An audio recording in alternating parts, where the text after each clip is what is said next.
This is the moment we've all been waiting for the thousands in attendance and the millions watching around the world. Ladies and gentlemen, let's get ready to rumble!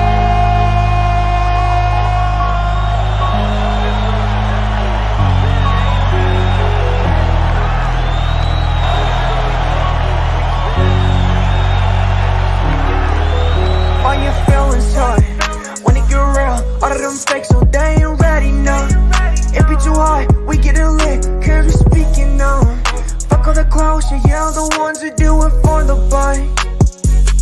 All we going now. All your feelings hurt when it get real. All of them fakes, so they ain't ready, no.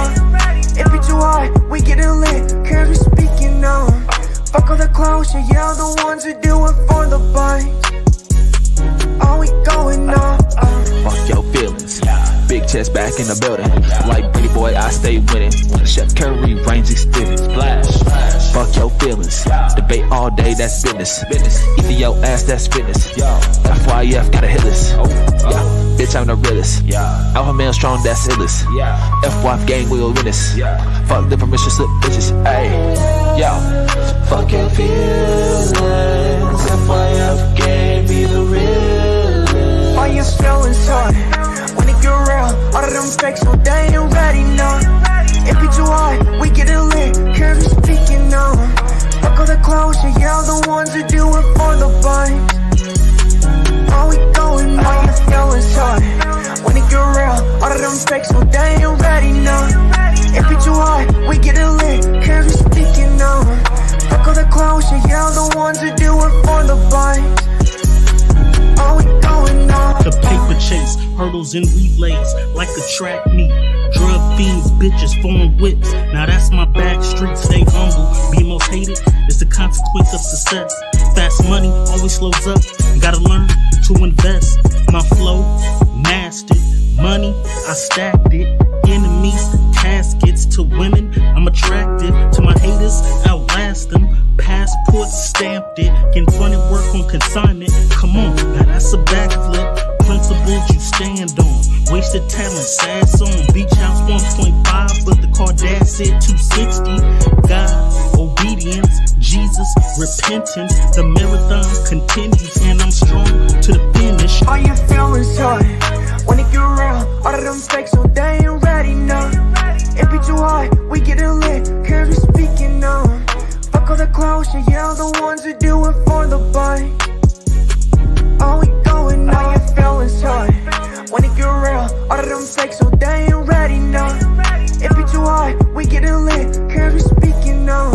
Fuck all the clowns, yeah, the ones who do it for the bite. All we going now. FYF, okay. Know what measure, remember them 3 letters come with pressure. Okay. We be steppers, man, can't stop, won't let up. Real debates, the haters gon' hate. That's what makes it special, it come with level. Yeah, this shit get better, no cap, new era. We got ammunition for the opposition and plenty witness, killing competition. Catch us late night on a panel cooking, but don't be fooled, this ain't your mama's kitchen. They say they don't, but they watch and listen, typing in the chat. You ain't got a lot to kick it. If you click the link, make sure you got permission, and don't forget, nigga, fuck your feelings. All your feelings hurt when it get real. All of them fakes, so they ain't ready, no. It be too hard, we get it lit, cause we speaking now. Fuck all the clowns, yeah, the ones who do it for the bite. All we going now. All your feelings hurt when it get real. All of them fakes, so they ain't ready, no. It be too hard, we get it lit, cause we speaking now. Fuck all the clowns, yeah, the ones who do it for the bite. All we going now. I know they ain't ready at all. I stay ready, time to ball. No referee, I got shots to call. Believe I'm the best, so I'm better than y'all. Fuck your feelings, you know that's law. Running it up, now we running it back. It's that full court pressure, don't cut no slack. Jamming to the max.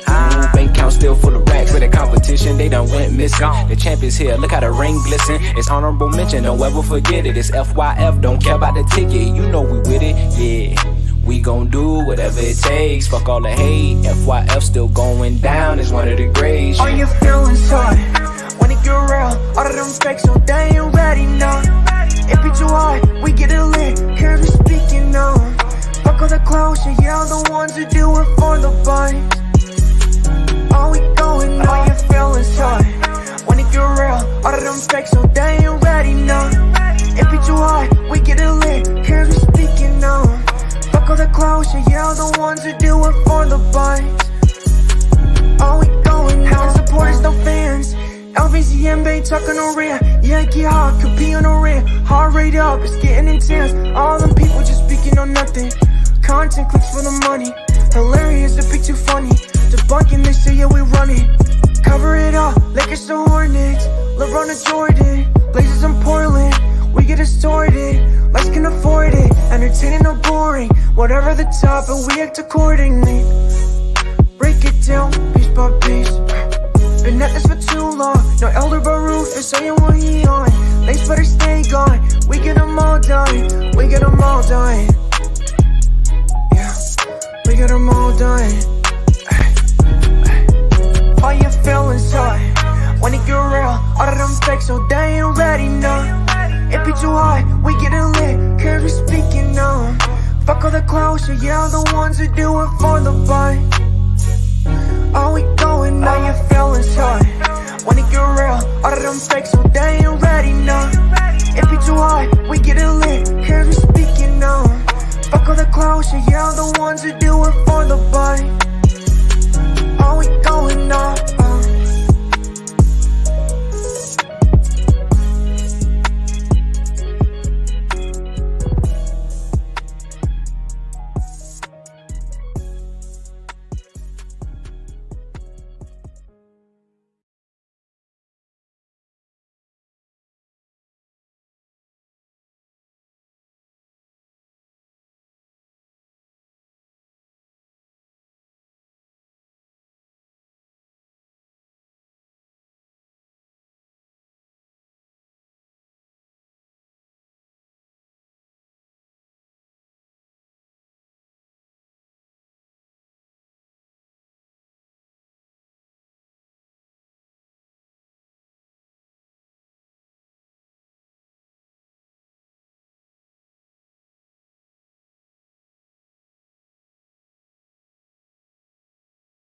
Audio should be good. Audio should be good, y'all. Sorry, I had to reset my settings. This is why you on Wi-Fi. I don't know what that means. Salute to Kenna H, man. H, man. Audio should be good, though. Reset my settings. I had to reset my settings, and I think everything got reset. He said, "Oh, I didn't make the list like 5 times. If that's the case."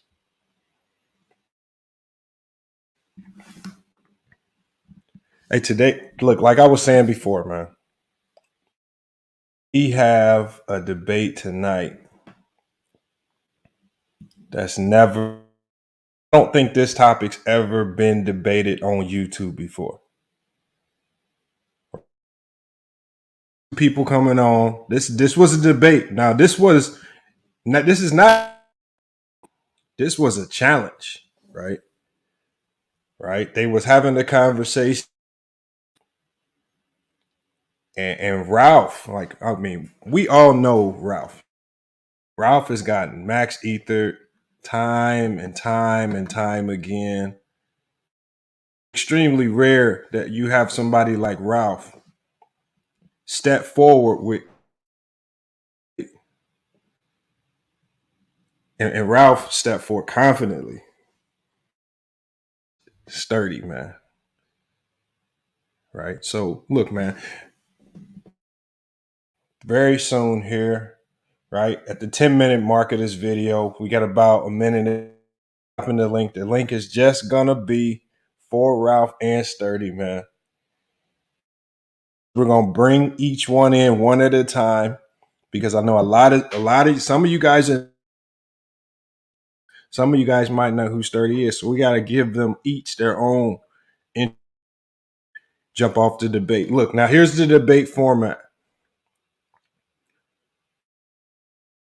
In most debates in the past, we were doing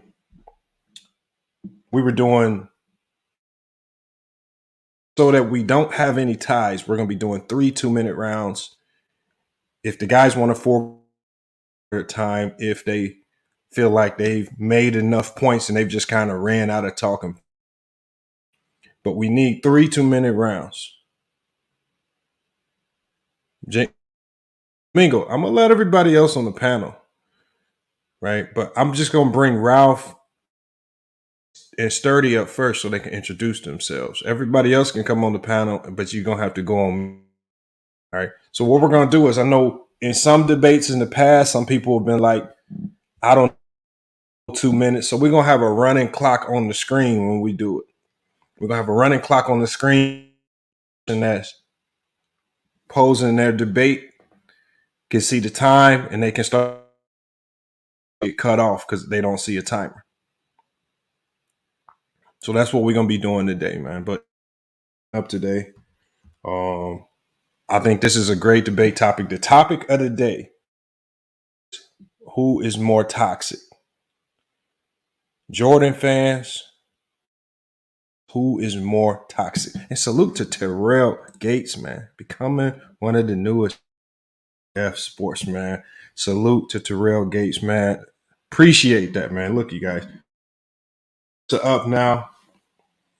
We need as many members as possible. We need to get to 100 members so we can. All right. There are certain interviews that I do that only get published on Newsbreak. Publish those interviews, especially the interviews that I do with athletes. I can't publish. Newsbreak owns the rights. But if you guys want to sit in live, that will be available for members only. Members only. So if you're a member, you'll be able to. And for whatever player, athlete, whoever we're talking to, we'll allow some live questions on the panel after the interview is over. If you guys want to go back and forth with whatever athlete we have there. So only available for members only. Since your video quality is bad, I don't know what I can do about the video quality. He says, all right, man, I'll do my best. Hold on, y'all. I'm going to do my best. I'm going to try to make some tweaks, man. King, man, he's here. I'm gonna try to go make some tweaks, man. We'll see what we can get fixed. He said, why I'm going in that? Because on my end, everything looks perfect. So what I'm going to end up doing over here. All right, hold on. I'm going. Y'all give me 1 second. Hold on 1 second. Let me see if I can.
I don't know if it's any better, man.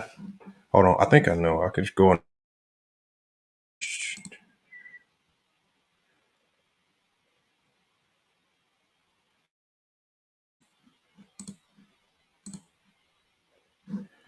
All right, we'll just do this for now. I don't know. I'm trying. I can't. I tried to be the internet man, but to go with whatever connection is. Hopefully, the connection improves as we go along. We got Shot Boy Killing. He says, "Look, y'all, man. Look, Ralph. When he was talking yesterday, he was highly confident, man. He was highly confident. I think Ralph truly believes this is a debate."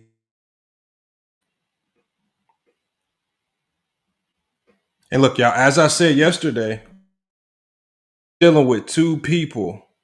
He says, Lamont, you got that Nelly Wi-Fi with him. Hold on, is the Wi? He says, got that ring face when you. Well, hold on. Because Cuba says it's messed up and Sturdy says it's messed up. Because I can't do the debate until the Wi-Fi corrects itself. Because I think on my end the connections it says it's fine. Everything looks.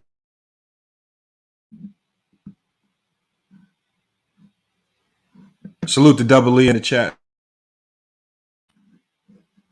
Appreciate y'all pulling up.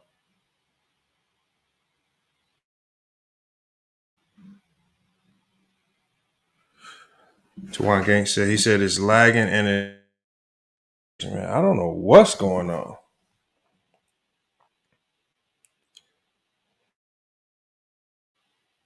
All right, y'all. I'm gonna have to boot myself. He said 10 minutes while you out and come back in. So look, y'all, I'm gonna have to put y'all on a quick break real quick. And hopefully we can come back and get back to the debate. So we're gonna have to go on a quick intermission, man.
Here we go.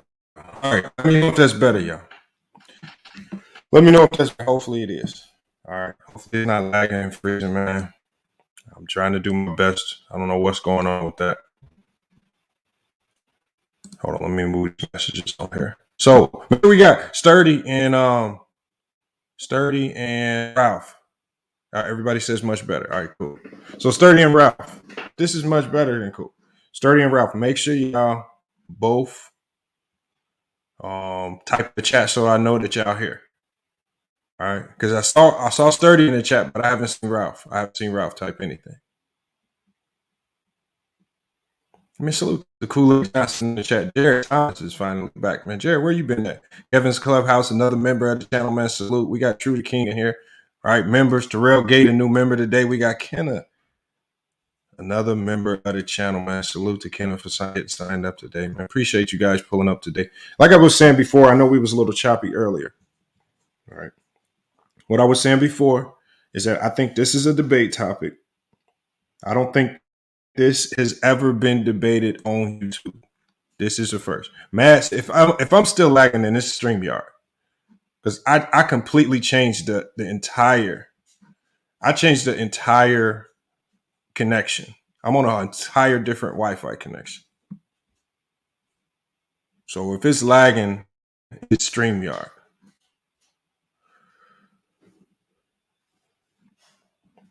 Hold on, Hitman X said much better. So I got some people say it's better, some people say it's not. All right, Cuba said the audio is fine. So as long as the audio is fine, we're gonna still keep rocking, man. All right, hopefully it just gets the StreamYard improves it over time because I'm on a completely different Wi-Fi. Jermaine Barry said it's okay. Salute, man. All right, so I haven't seen Ralph comment in the chat yet. We still waiting on Ralph to get here. Ralph's gonna have to let me know when he's here. He said he would be available. Hitman, salute, member of the channel as well. Y'all see the special logo right next to his name, along with Tiffany Ned, man. Members of the channel, man. Appreciate you guys being members.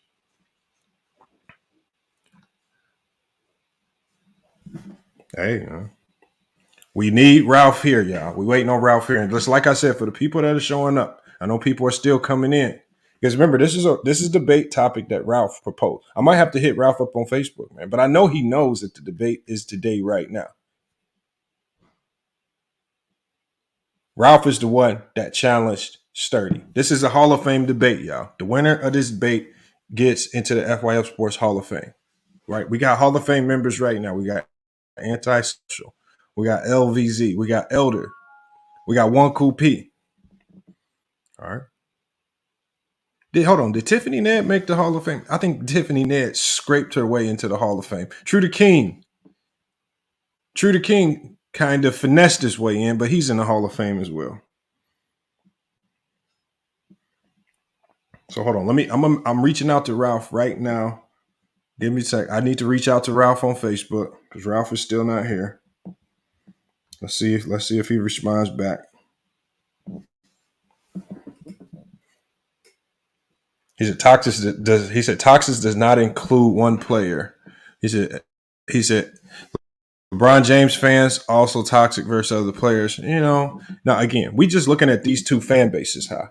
Which fan base is more toxic? And look, when we say toxic, which fan base pushes the most fake narratives?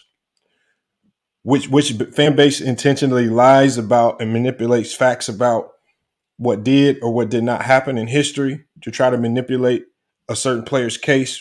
Does either fan base finesse about level of competition or the players that they played with, for or against? These are the things that they can be going with. And then we just talk about the level of toxicity just when we talk basketball.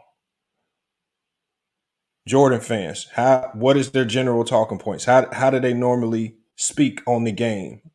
Are they highly critical of everyone? Are they highly critical of errors? Are they always trying to diminish everyone and everything? When you look at LeBron James fans, are they extremely desperate to push a narrative that LeBron is the GOAT? Right? Are they going to extreme lengths to push this narrative? Because LeBron James does have the social media advantage. LeBron James is going to have that numbers advantage when you're looking at everything on the international level. 916 says Jordan's failure swept under the rug, but who sweeps them under the rug? Because then I think one of the things about, if you're going to say Jordan is the GOAT, one of the things is about talking about his failures, bringing his failures to attention. I don't see a lot of MJ fans doing it. Kenneth says toxicity at an all-time high in all sports because of social media. That's facts. Social media is just bringing the demons out of everybody. All right. It's bringing the demons out of everybody. Hold on. As we proceed in the stream, y'all need to let me know if the quality of the stream is getting better. Because if it's not, then I'm gonna have to shoot an email over to the StreamYard because this is on StreamYard. He says Brian won twice. We got Jared Thomas and J. Mark cooking. We got Jacoby in here. He said Jordan a damn salesman. J. Mar says MJ fans use nostalgia-based memories with zero context. And you know what? You know, J. Mar, when we talk in these debates, what they do is they use highlights. Right? They'll talk about moments in games, and I think the advantage in a lot of these debates, I think Jordan fans have a built-in advantage because a lot of the moments in games that they talk about are much harder to find. I mean, they can be found. But like right now, when we watch these games, we can give LeBron's games much more context when we talk about his successes or failures. But Jordan's, it's much harder. People have to go do real research to outside of just looking at Jordan's highlights. Right? We watched The Last Dance. Tiffany Nance said much better. When we watched The Last Dance was just one big highlight clip. Did it really put true context to Jordan's career? All right, hold on. I'm gonna do one last ditch effort, man, to try to reach out to Ralph, man. One last ditch effort, man. Do I even have him? I thought I have him on Facebook. I know I have him on Facebook. Did he block me?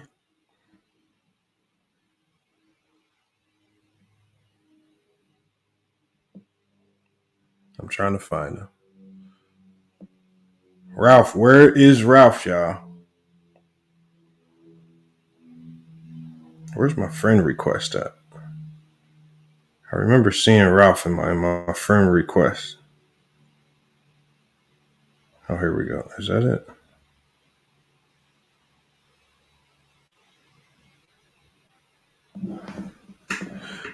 They said Ralph ducking the smoke. I don't know, man. I don't know what's going on with Ralph, y'all.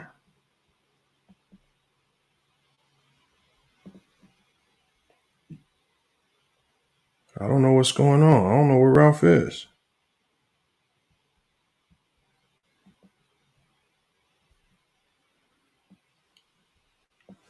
We got Talking and Grubbing. Salute, man. SB Talk Sports pulled up in here. We got Sean Webb. Sean, salute, man. Haven't seen you in a minute.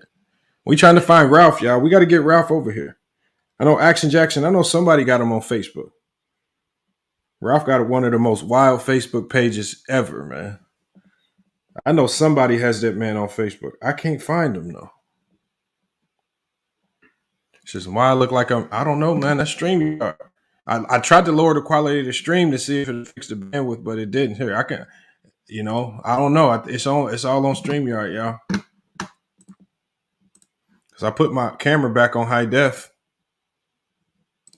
Oh, hold on. We got a donation in here. Make sure I don't forget. We got salute to Basil Carpenter, y'all. Basil Carpenter's over on the other channel. Basil Carpenter's watching on FYF Sports Debates live, right? If you want to hit the super chat, go over to FYF Sports Debates live, and you can hit the super chat. Otherwise, you can watch over here on FYF Sports Debates. That's where most of us are watching from. Appreciate Basil Carpenter, man. Been a long time subscriber of the channel, man. We got Natalie in the chat, man. Appreciate you pulling up as well. Hopefully we get the contestants here, and we don't even have to worry about the video. Hitman says Ralph ducking the fade, man. Oh, she says better. Yeah, I just upped the quality about. They said Ralph ducking, man. Where is Ralph, man? Hold on. I am not on Facebook a ton, so I'm just trying to get to my. Let me see if I can do this. Has anybody got Ralph's IG?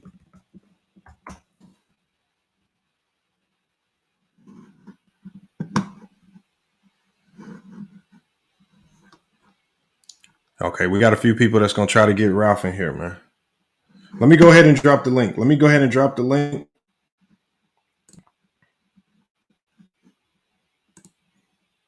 And Sturdy, if you're in the chat, you can come on up. All right, because we can go ahead and get Sturdy's introduction out the way. All right, and hopefully Ralph pulls up right behind him. and we can go ahead and get Ralph introduced as soon as he pulls up. We got the Kareem report. He says Bron fans are the worst. Not even close. No, are they more toxic though? And you know, are they more toxic, Kareem? You know, I'm not gonna jump out there and just give out too many debate tips and strategies on what I think. I'm gonna hold off on my opinion until after this is all said and done.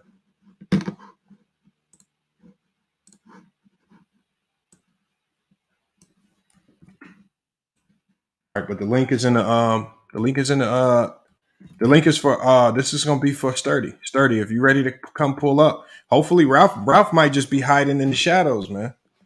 Ralph might just be hiding in the shadows, just waiting for the link to drop. So link is in the chat for Ralph and Sturdy. I'm gonna open the link up to everybody else to come on right now. We just gotta do the introductions of the contestants, man. People that's pulling up for the debate.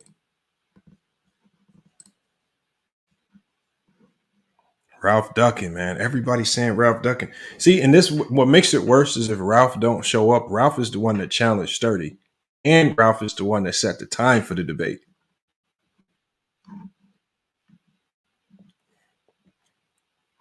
We got Mingle, Jester, and Terrell in the backstage.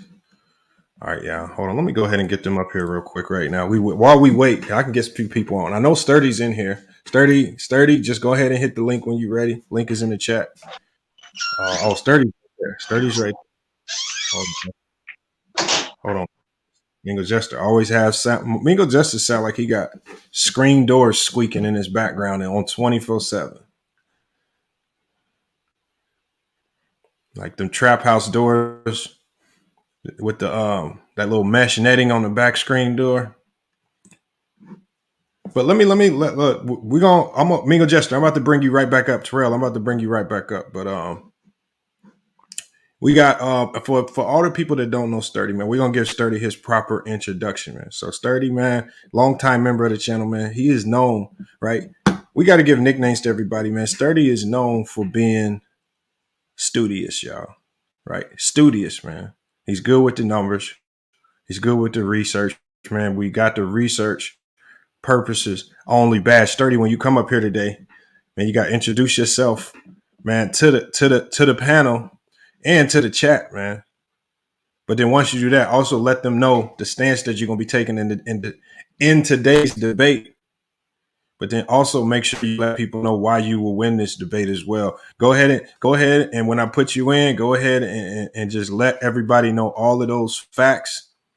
And hopefully by the time that's all said and done, we will have Ralph here to do his introduction as well. So look, y'all, man. We got Sturdy's theme music. We're gonna go ahead and get him up here. Let's salute Sturdy. New year, new gear, new you. We going back to school. Come on. Yeah. Sturdy, you with us? New gear, new you. What's good, FYF? What's good, Lamar, man? How you doing, bro? Last night before school, I find it hard to rest, but I know What's good, y'all? I'm about to be fresh gear, fresh mindset. I'm the best. So before I go to bed, you know I have to check, make sure my supplies are already set. Go ahead and let us know, Sturdy. Let the people know what you plan to do today, man. Yeah, Lamar, you forgot the record, Lamar. I'm 20-0-1. 20-0-1. No losses. Got a draw at the last second. That's it. That's only because I allowed it. Man, Lamar, you was there. I was minding my business, being a good Samaritan, paying my taxes, contributing to the community. And this easy. This fat Oompa Loompa man came out of nowhere and challenged me. Me of all people. You could have challenged. You could have challenged Go Mike. You could have challenged SB Sports Talk. Any cruise way of lightweight. But you want to come to the Don Dada? You want to come to the Upper Rising Ghost? I don't know, man. It don't seem like a smart investment for the long term. But nonetheless, I tried to hit up Ralph an hour ago on IG. I just hit him up a few minutes ago. No respond. He set the challenge.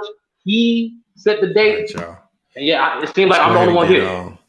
Mingo Jester, Lamar, here. Salute. Look, Mingo Jester. We're gonna give him a few more minutes, Ralph. If Ralph don't show up, then these facts gotta get somebody. These bullets gotta hit somebody. Yeah, no. We still gonna go ahead and hear your take on it. If Ralph pull up, man, he just got to hold the a major L, man. That's crazy. Hold on, hold on. SB could be a last minute replacement. SB, you willing to be a last minute replacement for Ralph? No, instead SB need a fresh topic for you, bro. There's some things I got to say especially for you. But you can still get on this panel and get roasted like the other Jordan fans if you want. I mean, this ain't even a fair debate anyway, bro. I mean, I don't even know what's going on right now.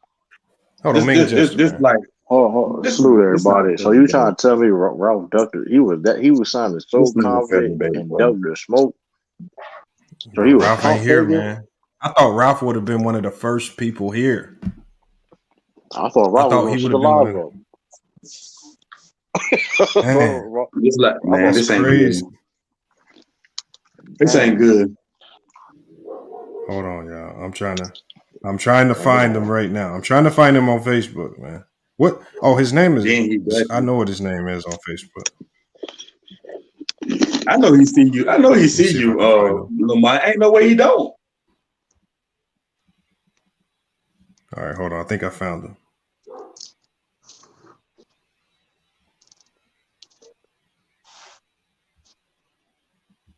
Okay, I'm talking shit. I'm talking shit, but I hope Ralph is all good, though.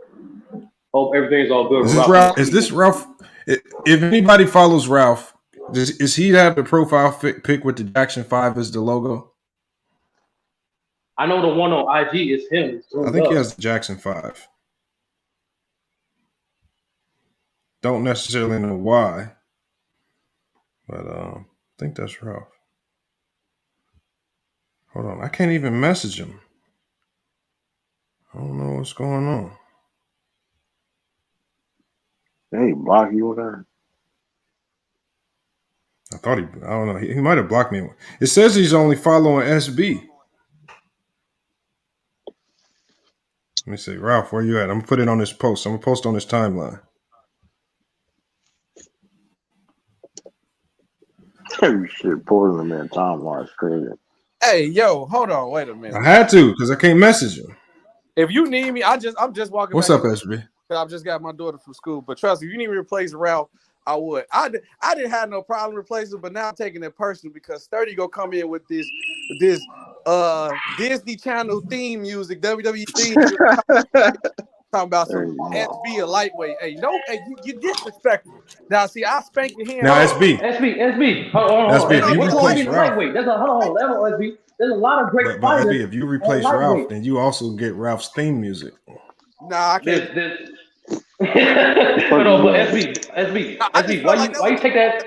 Why you take that disrespectful, bro? There's a lot of great fighters at lightweight. There's Justin Gaethje. There's Michael Chandler. But none of them niggas can fuck with Khabib. That's all. None of them niggas can fuck with Khabib. Hold on. We're gonna let SB introduce himself, right?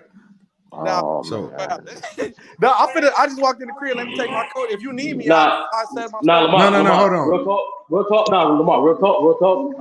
don't have no problem debating SB, but not this topic. This topic is a good open panel for if Ralph don't show up within the next 5 minutes. But I got you, SB. I can promise. To me. Yeah, we got Ralph on the timer, man. Hey, figure out a topic. Let me know the date, and let me know 31. Hold on. SB. I'm a lightweight. Ain't nobody never called SB out though. It's crazy. I'm like SB. Nobody never dared to say my name though. Hey SB, just because you might be a temporary replacement, I want you to go ahead and give your introduction to the people right now. All right. Yeah, look, y'all know SB Talk Sports real.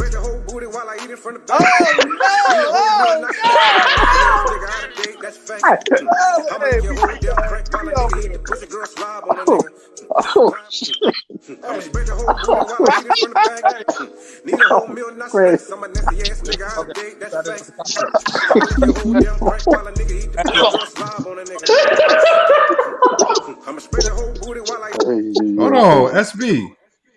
That's wild, though. You gotta get. I gotta hit the weed. That nigga's wild. The profile pic does match the song. Oh. Not 2 centimeters back from going bald. Let them know who you are, SB. No. Straight out of Chi-Town. Yo, violate. Oh man, SB ain't ready, man. Hey, SB ain't ready. yo. He ain't ready. He ain't locked in. You ain't finna give me my boy. You gotta get locked in. Hey, hold on. SB, you talking about nobody ever. Hey, Willie the Kid. That's right. That song is nasty, right? That's what Ralph is. Ralph is the nasty one, right? He'll say anything. He'll do anything. You know, it's crazy, man. What'd you say, SB? SB say nobody ever called him out. I don't know. Yeah, that's not true. Like, True called you out. Mike called you out. A few people called you out. Call me out. Bang called you out. A few niggas called you out, SB. Oh, they didn't. True called you. True definitely called you out. True ain't never called me out. Yeah. Listen. Yeah, and then it's like black wristbands. Listen. Let's not forget. Let's not forget who I am, though. Like, let's not forget now. Listen, man. Yo, Lamar, drop the link again and switch my laptop. You said drop the link? Yeah, I'm gonna switch my laptop. All right. No, SB, I'm a fair man, bro. If you beat True, I give you number one title shot, bro. Yeah, people. And True. After you beat SB, I'll give you a rematch if you ask for it. How's that? What made True just the number one guy? So I'm like, I'm still in the top. I'm still like high in the rankings. I'm still high in the rankings. Let's make that clear. I'm still high in the rankings out here, man. I didn't know, man. How we doing the rankings? Yeah, Ralph flaked out on us, y'all. Ralph flaked out, y'all. Yeah, you know, Ralph. I only lost one debate. Technically, only lost one debate on here, and people still that was a good one. That was a back and forth one. So I mean, it is what it is on that one. Where is Ralph, man? Ralph, that's not. You got 2 minutes. Ralph just completely emotional. That is crazy, man. Like, let's not forget. I had the first debate on here. Is he over on Bang's channel? Bang not live on. Oh, we got Herm in here. Herm is on the toxic side of the Jordan spectrum. Bang not. I actually be fair though, but if it comes, now you talk about this topic, now it go hand in hand though. To be honest, I'm gonna be 100. Both fan bases are the most terrible fan bases in basketball. That's just the fucking truth. And I'm a big Jordan fan, but Jordan fans are horrible. LeBron fans, they just get caught up because they be hypocrites, so they fucked up just off of that, you know. Both fan bases are fucked up. Listen to Herm. What's good, Herm? Well, what's good, Mega Justin, man? I keep 100, Mega Justin. I'm gonna say shit motherfucker don't want to hear. So nah, but hold on. We about to get into it. We got 1 more minute. Man, where Ralph at, man? I know he ain't gonna duck the debate, man. Come on now, Ralph. I know damn well you ain't gonna talk no shit and then duck. Come on, Ralph. It's about to be an hour. Hey, he showed up. It says salute. It says salute. He shouldn't, Ralph. Oh, we going on 45 minutes waiting on Ralph. He ain't nobody around for Ralph. Oh shit! Oh, I believe in Ralph. Oh, I believe in Ralph. Nasty one. That's Ralph. I believe in Ralph, man. Right. That's this nigga got the student versus the nasty one. Ralph, we're doing his SB research. temporarily took your theme music, Ralph. Yo. Hey, SB said, I'm the true nasty one. Hey, you got a while, bro. You know? Huh? So where you at? Where Ralph at? All right, hold on. Well, so we need a full panel here. We need a full panel here for votes because we like to vote with the panel. So it's a few more spots on the panel. If you want to be part of the panel that votes live, everybody else is going to be voting on the poll in the chat. So again, we got a few more spots. We got 3 spots available. If you want to vote on the panel after the debate is over, you can give your take on who you thought won, or maybe you can pose some questions to either side. So Ralph is here. Let me go ahead and drop the link for Ralph Ralph showed up right on time. Right. So Ralph, when you pull up, you got to give your introduction. Let the people know who you are, and let them also know, Ralph. Ralph, I'm gonna put you on the big screen. I want you to give your introduction. Let the people know who you are. Let them know what the debate context is that you want to debate, and why you think you're gonna win this debate. All right. You gotta take yourself off. Take yourself off mute when you're ready. Ralph. What's up, bro? All right, go ahead and give your people your introduction. Let them know what you're debating, and then also let them know why you think you're gonna win this debate. All right. What's up, everybody? I know who. I'ma spread your whole booty while I eat it from the back. The nasty one. Go ahead, Ralph. The LeBron James fans, I mean, just as delusional as Jordan fans. More, or even more. Try the cat from all the LeBron fans talking about, this, that, and the third. When I come back, Jordan fans. Tell them why you gonna win this debate, Ralph. Why you gonna win this debate, Ralph? I'm gonna win this debate because, I mean, y'all king, I mean, y'all false prophets, I mean. Man, I think y'all pay Ralph. You don't sound too confident no more. Just listening to it too. You tripping. Ralph, you don't sound confident no more, man. Man, let's get this show on the road, man. Sound like your confidence. Ralph off, man. Sound like your confidence is. Hold on, Matthew said the music is trash. Hold on, John. That's Ralph's theme music. That's what. Hold on. I don't know. Ralph is not high or drunk, man. But look, y'all. We can go ahead and get started with debate. We got the two contestants here. We got the debate topic, right? Which fan base is more toxic? You got the Jordan fans. Which fan base is more delusional? Which fan base pushes the most false narratives and the most fake news? I mean, these are all things that go into context with today's topic. And that's what we're gonna be debating. Ralph is gonna be debating that LeBron James fans are the most toxic. Sturdy's gonna be debating that Jordan fans are the most toxic. So that's the angle that both of these guys gonna go from.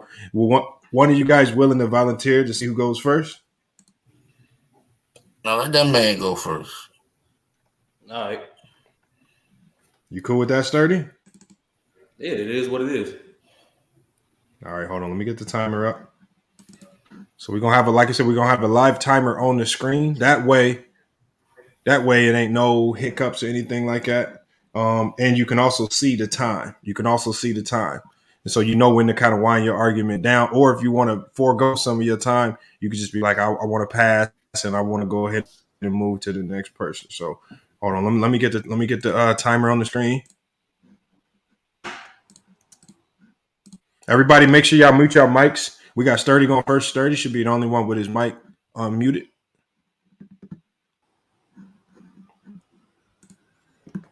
So everybody muted up. Everybody's muted up. All right, we good. Let me go ahead and mute up. And Sturdy, man. Sturdy is going for. He's basically proposing an argument that Jordan fans are the most toxic in the basketball community, or at least out of the Jordan and LeBron fans. Sturdy, man, go ahead and make your opening arguments right now. Ladies and gentlemen of the FYF community, we are gathered here today for another slaughtering.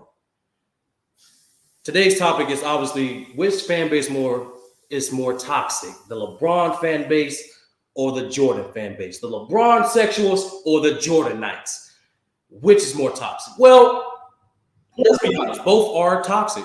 Every fan base has some form of toxicity in it. In these two particular cases, both give credit to both give narratives like they carry their teams to championship success.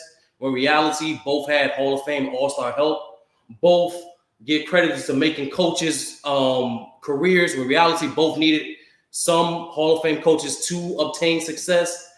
Both, while LeBron benefited from the social media era, Jordan benefited from the TV era. But the main difference between both fan base is the exaggeration and the omission of the Jordanites. When you ask a Jordan fan, right? Ask a Jordan fan, what are Michael Jordan's flaws? I shit you not, but Jordan always say the same thing. Honestly, I don't think he has any flaws. Really? So by your definition, he's a perfect player. No. I just think you have no flaws. Oh, okay. So what was Jordan's primary nickname coming into the league? Black Jesus. Oh, okay. So y'all refer to a basketball player as a messiah. I asked hundreds of LeBron's fans. I never heard them refer to LeBron as some sort of deity. Ever. In addition to that, majority of Jordan fans believe that his career started and ended in the 90s, saying it was perfect, just like his finals record. In reality, it wasn't. And today, not only are we going to expose that. It's time.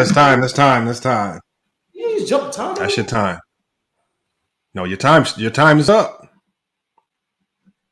Your time is up. It's on. It's actually about to be on Ralph now. It's on Ralph now. Now you'll get another round. You'll get another round. That's what I said. You got to be mindful of the timer to make sure you get your points out. You got to be mindful of the timer so you can get your points out. So you got to move through it. So Ralph, you ready to go? Yeah. All right. Everybody else mute up. When the timer starts, man, go ahead and let people know why the LeBron fans are the most toxic in basketball. Ready. So right now, I'm gonna tell you why LeBron fans are more toxic or just as toxic as Jordan fans. My argument is accountability.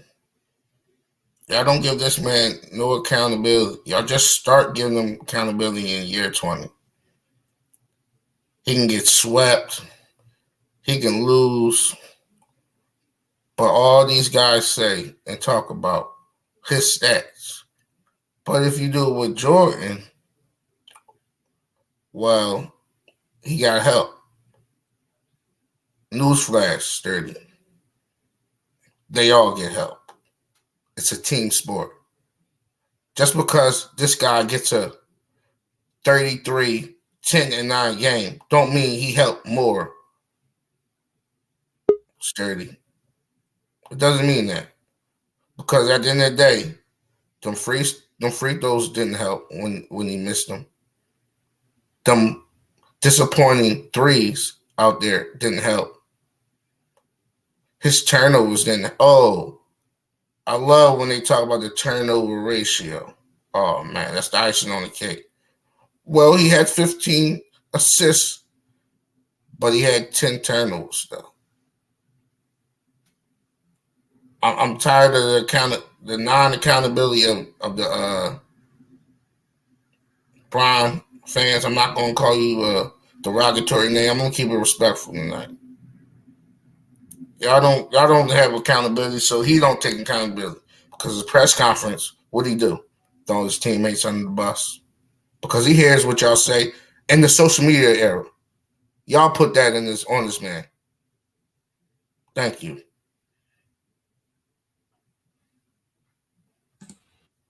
All right, man. That's Ralph, man. That's Ralph's take, man. Hey, look, y'all. Where the energy at, man? We got to get some more energy, man. Y'all energy is on low right now, man. Y'all energy got to pick the energy up, man. The people in the chat panel getting bored. Y'all second rounds better be nice. All right, y'all, because they might mess around and vote both of y'all to lose. If you don't pick it up, somebody got to come with a tape that's filled with energy. That's gonna electrify the crowd that's watching, man. You got 164 people in here, man. Like a lot of people, like act accordingly, man. These people are calling for y'all to bring the energy to second round, man. Sturdy, man. You up right now? When the timer starts, man, go ahead with your second round take, man. But we got to see some energy at Ralph, man. Whatever Molly's you took, man, you got to go get that out your system, man. You got to wake up.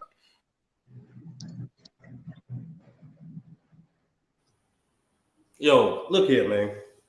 the topic is which fan base is the most toxic, Jordan's or LeBron's? And when Ralph just lied and said that LeBron fans typically don't have no accountability, but that's complete cap. In regards to this, LeBron's fans at least admit to some of LeBron's downfalls. LeBron's fans don't run away from 2011.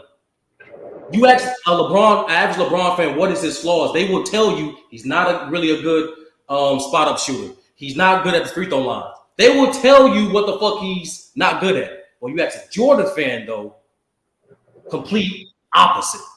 He had no flaws. He was perfect. He walked on water. No one can stick his tongue out like him. Pause. But this is what they said. This is what they believe.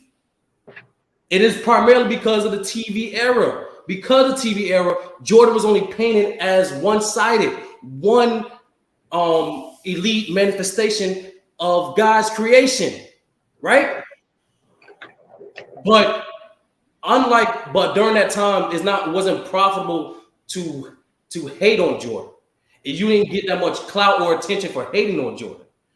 But what these Jordan fans would do, they would continue to hyperbolize this man's, not only this career, his presence. How many times have you heard people say, every time I met Mike, there was a glow around him, like he's a super saint. Every time I met Mike, I was traumatized by and shook by his competitive will. What? What are we talking about, bro? Listen, man, he's not perfect, bro. And the reality that people believe that his career only started and ended in the 90s is completely inaccurate, completely false. And it honestly shows you the low IQ basketball level that they have as a complete fan. That's time. All right, that's time. All right, so we had 32nd round, came with a little bit more energy, and he came with a few more points. Ralph, man, your 2 minutes starts. As soon as the clock goes, man, Ralph, you got a rebuttal. Let's see if you can pick up the energy and come with something that's going to galvanize the people watching, man. Go ahead, Ralph. Your time starts now. First of all, it's nothing for me to rebuttal because he said a bunch of hot garbage, shit, trash. The debate is about whether they're equal toxic or one is delusional, or is LeBron's fans more toxic, sir? So you lied. I thought stats was facts, huh? You just lied. So anyway, get back to topic. Now I'm getting on to the more delusional side. These Bron fans are more delusional because they act like he's the only guy who put up monstrous numbers in the finals with a subpar team, but that's not true. How the team subpar when it was the leading 3-point shooting team in that 07 finals and playoff in the regular season, sir? How, Sway? He's not out there shooting them nice threes, sir. And they was on the 3-1 run when LeBron was out that season. Stop lying. That's the delusional getting to you.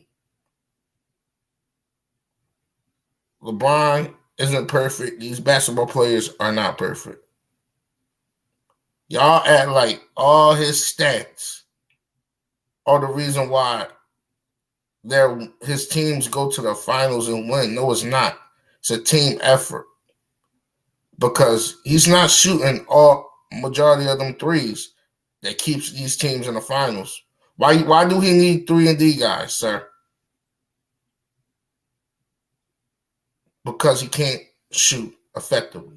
He may have stretches when he shoot good. Majority of his career, he shot bad.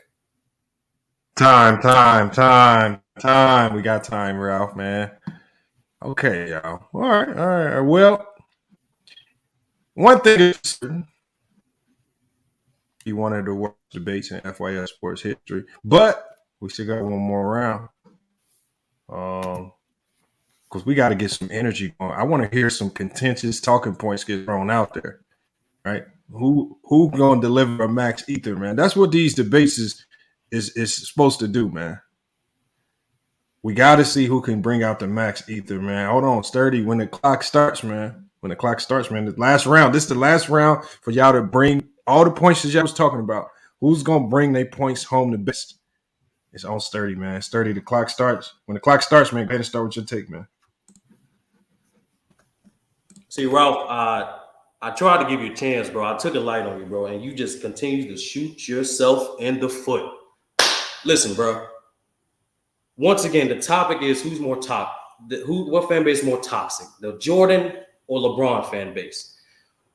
When you go to these Jordan fans, these guys actually believe that Jordan could average 40 today. Jordan highest scoring average was finally, Ralph, you about to hear some stats. Jordan highest scoring average in that was 1987, we averaged 37 points per game. The average pace for the 80s was about 108 possessions a game. Today is 99. It's 99 to 100 possessions per game. And that's not taking into account the conditions of the game, in which there's more zone and there's more elite perimeter talent than any before. LeBron has went up against elite perimeter scoring talent from 03 to this day. We talking about the Melos, the Kobe's, the Durants, the Kawhi when he actually plays. Even the new guys like Tatum, the Lucas, all these dudes, LeBron is facing, and on top of that, you telling me that Jordan's gonna average 40 guarding them dudes in an era where there's less possessions and you allowed to have zones, more complicated defenses? Let's get that out the way. Another reason why these dudes are delusional is they say this man, there was a poll by ESPN. Over 1,500 people asked who will win in a one-on-one basketball game, LeBron or Jordan. This poll was taken in 2015. Do you know the result of that poll was? 73% of people thought a 52-year-old Jordan can beat a 30-year-old LeBron James.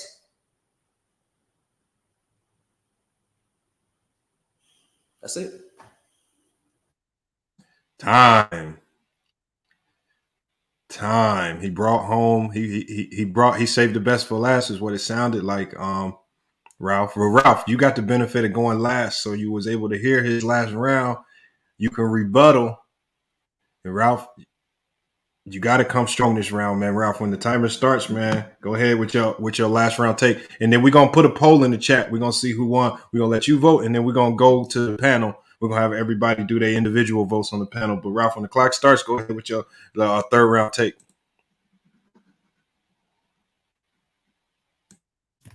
So Brown fans are not just toxic, they're wishy-washy.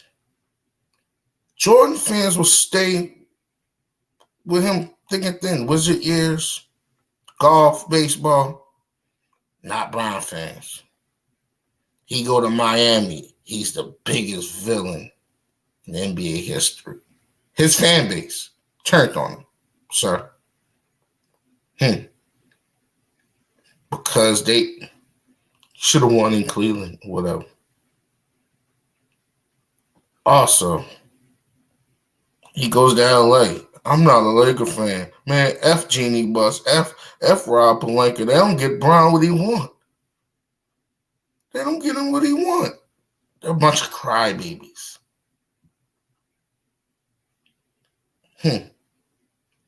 This man had more trades and guys that y'all call trash more than a little bit. You called his teammates trash. Y'all started this train. Most wishy-washy, not just toxic and delusional. He can make any team better in the NBA. Why his ass ain't go to Sacramento? Why his ass ain't go to Charlotte, New Orleans? That's delusion like a motherfucker. At least when Jordan was on the Wizards, he put up decent numbers. He still was the best scoring guy on that team. Why couldn't we see your guy go somewhere? He goes to LA. guys that can move the world and get guys because they got trade pieces. Cleveland, Kyrie. Thank you. That's time. That's time. Now, Ralph did come with a little bit more fire that last round. That was probably the most fire he came with out of all the 3 rounds. But I don't remember when we do these debates. I don't vote. I try to stay impartial in this. So what we're gonna do is I'm gonna go to each person in the panel. I'm gonna let the panel give their thoughts about the debate. And then I'm about to go ahead and put the poll in the chat for the people to vote on who the winner is. But we can start with Mingo Jester. Mingo Jester, what are your thoughts, man? Man, I thought they were gonna come with some straight heat. Well, I was waiting on that heat. I was just waiting on that. You know how when you hear something or you see something, you just like, oh, that's that moment right there. That killed it. That killed the whole thing. That's what I was waiting on. I never got it. I never got it. I was waiting on that you know what I mean. I was waiting on that and I never got it. Don't do that. What was that noise again? You just waiting on that what again? That I was waiting on that but I never got it. Yeah, a bunch of cats. That's all I was waiting on, and I never got it from neither one of them. Well, hey, that's Mingo Jester, True the King. Your thoughts, man, on the debate, man. Hold on, Mingo. Who do you think won to you? Oh Lord, I might have to get to somebody by default. I would say Sturdy won by default. He won by default. All right, so we got Sturdy. True the King, man. What are your thoughts on the debate, man? Who you think won, man?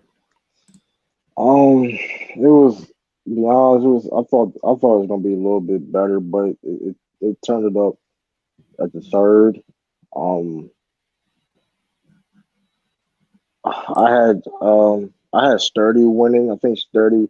The problem with Ralph was Ralph took long Ralph to get to the punch. I mean, you gotta get to the punch sometimes, so it's like fast. You can't just, it's only 2 minutes, so it's like you can't just, you gotta get to the point. So that's why I got Sturdy winning. So you got Sturdy winning. So at least on the panel, we got Sturdy 2-0. Herm, what'd you think about the debate? Who you had winning that debate?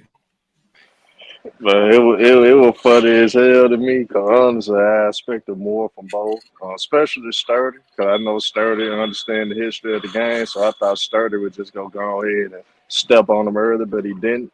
It was disappointing. So to me, I'm going to say it's a draw just because neither one of them really hit any points, really didn't have anything that stood out, so I'm going to give it a draw.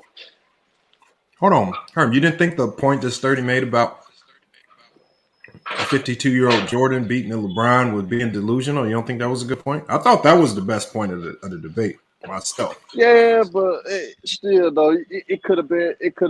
It wasn't that energy wasn't there. Like I seen Sturdy roast niggas.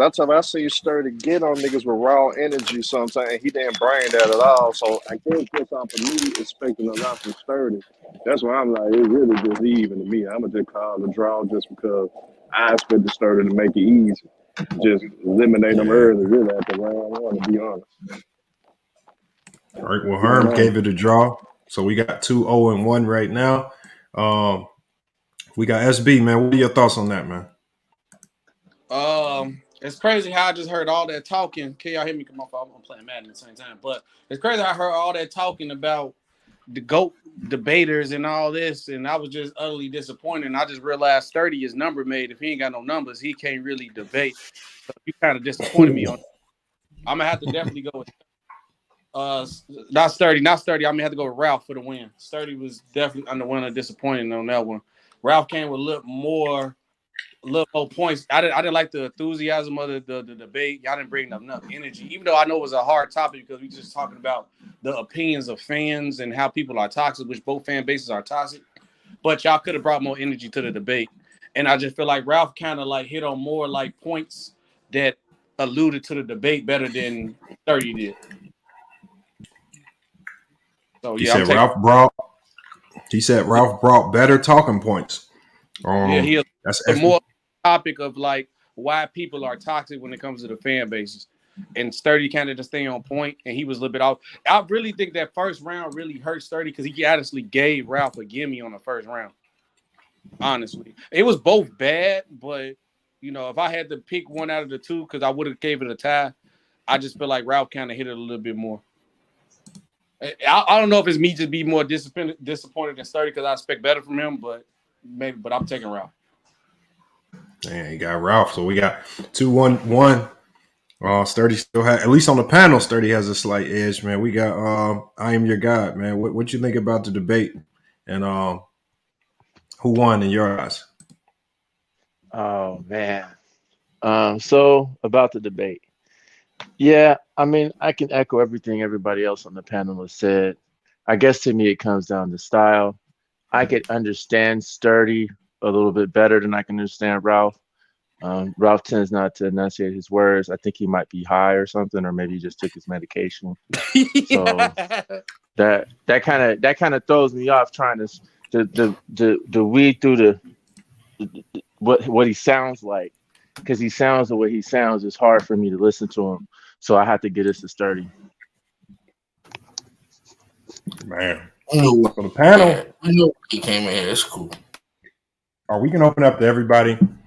Ralph, you can give your thoughts, man. Ralph, if you felt like there was some misconceptions about anything that you said, you can go ahead and address it now. Same with you, Sturdy. Like SB said, man, it's about the fans. Niggas just go in there talking about Jordan individuality and all that. He wasn't on topic, bro. But it's cool. Y'all don't like Jordan. I don't like Jordan personally. And I know y'all love LeBron more than any NBA player. We already know that. So that's why y'all toxic, because y'all not being objective. Stop it. It ain't got nothing to do with the messenger. It's the message. Y'all don't like it. Y'all just showing y'all bias and how toxic y'all is. Now, it's some. Now, I ain't really talking Ralph, about. I put a curse your ass out. Why the hell you didn't say that shit during the debate? That is not crazy. What the fuck you ain't say that shit in the debate? Hold on. I literally did say that. Can I get my thoughts? I'm on how delusional they is. Real talk. Ralph. I don't know what else I needed to do, bro. I tried to give you that, bro. The first round, I literally just talked about. Yeah, I did that shit on purpose, bro. No, you did. Like SB said, without numbers, you ain't shit, bro. The second round, I rebutted a little bit, still gave you some leeway room. And then the third round is, bro. Yeah, I can't, Ralph. Honestly, I can't. I mean, not this Ralph. shit. I'm not gonna lie. This shit felt like Floyd versus Denji. That's what this shit felt like. No, I can't say that. You was bad, bro. I ain't No, gonna SB, bro. I'm trying to sell. I'm trying. Nah, it ain't about they win, bro. It ain't about that. It ain't gonna be like you'll think like the Milwaukee Bucks play the Thunder. They're gonna be like, oh well, I'm playing the Thunder. Let's take it. Like, no, bro, you supposed to go for the kill, bro. It's nigga. You know exactly that's the case. When you go against garbage, sometimes niggas play for their competition. What are you talking about? You was just talking crazy before the debate, bro. You got to kill, bro. You just told me I'm a lightweight, and you just put a lightweight performance out there, bro. Of course, but SB, you're right. If you get past True, I'll make an example out of you. How? I feel like you need to debate Gold Mike. How you tell me I get past somebody? You just shit the Because you ain't, bro. Who did you debate? Real talk, Nobody SB. called me out. That's a good point. Bro, who did you debate, bro? Nobody. That's a good point. Are you lying? You got called out multiple times. You didn't. Nobody ever. Nothing. You think? Hold on, wait. You think somebody would call me out and Lamont would have been on my head? Especially. Hold on, I'm calling y'all right now. SB, anybody, bro. SB, anybody can get the We'll word. do an SB versus Sturdy right now. Do an SB versus don't matter, bro. Anybody can get the work, but the thing is, actually show up the fights. You never signed a contract. Nothing. You never signed a contract. Let's do Sturdy versus SB. No. And I purposely picked this topic because I know he can't number his way out of it. Ralph, I keep telling you, bro. Damn. Well, we're gonna find out who won this. The poll. We're gonna find out who won. And I already know what the chat got. They got a bunch of LeBron faces on their Avies. That's Just not bounce. even, come on, you like just a saying that bouncy now. house. True, what you want to debate against me, True? Because I guess I got to cook you, Eddie Murphy. So what you want to debate? You got to fight at least one. You got to at least fight somebody, nigga. Oh Like, man. Point them out. That's all you got to do. Just tell So me. you think both of y'all. I can you debate think you both of y'all the same day. It's not- I remember you think Kobe better than Bill Russell, right? Dante. I know Kobe better than Bill Russell. We can debate that. We can debate that. That's not a problem. That's easy. It's gonna get dark. That shit about to get dark, man. Hey. That's easy work. Man, listen. 30. I debate both of y'all the same day. It's not a problem. All right, that's not even. Come on now. Come on. Lamar wanted, I debate him too. It's not a problem. Hey, Lamar, yo. I debate the same day. Go 3-0. Don't leave. Hey, look. First of Don't all, you jump that far. 2 centimeters off being bald. I ain't worried about you. Don't jump too far. Lamar, I've been calling. That's who. Look, Lamar. I've been calling Lamar. I don't. But SB, that don't rattle me. I already cooked. Don't rattle me either. You I already cooked Lamar. I already cooked Lamar. Hold on, SB. You gotta eat somebody first. Come on, drop the link. Bro, I just told you, pick who you pick your underlings, and I'll beat them all. Then I'll get to you. You can SB, can you beat somebody? Hold on, SB, you didn't out in more debates than Golden Mike, man. Come on, man. You gotta get in some debates. I never debated nobody. Yeah, you LeVar Ball, no. bro. Of course you. Hold on, but you have been challenged. By who? I just challenge you right. Listen, we can listen to Lamar. Set it. Find the day to set up Bill Russell versus Kobe Bryant. Set that up. I'm telling you right now, you're going to be smart. Hold on, y'all should be able to do that off the dome. Y'all can do that. I can do it. I want him to prepare. I want him to prepare. I want no excuses. I want no excuses. When you free. You free tomorrow? We ain't getting no real debate. I'm free tomorrow. What time? It don't matter. We can do it the same time tomorrow. I get my shorties and them from school at 2. We can do it early. 5 o'clock. 5 o'clock. 5 o'clock. Early while the kids in school. Either one is not a problem. Ain't nobody mind me. Don't mind me. So this cook. What else you want to add to? We can do. We able to do Kobe Bill Russell right now. We can do a topic each round. Make it even to make. I could do it right now. That's up to SB. I could do it right now. That's not a problem. I set my laptop up. SB. Ready first? It's not a problem, bro. It's up to him. Cause like you need a day to prepare. I don't need no day. I don't need nothing to prepare. He said he ready to. It don't matter. It really don't. You rather do tomorrow or right now? It's up to you. Hey, before we get to that, because I'm gonna let y'all. If y'all want to do it right now, we can go ahead and just get it. Because I set my laptop, I get everything up right now. Is that real debates? Yo, Road Debates, where my $50 at too, Road Debates? I need that. Where my $50 at? Hey, yo, Sturdy, it's crazy. Hey, niggas was mad. They was more disappointed in you than the damn debate. They was like, that's what I'm saying. Yeah, I honestly, that's why I said it's hard for me. The reason why I picked Ralph, I think I was more disappointed in you, bro. I expected better from you, bro.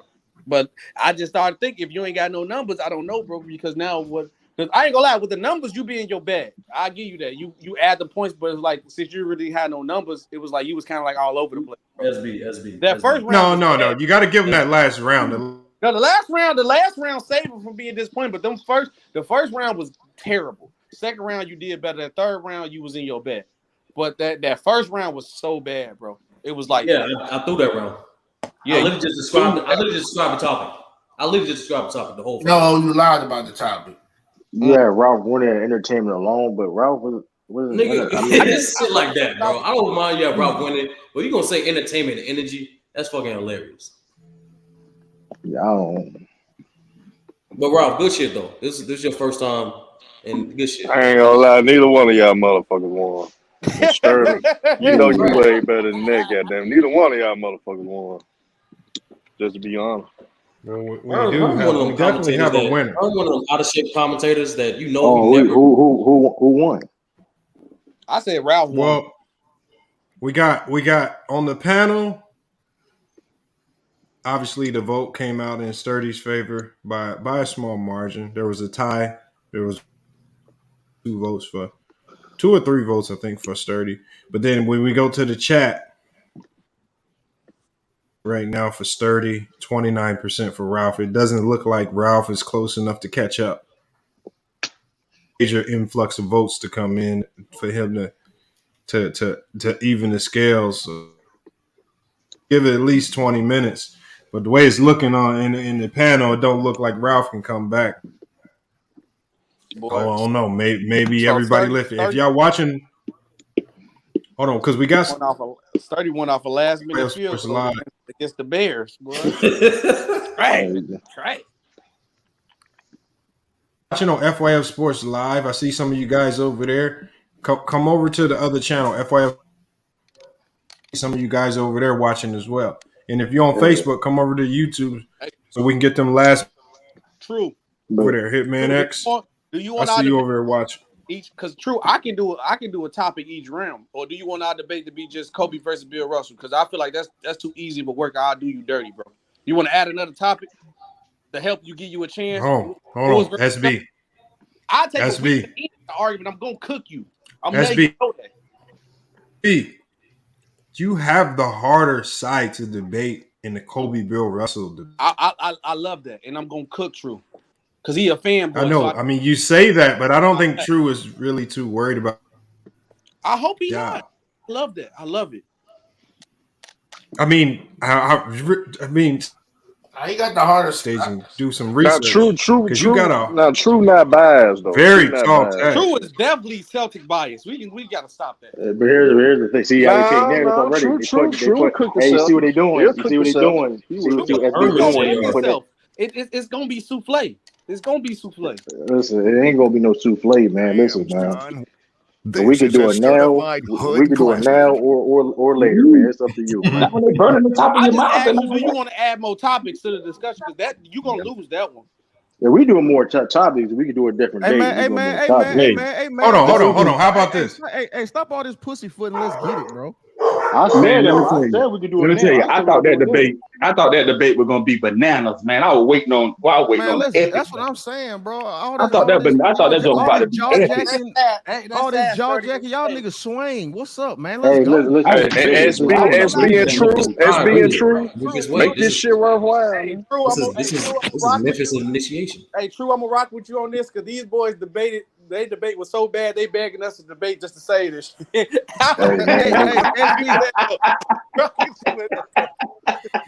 SB, you sound like you running. I will set my stuff up right now. The poll is starting to shift. Yo, Lou, this is a limited level. Shift. Nah, I'm fucking with SB. Hey, Lamar, go ahead and set up that True versus. Go ahead and set up that True versus SB. Hey, listen, I'm ready. Yeah, listen, man. Lou, what's another topic? What's another topic y'all would do? No. Wait, They could. I could do the Bill Russell and Kobe or Kobe and Tim. No, they doing that. I'm saying, what's another one? Oh, that's a good question. You know, SB think like this is high stakes, nigga. Just one fight, bro. You gotta earn your keep, nigga. That's crazy. I just feel so disrespectful. No, hold on. They can do just 2 to 3 rounds, and we can just go off that. I ain't debate nobody, but y'all act like I'm a scrub. I just feel so disrespected, bro. All right. Hold on. Hey, they gonna hate on you. A few more. Like Kobe.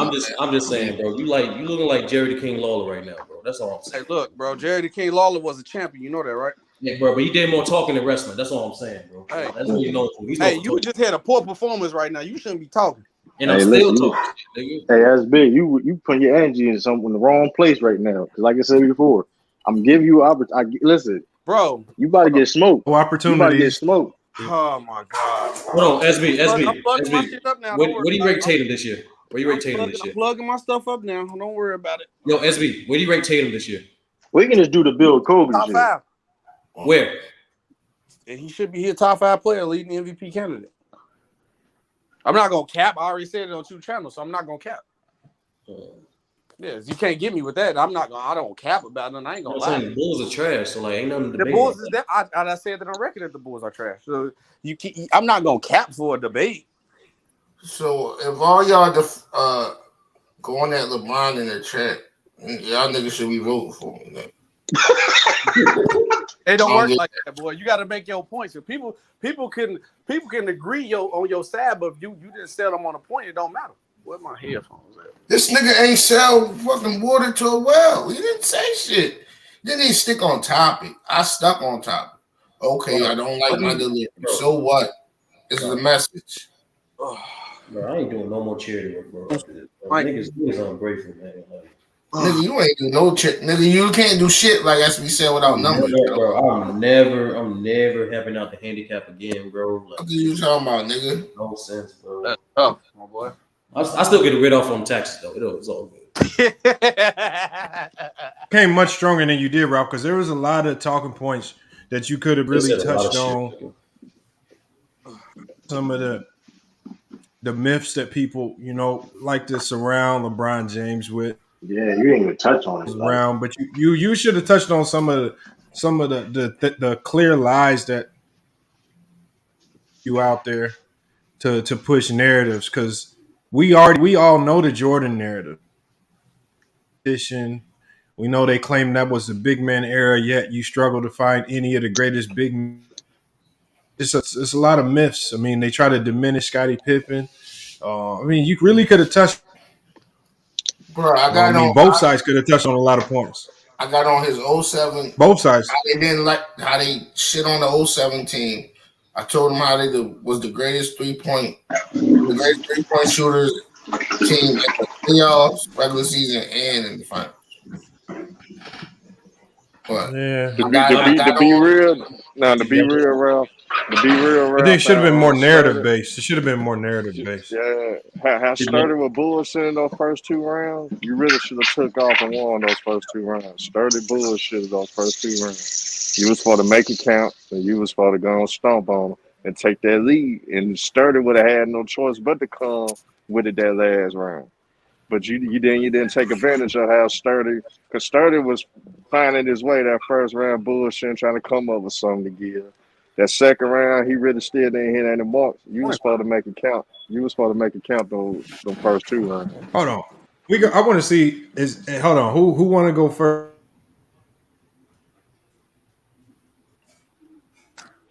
Who wants to go first? You want that one? It don't matter. It don't matter to me. Lamont, your shit glitching, Lamont. Yeah, bro, you just laugh, man. Glitching on mine. Okay, get them 2. That's it. All right. Let me check. Hold on. What you mean? Like your screen, bro. Like your screen, bro. Yeah. Yeah. What did you say? Who go first? You good now. I mean, we can hear you. It's just your video. Yeah. Like the audio straight. Oh yeah. Yeah, I'm just gonna kill my video for now. If my audio start messing up, y'all just let me know. Yeah, the audio good. It's just to be honest with you, it's to a point now. Like the Jordan fans, like people still give their props to like both fan bases like put down the role players, but like niggas, I never seen no much disrespect to a player like Scottie Pippen level. Niggas still gave props to Dwayne Wade to the point they question whether or not how much LeBron needed Wade to become better. People constantly say AD was arguably better than LeBron in 2020. Niggas give Kyrie his props. They always mention how you cook Steph and cook Clay and hit that shot. They always mention that shit. But when you talk to a Jordan fan about Scottie Pippen, they made it seem like this nigga was Horace Grant. They made it seem like he was another role player. Ralph almost accidentally started arguing for you. Yeah. That was crazy. He did. I think he stopped himself in the middle of it. You crinkling paper like you crinkling something. Scott B. Oh. That was SB. Hold on. Who going first with?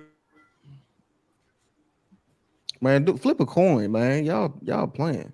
There you go. You need help, little girl? I'll go first. Somebody asked Siri to. I'll go. True, I'll you go first, man. I'll go first. I was about to do it. Hey, look, I'll go first. Just do Siri. Have Siri to flip a coin for you. Well, you can do the Google thing, Lamont. You can go to Google and do it. But yeah. I mean, I didn't even know you could do it. Yeah, you can do it. All right, hold on. Let me put True on the big screen. True, man. I got the timer in my hand. I'm not gonna use the clock on this round, but hey, drop the link in the chat. I'm finna switch to my laptop. All right, hold on. Let me do this. Oh, give me a second. Let him introduce himself on the topic. I couldn't hear you. I said before you start, let me switch over. Hold on. I'm finna switch over to my laptop. All right, Drop here, the the link is in the chat. Link is in the chat. Just let me know when you're ready. No, but Lamont, let him while you doing that, just let him introduce himself and like the topic and shit. All right. Introduce yourself to the people that don't know who you are. Come on, load up. And what you're gonna be debating, and why you gonna win this debate, especially. Yo, come on, man. You gotta put the Photoshop right there. Man. You gotta put the Photoshop. But anyway, forget all that, you know what I mean? Because all that being said, my name is True to King TV. I have a YouTube channel. Go subscribe, True to King TV. I'm arguing Bill Russell being better than Kobe Bryant, greater than Kobe Bryant, all that stuff. And reason why I'm gonna win the debate is, come on, man, I'm True to King, man.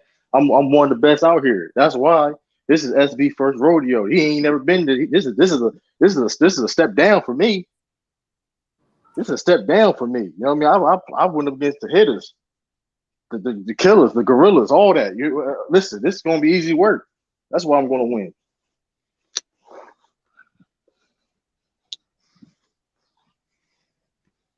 King, yeah.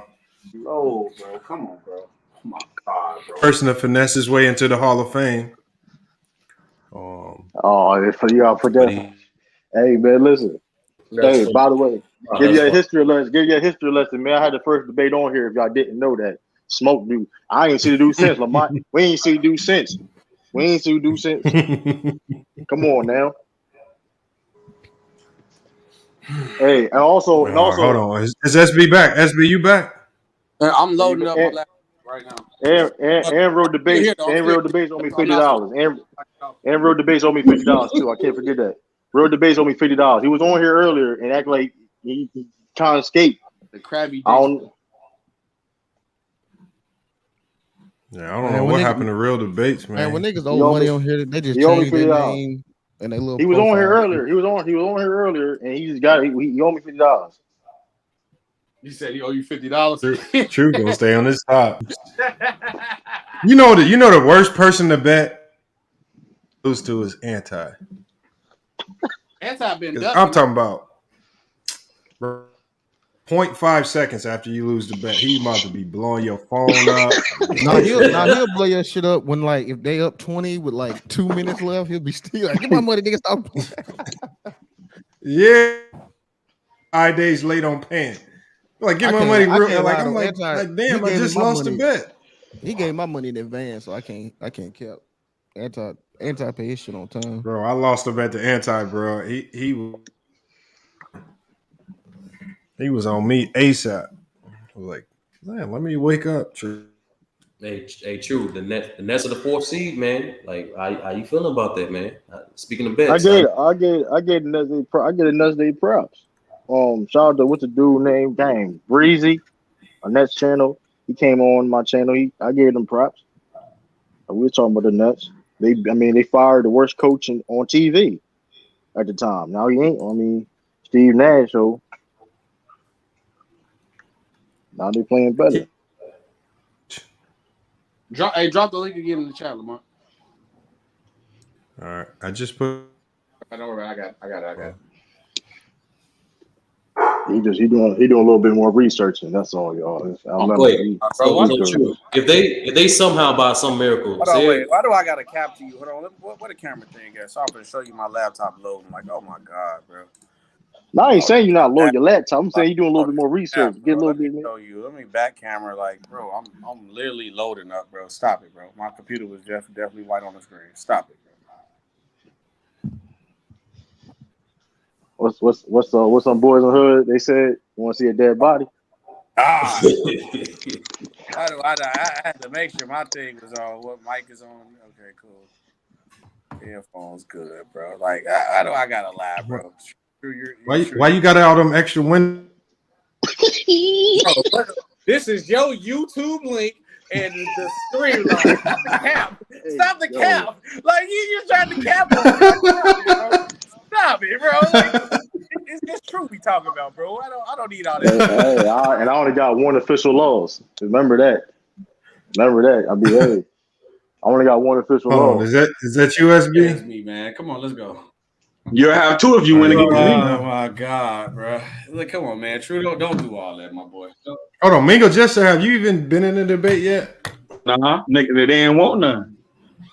Herb, what you talking? What I you don't know if you. Today I is don't it. know, what's up, Mingo. Herb? I don't know if you. What's up, man?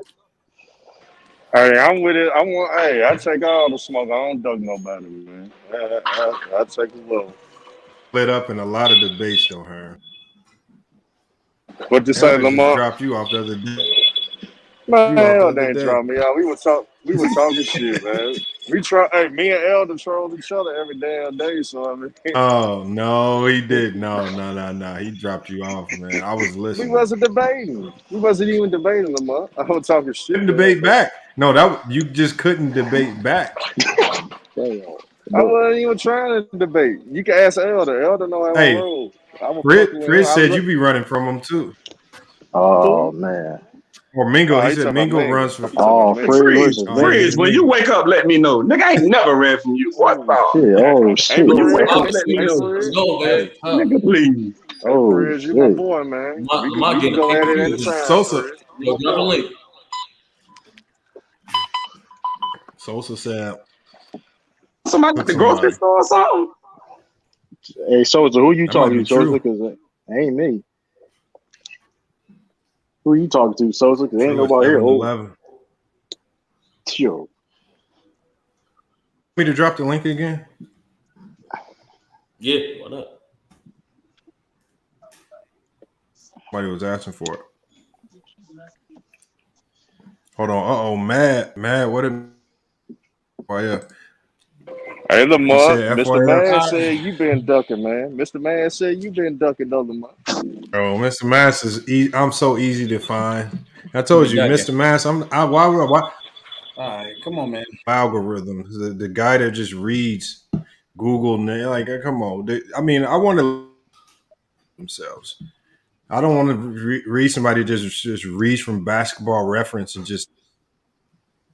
I asked that That's man what a me. 1-3-1 matchup zone was. He said it's just like a 2-3. I said you can't Yo, that's wild. basketball. That's I said we wild. can't talk basketball. Yeah, like You know. you could have said, you could have either said, I don't know the exact difference or something. Like I could respect that, but like you can just want to sit there and say it's like a Come on, 2-3 man. zone, like live. True, is you ready or what? Go Mm-mm. ahead, man. Go. I'm ready, My man. favorite. Boston probably said 2011 about the last 6 months, man. 2011. That's I'm his ready. I'm favorite ready. year. I'm ready to go. SB, you ready? I'm waiting on you. You said you're going first. Go ahead. Well, I'm going on mute All right, because I'm true. waiting on you. Y'all go ahead. Yeah, everybody mute up. Everybody mute up. We got a random debate that just popped up out of thin air. SB wants to try to take from True to King. Can he do it? True to King feels that Bill Russell was greater. Go ahead. Your time starts now. I'll let you know when your 2 minutes is up. Hello, everybody. Put the Listen, 2 let's get minutes on the straight. screen. Let's get straight to the point. Bill was greater than Kobe for multiple reasons. It's plenty to even name. For one, Bill was always the best player on his team when he even got to the NBA. The NBA on the Celtics for them 13 years he was in the league. Kobe was riding the bench, wasn't even getting no clock. Role player for a couple years he was in the league. Then when Kobe was elevated, when Shaq, he still was behind Shaq. Bill was more dominant in his era than Kobe was when it comes to leadership, when it comes to taking his team to the next level, and all that stuff. When we talk about who is greater between Kobe and Bill Russell, what does Kobe do that is great? Scoring. Kobe may not even be a top 5, maybe top 10 scorer of all time. When you talk about greatness of Bill Russell is arguably the greatest defender of all time, and maybe even the greatest rebounder of all time, even the greatest winner of all time. So when you compare of greatness if you compare greatness between Kobe and Bill Russell, it's just simply you cannot compare. Kobe had to prove himself being greatness when Shaq left. Are we serious? When Bill Russell was helping the Celtics get in the championship his first year, Kobe was riding the bench behind Eddie Jones. That's all I have to say for his first round.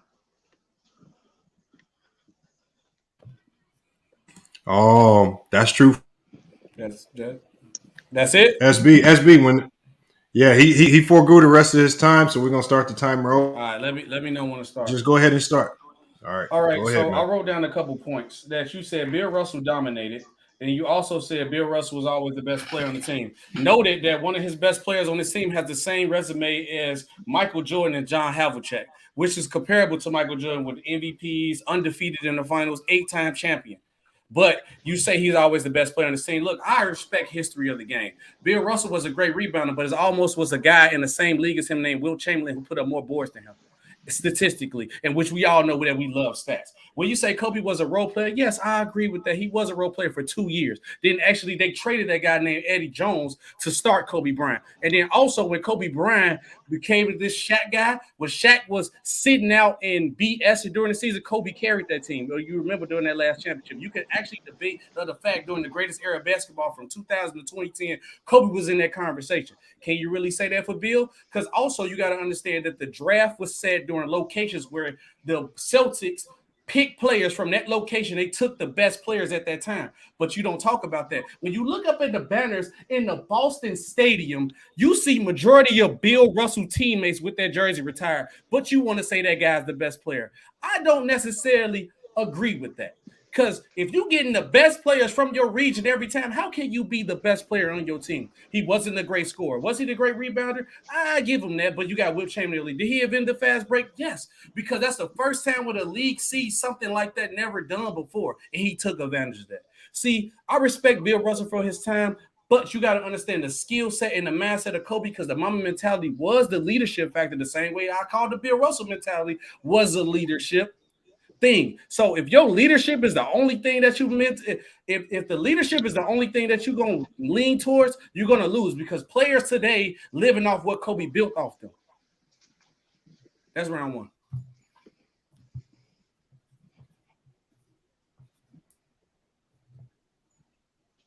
Hold on, that was a good round one. Let me reset the timer real quick. So hold on, I'm about to switch my Wi-Fi real quick to make sure my audio is good.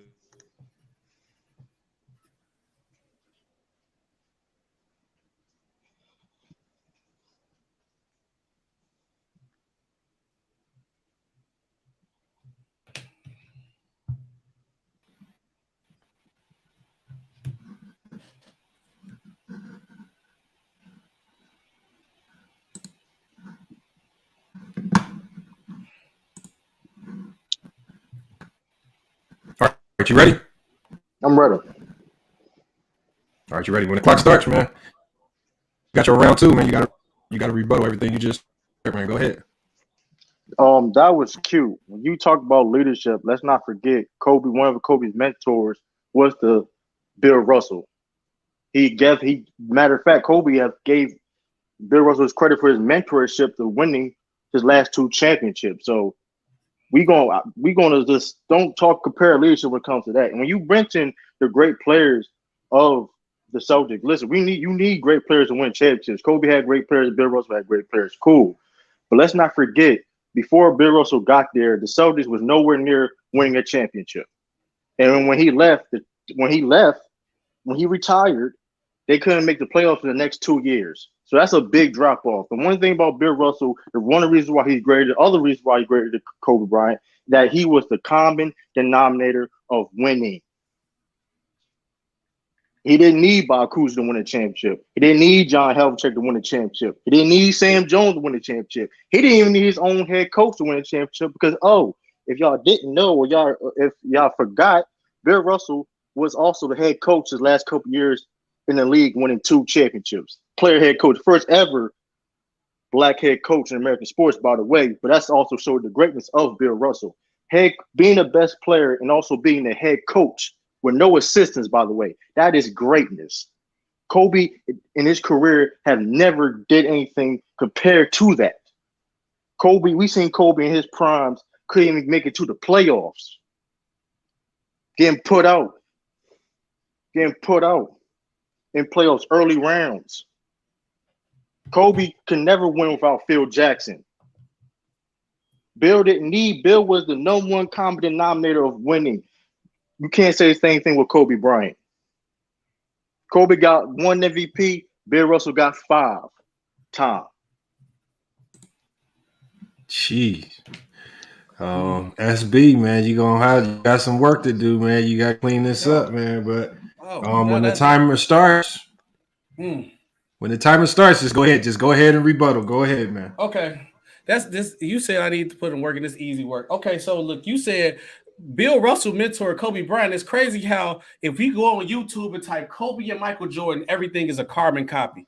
I disagree with that. Then also you said when Bill Russell retired, the 2 years they was trash. They won 34 games, then 44 games. I had to look that up when you said that. Then after that, 56, 68 wins, 56, 60, 54, 40, 44. Then they went down to 32. Then in the 80s, they took off when they got Larry Bird. So the 2 years you claim they were trash, the next year after that, it was still good. And then I'm so confused from the point where you discredited his teammates and you go look at, I keep bringing this up. If you look up at the Celtics history with these old Kennedy rings, all majority of them are Bill Russell and Bill Russell teammates. Sam Jones, John Havlicek, who got the Michael Jordan type resume. Hold on, let me make sure I look at these names again because it's a lot of Celtics legends that played with Bill Russell. Casey Jones, Franklin Rams, like all these guys played with Bill Russell. Do you understand that?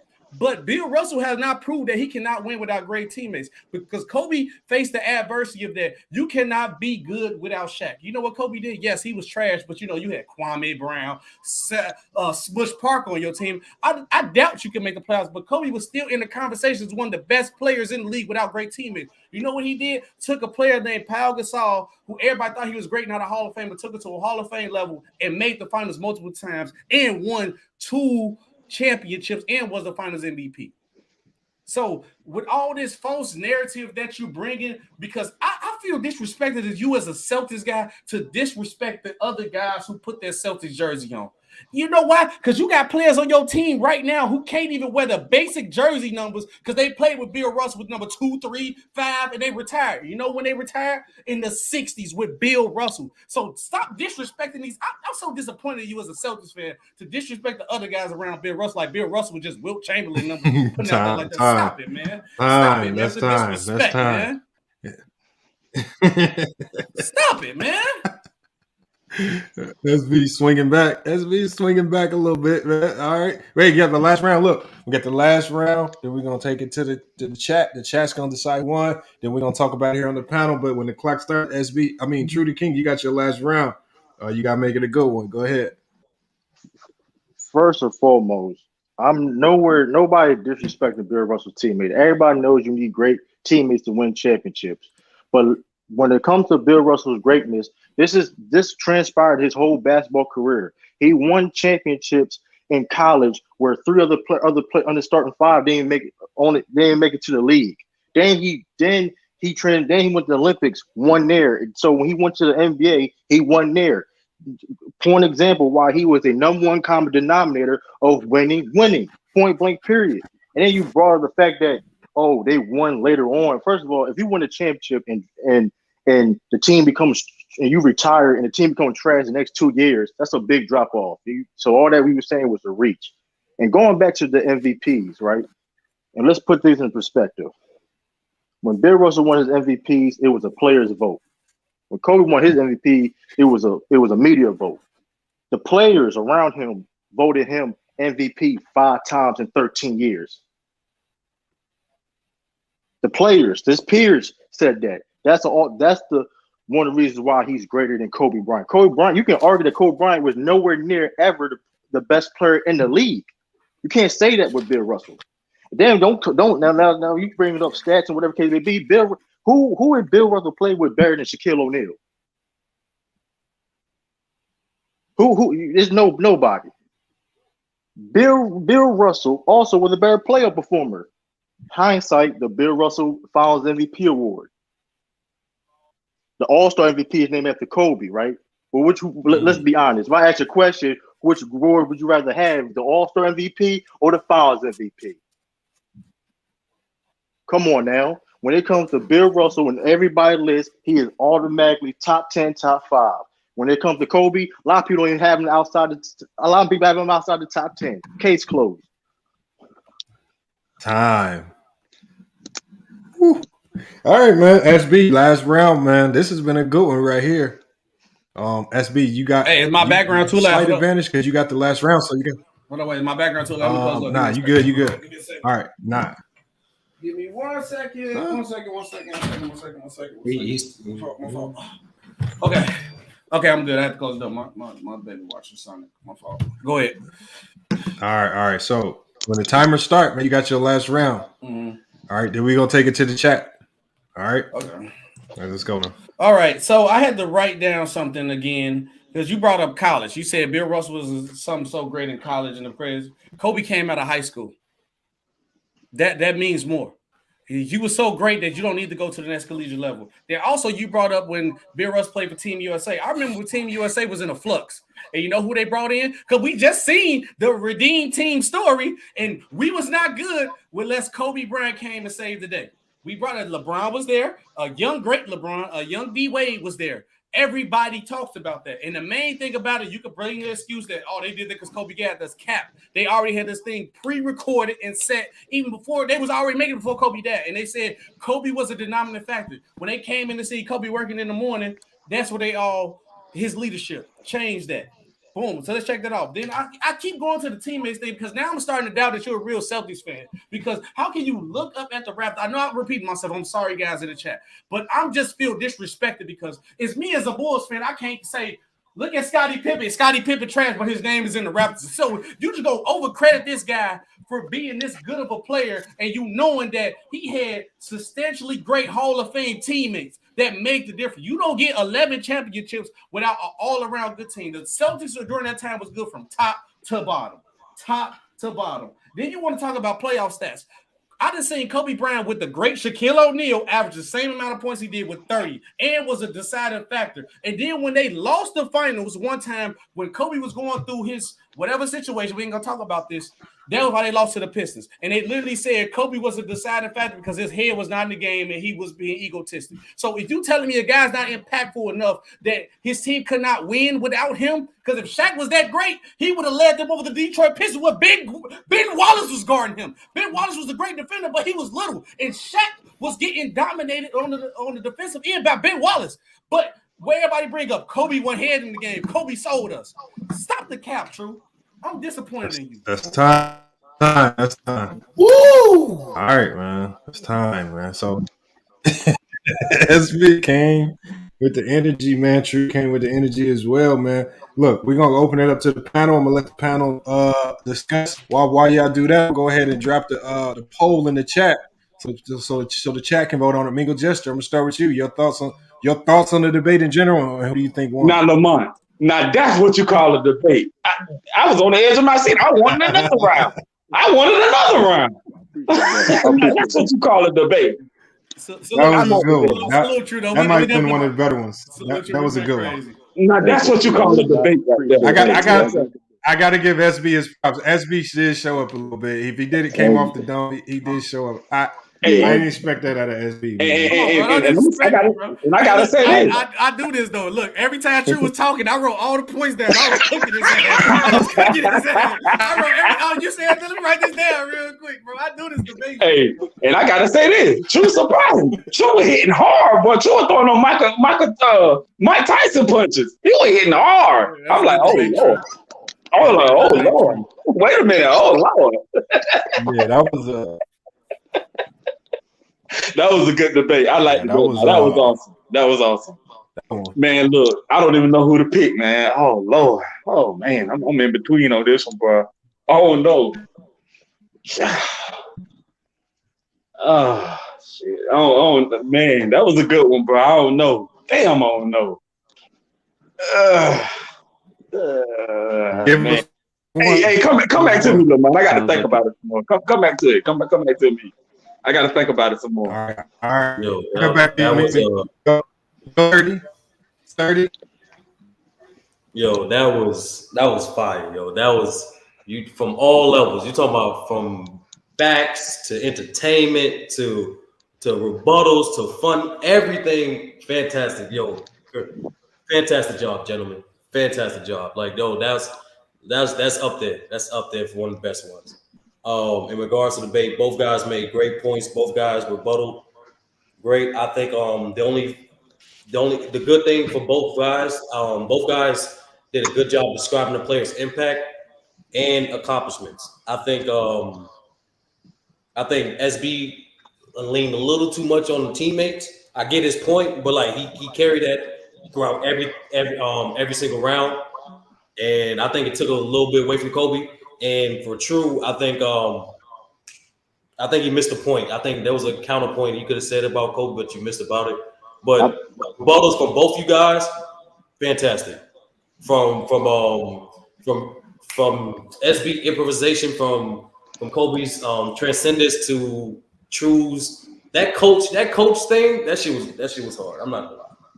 And hit them with a narrative, the All-Star MVP with the Finals MVP, good shit. So if I had the edge, I would give it 2-1 True, but very great battle, very great debate. Yeah, Ralph, what you got on that? Oh man, good battle, gentlemen. Good battle, but SB clearly won this. You brought up the Finals MVP thing is disgusting because your man retired as soon as he got in the league, so he wasn't even in no prime or anything.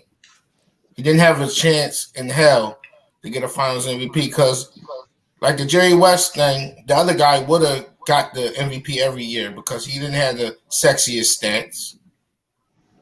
In rebounding, he said arguably greatest, like SB said with his rebuttal.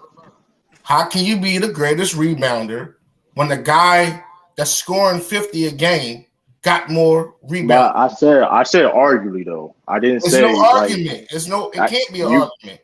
I said arguably. It can't be an argument, bro, because he has more than him. Because with anybody other stats, we like when y'all do the Kobe, you'll be like, well, John Havlicek is better than him because he had more points per game than him and all that. Keep that same energy, bro. And then they only got him in the top 5 because of nostalgia, bro. He was never the greatest player in his era. It was always Wilt.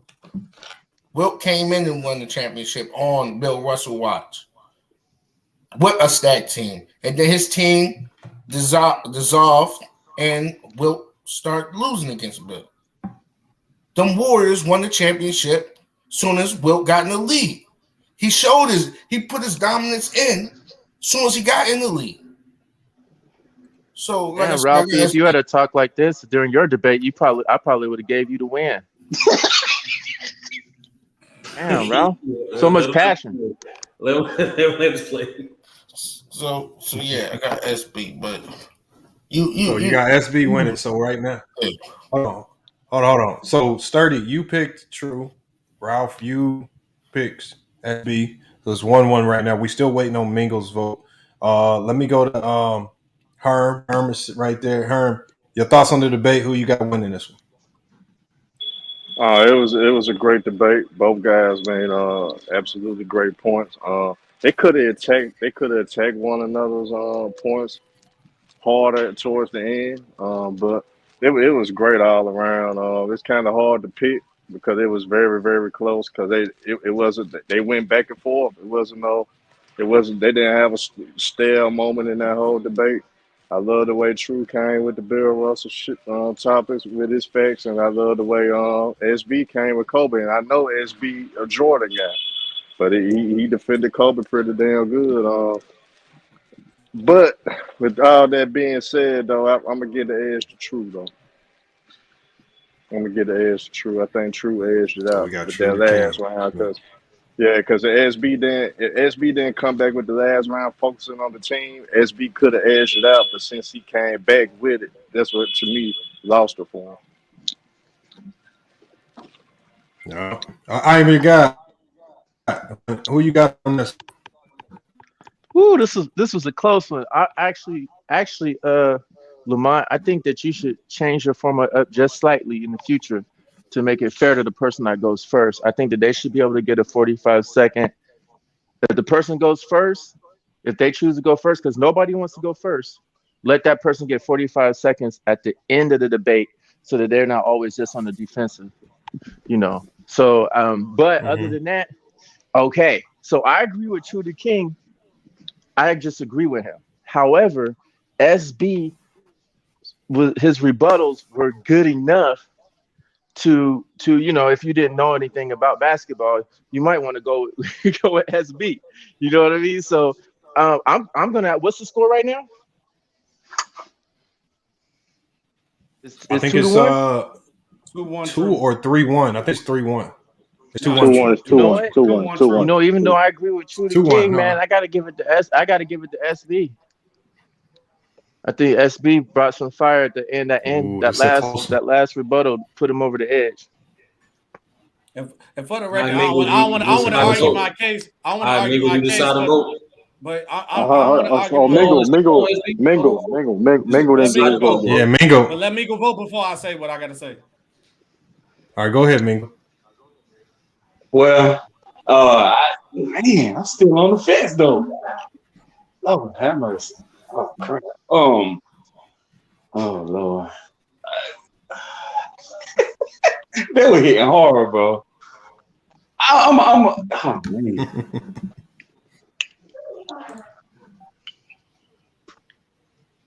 Oh man. Come on, man. I don't know. Man, don't just put the comment up about you. Put mine though. They going back and forth in the chat.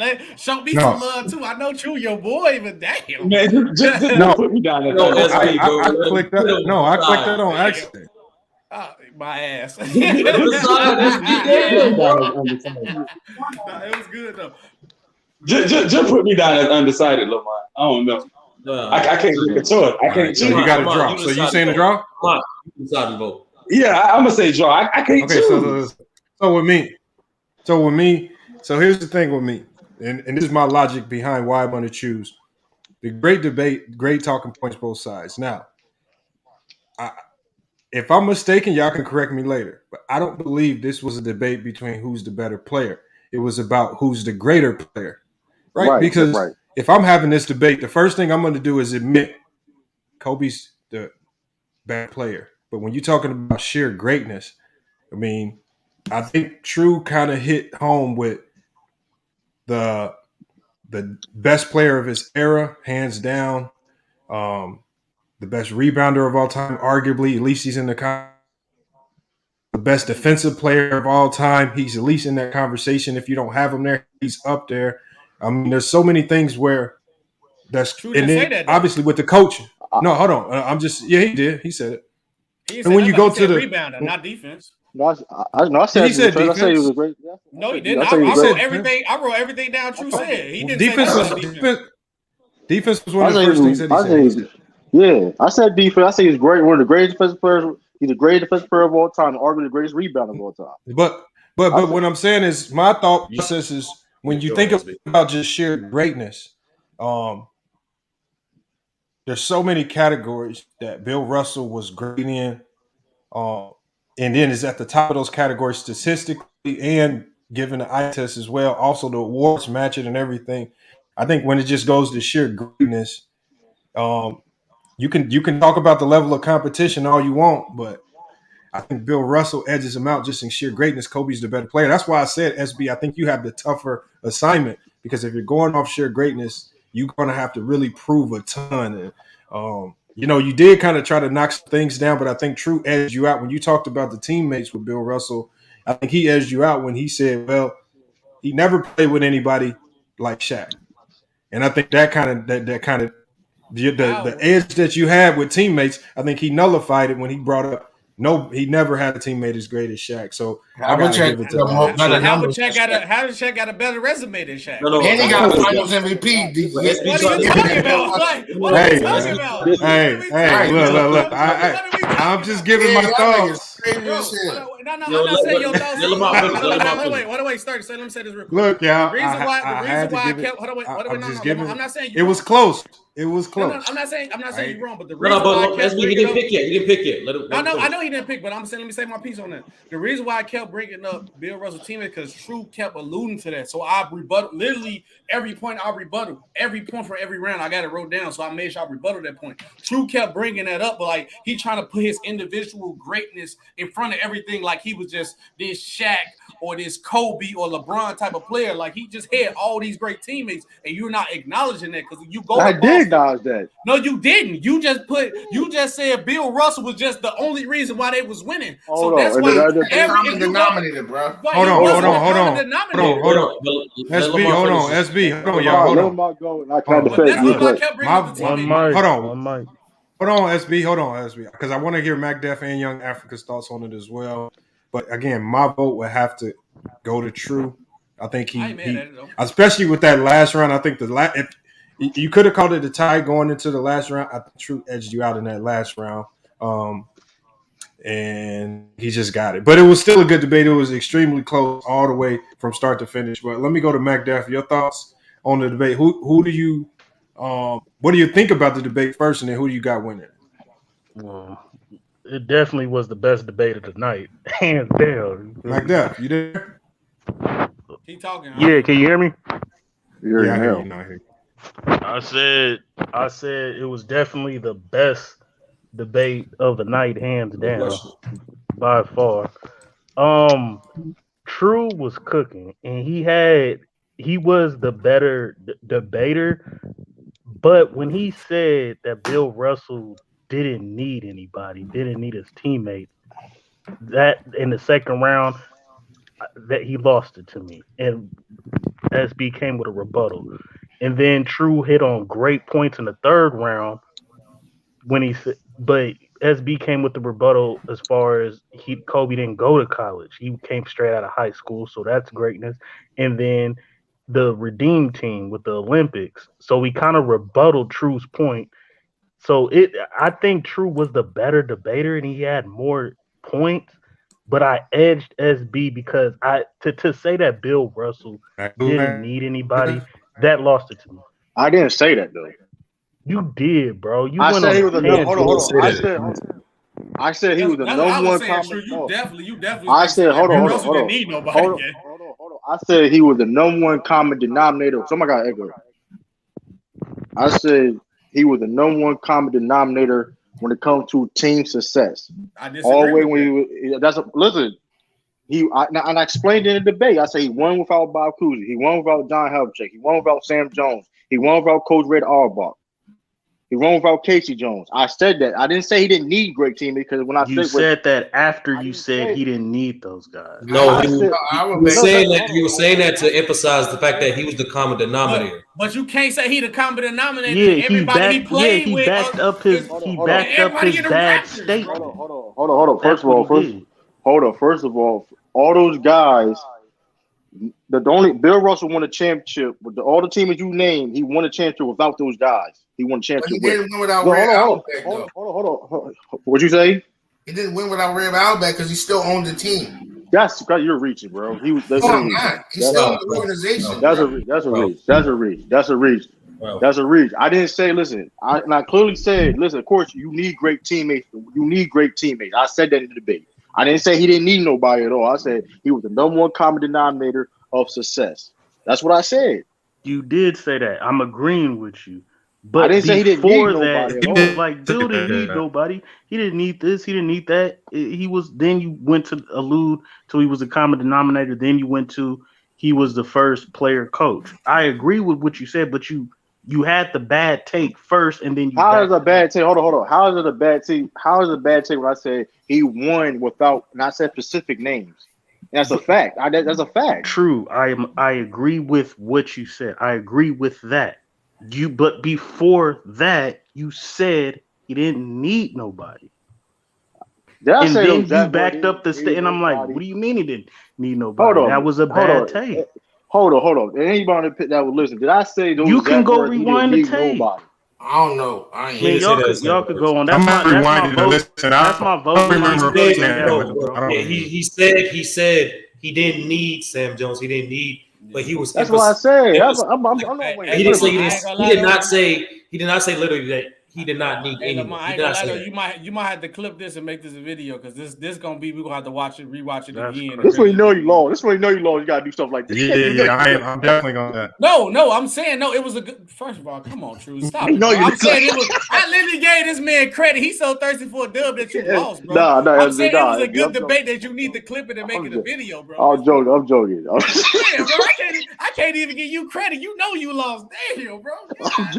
I'm joking. I can't even give my boy credit that we went But crazy.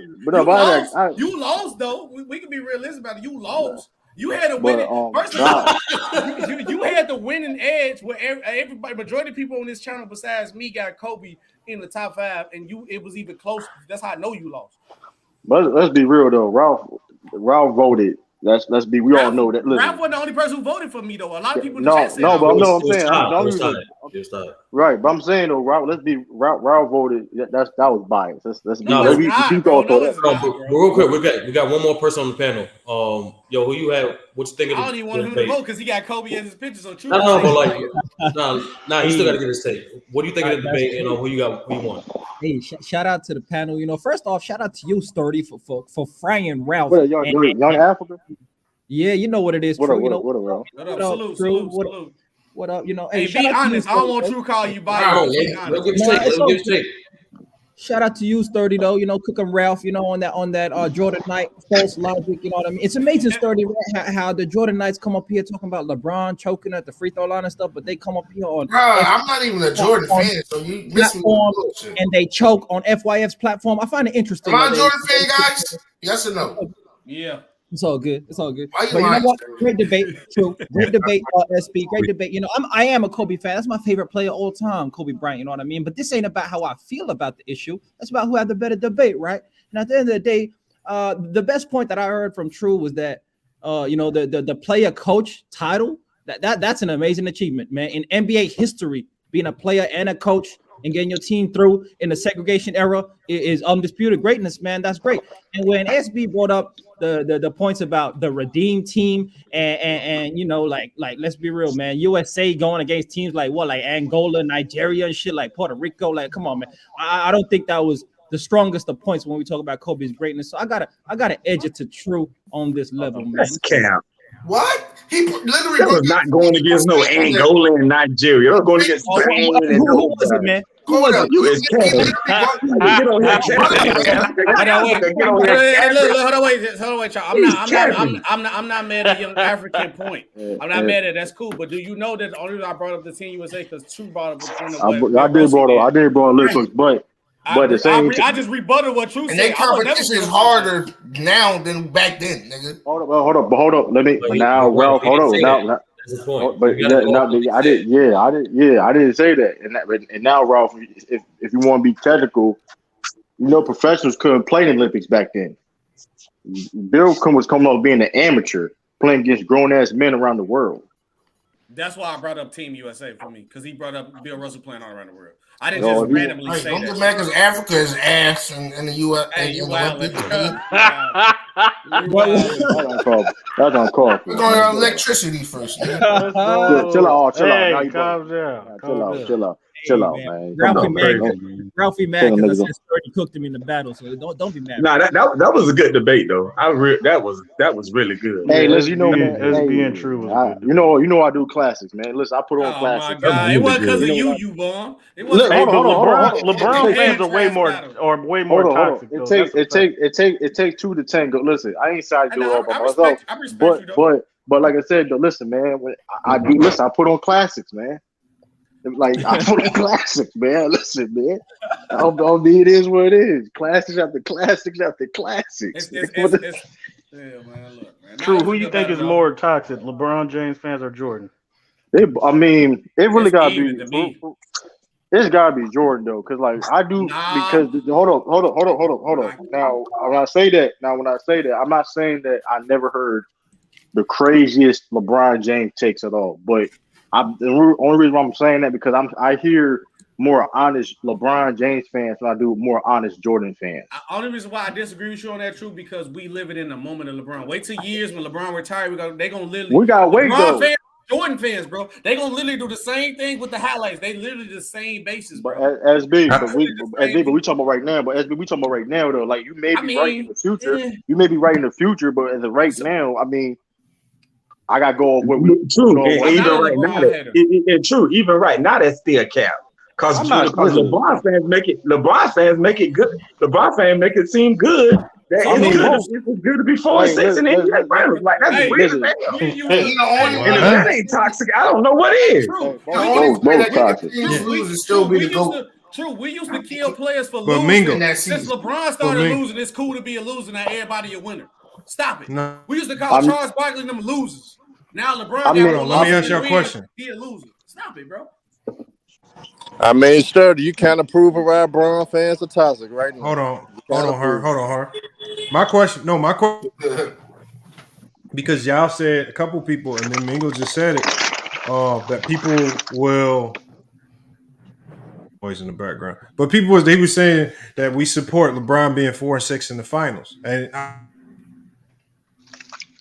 where was all the talk about having a good finals record before LeBron brought the disingenuous argument of having a losing record in the finals?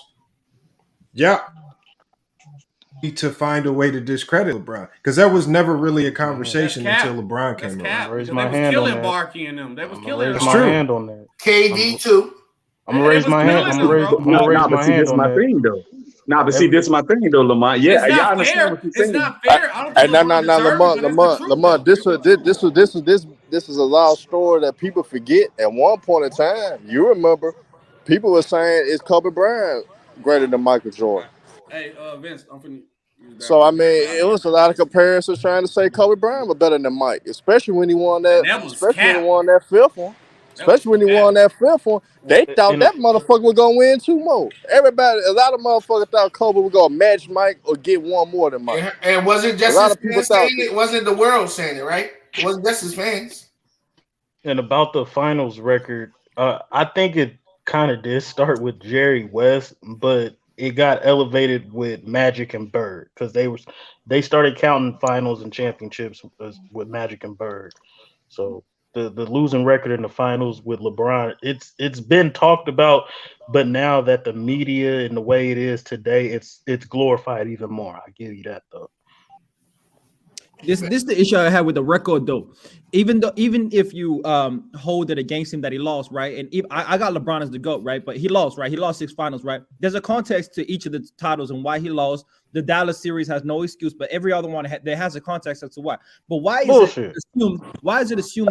See, Sturdy, man, it's niggas like Young Africa make rap right, man. It's niggas like Young Africa make rap right. No. That's all I'm saying. There is context. That's the truth. Hold on, let me hear. Hold on. Let me hear your context / AKA. Okay, go ahead. So if you go to the first title, first loss, right? He comes up against a dynasty with Ugauskas, Gooden, and Delonte West and shit, right? Sasha Pavlovich and Daniel Gibson. No, nothing that I need to say about that, right? Then he chokes against Dallas. Then he goes through guys like the San Antonio Spurs with a down Dwayne Wade, Chris Bosh. Then he comes up against the Golden State Warriors with KD Warriors. He has Kyrie out the first time against the Warriors. Then he has the KD Warriors, the most stacked team of all time. So that's already like 6 times. When you talk about 6 losses, he lost to dynasty teams, right? He lost to Tim Duncan, Kevin Durant. That's Steph not Curry. A dynasty team if you ain't dynasty winning championship. Yeah. Dynasty teams. That's the context that I see it as, right? You talk about the same Tim Duncan that got locked up at Big Z. After that 07 final. After that same Tim Duncan after the 07 final. So this is my question though. This is my question though. Why do we always assume that losing in the finals is worse than going like I heard a lot of people say if you went 4-0, 2-0, that's better than 4-6. Why is a loss on your record worse than not getting to the finals? Why? Because y'all elevated the finals numbers. Wait a minute, now, Young Africa. Wait I a second, never young. heard that. Now see you spit out a bunch of cap right Hold there. on, y'all. Hold on, y'all. Just go one at a time. Herm, let Mingo Jordan go. fans. Listen to the toxic Jordan fans. Hold Mingo, on. I am your guy. Hold on. You just simply said that 2-0 is better than 4-6. Dude, that's a losing record. I've never seen somebody glorify losing so much. 4-6. Hold on. Also, not to mention that, we're gonna go back to what Mingo. What? Besides Mingo, that, here's the problem, listen. Mingo, here's the problem. Say that. The playoffs does not only consist of the final. Now, with the playoffs being longer than it ever been before, because it used to only be, games every single round. And then even if you go all the way back to the 60s and when some of these other players played, the eras, they had lesser rounds. You have to get through 3 teams just to get to the finals. So you have to do a lot of winning just to get the finals. And so it means you have to have a great regular season and you have to get through a ton of rounds just to get to the finals. Yep. Off of 1 7-game series where overwhelmingly it's rare that we find many upsets in the NBA finals. Why do we always say is the finals is a loser? Why is that? So I guess so Lamont, according to your logic, I guess LeBron the only player in NBA history to ever make it to the final. You making it like LeBron the only one to ever go to the finals in NBA history. Like all players that won a championship had to do that, not just LeBron. Hey, true. Hold on. What are you saying? My bad. I got Mingo Jester. What I'm saying is, Mingo Jester. What I'm saying is. Hold on, hey Lamont, let me say this real quick. I'll out the panel. No, hold on. Let me finish because I don't want to lose this thought. Okay, go ahead. A loser because he got to only one final in law, or he lost every time he got. He is a loser. Like when we don't connect these players great players.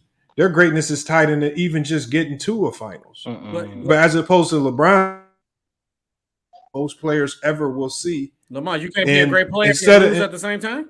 Hold on 1 second. What I'm saying is this. What I'm saying is to get to as many finals as LeBron James has, to have 4 championships for any player is great. But even if you look at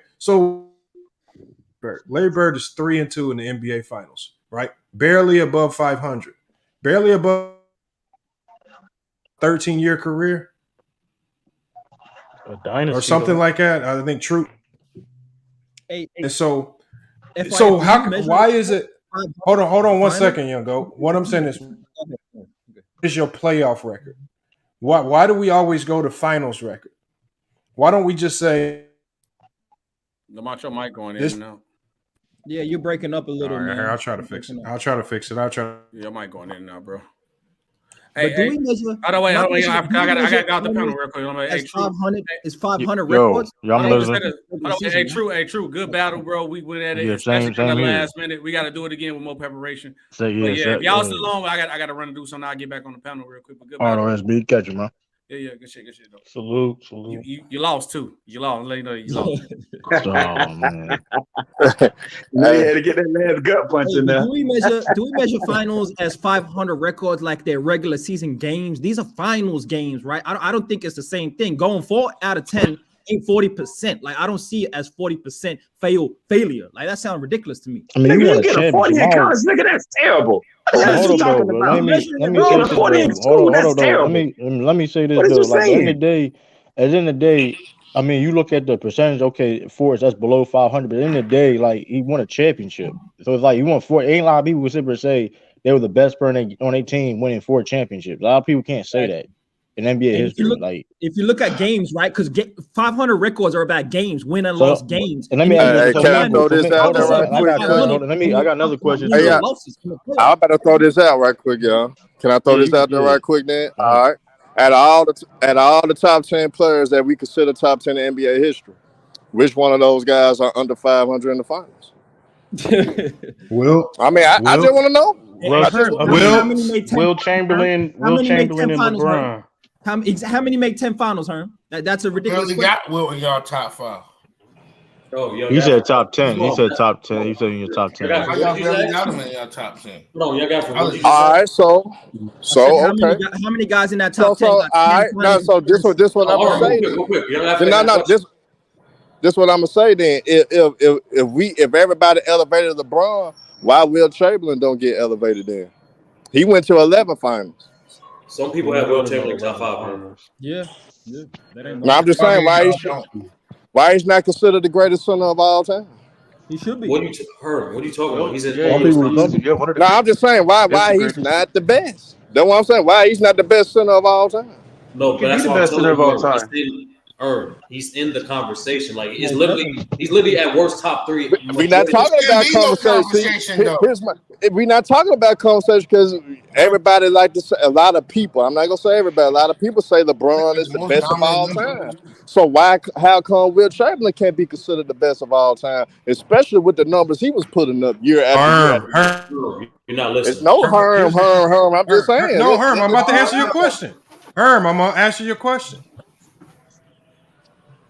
There was a point in time where Wilt was considered to GOAT. There he was, got passed up. So, like I said, I put up a chart how the GOATs of the NBA has changed. The GOATs of the NBA has Your mic changed and still changed. going in and out. All right, man. I can't do nothing. Yeah, you good. Hold on, I'm gonna switch trying my to get mic what up. you're saying. I'm trying to get everything you said. I'm trying to. I'm gonna go try Your to mic fix my keep going in mic. and out. But I'm missing some of it. Yeah, I y'all mean, clearly Will. see I mean, Will was 2 and 4. best small forward of all time. Will was 2 and 4. That's same grace. But Herb, Lamont was trying to say we did a live on this, bro. Like at some point, like the GOAT debate is always fluid. There was a point Will was considered the GOAT. Matter of fact, when Bill Russell and Will was in the 60s, they were interchangeable. That's what I'm telling that's you. not the point. That's That is the point. That is the point. Last thing. You're not letting them finish. Let them finish. You're not letting them finish. Yeah, I said one at a time, and you can't hear everybody at once. And Herm, last thing, bro. Everybody say this shit, bro. If you just include numbers alone, Will will be the GOAT. But if you include everything, he's still in the conversation. Everyone says that. Everyone says that. But everybody still considers Kareem as the best center. Yes, that's the point. The point is, Herm, it's not. All right, so why would Sturdy? Why they consider Kareem the best center? Because of championship. When you originally asked, why can't Will be the greatest center? The point is, out of all the 5 major positions, bro, there's only only 3 of them are hands down the best. Only 3 of them hands down. That's the best position. Other ones all for debate is preference at that point. We've taken everything. No, what I was saying, y'all literally call LeBron clear throat the greatest small forward to ever lace up. Why can't Wilt have that? Greatest center to ever lace up. People do. Why you pushing narrative like he's not in that conversation? Why you trying to push a narrative like he's not in the conversation? No, forget the conversation. He clearly is the best center of all time. Why you act like nobody say that though? Why you act like nobody say that? Y'all don't say that. People say that. Y'all say people do say it. I don't have to say anything, but people do say it though. Let's not act like that. Don't push that narrative. Don't you push the narrative, bro. Y'all don't debate. That's not true. Y'all clearly say LeBron. No debate. A lot of people say Larry Bird better than LeBron. It's back here. So they play a different position. That's why. Like, come on, bro. Let's not. Bro. You don't. But is he really better than Dr. J? Since we want to do that. Don't see now you reach. All right, bro. Now you. He's better than Dr. J, bro. See you crashing out again. There you go. Hold on. What I would say about Will Chamberlain at his position, which I think you guys would have to tell me, he beat Bill Russell and he beat Kareem. Who at any other position beat the top two out of the top 3 at their position all time? What are these weird circumstances? That is weird. Like Bill didn't even get a chance to play against Kareem. That's weird. No. I said, hold on. Time out. So again, you can make fun of the question, but you can't answer it. The whole point is that Will can obviously, to Ralph's point, be called the best center because he literally did something at his position that nobody else has done, and that's at least beat. And you can argue Tim Duncan did that. You can argue Tim Duncan, depending on when you rank the other niggas. I mean, didn't Yeah, Kareem but pass Wilt? Tim Duncan never beat Karl Malone. Right, No, but Kareem passed Wilt. Depending where you rank KG and Dirk, niggas have that. It qualifies for Tim Duncan. Tim Duncan's a power forward. Right, but my whole thing is though, okay, but it's I'm just making a point. Let's not act. Why we? And let's not act like the people. Hold on. Everyone don't have the opportunity, MacDev. That's the point. Right. That's like, and let me say this too. Magic didn't play Steph to your calculation, nigga. When Kobe played Jordan, that wasn't Kobe's prime. And I'm vice versa. saying, but listen. And again, you're saying that everybody didn't have that, but Wilt Chamberlain, for the fact that he had the opportunity and capitalized on it, he can say that. Nobody else can say that. We're trying to pull hairs here and see and debate this, that, and the third. That is not a mute point if he's the only person who did it. But MacDev, here's what y'all doing though. Look, Wilt Chamberlain, according to the GOAT progression chart, was considered the GOAT from starting at 1966. This was after Bill Russell had started dominating. Bill Russell had already been dominating because prior to 1966, Bill Russell was the player that was looked at as the GOAT. It was not from 66 to 67 on, even with Wilt Chamberlain having an inferior record in the finals, he was still labeled the GOAT over Bill Russell, and that continued all the way. That was a big debate. It still was a debate. Let me tell you when this. I'm gonna tell you guys how long Wilt was considered to go over Bill Russell. This continued all the way until let's see. He was considered to go for a long time. This is almost close to the 80s, so what I'm looking at. And then so he was considered to go all the way up until 1979. So Wilt Chamberlain had a grasp on being the GOAT for a long time over Bill Russell, even after Bill Russell had done his damage. So for you guys to say he never got his just due for being as good as he was, he was considered to GOAT for a long time up until 79. And then that's when Kareem Abdul-Jabbar took over. Rightfully so.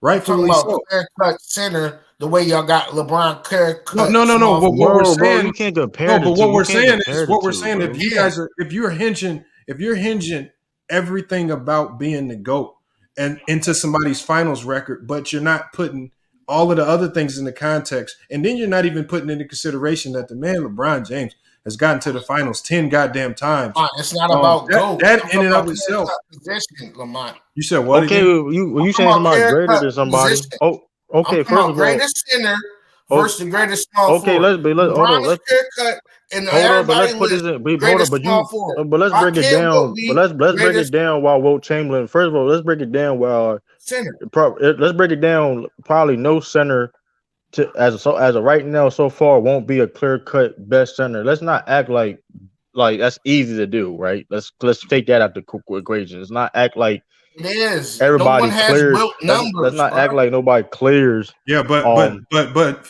also, Ralph, let's not act like Wilt didn't get credited for those numbers. Look, if you look at the GOAT rankings, he was considered to GOAT from 66. Look, is Wilt still the GOAT? 74. He was considered to GOAT all the way up into 79. He had an over 10-year grasp on being the GOAT. It wasn't about him having, but Ralph, it wasn't about him having a losing record in the finals, because back then people just understood if you were the best player, you didn't always have the best team, but you could still be the GOAT even if you have a losing record in the finals. Wilt Chamberlain was the GOAT at this time, not because he had not because of some petty stuff like a bad finals record or a losing record in the finals. I think it was understood that he just didn't have the same types of teams. I'm not talking about GOAT. I'm talking about center. You know how, like I said, LeBron's on everybody greatest small forward. It's no vote. It's no debate. Well, name a better small forward. Because he had a longer pick than Bird. That's why. Can you name a better small forward? Well, I mean, you act like that's the easiest position. The power forward and small forward are the easiest. LeBron and Tim Duncan. Bro, and the center is Ralph. Shooting guard is easy too, because Jordan. Why you didn't have this energy in the debate though? This would kill me though. Like, why you didn't have the same energy in the debate? Like, Ralph, the center position historically has been the most dominant position in NBA history, bro. Accolade-wise, stat-wise, everything. Hold on, Ralph. The center position is the hardest. No, I'm saying, bro, Ralph, hold on, relax, nigga, damn. You could have said all this shit earlier. Damn. Nigga, we wasn't talking about Will. No, you could have. Where the passion at? You worded Where the energy like passion? you in a Damn, debate. bro. Like, come on, bro. Like, Now it's shut the weird, fuck up bro. real quick. This Damn. is weird. Like, you had none of this in the debate. Now you trying to turn up now. It's And simply then put, one bro. The win. center position is more competition, bro. Because it's not just stats, it's everything. I'm trying to tell you that. Will has the stats, no doubt, but he don't have the most accolades. He don't have the most consistency. And he didn't perform. And he was inconsistent in the playoff. He was inconsistent in the playoffs. Ralph. It's competition. Hold on. At that position. See a game in regular season. Hold on. Ralph, let me ask you a question, Ralph. Since you're a Will Chamberlain fan, Ralph, let me. Who was the first team to ever blow a 3-1 lead? Can anybody ask me that question? Who was the first team to blow a 3-1 lead? Will Chamberlain, the Bucks in 1968. The Phillies up to the Philadelphia Sixers. The Warriors. I think it was the Warriors. The Warriors were Sixers. They was in Philadelphia, but the Philadelphia Warriors, I believe it was. It was the Philadelphia 76ers. They played the Golden State Warriors in the 67 finals versus. And what did he have? What did he have singly? Wait a minute. So in 67, they was called the 76ers? Yeah. Yeah, they were Sixers. Okay. Ralph, it's simply, bro. You can't compare positions apples to apples, bro. It's different competition. Can't, because you literally you and True just lied talking about his production went down. How your production go down when I'm scoring 40 in regular season and 37 in the damn fucking this dude crazy. That's not going down, bro. I'm doing average. I'm doing above average when my why you turn up? You didn't do this in the debate. This bothers me. This bothers me right now. I just can't get it, bro. I'm sorry. Bro. I'm going way above average while these niggas doing just enough to get by. Hold on, but Ralph, who are you comparing? So why he averaged 22 points per game in the playoffs and averaged 30 in the regular season? Then can you explain that? That's not a drop off. Can you explain that? He averaged 30 points in the regular season and he averaged 22.5 points in the playoffs. Can you explain that? And I'm gonna go to it right now. Please, if it's not in this prime, I don't want to hear it, bro. But this Ralph, is total. In his prime, when he's averaging like 50, he's averaging 30. We're averaging 40, he's averaging 30. Like it's okay, bro. It's still great, but that's the mark gets you in terms of context. But that's the context. But hold on. I just want to get what is the overall point Ralph is trying to make. He's trying to say statistically, LeBron is the best small forward. So technically, statistically, Wilt's supposed to be unanimous the greatest center. But he don't understand it's not just statistics when it comes to LeBron and his comparison to his position. And also, there's way more simple competition at the center than it is a small forward. Well, being the GOAT, MacDef, if you look at all of the GOATs, all the best players in NBA history, all of the GOATs, the people who have been labeled the GOAT, it's never been tied to who has the best finals record. If you're being honest about it, they just go off who's been the best player during that era, and this starts all the way. This is all the way back when it first started. From George Mikan all the way to now when Kareem was labeled to go. Because how many finals losses does Kareem have? 4. I mean, it's not perfect. I mean, does he have a flawless record? But again, one of the things that made Kareem the GOAT was he consistently had his team in a position to win a championship. That's getting to the finals. Correct. Can I jump in real quick? Go ahead, Sean. Just salute everybody. Salute, Sean. What up, Sean? The Wilt conversation is always interesting because Wilt obviously statistically could be the greatest ever because of just the pure stats. But when you think about the center position, it wasn't just about putting up dominant numbers. It was your ability to make people around you better. And that's the biggest criticism against Wilt. Even the year that he decided he was going to lead the league in assists, it was kind of like a ego thing. It wasn't necessarily this is what he's consistently done throughout his career. When you look at the era he played in, the Bill Russells, and then obviously later in his career, Kareem, the Willis Reeds, the Nate Thurman, all of these guys, the Wes Unsells, these guys were considered not just great centers, they were considered centers that made their teammates better. And Wilt never had that as a part of his, a part of the conversation of who he was as a center. But statistically, yeah, you look at the numbers, the pure numbers, yeah, he could be the greatest center ever. But the center position was always judged on more than just numbers.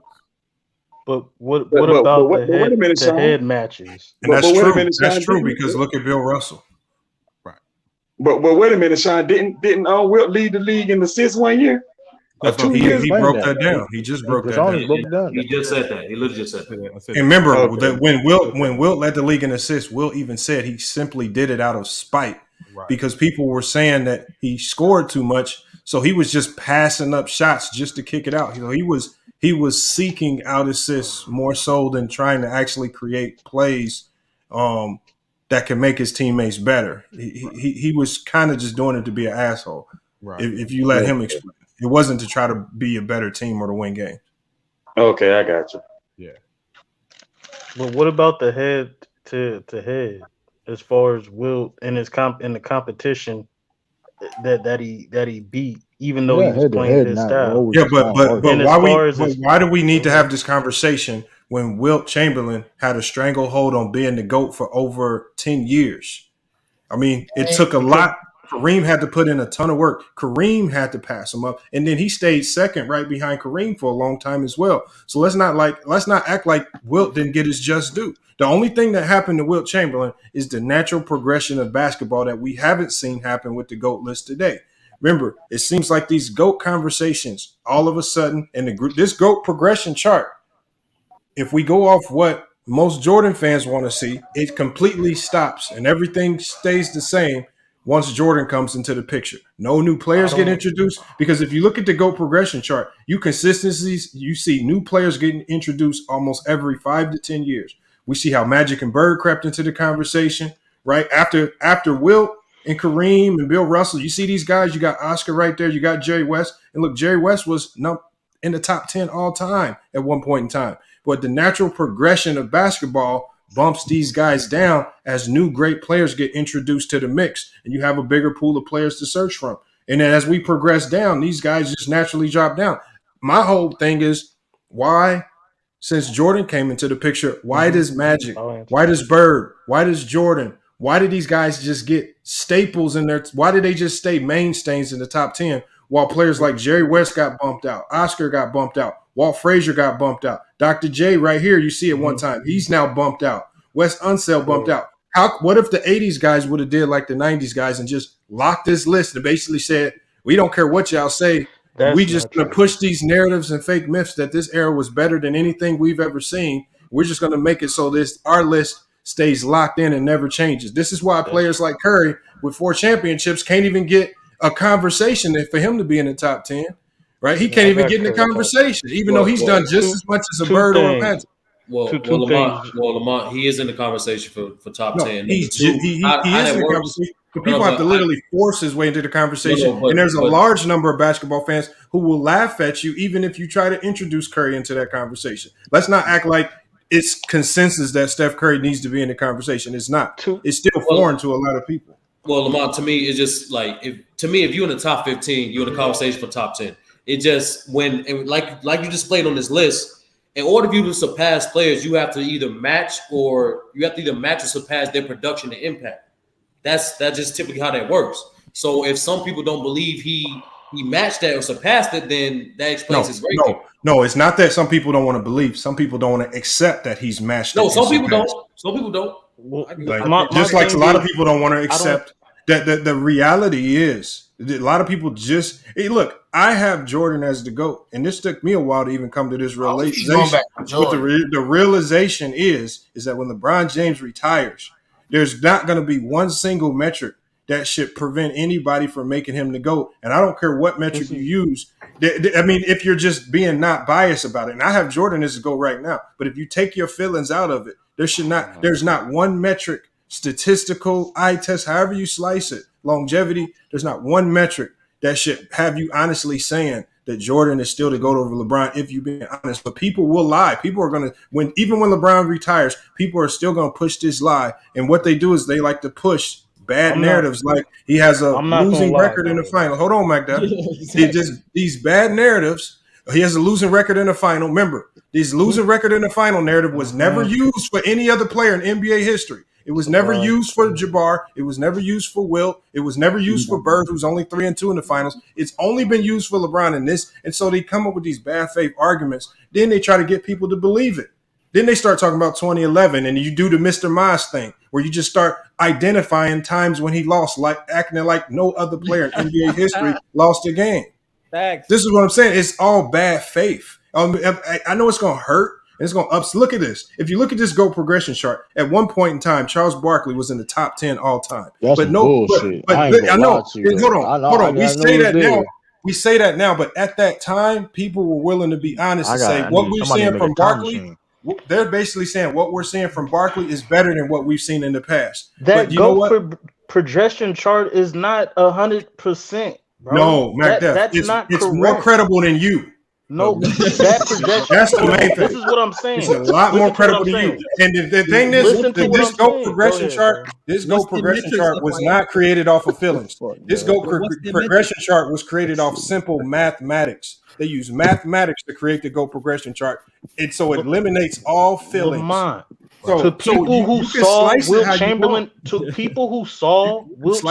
and Kareem play, they don't care that Michael Jordan won 6 championships. You're not going to tell somebody who saw Kareem play and say he was the greatest basketball player. Michael Jordan in his GOAT projection is not going to change their minds. No, it's not going to change the minds of Kareem Abdul-Jabbar fans who watched him play. No, because the problem is with this is when somebody like Bees comes in and says he has Kareem as the GOAT, the crazy thing is he actually has logical reasons as to why he still has Kareem as the GOAT, and he has sound reasons that actually make sense.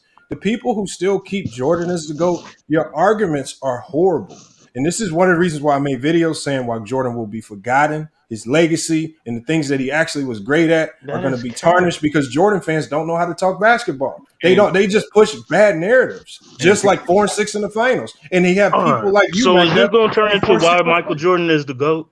Well, no, it's just about bad face narrative. Because all I'm doing, I was talking about Will. Are we just going to go to why Michael Jordan's the GOAT? What I'm saying is, even with Wilt, let's not act like Wilt didn't get his credit for being great. Wilt was looked at as the GOAT for about 13 years. And he just some got people passed still up. have him as the GOAT. Oh, Mac Def, you got to stop lying. You're talking about a very, very Joel small Embiid just said Wilt Chamberlain is the GOAT. Okay, People hold on, still Mac have Def. him as the GOAT. He played for Philly. That was a beat. We're talking about when because anybody Charles that Barkley says got Oscar Robertson top anybody that second. says Wilt is the GOAT is you're talking about a very small percentile of people. The GOAT conversation right now is usually between 3 people. It should be Kareem, Jordan, and LeBron. Sometimes just because Kobe passed, people want to sprinkle Kobe's name into the conversation, which he doesn't belong. That's bad that y'all say that, bro. That is true. That is sad. Hold on. Number one was saying Kobe. Number one, as a Chicago Bull fan and Jordan fan, yeah, I admit we said Jordan was the GOAT in '93. When he came back and retired after winning 6 championships, we said he was the GOAT. But we never overlooked the players coming after him. We never overlooked Shaq.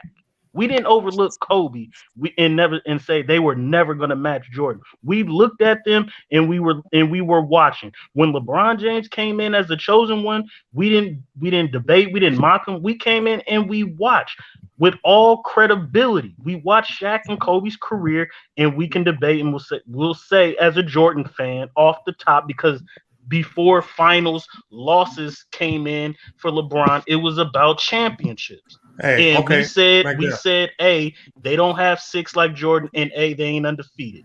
That's where it went. When LeBron James came in and the new media came in, they obviously said after 3 championships with a losing record, they said LeBron James is in the GOAT debate. As Jordan right here, as it's Jordan right here, fans, right, Mac Def. We're gonna go off what's credible. First of all, if you go off the GOAT progression chart, Kobe was never in the GOAT conversation. That's not. Hold on. Time out. I'm not. No, there's no that's time a out, chart, bro. That's somebody who made up a chart on their feelings and other analytic stuff, bro. Hold on, Mac Def. Hold on. The GOAT chart is at the top of this chart. It talks about 5 different metrics used to create this chart, and it's all based on math. And so when you look at this chart, like I've always said, the one thing I've always said is up until Kobe died, he was never looked at as a top 10 player all time. And damn lie. hold on, I know you can say it's a lie all you want, but I know what I see with my two eyes, because if you look at, could you tell us the metrics real quick? I'm gonna show you the metrics here in a second, but according to these metrics, and I'm gonna scroll to the top and show you. According to this chart, LeBron James got introduced into the GOAT conversation. That means top 10 all time, 2010, 2011. And that's when he started to trickle his way up and knock other guys down. And this is what happened. And so you see the Kevin Garnett's, the Tim Duncan was introduced into this list. Tim Duncan, rightfully so. LeBron is now shot up to number 3 with the 3 guys that belong. So you got Jordan, Kareem, and LeBron. Hold on, Ralph. Hold on, Ralph. Hold on, Ralph. Hold on. Let's look. Look. And so look, he passed according to the GOAT, because the GOAT progression chart. This GOAT progression chart, the math that it uses says that Jordan never became the GOAT. It was only 90s fans that labeled him the GOAT. And this is where Bees might have a little truth to what he's saying when he talks about Kareem. Because Bees always asks, when did Jordan ever pass Kareem? But see, what Jordan fans will tell you is Jordan passed Kareem because Jordan's undefeated in the finals, even though he didn't make it to the finals as many times as Kareem. That's what they'll say. So they'll use Kareem's finals losses, right, against him, even though he got there more and won just as much, has more MVPs, accomplished more statistically. I mean, come on. Kareem literally did everything Jordan did. I mean, okay, because maybe if you go he's a better scorer. No, he's not. I don't think it's that. I don't think it's that. Like that. I think, what? No, I don't think it's that at all. I think what it is. I got 3 reasons why. Two things. Number one, when you look at most people's top 10 list, the only person that's in most people's top 10 list that played a good portion of their career in the 70s is Kareem Abdul-Jabbar.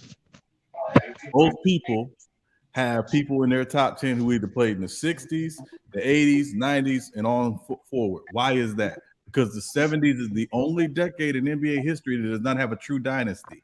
So you can't tie a certain person to a dynasty in the 70s because it doesn't have one.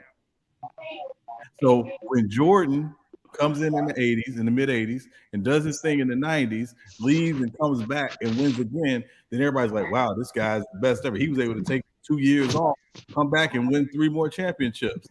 That's when that conversation started. Everybody knew he was an all-time great. Everybody knew he was an all-time talent.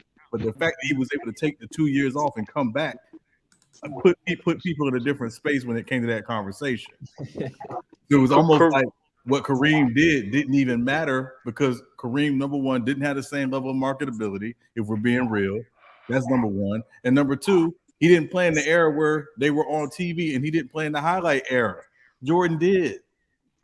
Two things with Kareem. Can't take a list with a trust me. Two things with Kareem.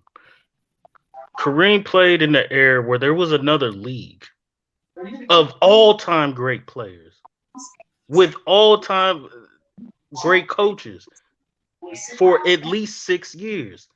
So there wasn't a dynasty because the best players weren't even playing in the NBA. And I give all credit to Kareem being the best player of the 70s and having a 10-year dominant run. I agree with that. The thing with Jordan is this, and the 3 reasons why we consider Jordan the GOAT. A, we consider him the greatest scorer of all time. He averages the most points all time for a career and playoffs. No, he don't. Stop lying. He's tied. Okay, is he number 1, Ralph? Is he tied for number 1? So we can honestly say, okay, so we can honestly say he's the best scorer because A, he's the best. He averages the most points per game for regular season, and he averages the most points per game in the playoff career, 33. That's number 1. Number 2, it's not just the 6-0 because he's the only player in the top 10 who's undefeated in the finals. It's how he did it. He 3-peated twice. It's only happened 4 times in the history of this game, and he's got 2 of them, half of them. That's ridiculous, and that's the other reason why we consider him the GOAT. Let me ask you a question, Mac.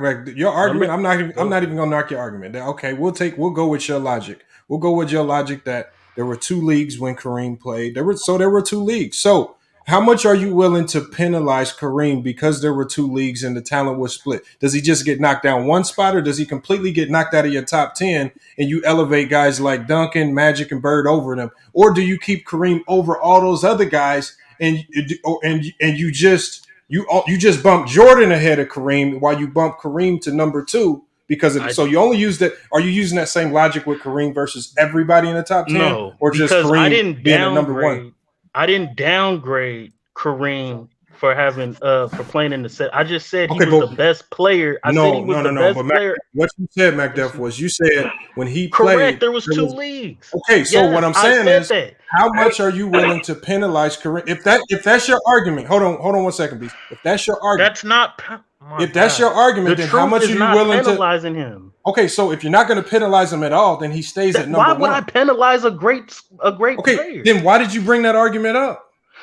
Because A, it's a historical fact, and B, that's one of the reasons. But why bring it up if you're not using it? Then it's part of your criteria. First of all, I add what Sean said. There was no dynasties in the 70s.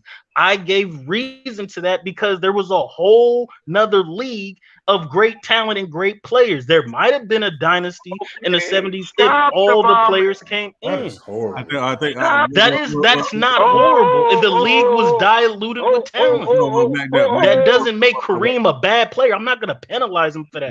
I was asking the specific question of dynasties. Wait, Mac. I'm sorry. Go ahead, Bees. I'm sorry. Kareem was only passed because of his political stance. Let's stop all this other BS. Because they passed Kareem, they anointed Michael Jordan the GOAT when his 3rd championship. He was anointed the GOAT in '92. So all this BS you setting up here talking and spewing is a bunch of crap. So it's crap that he repeated 93 was his 3rd championship, not 92. Yeah. I'm telling you, 92, 93 they anointed, they anointed him the GOAT in his 3rd championship. Correct. And it has, and y'all can say whatever you want about all-time scoring, all this other crap.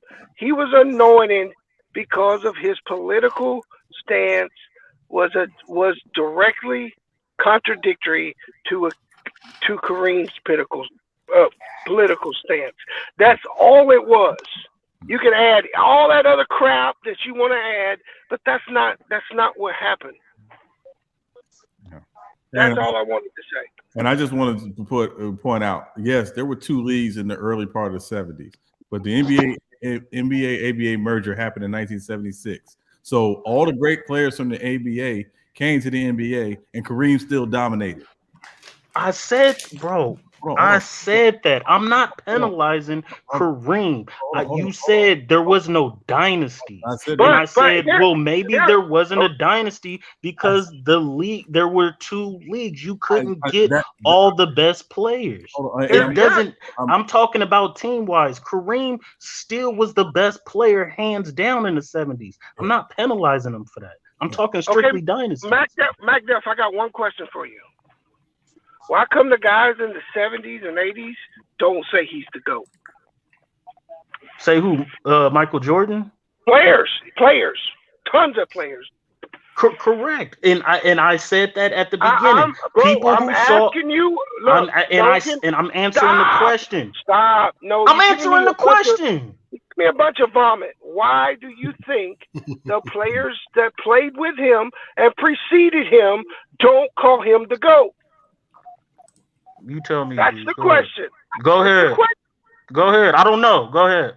Okay, you don't know. Can anybody answer that question for me? Because they understand that majority of Mike's elevation was media push. It's not to say he wasn't a great player, but like they understand the impact of the timing of when they understand the impact of the propaganda. That's what it was. And like, because be honest with you, we compare like some of the old dudes. They do give credit to some of the modern era guys, and they have no problem doing that. But like the Bees alluded to, there's always Jordan benefited from the TV explosion. So because of that, the way you had to market Jordan, as not only the face of the league, but the face of the sport. So that's why, like, there's some propaganda with it. That's the point. In another way, you're just saying that they could be salty too out of that. They could be salty. They could just be and salty. to add one more point, then I'm gonna bounce out. It's the same guys that sit in here on YouTube complaining about how the media portrays LeBron James is the exact way Michael Jordan was portrayed. The exact way. If you have a problem with LeBron James and the exposure that he gets, then you have to have a problem with Michael Jordan, because they're the same. And that was the debate, Bees. And also just to put more clarity on Kareem and why he wasn't as beloved. Kareem was the best player in the 70s, but he was not an easy person to make the face of your league because he didn't talk to the media. The media didn't like him. They hated him. Yep. So when you fast forward and now again, a lot of the narrative about Kareem is how he treated people, and in particular the media, and how he blew the media off. The media is not going to be friendly when you're talking about the GOAT debate, which is why a lot of times you don't even hear Kareem's name come up. It's always, who is it, Jordan or LeBron? You never hear Kareem's name. And one more point onto that, Sean. The moment the media started voting for MVP, Kareem was done. Yeah. He didn't win another. Yeah. No, he got one more. Just one. No, the year they took over, he got it. But he didn't win another. Mm-hmm. Yeah. Hey, Bees, make sure you put your cash up in the private chat for me real quick. Yeah, So money. I can send you J Mar's money. I got J Mar's $50. Hey, where real debates at? understand. Where real debates at? That's where he owe money. Where's the metrics, FYF? I need to see the metrics. Charles Barkley very high on this list. Charles Barkley, that's very interesting, FYF. Oh yeah, that young Africa, that's not accurate. It's right here. It's right here. Not methodology. It's methodology, flaws, goal progression, per season goal standings, top ranked seasons, best rookie seasons, and best seasons by position. And then Charles again, Barkley I don't want to read through. King I don't want to read through everything, but I can put the link to it in the private chat. But it explains what methodology they use, explains the flaws. I mean, it breaks down how to use it. It's actually very thorough. The process. No, it's not. You got Latrell Sprewell in there, Lamont. Stop lying. Bro, there's no Latrell Sprewell, man. Stop. Why are you lying, man? You didn't look at this list. Come on, man. Stop it, man. There's no way he was the best. Keep going down. Oh, where's Latrell Sprewell? Because we know he's not. He didn't play in the era. Come on. No, he's on. We gotta go to the 90s. Hold on. You trying to tell me they got Latrell Sprewell in the 90s? You lying like a motherfucker. Yeah, he lying. Keep going down, nigga. Don't. Always in the 90s. Hold on. I don't see his name. And if we can put Barkley in perspective, look, where's Latrell Sprewell, man? Yeah, come on, man. They got Keep Julius going. Irving. You gotta stop, bro. You gotta stop, bro. There's no Latrell Sprewell. Hey, so Charles Barkley was never better than Hakeem Olajuwon. So they got him moving ahead of Magic that's Johnson. crazy. Well, Sean, you had something to say about Charles Barkley? No, I was gonna say, put Charles Barkley in perspective. One of the reasons why he was probably ranked ahead of Olajuwon at this point is because he won an MVP before Olajuwon did. Like that 93 Phoenix year, he was great. And he was coming off of, a really good run in Philly, and he was the best player on the Dream Team. A lot of people forget that. So I think some of it was, the narrative around him was he is really, really good. Now, again, when we go back and we really look at it, no, was he ever better than Olajuwon? Not in my opinion either. But a lot of it is what's going on around you at that time. And Houston had issues at that time as well. So that might be part of why he's higher on the list at this point. I'm not Ralph, I'm trying to find Latrell Sprewell for you, man. I don't see him, man. Yeah, I don't think he on there, man. bro. He's not in. He was. Why would you say that, bro? He want me to keep going. He wasn't on it.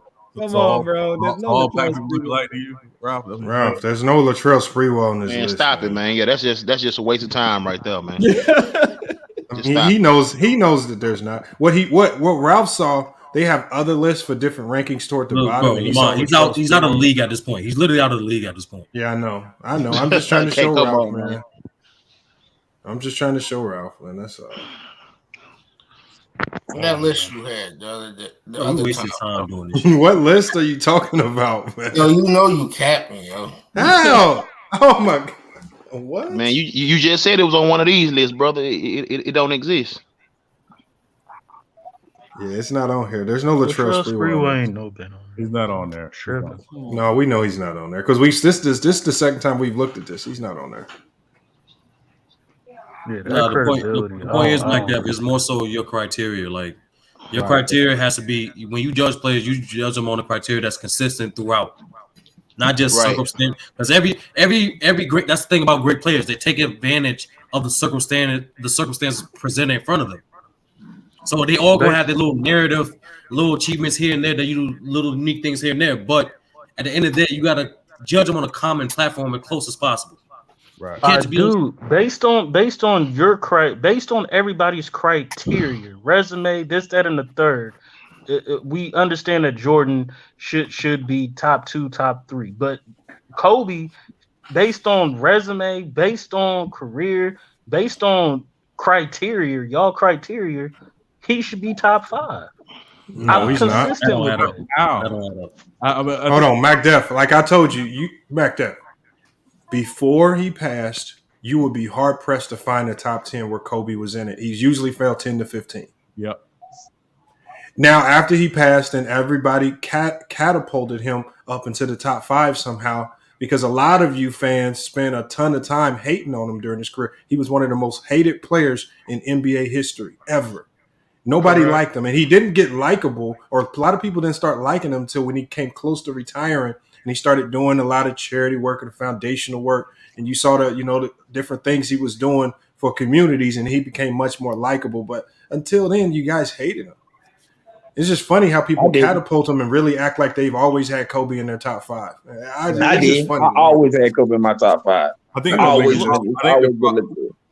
have him in mind as well. I always had Kobe in my top 5. Not because he played, but just always had him in there. I think the problem fundamentally for a lot of people is, can you be a top 5 player with just one MVP when you got guys who got 3 and 4 MVPs who don't even make the top 10, like Moses Malone? But you got to understand. But you got to understand something about the league MVP. The league MVP. The funny thing about the league MVP is almost every league MVP that a player have won, you could argue that another player should got that same award. That the second person could have won it. Yeah, the second person. Now tell me I'm capping about that. Now tell me I'm capping about that. Like when the player, I agree with you. Hey, it's so funny. It's so funny how you want to use context now, but when we talk about how as a great player you can have a finals loss because of the team, you don't want to use that context when it comes. That's also to great facts. players as well. That's also facts. Lamont, you reaching for context over the MVP. See, no, I ain't reaching for nothing, because you got to understand something. When you use the context, we can use context across the board. Because a lot of people, they say LeBron. We should use it across the board. Wait a minute. Use the context in the NBA Finals with LeBron in. Hold on. They say LeBron is 4-6 in the NBA Finals. Why is he 4-6? Nobody want to use context. But reverse. But reverse. Everybody will also say. I want to hear you say the context. Why is he 4-6? Well, ain't no context. To me, he lost. I don't know about context.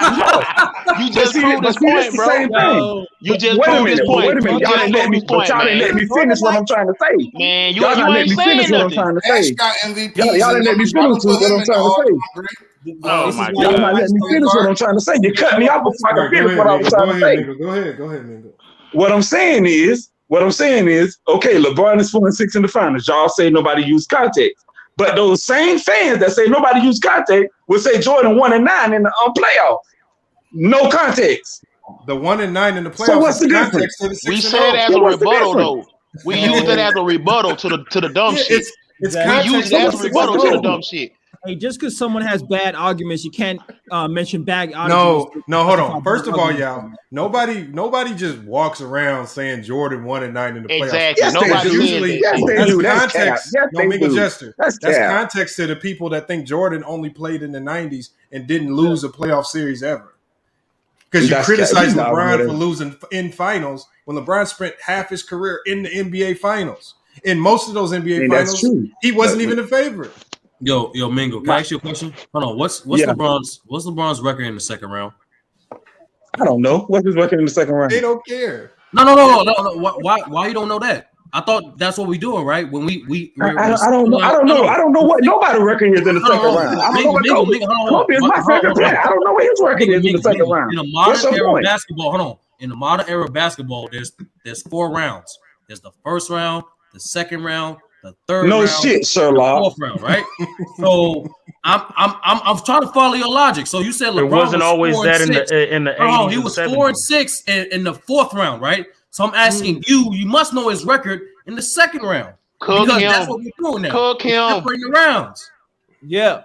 That's the dude. Like I just told Thank you, Mingo Jester. Stupid logic. It's Dude, stupid. like Exactly. I just told you.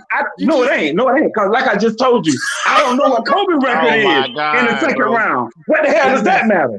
Ignorance. It's But cool Mingo when y'all Jester. do it, but it's cool But when Mingo we do it. Jester. I don't know what Kobe record is in the second round. Why don't you know? Saying. Mingo, why don't you know?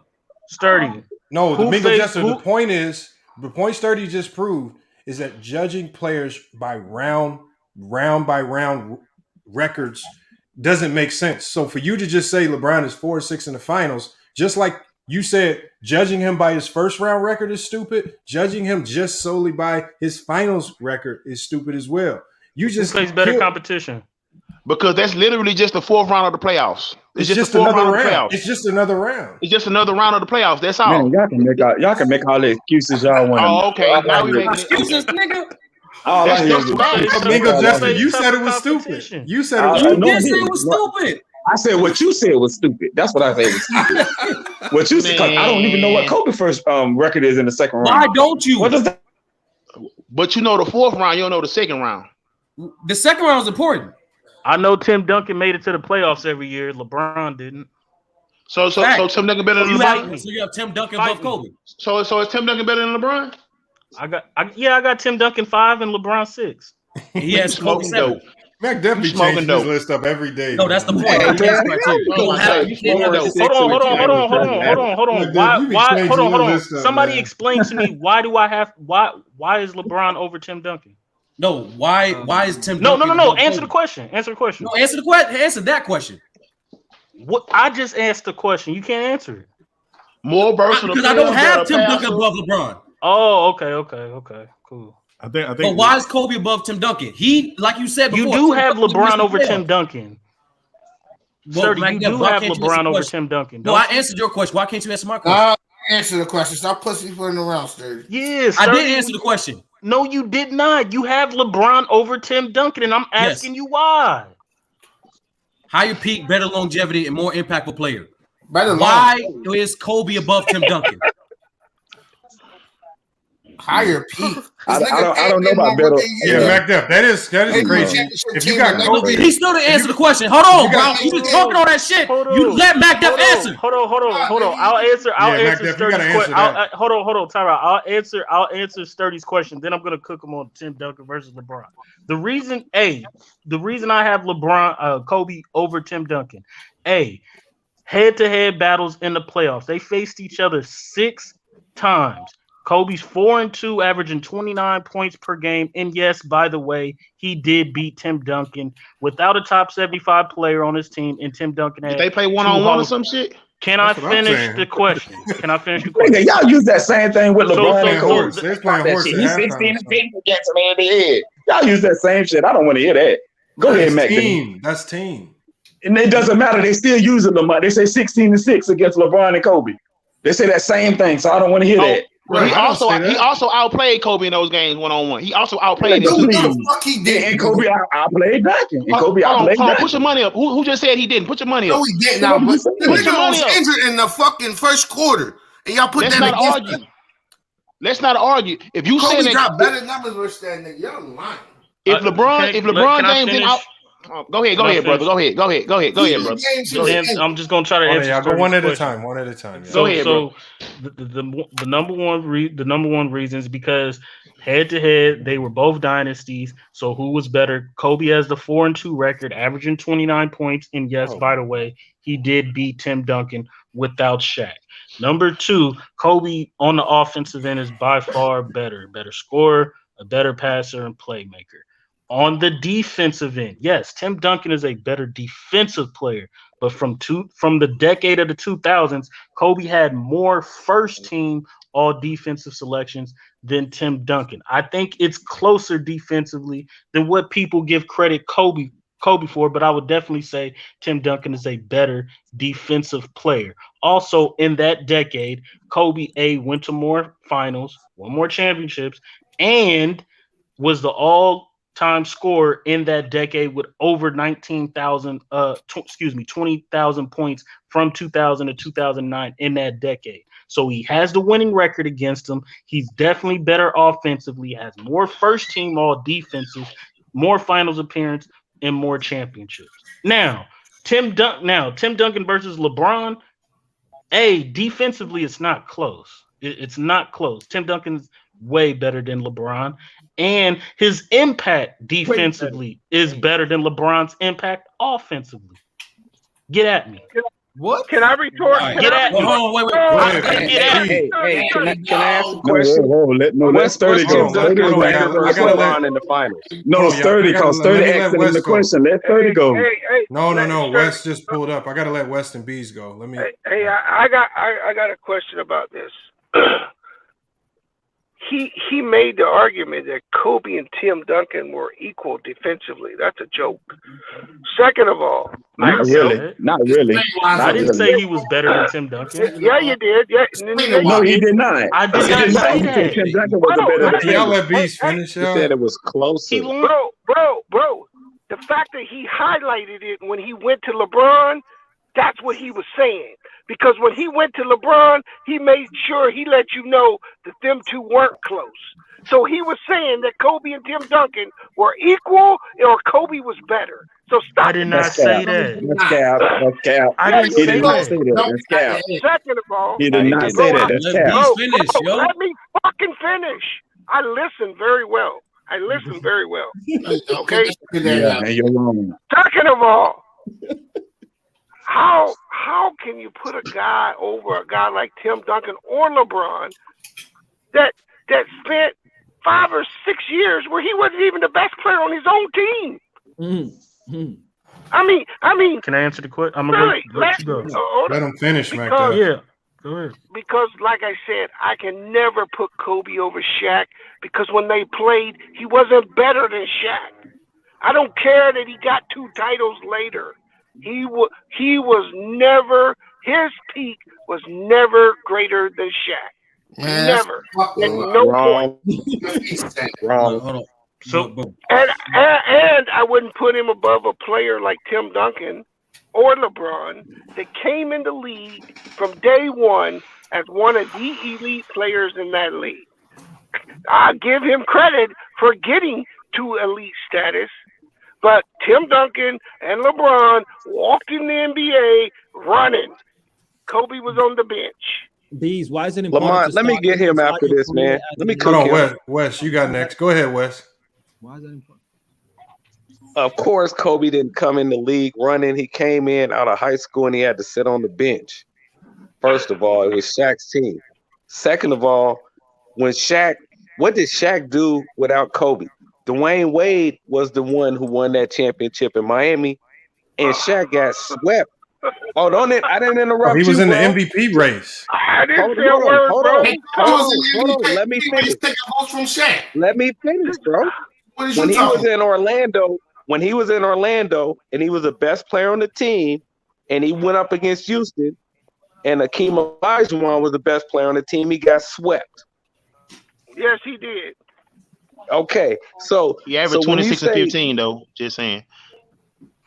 Yeah, and that don't matter. 26 and 15, bro. So let me ask you a question. Okay, hold on. No, hold on. Let me ask Wes a question. Wes, can I ask you one question? Just about your take. Go ahead. I mean, if it was all D Wade, because a lot of people say it was all D Wade. No, I didn't say it was all D Hold Wade. on. No, I'm just saying. No. Capping ass nigga, bro.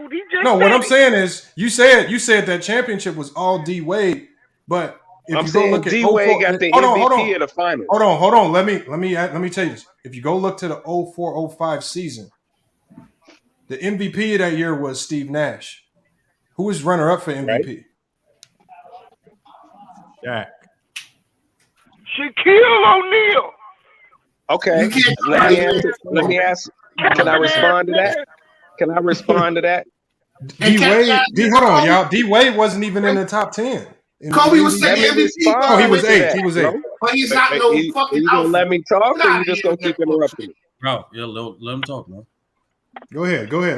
I'm just saying, how did he have no impact, but he was second in the league in MVP votes? I didn't say he didn't have no impact, but let me finish saying what I'm saying. We all know the ones who was around and watching basketball at that time. Once Kobe caught that case in Colorado, his numbers was still up there, but there was no way he was going to win the MVP. Steve Nash MVPs. Hold on, bro. Steve Nash MVPs was the most lamest MVPs that was ever won. So you saying Shaq should have won MVP that year? Nah, Kobe should have won. Kobe should have won. Hey, hold up. How the hell Hold up. Kobe didn't even make the fucking playoffs in 05, did he? He made it in 06 and 07 when they won. So we should give that nigga. Hold on. So we should give that nigga We talking MVP. about. Hold on. Let me respond. We talking about what was Kobe's regular season? Hey, Lamont, what was Kobe's regular season numbers that year? What? 05? Hold on. In 05, he averaged 27 points per game, man. Wait. Bro. West. No, wait for Lamont. Wait for Lamont to get you those numbers. Okay, hold on. I got it right here. Hold on. Get you those numbers. But hold on. When I just talked about Shaq individual numbers, you said that didn't matter. But now you saying it do matter. Hold on. I'm talking about regular season. You some capping ass niggas. So he said. So you a capping ass nigga with that lame ass green emoji. Hold on. Let me get to the answer, y'all. Come on. Okay, so 04-05 season, the Lakers finished with a record of 34-48. And let's go to Kobe's stats that year. And Kobe's stats that year was 7, 5, and 6. So they didn't make the playoffs. And then 04-05, he was 27 points, 6 assists, 5 rebounds. Oh, that sounds like MVP to me, nigga. The main reason why he wasn't in consideration is his team was horrible. They weren't. They weren't. 06. He didn't deserve to be in the conversation. I'm not talking about 06. Why do you keep talking about 06? That's not the year we're talking about. Who said Kobe should be MVP in 05? You talking about? I'm just telling you. That's capping ass nigga West. This nigga West is saying Kobe's better than Shaq all day long. At the end of the game, that nigga Shaq couldn't make shit.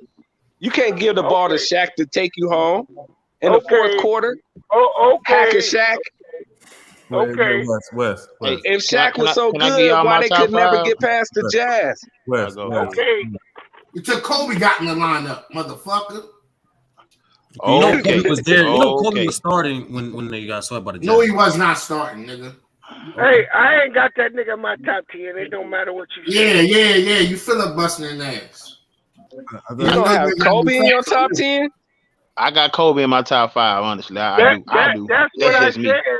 Because but based on your resume and criteria, that's I will crap.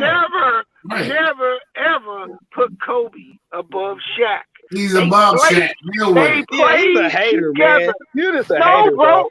Look, they played together. They won 3 when chips Kobe together. Was a youngster. Bro, hold on. They played together. They went to the finals 4 years in a row. And out of those 4 years, who got the MVP? Shaq got 3 of them. Oh no, I went back. Them in the playoffs, please. Bro, I went back like in 04. I went back and I looked at the numbers and the winning percentage when Kobe was off the floor and when Shaq was off the floor. When Shaq was off the floor, they were losing fucking team. When Kobe was off the floor, they were still a winning team.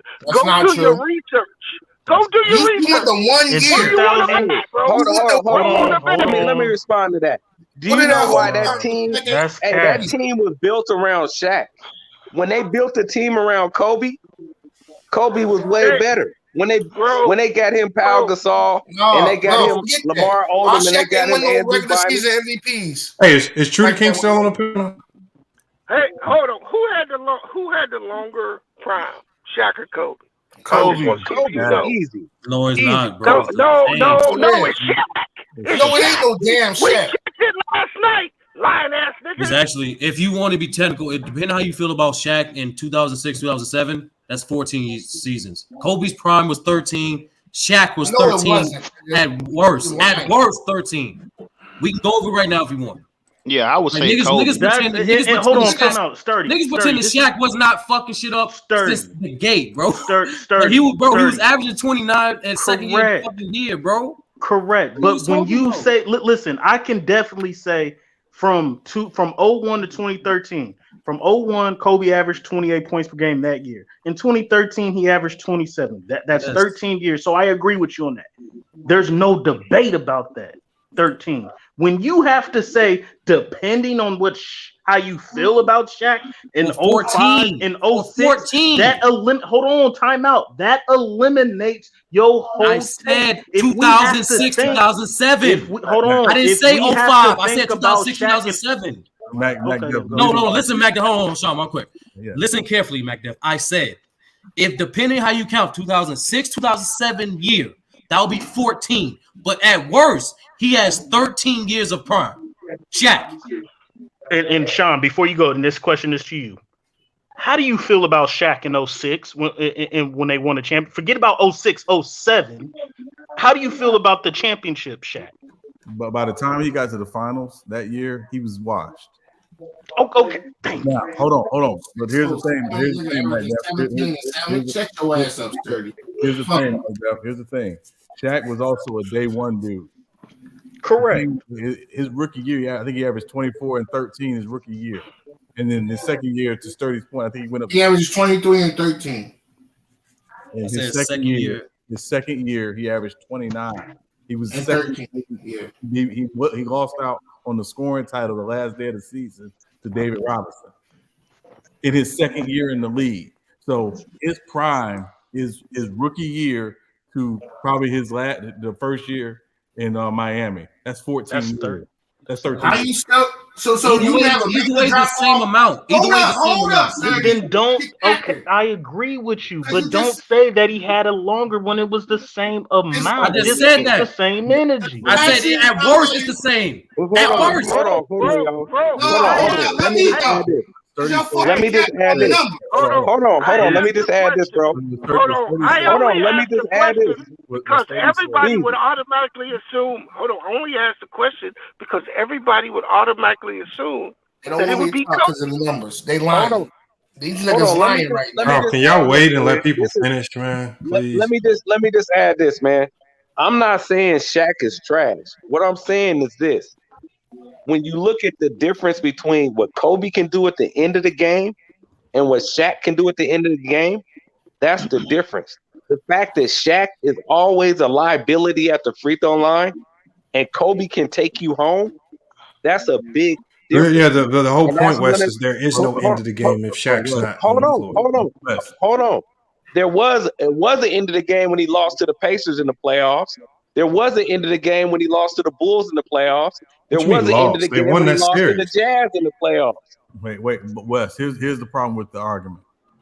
The problem with the argument is you're gonna dismiss by making that argument. You're dismissing Shaq's overall dominance, especially in No, the I'm not saying Shaq is trash, bro. Hold on, Wes. Shaq is great. Wes, let me finish. I Go said ahead. the problem is that if we look at Kobe's career, Kobe's an all-time great. We're not saying he's not all-time great, but Kobe, because he was so great in the regular season, never had another level to take it to come playoff and finals. But Shaq did. That's not true. No, he didn't. That's not This true. man went from He did. 20. When he took Hold out up, Phoenix y'all, in the hold up. Let me playoffs, talk. he had Y'all another fucking level. lying right now. When he took out Denver in the This nigga playoffs, he went had from another level. 27 When he beat and Boston in the 01-02 playoffs, to he had another 21. level. Look at That's a huge fucking drop off. Stop it. Look at the numbers. Look at the numbers. I'm not talking about the numbers. I'm talking about look at the result numbers of because the he's game. capping right now. He won the championship against the From Celtics 27 and in against the playoffs Miami. to 21. I mean, not Miami against the okay, Magic. ain't no It's damn not drop off always like about that. the numbers. It's about the result of winning the championship. Yeah, because you know I'm muddying the waters with y'all lies. No, Okay, bro, so- just so let that's the them case. finish their conversation and then you say what you got to say, Ralph. Because I'm saying my point sorry, is Sean, my if that's the case, then why didn't Kobe win any of those Finals MVPs? That first three-peat during that first three-peat. Shaq deserved them. Yeah, Shaq deserved them. I'm not going to take that away from Shaq. At that time, hold on, let me finish. At that time, Shaq was at a higher level than Kobe. At that time in their career. And that's the only But point Kobe B said. B said for a No, 6-year stretch, Kobe was the second best player on his team. Shaq is better. Shaq, yeah, I understand that. But through their careers, Shaq ended with 4. Kobe ended with 5. No, they ain't got nothing to do with this. So Sam Jones has 8. No, Yeah, my John thing Havlicek with- has 8. My thing with Kobe and Shaq as teammates, Shaq I'm talking about Kobe is the and better Shaq. player I'm when saying- they were saying teammates. Don't. Yeah, when they were teammates, I agree with you on that. But Yeah, True King. Yeah, I need you. hold on. My thing is that any other duo in history, you can debate who was better. Jerry West and Elgin Baylor both averaged 30. Nobody's gonna sit here and say either one was better than the other. Kareem and Magic, no one's gonna say one was better than the other one. Both was getting MVPs and stuff. With Shaq and Kobe, I can honestly say Shaq was better than Kobe, but they both were averaging 28 during the regular season. They both were averaging 30 in the playoffs, and Kobe was still first team all defense. I'm saying it's closer than what y'all think, and y'all just it totally disrespects the argument when you just automatically say that Kobe wasn't on Shaq's level. That's disrespect to me. Okay, Mac Jeff. When Shaq and Kobe, here's an easy answer for it. When Shaq and Kobe played together, the majority of the time when Shaq and Kobe played together, who was the best player? Shaq. Okay. Shaq was older. So Bees He had was been in right the when he league said. longer. So No, Bees was correct when he said. Bees said I cannot put this guy over some of the guys that you mentioned, like Duncan or even LeBron, when he spent a lot of time, especially throughout his prime, being the second best player on his team. That's fair enough. But This is where I disagree with that. Hold on, The reason we argue with that is because you're breaking up. You're breaking up. You're breaking up because you're talking a little too. Hey, what Bees was wrong is when he said that Kobe, what he did after the fact didn't matter. That ain't fair. And I don't measure a man by all when it comes to championship. He said, I don't care that he went to 3 titles in a row, or 3 championship rounds in a row and won 2. I don't care about that. I said that's unfair. You know what I say Kobe's best years were individually? When he was losing. When he was dropping 30 in the mid-2000s on a bum-ass, trash-ass team in a stacked West, taking them to the playoffs, I would consider that 4-year peak of his run better than Shaq's peak, which is why I would say Shaq is better than Kobe was better than Shaq. That's what I would say personally. That's because of his individual peak. But Hold on, Trudy King. I'm gonna make a spot for you, Trudy King, because I need you on here for Hey, hold on, Sean. Let me say this, and then I gotta go. So I'll say this, and Truth take my spot. You have here's another issue with Kobe. Nobody brings this up, but I'll bring it up. There are players on that Laker team to this day say that Kobe's jealousy cost them their 4th ring. Nobody wants to bring that up. So that means Kobe's more important than Shaq. No, because if Shaq could be dominant. Let Ralph stop, Ralph. It means that Kobe was so desperate to win that MVP because he was worried about his legacy that he was willing to forsake the team. That team was better than that Laker team, man. Hey, bro. I don't care what you think. This is what players on the Lakers in 2004 have said. Can I give a perspective real quick? I got a question for B. Yeah. Though. Why couldn't Shaq give the go ahead. to Kobe? Why couldn't he give it to Kobe though? When Shaq was waning in those years, why couldn't he give the team more for Kobe than for Shaq himself, like he did for Dwayne Wade? Why couldn't he do that? What about the rebuttal that they said Shaq was out of shape and he wasn't in shape, and he admitted himself he wasn't in shape? I don't care about that. I know you don't. You don't care about on the court. No, I'm saying on the court because you didn't address what I said. You came up with a different point, a deflection tactic. You didn't address what I said. Deflection tactic.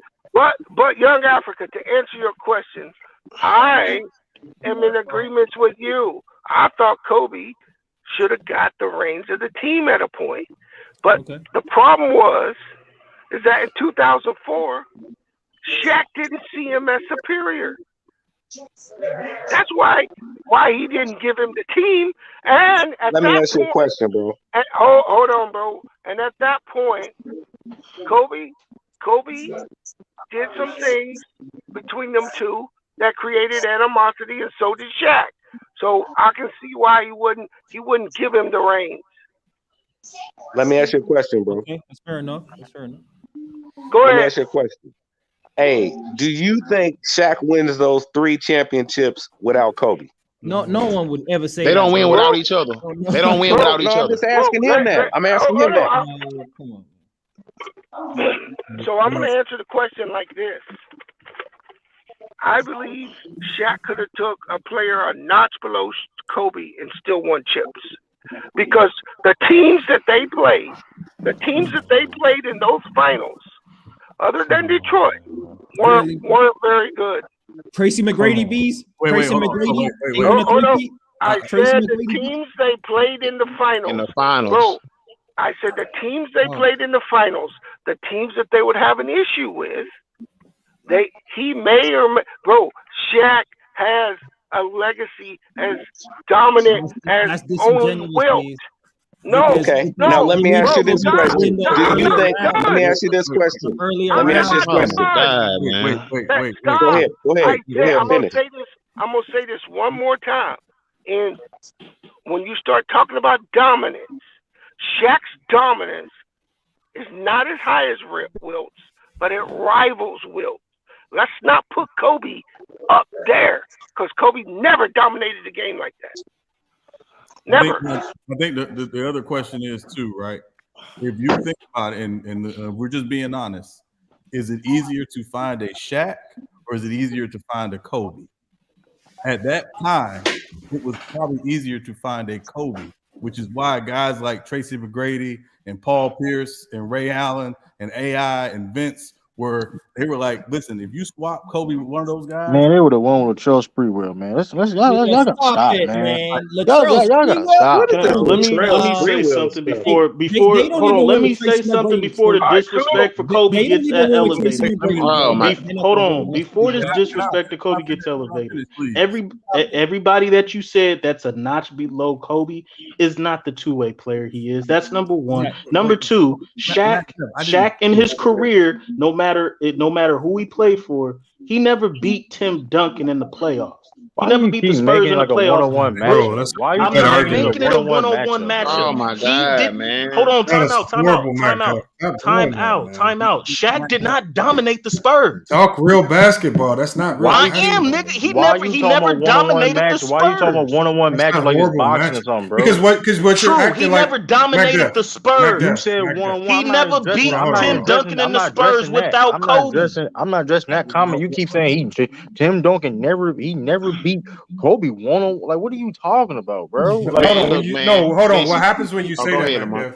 I'm gonna let you go, H-Town, my bad. But what happens when you say that is you start to try to make it sounds like you're trying to make it sound like Shaq never performed well against this team, and that's directly why they lost.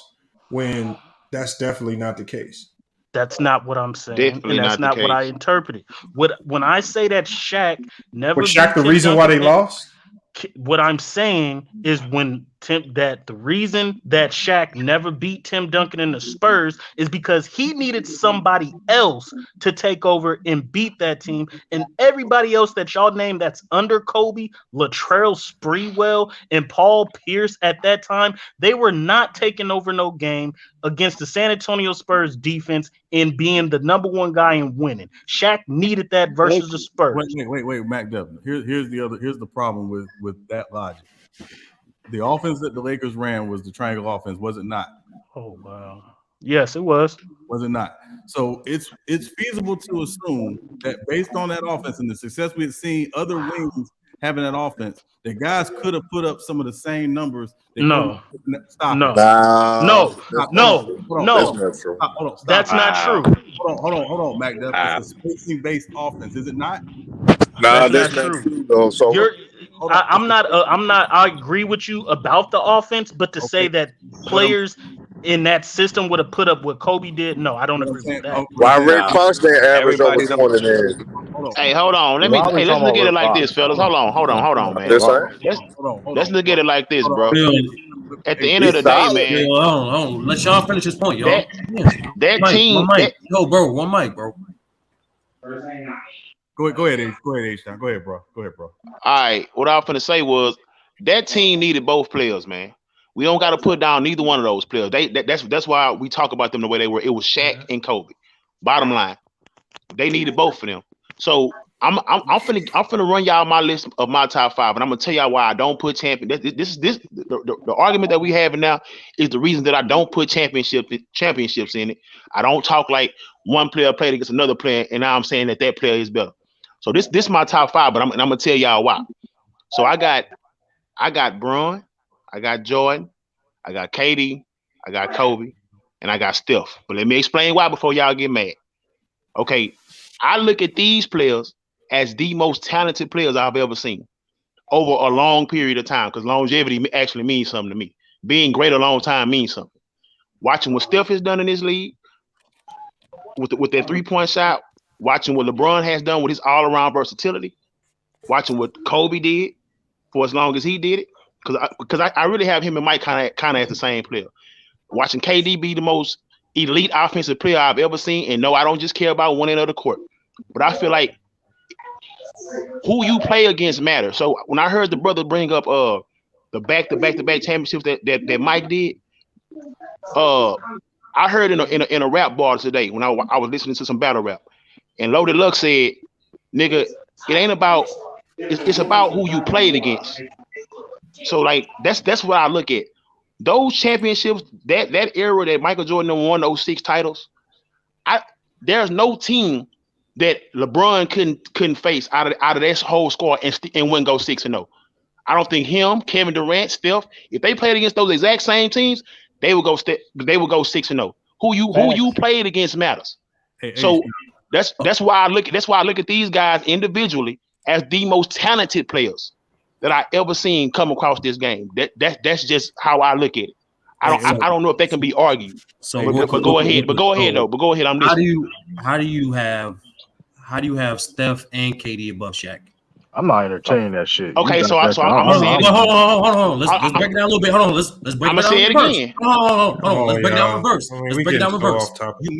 You misquoted. We can all topic like more. I ain't gonna entertain. Oh, we can go back to where the topic was. I was just giving my take. Yeah, on I it. ain't gonna stir this. You wasted time. Bro, I was about wasting your time, dog. You wasting your time, sturdy. You don't got to cook on everything. What you got, bro? Yeah,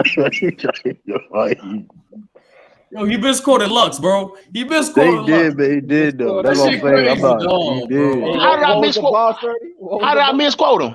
It's not how many fights you had. It's who you fought. It's how you fought against. Why you do what you doing? Oh my god. Okay, but you understood it, right? You understood what I meant, right? My man mentioned Loaded Luck. No, bro, listen. You know that. How the hell? You understood what I meant, though, right? How do you have KD Steph above Shaq? Real talk. Because let's break it down reverse. Man, you asked me a question. You're gonna let me answer it or keep talking? You gonna let me answer it or keep talking? No. You gonna let me answer it or you gonna keep talking? No, it's a rhetorical question. I'm about to get to the point. Well, make your point then, nigga, and hurry up. Bet. How you talking about? It's about who. It's not how many fights you had. It's who you fought. But yet, okay, Shaq, I got you. When he gets home, Shaq when he gets 3 defensive player of the years at his position. 3. Right. Go ahead. And on average, around 28 points, around 58% field goal percentage, bro. They didn't in 12. They didn't stop him. There's no stopping Shaq. Shaq as a scorer. There's no stopping Steph either. There's no stopping Steph either. Look, Shaq as a scorer, bro. There's literally no person that can guard Shaq. Steph as a scorer can't be guarded either. They're dominant in different ways. I say this. They brought in the zone because of this dude, bro. No, bro. They brought in the zone because of him, bro. They changed basketball because of Steph. They changed what they play because of Steph. I don't want to get into a Shaq crazy. Exactly, man. Come on, let's move along, man. His top 5 is his preference. I'm not going back. You said what you said earlier about KD shouldn't be top 5. Oh, yeah. So true. So I mean, this news. Hey, Sturdy, man, you'll get to it later, homeboy. This news is gonna hit soon. I don't even know the truth to it, but a dude on TikTok, I don't know how true it is. He says he accidentally outed his boyfriend that was on the Celtics roster. What? Wait, what? Who? Yeah, I'll read the story. Hold on, let me read it to you. So it says, The hell? so it says a dude on TikTok, and I'll tell you his TikTok name. It says it's going viral after accidentally outing his boyfriend that plays in the NBA for the Boston Celtics.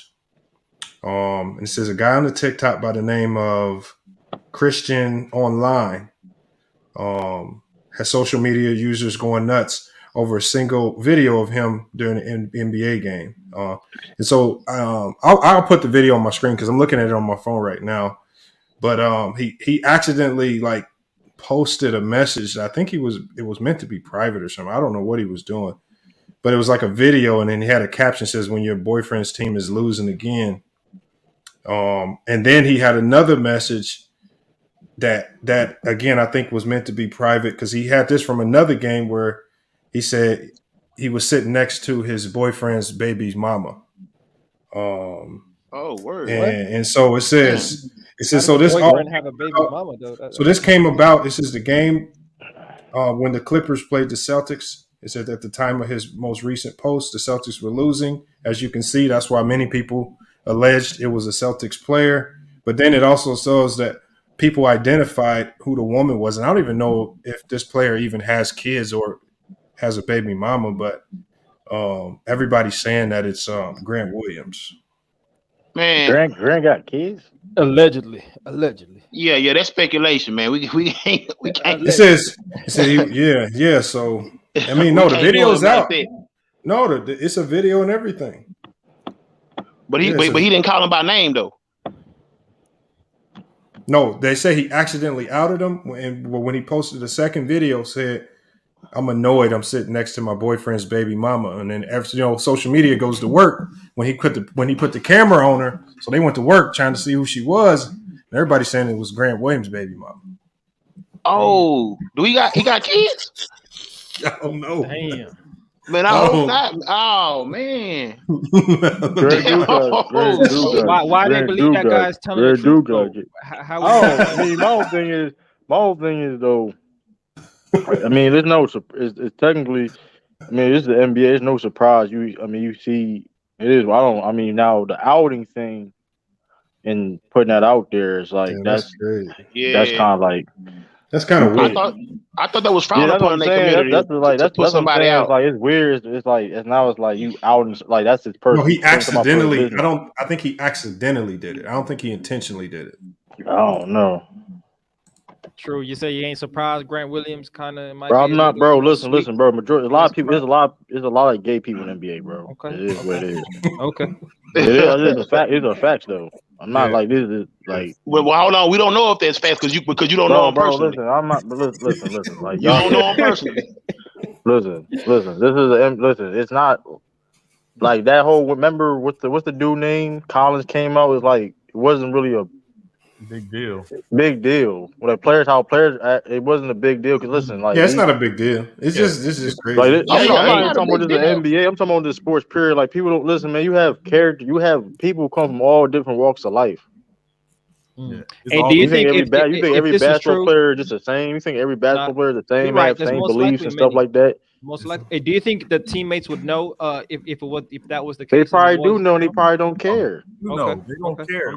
They don't listen. Look at Des Rodman. Des Rodman was wearing cross dressing and stuff like that. They didn't care. Yeah, but he wasn't gay either. He still was smashing on chicks. But he was also grabbing the rebounds like a real nigga though. Like his game wasn't sick though. People don't care, bro. Ain't no such thing as a real nigga number one. But we'll continue. If you play any sport and you've been in a locker room for any other time, you played with a gay player. Damn. And a lot of times you knew that the dude was gay. You didn't say nothing about it because that was his business. You really didn't give a crap. It's his business. It is. Long people don't cross boundaries. Long people don't cross boundaries. People do everything in their personal life. It's not even that big of a deal. That's a problem. That's a problem. That's a problem with WNBA. Hey, the funny thing is, one of my club players, when I coached at Purdue, he came out. Yeah. Funny thing, you know the funny thing is too, Lamont. We made a live stream a couple of days ago about the WNBA. WNBA players? Why WNBA is failing? Because they putting their own personal business out there and stuff like that. Nobody really cares. That's hey, true. Lamont, you're telling us Grant Williams a different kind of stretch four, huh? You telling me a different kind of stretch Oh man! I'm just saying. Yo, man. Whatever these people do, listen, whatever these people do with their personal business, man. Yo, that's up there, bro. Wow. Yo. Man, how you even made that kind of correlation, man? I'm just saying. That's wild. Hey, I wasn't thinking that. I'm not gonna lie, that's a battle rap bar. That's a battle rap bar. Yeah, shout out to Lil Lux, man. Yeah. Hey, y'all stop tripping now. I messed it up, but y'all know what I meant. No, man. Man. That's Yeah. wild. I mean, that's kind of crazy though. Damn. It's a crazy story, man. Man, yeah, because if he did put it out like that, man, he had to know that the internet was going to investigate. Yo, chill out, dog. Like really though. Come on, What? No, that was an accident. That was an accident. I didn't mean to put that up. You on your keyboard right now. Like, come on. Like, I promise it was an accident. Come on, man. Hey, Come man. on, man. Jesus is the reason for the You season. need a full shop. You need a full shop. Road debates handing my money, man. Yeah. Oh man. You need a full shop. Road debates handing my money, man. He wasn't in here. I found it ironic when I came in, he left. All right, I'll take it down. That was an accident. Man. That's crazy. Lamont, man, where you seen that? You remember he was in here earlier, right? When I came in, he left. Yeah, I'm gonna try to get him back. He has a whole channel, so when he go live, I can just go talk to him. Oh yeah. My mama put my stuff in there. I don't want to make a video. Man. The locker room. If Bees is listening, the locker room said he got you next week, Bees. He said he's good for it. He just got to wait. Hey, listen, man. I don't want to make a video, man. That's all I'm saying. I don't want to make a video, man. So I had to smoke too. Hey, I had to make a video because like people because I guarantee you if I would have lost that debate, Lamont, if I would have lost that debate, real debates be on here. Where my money at? Man, I'm gonna ask a real question though. Do y'all think if NBA players came out, if they did come out like WNBA players do you think it would it go over like we don't really care, or would it be like they would be ostracized out of the NBA? No, but you're not gonna be exercised because you can still play. No. These motherfuckers. I mean, if you could play, that's all really matters. Yeah, and at the end of the day, I guess I was asking it because I was wondering like why won't more players do it? I mean, if that's what you live like, just live it. That's a personal business. I mean, man, but like you just said though, it's a reason why they would hide it though, right? It's a reason why. Well, two things, H-Town. Number one, the locker room is the place where you most protected. Right. Like it's stuff that goes on in the locker room, said in the locker room that you're gonna never hear outside the locker room unless you. That's facts. Yeah, that's facts. That's facts. That's facts. Unless you play with D'Angelo Russell or something like that. But anyway, is that's a sacred ground. So it's like if you gay in the NBA, most of your teammates are gonna know because you're around each other all the time. It's not gonna be a secret. It's just most guys gonna be private about their personal life, regardless, heterosexual or gay. Like they play in college, they play like in for USA teams and stuff like that. So like, mind you, the league is connected. Like people know each other anyway. So it's like people go team to team. It's like we can't forget the most important factor. Remember, majority of the league in terms of its viewership is liberals. So if they did would have come out, it probably would be more profitable. Right, yeah. Well, I mean, like you said, but in the day though, it's their personal business. Like, why is it like, oh, I'm coming out? That's not really. No, yeah, that's a fact. It's like that's their personal business. They want to do what they want. Yeah, I agree. I was just asking because I feel like I was just asking because I just felt like okay, you know what I'm saying? Like it also could backfire too because people are like, why are you doing it? You're doing it. Come on, ass. Yo. Oh no, bro. Chill out, dog. Man. Chill the hell out, man. Chill Come out. on, All right, man. Lamont. I got you, Lamont. Chill out, man. Chill out, Lamont. We're not doing that, dog. Oh, You're not man. doing that, dog. Come on. We're not doing that. What? Okay, man, this your Lamont. favorite team? team, your favorite restaurant. Cousin Skeeter. Okay, Cousin Skeeter, man. Man, I come got on, you, man. Yeah, it's just to me, it's just one of those things where it's like, look, your business is your business. Nobody really cares. If you decide you want to, come out or whatever, your teammates gonna support you, the organization gonna support you because to Sturdy's point, the NBA is far more liberal because the fan base is that way. So you should. Adam Silver. My mom mistake, right? Yeah, you said with Adam Silver what? Any LGBT? No, he's married. No, he got a wife. Married? Yeah, I thought he was married too. Yeah, he's married. Oh, okay. No. I'm still laughing at that picture, man. Yo, put that picture back on one more time, Lamar. Why you asking for a picture? That's pause. That's a pause. Man, that's why cold, you man. That's cold, man. Why you asking to bring the picture up? Like that's crazy. That's suspect. That's man. cold, man. That's Why you suspect, pick man. that picture though? That's That's funny. what you hold on. That's what you call.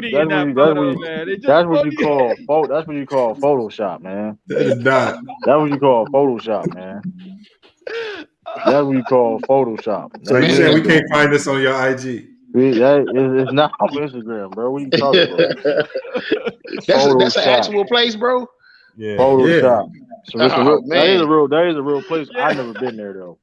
I never. True. Been I ain't never heard. How far would you say you live from Krabby Dicks though? I live like miles away. I live like probably like an hour away right now. Hour away. It's two locations. They got two locations too. That's crazy about it. That's wild. They ain't Hey, we're not doing that. Come on now. Take the picture off, man. What are we doing? What are we doing, man? We're not doing that. That's random as hell though. On TikTok. You found out on TikTok? No, it popped up. I got an app. It popped up on like the article just got dropped by Total Sports. Yeah. Damn. So yeah. Hopefully nothing come of it, but I'm assuming it's just gonna grow. I mean, hey, Dwight Howard made it out okay though. After his little run in, if you want to call it that. the biggest consequences on. I hope that they did that man dirty, dog. When that shit that shit crazy, dog. Man, that was the biggest consequences on the court, right? Players are gonna hate on you, talk shit to you, players don't care really. People don't care. At the end of the day, listen though, but like here's the thing, like. Yeah, but Grant Williams still can shoot. Opponents don't care, you think? Nah, the player's not gonna say nothing because what's gonna happen is if one of them hot mics catch you saying something crazy, you done. Oh yeah, you get it. Oh yeah, you gonna feel it. Yeah. Oh yeah. You remember when your boy was on the bench many years ago and called the ref the F word? Yeah. Rondo did it too. Rondo did it to a referee. Yeah, he did it to who was actually gay. Yeah, so, that was wild. So yeah, it's like players ain't gonna cross. People don't care, bro. Like you're saying, you even like people don't. That's not gonna affect them. Like people don't care, bro. You like do you know how many times probably Dwight Howard probably heard stuff from fans and stuff like that from the arena? Like people don't care, bro. Like And the day the scouting report like don't leave Grant Williams live open in the corner. It's still gonna be the same exact. It's like ain't nothing gonna change. Yeah. And now, I mean, if you're a fan and you say something to a player, all the camera angles and players pointing fans out. Right, they point you out and everything. He did it. Like you go to Cleveland. So here, I'm about to put it. I'm about to put it. Show y'all. Here it is right here. Let me hear this here, man. It's crazy.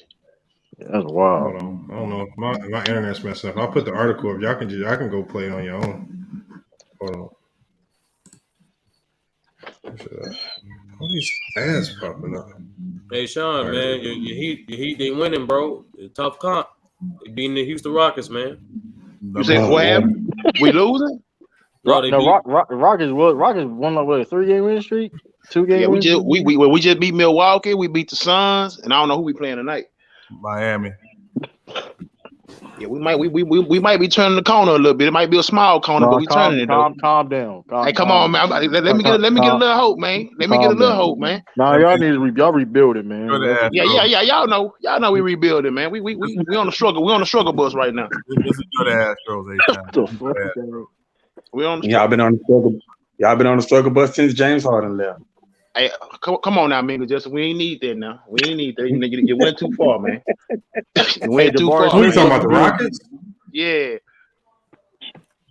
Yeah, Jabari Trying to Smith turn it was good, around. Damn, bro, how you chose KD above Hakeem, bro?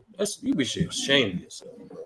Now hold on. If I was able to finish that, if I was able to finish it, then you would have heard me out. Now, Hakeem is one of the most overrated players in the NBA. So you hate Hakeem. Hakeem didn't sign Lamar. Hakeem didn't sign Lamar autograph back in the day, man. That's all it is. What it is. Hakeem didn't sign Lamar autograph back in the day. That's what it is. It is. Exactly. He didn't sign the autograph. That's the only thing me and Lamar ever disagree about. That's the only thing I've ever disagreed with him about is that shit. I don't know why he always say that. Overrated? That's crazy. Hey, overrated? Like, come on, bro. Hold on. Let Sean get in there. I'm trying to see what he's trying to say. I'm trying to figure out what Lamont Bayless think he's overrated. Lamont Bayless. No, I don't believe Hakeem is top 10. That's crazy. He's definitely top 20, but I think to put him in the top 10 is overrated. He's definitely top 10 to me. Because you can't tell me Hakeem has a better resume than Steph Curry. Well, but I just told you I don't go off a resume. But remember though, he is the only you have to player. go off resume for your top 10. He's the only player that y'all can actually say who actually won a title with no all-stars, no nothing. Just him. Yeah. No, he's the only player that has none of that. He's the only player that has ever done it. Huh? So Lamont. Yeah, but he won it in a watered down era too. Well, we both agree with that, but I'm just saying for context. Well, I mean, well, come on, man. Like, man, his hey, man, his what'd you skill say, level, man. Let's not let us play, man. But I would say number one, I'm not a big fan of penalizing the guy for when he was born, because when he born determines what era he plays in. Right. So that's the first thing. The second thing is, I don't have Steph Curry ranked anywhere right now because Steph Curry's still writing his resume. Now, when he's closer to being done, then I think it's a different conversation. Like a lot of guys, we're gonna have a conversation about them once their careers are done or close to being done. Come on, feed they dog. So, but I'm gonna get 8. A lot of the lists I see do have Olajuwon like 10 to 12. So to have Olajuwon in your top 10, I don't think is necessarily off base because a lot of lists do have him like 10 to 12. Man, that man was killing Rich. I'm gonna tell you the play, man. Lamont was at the Indiana game. He was killing Rick Smits, and he ain't like that, man. Facts. That's what happened, man. That's what happened. I wasn't even a Pacer. I was an Indiana Pacers fan. No, I was never no Pacer fan. He was at a game. You just made that up, man. Killing But y'all miss it. Even if he's fringe top 10, right? Lamont don't have him in top 15. Yeah, he said top 20. That's disrespectful. Well, the guy y'all think so good, which is Shaq. He showed dominated Shaq in that final. He made Shaq look like a clown in that final. Lord have mercy. That was hey man, look, listen. Remember, y'all. A lot of people have Michael Jordan as the GOAT, and he was drafted in front of Mike, and nobody ever said that was a bad pick. I mean, nobody ever said that was a bad pick. But the context though, at the time, remember that it was so much. The league was so. Oh, it's a big man's league. You got to run your offense through a big. That was just how the game was played. The reason why he was picked over Michael Jordan. But when we talk about these old time, well, he was good too. He was great too, though. Yeah, listen, he was. Though. I'm just saying though. Hold on. And why do y'all say Hakeem outplayed Shaq in the finals? He did. He dominated. Wait. I mean, I didn't say Shaq had 26 and 15. Shaq had 26 and 15. He did outplay Shaq though. Yeah, Shaq had 26 and 15. He didn't necessarily outplay him. What happened was Shaq met somebody that could go back at him on the offensive end. That's the only thing that really happened. It wasn't more like. Hold on. Y'all acting like Hakeem was highly efficient that series. He wasn't even very efficient. Oh, let's Sean get that. Well, goddamn, not for a center. Come on now, man. I think Sean might get that. What? Shaq shot 60%. Hakeem shot 48% that series. But he dropped 30 though. Also remember too, that's not efficient for a center. That series, while it was a sweep, those games were really close. Like there was no blowouts in that series. The first game, we came back from 20, and it was close in the end. And also remember what the big issue in the series, which nobody talks about, was Brian Hill stupidly decided to try to double down on Hakeem, and that's when all the shooters got off. Rather than letting Shaq play him straight up, because Hakeem was gonna get his regardless. Stay home on the shooters, and that's what really changed the series, the tide of the series. Because you got to think Hakeem had a player in that finals. Yeah. He had a player. He had one of his players 33 average points 21 a game. He had another player average 17 a game. He had another player average 16 a game. He had a lot of help too. Yeah, but Yeah, I Akeem mean, still averaged He like still averaged, 32.8. bro. Yeah, I'm saying still Come averaged on, 33 and bro. 12. Come What we on, doing, bro. bro? Average I mean, he yeah, averaged because 5.5 assists, 11.5 rebounds. Don't get to his team was Okay, now pull too. up Shaq's numbers and his helps numbers because his help didn't show up. Hold yeah, up, though. it was because of our defense too, though. It wasn't just because they didn't show up.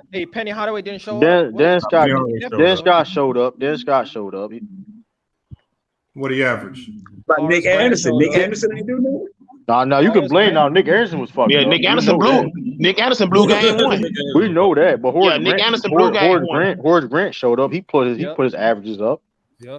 But to be clear, I'm not gonna argue that. I mean, listen, they won 4-0 for a reason, but like Akeem did ball out. Like Akeem averaged like He balled out.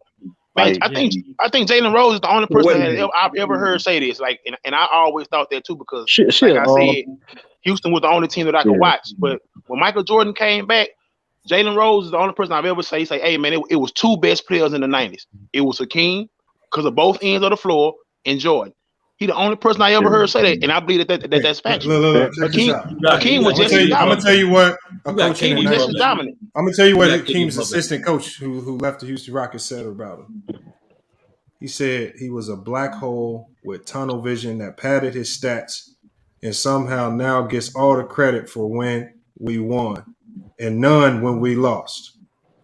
He said if he was so good in leading the team with no all-stars or whatever to a title, how come he wasn't doing it his entire career? Right? He basically said, hold on, y'all. He said he had the best ensemble of veteran support next to Jordan the year we won the finals. And he said he had an all-star level player in Otis Thorpe and Clyde Drexler that second year on his side. Otis Thorpe wasn't. He was. Otis Thorpe, yeah, they went. He there was at an the same all-star. time, Yes, he though. was. No, he wasn't on that team the second time. They went there. Yeah, No, that's what he said. Otis Thorpe, but then he followed up by saying Clyde that next year.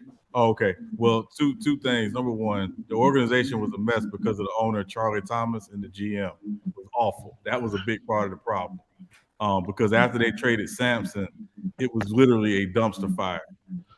That was the one thing. And then the second thing was Akeem was ticked off about his contract because he was underpaid once David Robinson and Patrick Ewing got paid.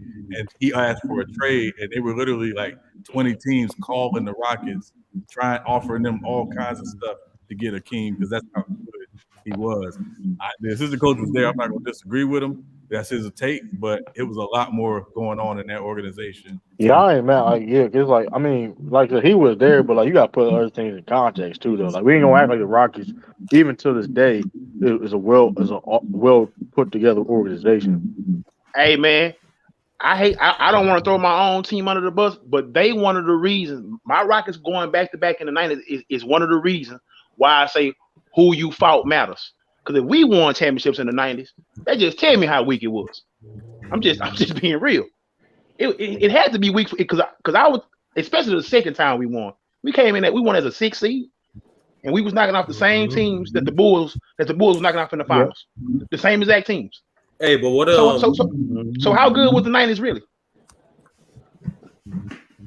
Yeah, but just a question. Just a question. Well, I mean, the expansion in the '90s did factor in the late '80s, and then again in the mid-90s did factor in. Yeah, Minnesota came in, Miami came in, Orlando came in, Charlotte came in. It was super watered down. Toronto, Vancouver, it was super watered down. So that was a big part of it. And then I think again the move that nobody talks about. Well, two things. Number one, Shaq going to LA did change the landscape of the '90s a bit.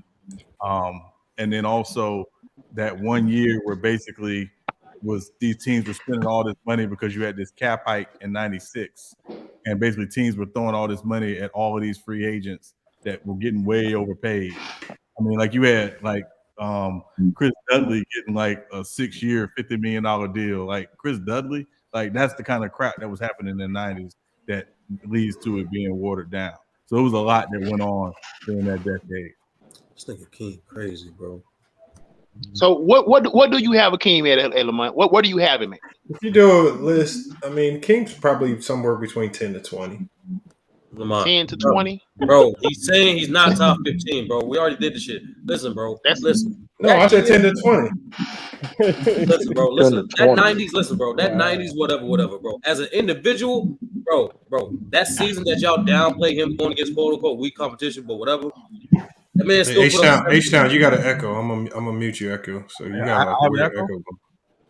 No. H-Town does. Oh, H-Town. okay. I had to mute him. I'm just letting him know why I muted him because he got a funny echo going on. This is wild, bro. I don't watch. Hold on, I'm not saying Akeem's not You good. could've- I just don't bro, believe you he's could've top picked 10. Jared Thomas You could have efficiency. put is Alonzo overrated. Mourning. You could have picked a lot of other people. Reggie I don't Miller. believe- Why'd you pick Akeem, bro? Jared, where Hold you on. been If you look at and this takes us back here. This takes us all like this always takes us back here because this always exposes the truth. The math, the numbers always expose the truth. When was Akeem ever considered to be in the top 10 conversation? It's all nostalgia from 94, 95. That's it. Outside of, he would be a big Charles Barkley outside of 94, 95. That's all he would be. 93. He's a teammate. Pull up the He 93. These are all facts. I mean, Kim one of the best If we go up defenders to of all time 93, too, though, Lamont. You can't 92, ignore that. 93 Lamont, he wouldn't be in this rankings right here. I'm pretty sure in the Hold on, 90s. Hakeem's peak seasons. His peak seasons probably from 87 to 92. That's if you could probably take it to 94, 95 if you want. But his averages was what 22 a game and 12. What about the defense? You ain't gonna talk about the defense? Wait, Come hold on, on. man. From He was defending subpar centers. No, Man, no, it's what? It's not hard to slow David up. Robinson, Patrick Ewing. It's not hard. No, hold on. He didn't play them every game because remember But he was in the come Western on, bro, Conference. hold on. He was still playing. had Look, if you go, hold on, I want y'all to let's Oh. do this. Hold on, let me tell you who was the center on the Clippers during that time. I don't know. Stanley Roberts. That's Stanley. That's Wait, nasty work. Lamont, he was Okay, averaging- Greg Lamont, Ostertag, Lamont, for his average, he was actually averaging 24 and a half. Dikembe 12 rebounds, Mutombo. He was 12 playing rebounds, David Robinson 3.5 four points, times a year, sometimes the 3.5 playoffs. 3.5 blocks and almost 2 steals, bro. He the only Come on, player, bro. he's the only player to average 2 steals and 2 blocks on 5 separate seasons. No other Hold player. on. First of all, in the 90s, it was not hard to average 2 blocks a game. Fucking Cherokee Parks did 2 it. blocks and 2 steals, Lamont. Everybody didn't do that, Lamont. Cherokee Parks did it. No. That's the point. No other Cherokee player in Park. history did it more than once. He did it 5 times. Yeah. You said it's Man, easy. they didn't just Come on. they didn't just name that award. They didn't just name that award after him for no Mark reason, bro. Eaton did it. No, he did not, bro. Mark Eaton never averaged 2 steals a game. Come on, you just saying names, dog. Hey, You come like- on, you like- man. No, we're Lamont, talking you just about don't like This Akeem, nigga man. about You this talking nigga about about James John Sally. John Sally next, huh? You was about name John Sally. No, Hey, of course, that's go who ahead. Akeem had to guard. John Sally, the Sam Perkinses. Yeah, no. Hold on, don't do that. Hold on. So what about you act like okay? So you first of all he played against David Robinson a lot. They're in the Western He Conference. played him 4 times a year, maybe in the playoffs. Wow. Okay, that's a lot. That's a lot. That ain't. It's not a lot. As a center, hold up. As a center, you gotta see David Robinson 4 times a year, maybe in the playoffs. That's more than 4 regular, times a bro. year. That's Karl not a lot. Malone. Man, he dealt He with never everybody in the guarded Karl interior. Malone. He dealt with everybody in the Otis interior, guarded not Karl just Malone. centers. Hold on. He So dealt what with about- everybody in the what interior, about- not just what about- centers. No, what he about didn't. He did not Joel guard Embiid? everybody. He didn't guard Karl Malone. Otis Thorpe was guarding Karl Malone. No. He did- So, but let's think about They it. used to go back and forth, Lamont. They used to No, go they back did and not. forth. No, they did Yes, not they go back did. and forth. Yes, they did. No, they didn't. But for real, let's be real. Because you put Akeem in a pick and roll, he gonna get diced up. He could not defend the pick and roll. No, he ain't. Come on, don't do that. Lamont, that wasn't. Where he had one of the worst pick and roll efficiency in NBA Yeah, history. yeah, he wasn't good in the pick and roll. Now he was not good in the pick and roll. That's not true. He would not be able to guard the pick and roll. That's not true. Let's go get it. Let's go get it. All right, let me hear Sean. Let me hear Sean. Back then. Back then, you actually had to fight through to get back to your man. But his ability defensively was he could cover up for guys, and he would tell guys like, "Listen, hold for 5 seconds. I'll be back. If you can hold for 5 seconds, I'll be back. Don't worry about it. I got you covered." That's how good he was defensively. Now again, yeah, in high screen and roll, yeah, he wasn't gonna be a liability because he wasn't a guard. But what big man could guard high screen At that time, yeah, especially At that time, none of them could. That's what I'm saying. Which is why Karl Malone would get off on him so much. You can't fall for that. It didn't hurt his team. Yeah, and also, I mean, if you look at the guys he played against, I mean, like he played against some all-star centers that people don't talk about to this day, like Brad Doherty. He did play against Brad Doherty. Lamont.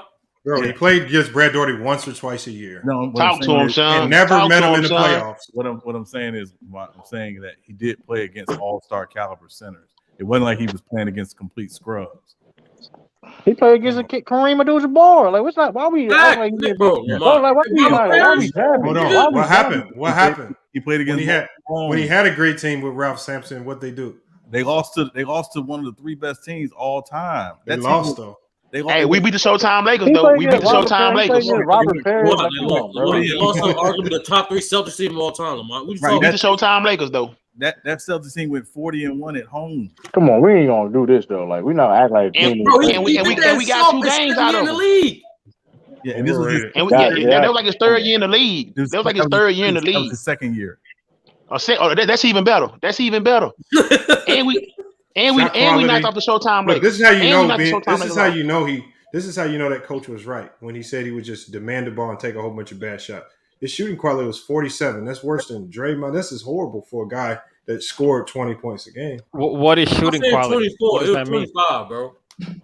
What does shooting quality mean? Crazy. What does that mean? Hey, that's like a fit, open, like good quality shot. He took low quality shots. He was a chucker. Do y'all see why I did not see? Now y'all starting to see why I rank by talent. That's because of shit like this. That's why I rank by what I actually see you do on the court. Hold on. That's why. If we look at Elijah Wan for the majority of his career, outside of a few years, could barely get, even when his teams were good, he could either barely got out of the first round or couldn't get out of the first round. So he was getting beat a lot by inferior teams, especially early on. It wasn't just his fault. Now we doing team success. Now we come on now, the money. The only reason why I say it's his fault, because when you read the excerpts from coaches and players, a lot of them put the blame on him for being selfish, not being a team player, not buying into the system. Lamont, but what did he do in them series, Lamont? Why do you never show? Hold on, but I can show. But the thing is, as I just showed you, he was always going to get his numbers, regardless of winning and losing. He was a stat pattern. That's what his own coach said. Oh my God! Now stop that, Lamont. Who is his coach? Stop that, Lamont. I'm gonna put it on the screen for you. Man, I watched this man play every game, man. I watched this man play. I did not see that. That's not what happened, man. Hold on. Are you saying that Vernon Maxwell said he was one of the worst teammates he ever had up until he became Muslim? Vernon Maxwell choking people out, man. Vernon Maxwell got issues. But he said Keith Olajuwon smacked the shit out of him in the locker room. he's supposed to. That's what you do. Exactly. You're supposed to. Yeah. Hold on, y'all. But y'all killed Draymond for smacking up Poole. Hey, I did. Stop that. Hold on, but let's be real. But Vernon Maxwell was balling. Vernon Maxwell was balling, though. So I'm looking at his playoff stats. All right. So they did have a run from like 88 to 91 where they didn't get out of the first round. But it wasn't because he wasn't putting in work. In 88, he was stat padding. But no, hold on. Man, Lamont, stop that shit, man. Cut that shit out, Lamont, man. And I'm just getting it out. Hold on, I can't use the Jordan logic for 10 minutes. Hold on, Lamont. In 88 playoffs, he played 4 games. He averaged 37.5 points, 16.8. Oh my God! What are we talking about? So he's just out there trying. He didn't care about playing defense that series. Did no. Hold on. He averaged 2.8 blocks and 2.3 steals in that series. What are we talking about? In 88. What are we talking about, man? And that he wasn't putting in work. Lamont, that's he was putting in work, man. Highest PER. Lamont, that's the highest PER in NBA history, bro. Yeah, overrated. Yes. And also, can you hold on? That one playoff series don't make him top 10 all time. No. We're not saying that. We're not saying that. I just used it as an example. Now, here's the other question, Lamont. From 88 to 92, can you name the Rockets' second best player? Damn. Yes. Who? I gotta pull up the roster. He's gonna say oldest store. He's gonna say oldest store. Why? He's gonna say oldest store. He about to name it. Hold on. What year did you say? 88 to 92. Who was their second best player? He's gonna say oldest store. It's the only person he can say. He was an all-star. He was really good. He was good for us. Hold on. Oldest Thorpe got traded for Chris Webber. That's how good he was. No, Oldest Thorpe was in there in 88. He made one all-star team in Houston. Let's not act like he was a slouch. They traded him for Chris. No, he was not a slouch. He wasn't there in OT 88. was, yeah, OT was not a slouch though. OT was not a slouch. Hold on. Sleepy Floyd was nice. Man, stop it. Hold up. Man, stop it, Sleepy man. Floyd was nice. Hold up, man. Not Eric, man. Not Eric. Avery Johnson was nice. Who? See, a lot of y'all don't know. See, I got these cards. Avery Johnson. See, the coach. Hey, the reason why I know, look, how many of y'all, see, this is how I know y'all fake fans. Sleepy Floyd wasn't even. I got. He was decent. See, I got the 90s cards right here. I got 90s cards. I got cards. Oh, now the 90s had decent role players. Lamar, Lamar, bro. You shot. Yeah, hey, you see what he doing, Sturdy? You see what he doing? This man. How many of y'all got this? How many of y'all got this? Stat pattern. Look, how many of y'all still got 90s basketball cards in perfect condition? Actually, I got somebody got like. Hold on. Look, I don't got no problem with Akeem. Look, I got his cards right here. Bro, you know what I'm saying? Ain't even a shiny edition, man. Look, my two favorite players. Look at the cards right back to back, man. Yeah, I'm not racist. Of course, I have black. Jordan I have black and my fantasy team. They are very crispy. I got to admit, Lamar. They look very crispy. Lamar is still upset about the side dresser. Man, Lamar just got them cards today. I know. Just got them cards. I know. What you say, Sean? Sean, what you say? This is how I know his teammates. Look, I got. From Portland. Look, we're gonna find his teammates. So who's the second best player? That's all we want to know. Who was the second best player? That man about to say Kenny Smith. It was definitely Sleepy Floyd. Sleepy Floyd. This man about to say, come on, Sleepy Floyd wasn't in his prime. Sleepy Floyd was good. Yes, he was good. He wasn't in his prime, though. He was. That's not you act like that was prime. That was one of his prime years. That was one of Sleepy Floyd's better. He was good. When we won our titles, he wasn't even on that team. When we won our titles, he wasn't even there. Man. Yeah, of course, that was 94. So who was the second best player through all that time, man? Clyde left the Blazers. That's why he mad. Clyde won a championship with Akeem, but he couldn't. That nine makes sense now. Oh yeah, Clyde, you can win with the Blazers, but you can win with Houston. You can win with Houston, but you can't win with us. Houston Rockets coach. You know what, Sean? And you know what, y'all? That dude makes sense. You know, Clyde don't even look. Hold on, another star-studded player for the Rockets. Oh man. Yeah, Clyde abandoned the Trailblazers. Hold on. Do you know this player, Sean? Is that Chucky? Is that Chucky Brown? Nah. Mike Woodson. I can't. Mike Woodson. Man, who is that? I don't even know who that is. That is Mike Woodson. I'm reading the back of the card. They say he's a star-studded player. Hold on. Mike Woodson averaged 18 a game, and then joined the Rockets. No, he 18 a game a year before he joined Houston. But then when he joined Houston, because the King was taking so many shots. Look, so he was averaging 18 a game, right? He did on a bum ass Clippers team. Check this out. He was averaging 18 a game.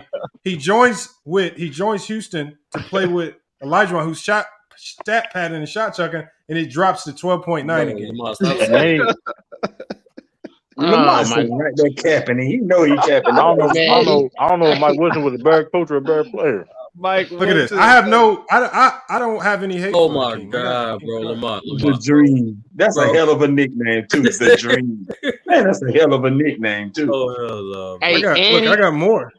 And he had an unstoppable shot, like y'all like to talk about, an unstoppable move. It was called the Dream Shake. That's right. That Dream Shake was very stoppable. Oh my God!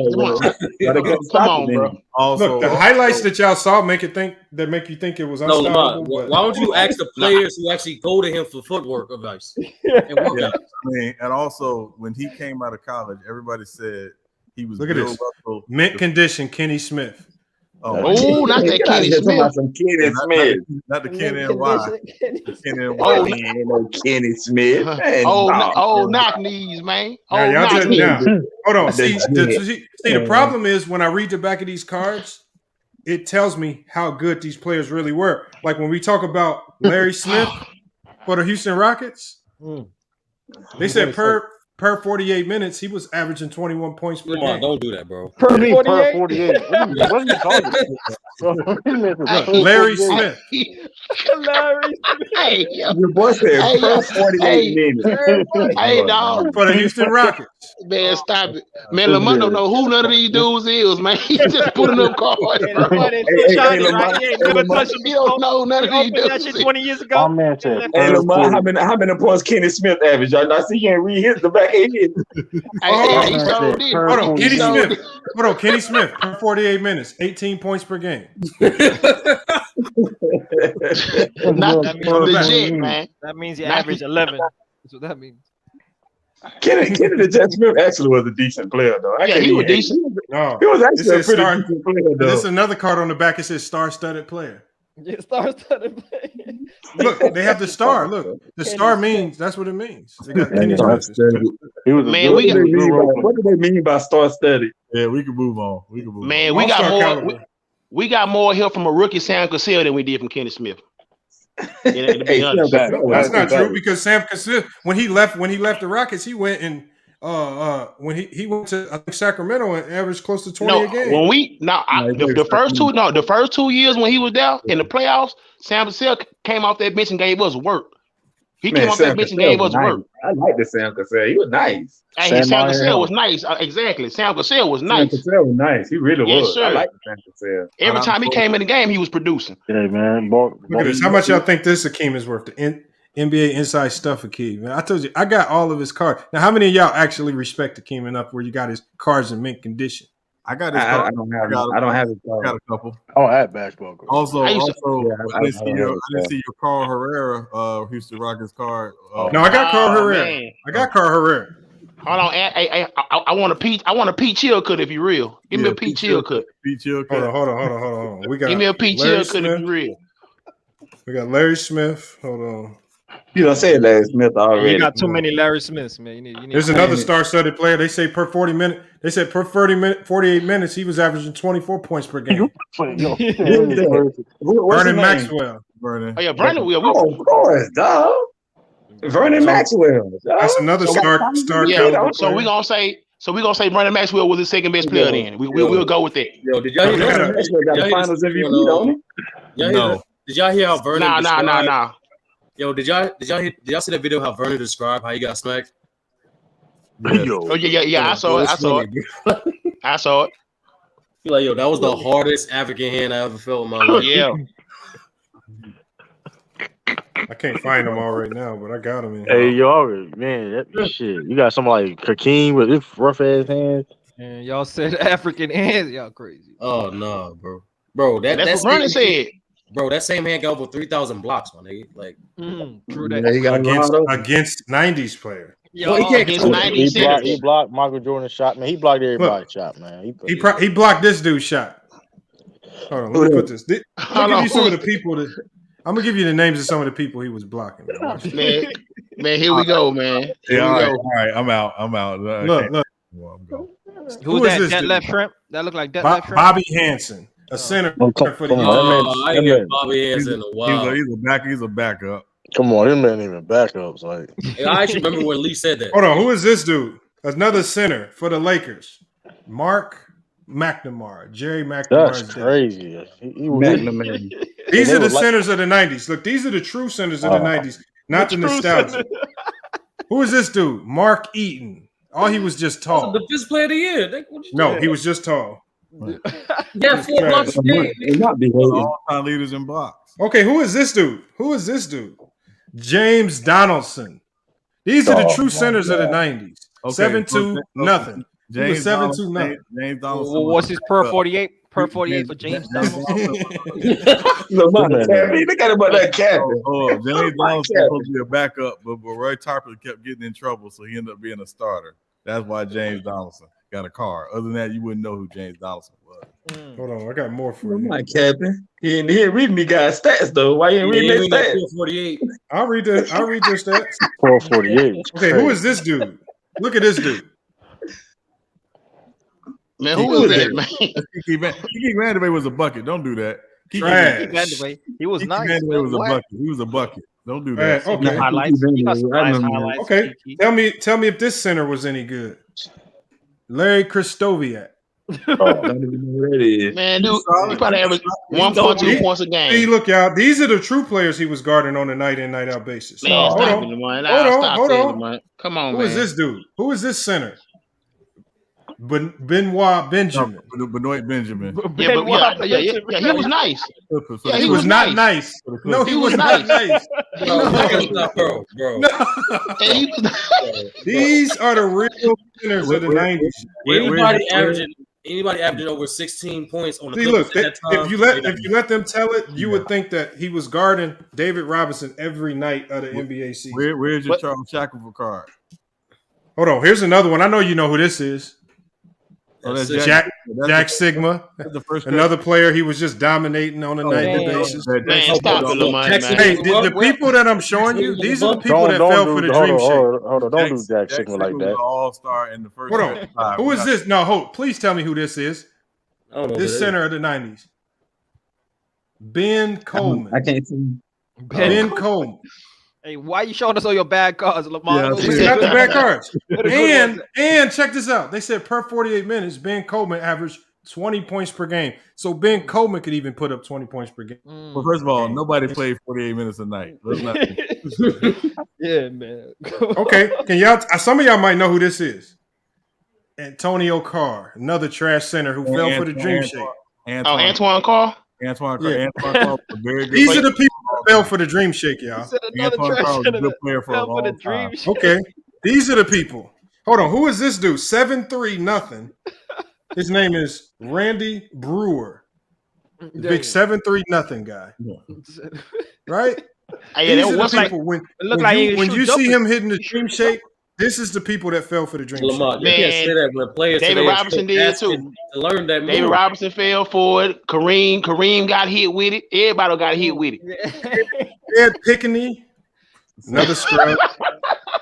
Well, Ed Pickney was the Man, come on, man. Oh, here's a true scrub right here. 7'1" nothing. Wayne Rollins. Who the hell is Wayne Rollins? That's Tree Rollins. Yeah, he was his bum. Yeah, That's Tree Tree Rollins Rollins. was his bum. He just called a nigga a bum. Now, hold on. Now, rest in peace. Rest in peace to this man. But John Hot Rod Williams was a scrub. Hot Rod Williams. Oh, don't do that. Oh, Lamar, don't do that. Hot Rod Williams. John Hot Rod Williams was a Man, hold on, man. He had a nickname, man. He had to be decent. He had a nickname. Don't do that. Hot Rod Williams can play. Don't do that. I'm not gonna lie, that was okay. Now we all know. Now we all know this true scrub. I can't say it. Cartwright. Bill Cartwright. It's Bill Cartwright. Bill, Oh, don't do Cartwright like that. Yeah, he was a scrub. Okay. Yeah, Bill was cool, man. Now, I know for a fact this guy fell for the dream shake. Who was 7 foot Mike Smyrick. Damn, Smyrick. Okay. Now look, That boy y'all. like you Look. Now look, y'all. This is my stack of centers of the 90s, right? So these are the true centers that he was defending every night. This is like 15 so far. Players, bro. So that's like 15 so far. No. A lot of these were starters. No, a lot of them were not So started. everybody got a card in the 90s. Lamar, everybody did. Lamar said right that capping, and he All right, know now he check this capping. out. 7 foot center. Y'all cannot tell me this dude was any good. Brad Lowhouse. No, Brad. Who is that? No, he was a solid backup. He was a solid Lowhouse. Now he's a solid backup now. But Brad Lowhouse, now this dude looks like he fell for the dream shake. Now, these are the people that fall for that. Hold on. Oh, we got another one. Who is another guy? 7'1", Chris Dryland. Dryland. Damn. Look at this dude, man. Yeah, I really never heard of these guys. You got his autograph. Now, these are all the centers of the 90s, and I haven't come across one All-Star yet. No, because you What? You mentioned Jack Sigma. What you talking about? You literally went And Brad Daugherty. It's literally 6 Hall of Fame centers in the 90s. But they just made them Hall of Famers just because. Oh my God. Lamont, he dominated Hold on. Robert Now, how did Parrish this too. guy make the NBA? Look at this guy. Kirk Rambis. Man, Kurt Rambis was a ball player, man. Kurt Rambis was garbage, pretty man. decent. 6 Hey, points, He 6 wasn't the points per best, but he game was per decent. 48 minutes. He like an 80 porn star, man. That means He wasn't the best, but look what that team he was on, though. He was a good role player. These are the centers. Team like that. These are the centers of the 90s. Hold on, who the hell is this? Powerful. Greg Kite. Greg Kite. And he was a starter. He's a backup. Man, all the players you named were better than Sean, it Darko can't be Miller. that many backups. Everybody I say you say is a backup. You pulled Can't be that many out all the backups. subs. You pulled out. Hold on. This is what represents the 90s. No, Greg Kite played most of his career. 6'10", 80s, Danny Ferry. Yeah. Hold on, Danny Ferry was good, man. Hold on now. Yeah, Danny No, Ferry he can was shoot. not. Yeah, Yeah, Danny Ferry Ferry can was shoot. good, They had man. him in a suit, not even a jersey. That was the suit. Okay. Man, that nigga Danny Ferry was wet. Yeah, Danny Ferry. Yeah, Danny Ferry was a bucket, man. Half the people you showed, Otis Thorpe was guard. That's not true. Yeah, because half the people you showed were power forward. So these are all the centers that Jordan was going up against. That they say Yep. the key was loaded, Yep. and you know that. Hey, we have made that point. Look, one of the best rookies to come out of the 90s, Felton Spencer. Oh yeah, well we're not doing that. He wasn't. He played for Utah, huh? Yeah, he wasn't that good. Hold on, another Yeah. center from the 90s. I ain't All seen, them guys are better than Darko Milicic. I haven't seen a Mutombo car. I ain't seen a morning car. I ain't seen a Nah, yeah. He breezing past them. He's skipping them. Yeah, he's skipping over skipping them. He's skipping over them cars. Yo, look all that shit. Yeah, he's skipping right over them. Yeah, man. No, Dennis I'm Rodman. sorting it out by position. I don't want to call out. Hey, Lamar's funny, man. Lamar is funny, though. Man, I think this guy was kind of nice, but he has the name of a scrub. Thurl Bailey. Thurl Bailey was very good. He was very good. You tripping, man. No, even like no Tom Chambers, no Brad Doherty. No, he put up Brad Doherty. Called him a bum. Man, There's Lamar another scrub. Nah, Yeah, I'm Lamar gonna was say he's calling good. him an addict. But Armin Gilliam was a scrub. They're gonna say he was good. Solid. He's another center. He was solid. Yeah, he was nice. Yeah, he was all right. Okay, it was Randy Whitman nice. No. Who? No.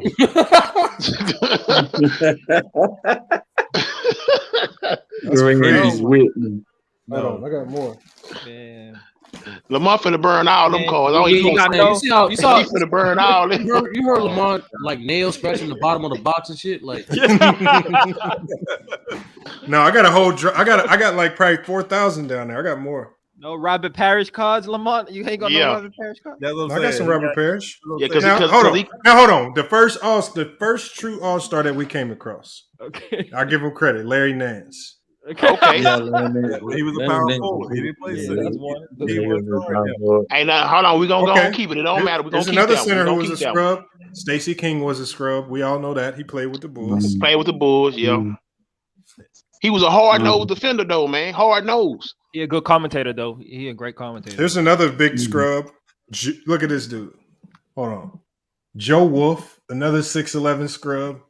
Joe Wolf of Minnesota Timberwolves fame. So I got one All-Star and a pile full of scrubs. Yeah. I hear you. All right. Oh, okay. I'll give you this one. He was okay. Rick Smits. Okay, yeah, the Dutchman, baby. Yeah, the Dutch 7'4". That's two All-Stars. No, That's two. More than two All-Stars, but we're not going You're really exposing this. Jordan couldn't get to the rim in the 90s. Talk. Was Mark West any good? He was solid. He was decent. No, he was a decent. bench player. Just call it for what it was. He was a bum. He was decent, man. He started sitting on the All right. Okay. Since y'all know so much about him, was Randy White good? No. Yeah. All right. Hold on. Hold on. Was he even the center? No, I'm saying, was he a center? Okay. Was Bob Thornton good? No. Okay. Yeah, that's how my range right there. I don't know. Never heard of him. Okay. Was Terry Catalidge good? He was solid. Catman. Bro, he averaged 3 points per game, man. Oh, he was solid. I'm saying Orlando, he was solid. In Orlando. Okay, hold on. Now we got our first true All-Star signing. We got David Robinson. Okay, god damn, finally. Hey, what was his per 48, Lamar? Per 48. It's a lot. It was a lot. Hey, he don't want to read. Okay, hold on. And they say Kareem was the only one doing sky hooks, but William Bedford did the sky hook. Hey, what was his field goal percentage, man? His field goal percentage was from 30%. He made 4.3 points per game. William Bedford with the 30% sky. from the field. That's his Pistons card. Huh? His Pistons card. Yep, that's his Pistons card. Yeah, okay. He was the Skybox. third. He was the third center on the Pistons. Okay. Another bench center. So look, I'm gonna show you guys. Look at this stack for my scrubs for the 90s. It's a pretty big stack. I ain't seen a Lamb beer card. I ain't seen who's an all-star. Okay, hold on. The player that you said, Brad Daugherty, we got Brad Daugherty. Okay, yeah. Put him in a good stack. Put him in a good stack. Be a Hall of Famer. All right. Okay. No, he's not a center. This dude looks like a bum. Yep. Another center. Tom Hammonds. Was he any good? What was his per 48? Let's find out. 5.3 points per game. 5.3 get him out of here. Get him out of here. That's his Bullets card. Yep, his Bullets card. Yeah. See, Sean know these guys. Yeah, Sean know all these cats, man. Man, I'm waiting for Moses Malone, Lamont. That's what I'm waiting on. All right, hold on. Patrick Ewing. Hold on. I don't consider Terry Cummings a big. He was good though. Yeah, he wasn't no scrub though. Definitely not a scrub. He was no scrub. He could play. Definitely not a scrub. No. I know he can play. I'm gonna put him in the good pile. Yeah, thank you. We getting better now. We already said Larry Smith. We got another Larry Smith sighting. You like Larry Smith, don't you, Lamar? Boy, what? Hey, he was star-studded, man. He was star-studded. Hold on. We got more. Hold on. I guess we can put Karl Malone over there. Ain't no guessing, Lamar. Ain't no guessing. I consider him a big though. Kevin Willis was all right. We can put. Yeah, he was. Yeah. Especially with Atlanta with the Hawks. And he was an all-star. Yeah. Put him over there. All right, hold on. I think we're back to the scrubs now. Orlando Woolridge. Solid. He was really good. He played with the Bulls, right? Yeah, he played with Jordan. He was played with the Bulls. Hold on. They said he averaged 26 points per game. They said Jordan didn't have help. Yeah. He was nice. He played with the Bulls. He was the second best player. Yeah. Bulls team. Okay, now this dude is probably gonna. I already know. Sean's gonna say this dude was nice. We got Ronnie Seekley. Ronnie Seekley. Oh yeah, with Miami. He was solid. He's good on NBA Jam, so I'm gonna put him in the good pile. Yeah. He was solid. Oh yeah, he was always one of the two players. All right, hold on. I don't consider Detlef Shrimp a big. Man, he was 6'11", huh? Yeah, but he was good. Man, yeah, come on, go on, put him in the pile, man. Put him in the pile. You tripping? Orlando Woods was only averaging. Orlando Woods was only averaging 20 when he went on that coke that night. Okay, how do y'all feel about Buck Williams? He was decent. Yeah, he was decent. Yeah, he was decent. Yeah, he was decent. Who he played for the point? Y'all just trying to add to the good pile. No, he played for the Nets. His best years. The Nets. But That's what it was. He played for Portland too in the early 90s. Oh, he did play for Portland. Okay, I thought I was right. Yeah, Buck Williams. I remember that. Okay, what about Kenny Walker? Skywalker. Yeah, he was solid. He wasn't no great, but he was solid. Why y'all call him Skywalker? Because he won the dunk contest. Yeah, he was a leaper. They called him Skywalker. He was a dunker. That's a hell of a nickname too. Yeah, hey, put him in a good pile of money. He won a dunk contest. Nah. Okay, Rick Mahorn. How y'all feel about Rick Mahorn? Yeah, put Rick over there. Yeah, Rick was just a hack. Yeah, but he could play. Yeah, I'll put him in a good pile. I ain't gonna do him like that. All right, hold on. Okay, we got pull the chair. He had that pull the chair move. We're getting better now, man. Look at that. We getting up there. Okay, now I think we did one James Donaldson already. Yes. All right, let's do. We did Mark Eaton, Ed Pickney. Hold on, what pile did you put Mark Eaton in? How y'all feel about Will Purdue? The rifleman? Solid. Yeah, he was decent. Yeah, he really was points per game. He was just solid. He really was a bomb for real. We just know his name. He ain't gonna average more than that. Eric Lichtner? No, garbage. All right. I need to put this to the side. That might be worth some money. Drazen Petrovic rookie card. Oh, you need to put that Petrovic. Okay. All right, hold on. What about Kenny Gatson? He was all right. All right. Hey, we all listening to Sean from this point on, man. Lead us home. Sam Bowie. How y'all feel about Sam Bowie? Hey man, number 2 overall pick over Jordan, baby. He over Jordan, baby. He picked him over Jordan. He going to good pile, man. He was He going to good pile, man. projected to be great. Yes, man. Put him in the good pile, man. What about Matt Bullock? Yeah, baby. 3-pointer. Bro, he didn't even average 3 points per game. He averaged 2 points a game. He's a stretch 4. He was stretch 4. Yeah, he played for us. He played for us. He played for us. Yeah, he had his moments. Okay, this dude's out here. I can't be too hard on this guy because he's the color commentary guy for the GCU. He's for our D1 team out here. Scott Williams. Yeah, Scott Williams was real solid. 2 points per game, solid. Yeah, he was solid. All right, man. Okay, what about Alexander Volkov? No. Wow. Never heard that. Okay. He averaged 5 points per game. Yes. All right. What about James Edwards? James Edwards was really solid. Oh my God! Everybody was Hey, solid, man. Sean, when you say really solid, give us names that he compares to today, like. Yeah. Who would you compare James Edwards to today? Well, I mean, because it was a different era. He wasn't he was a back to the basket But guy. just level players. He compares to the guy at the auto shop. That's what he compares. No. I mean, if I were to, man, who would I compare James Edwards to today? Dang. I mean, maybe like Whiteside. Okay. Yeah. Well, that's a stretch. All right. Who else we got, man? Is he a big?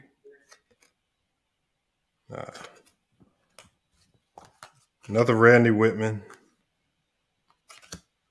He's a guard. What about how y'all feel about Tyrone Hill? Solid role player. This is old card when he played with the Warriors. That's how you know this is old. Yeah, it's solid. He was a solid role player. He's still in bums pack. All right, hold on. There's just not a lot of good centers, man. I'm not finding a ton. I mean, you just going to the bum pack. That's the problem. you ain't pulled out a Shaq card once. Hold on. No, I saw Shaq. I stuck him in there. Oh, okay, all right. See, yeah, but you ain't say it. See. All right. Look, and just some of these names, if I did the guards, y'all would be mad. Like Milton Wagner. Yeah, that's DeJuan Wagner's father. Jesus. Oh, who's this guy? You might know him, Sean. Mark O'Leary. Mark O'Leary, no. For the Washington Bullets. Every era has bums, though, man. Yeah. You can pull out a Michael. Yeah, Carter but hold on, bro. But look, these are all bums at one position. Look how thick the stack has got. This is not. I understand bums throughout the entire league. You got some power forwards in that stack too, though. Just that's one. This is one position. This is a position that they say carried the 90s. This is the big man era, and it's already this thick. And some of those guys are more 80s guys than 90s guys, by the way. Who is Wayne Cooper? Damn. Wayne Cooper. Doesn't ring a bell. 3.8 points per game for the Blazers. That's why I don't ring a bell. All right. That's all that. I got more. I ain't going to go through them all, but that's a pretty big stack. If I kept going through it, that stack would just grow. So Sean, why do they say the 90s was filled with all these great centers that was hard to, for Jordan to get to the rim, and this 90s defense was hyped up so much, Sean? Why is that the case? I mean, because it's a lot of Hall of Fame centers in the 90s. I mean, they Okay. played in the 90s, so I mean, that's why. But reality is Jordan was going to get to the rim in the 90s. Like, he was just built like that. Okay. Yeah, no, I mean, just nobody feared some of these guys. Right, yeah. I mean, Wayne Cooper, Mark McNamara, James Donaldson, Kiki Vandeweghe, Larry Kristoviak, Benoit Benjamin, Jack Sigma, Ben Coleman. Nah. And the truth is, Jordan probably has more poster dunks in the 80s than he does in the 90s. He probably did. Now Jordan got some nasty dunks though, man. I ain't gonna lie. Would you say the level and the standard of bombs in the league has elevated Lamont over time? Oh yeah. It's much more difficult getting to the league. 'Cause just to even be a bum on the bench. Yeah. Now, I mean, now you can be in the league if you're really good at one thing. You can be in the league, and it don't even matter what your size or position is. They'll find a spot for you. And I think that's the difference. Back then, it was like, no, if you ain't 6'4", you better be great. How good was Adrian Dantley? He was great. Why did he get bounced? Why did he really get like that superstar consideration like the other players? Because you don't tie him to one team. That's the issue. Is because he was great in Utah, he was great in Detroit, but like he was considered like a malcontent because he didn't always get along with like the best players on his team. He was great. A lot of people don't know he was great. King KO didn't like that. He said, "There's plenty of weak players today." All right, you got to come name them. J Mar says, "I'm gonna send your 50 Lamont as well." My 50 for what? Did I bet you? I didn't know. Salute, J Mar. Yeah. But, hey, y'all, we're gonna shut it down. Yeah, well, I appreciate you having me on, man. Yes, sir, man. It's just good seeing you around. Because for some reason I don't get notifications for the channel you was on anymore. I gotta. Well, I don't know. I don't know what they're doing, or maybe they still. I don't know if they're still doing it or not. But yeah. Okay. I'll be still liking to watch, man. Nah, but it's good having y'all on, man. Salute, Young Africa, man. Appreciate you pulling up. Sturdy, man. Sorry, Ralph didn't come fully prepared, man. He was kind of sluggish in that debate. And it didn't turn out. Hey, the True to King debate was SB was nice though. They was throwing blows. That was a good one. Shout out to you, Lamont, man. Peace out. All right, Young Africa, man. All right. Let me get Sturdy up out of here. Salute to Sturdy though. Appreciate y'all being here today, man. Great show, man. A couple debates, man. A lot of topics got discussed. Bees pulled up. Just a little bit of everything, man. Pick and Pop said today's NBA. Salute to Pick and Pop as well, man. Longtime subscriber of the channel, man. He said today's NBA is a track meet. Dante Williams, salute, man. Appreciate you pulling up as usual. Peanut, King Kel, he says, answer the question that's on the screen. Don't duck. What question? He says a player from today is comp for Dantley is Harden. Yeesh, I don't know. That'd be a tough one. I mean, if you're gonna compare a guy to Harden, man, he better be really nice. I mean, I knew Dantley was a scorer. I don't know if he had the playmaking of Harden.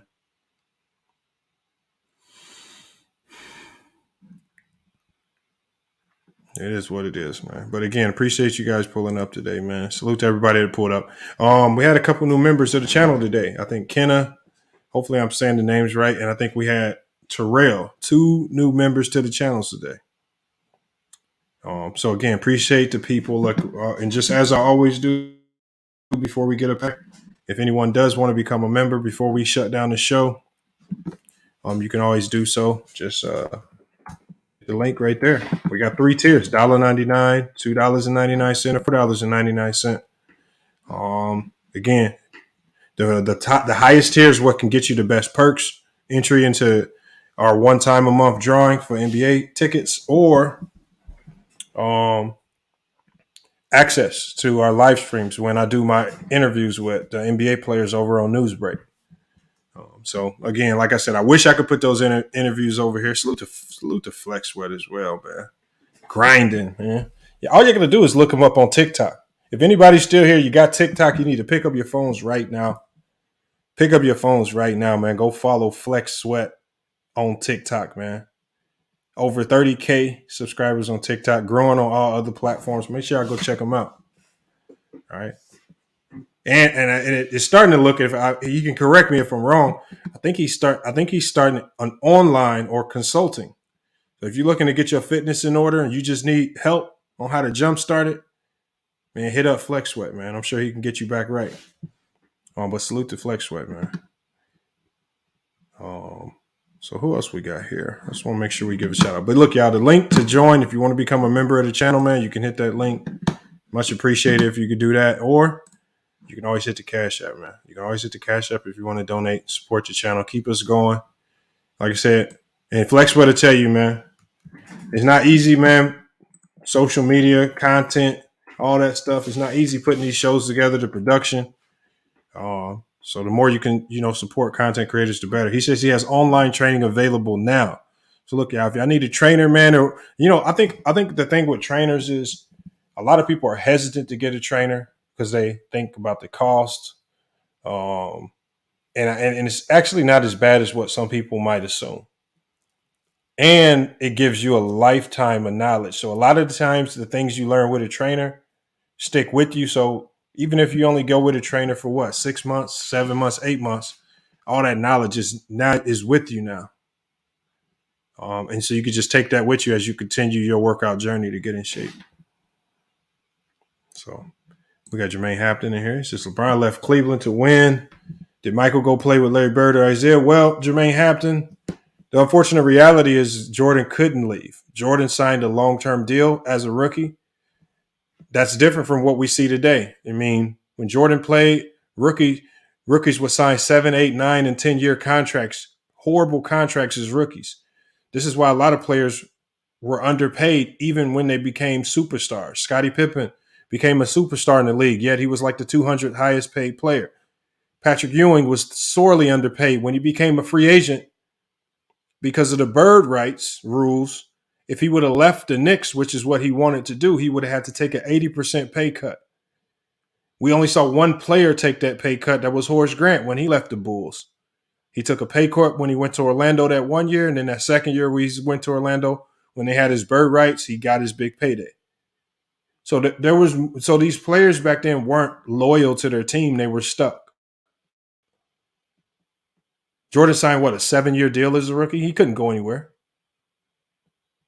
Rookies now got 4 years, and then they become restricted free agents. And then it forces the team to renegotiate better deals for them if they exceed the value of their contract. Problem with the 90s was owners weren't renegotiating deals. Hakeem Olajuwon asked for a trade out of Houston because they would not pay him. Pippen asked for a trade out of Chicago because they would not pay him. Reggie Miller asked for a trade out of Indiana because they would not pay him. But Indiana was one of the few teams that actually renegotiated the deal. So LeBron James left Cleveland after putting in almost a decade of work. He left Cleveland after we clearly watched that organization not make any significant moves to improve that roster.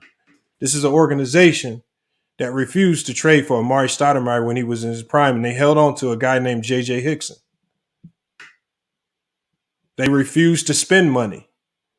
To win championships, you have to go deep into that salary cap and spend money.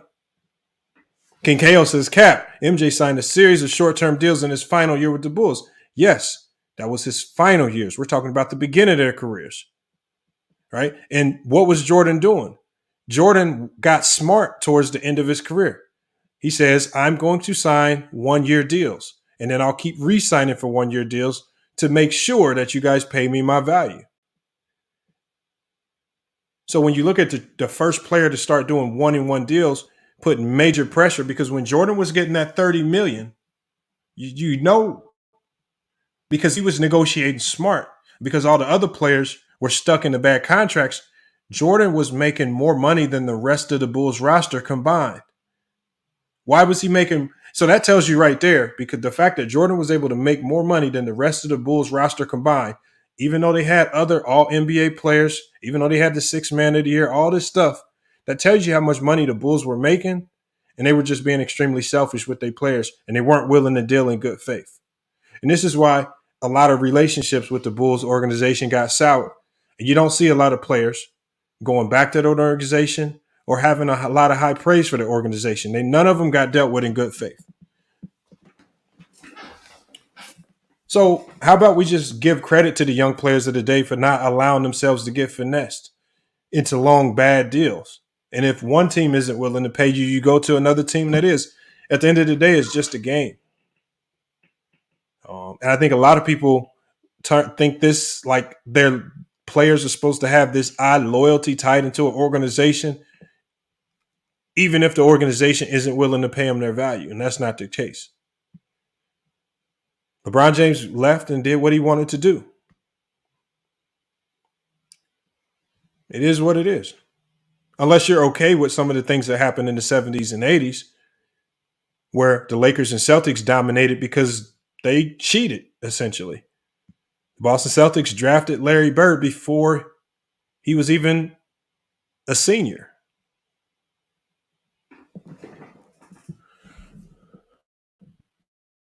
I mean, it's fine. I mean, you want to set these weird people like Jermaine Hampton set very odd standards for LeBron James. The only thing that would have happened if LeBron James would have stayed in Cleveland,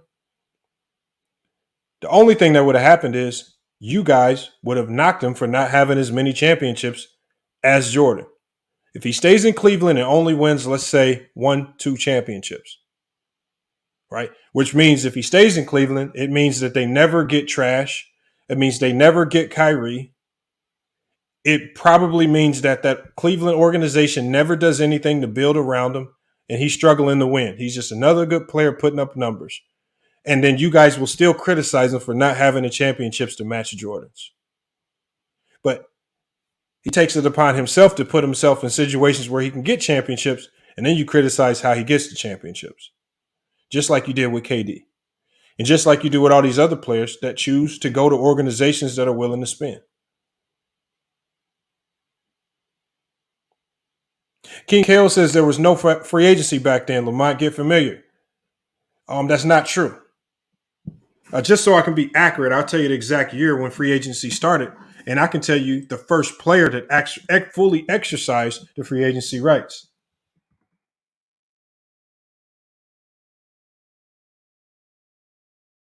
It's not true. Free agency started back then.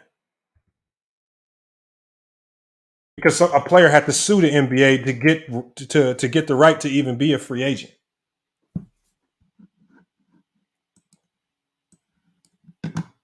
I'll tell you when it started. Because it happened when a player sued the NBA.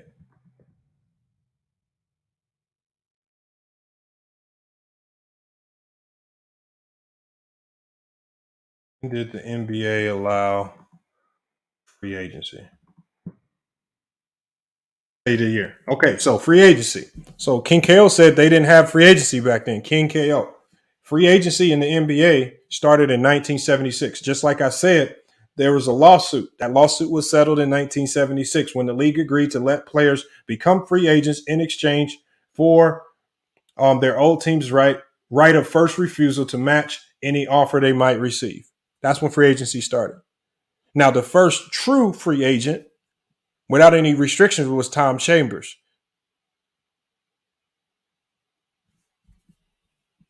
So it started in 76. So what did the NBA do to combat free agency? Well, they decided to be predators and prey on the minds of the rookies. And they said, well, we're just going to get these rookies when they're young. We'll take a top 10 pick and we'll give them a 10-year contract, just like they did with Magic Johnson, just like they did with Scottie Pippen, just like they did with Michael Jordan. And now teams can collect all this money while these players blossom into superstars, but they don't have to pay them like superstars.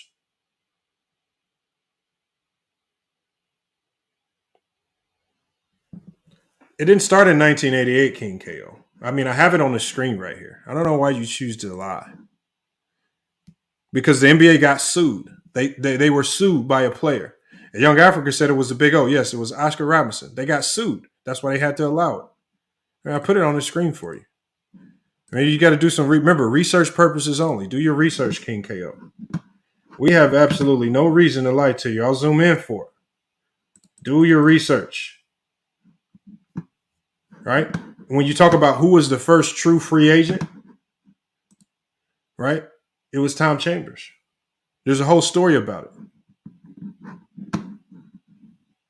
But even then, with free agency still being a very new thing, owners were very familiar with it. So what did owners do? They said, we're just going to trick the players out of their free agency. they said we're just going to put small little clauses in the CBA that allows us to keep bird rights. And if they try to leave, they'll have to take an 80% pay cut.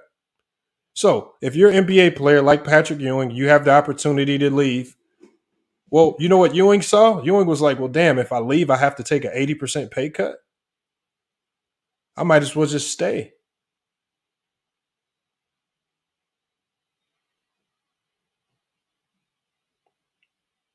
No, Tom Chambers was the first unrestricted free agent in 1988. NBA free agency started in 1976, as I just showed you on the screen. I just told you this, King KO. I literally just told you Tom Chambers was the first truly unrestricted free agent in 1988.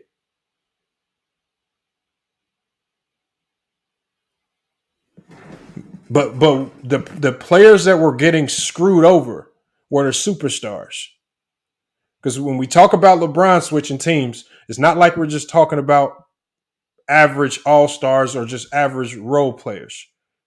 Superstars of the league were stuck. The reason why we didn't see a lot of movement amongst superstars was because they were stuck in the bad deals.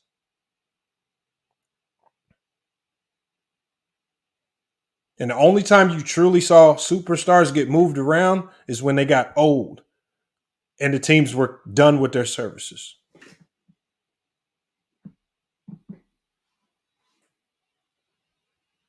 It is what it is. I mean, King KO. These are humans.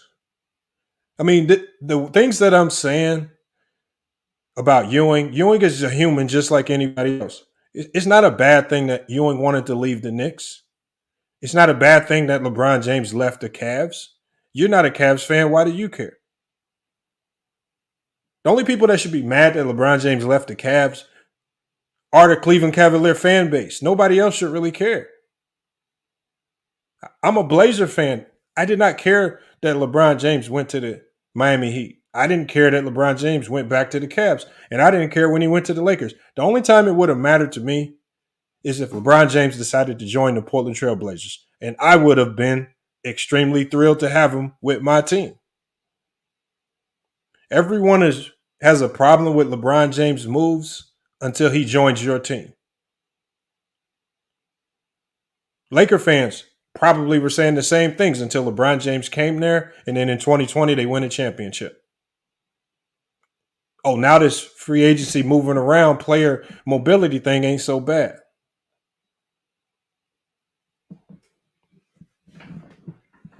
And even if you think he left the Cavs in bad faith, how many players do you know right that era go back and not only go back, win a championship with the team that they left? Did he not go back and do the right thing? Did he not go back and make it right? Did he not go back and give the city of Cleveland what they were desperately seeking? And this is why when LeBron James went back and righted what went wrong, what happened? Now when he goes back to Cleveland, even though he's in a different uniform, they still applaud the man. He's not getting rained with boos. All right, we got Real Chino. He says, Jordan fan is toxic. Jordan didn't play. The teams that LeBron. That is fact. They are well, they're toxic because they push a lot of lies and false narratives. Just like King KO to try to push a lie and a false narrative.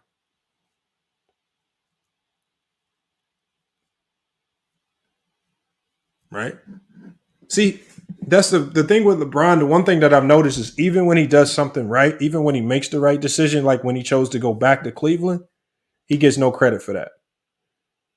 The fact that he said, I owe this city a championship, and he didn't just go back there, he delivered and got them a championship. In probable fashion, mind you. Now, some of you guys might try to lie. This is another Jordan narrative. You're probably going to say that Kyrie saved them. Okay, well, all you have to do is, let's take a look at what Kyrie was doing the year before LeBron James got there. Kyrie and Kevin Love, respectively, with their teams. They were both losers. They did not start winning, or they never experienced winning basketball until they played with the man LeBron James. And now we look at both those players like Hall of Fame caliber players. He completely changed the trajectory of those players' careers. Tackable pound facts. LeBron took 3 different organizations, 5 different coaches to the finals. And I don't really like saying that he took those players there. He definitely helped lead those teams and organizations to the finals. It's definitely a team accomplishment. So I like giving the team credit more so than the individual. Exactly, tackable. Prime Kevin Love never made the playoffs. Prime Chris Bosh was making it to the first round getting beat or just not making the playoffs. Kyrie early in his career, even though he's rookie of the year and all that stuff, putting up big numbers on a losing team. There's a lot of players where LeBron James changed how we think of their entire careers simply because he joined their team or he teamed up with them. He says the Bulls in the 90s was a super team. I'm tired of the narratives. That's facts, Peanut. The Bulls were a super team. And if people are crazy enough to say that the 90s Bulls, especially that 96 team, was not a super team, then that means you're willing to tell me that the Clippers super team was better, the Warriors super teams were better. Any team that we delegate as super was better than Jordan's Bulls in 96. Because the only way you can be better than Jordan's Bulls in 96 is if you have a super team. And the only way you can be better than a super team, and the only way Jordan's Bulls teams can be better than other teams that Jordan fans label as super teams is they were a super team themselves. Best 6-man, best 3-point shooter, the 3 best defenders in the league, the best coach in the league, the best organization in the league. They had the best of everything. They had the best player out of Australia as well.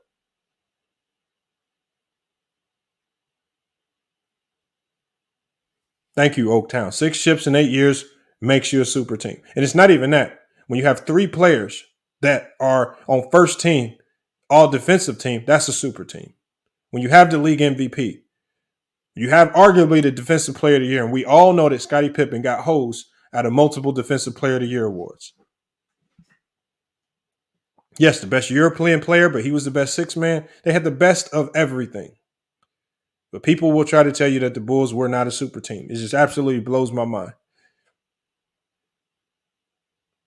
Yes, Duck-O-Matic, that's fact. Basketball is the only sport where people all of a sudden disrespect super teams. The Yankees, for years throughout their existence, have been known for buying teams, buying success, putting together close to what we might look at as all-star teams. Same thing happens in hockey. Same thing happens in football. Look at the Rams last year. That could be essentially equivalent. When the Rams won the Super Bowl, that team could have been equivalent to an NFL super team.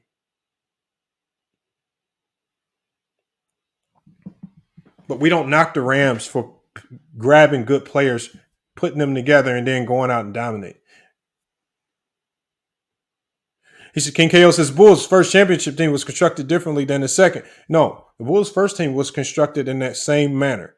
Why? Because the Bulls know what they remember. The Bulls traded for Scottie Pippen. The Bulls knew exactly what they were getting in Scottie Pippen. They knew what they were getting in Scottie Pippen. And that's why they gave up so much to get him. And as soon as they got Scottie Pippen, see, a lot of people try to act like the Bulls didn't think that Scottie Pippen could turn and blossom into an all-star. The Bulls right out the gate signed Scottie Pippen to a 7-year deal. You don't just right out the gate give your rookie that you trade for a 7-year deal if you don't have some idea of what he's going to pan out to be. He panned out to be the all-star that they expected him to be. They signed him to a long-term deal, so they didn't have to pay him like that. They were finessing players. Real Chino says people love to say, oh, well, MJ still lost when Scottie got there. Scottie had to become Pippen. Look, it is what it is. The one thing that we know is for certain is Jordan had a losing record in the NBA without Phil Jackson and Scottie Pippen. When those guys blossom into superstardom, when Phil Jackson blossomed into being one of the greatest coaches of all time, that's when they started winning. Jordan alone was not winning anything. Jordan wasn't the best player on his college team. He couldn't win it all by himself there. When he got to the NBA, he struggled mightily until the Bulls got him a significant amount of help. By the time the Bulls collected all of their help, the NBA was changing, and so there was a large shift with all of with all of the expansion teams coming in. And so as the Bulls had their roster set for the next 10 years, a lot of other teams were still in flux.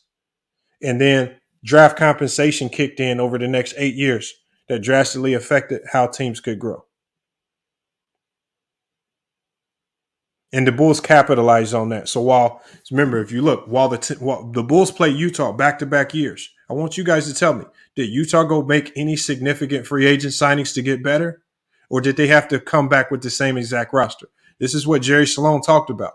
Jerry Sloan talked about how we have no way to improve our roster. Our pick was swiped by an expansion team, so we couldn't go into the draft. The free agency rules are so stringent, we can't sign anybody in free agency because the bird right rules at that time were preventing players from leaving their teams. So they were stuck.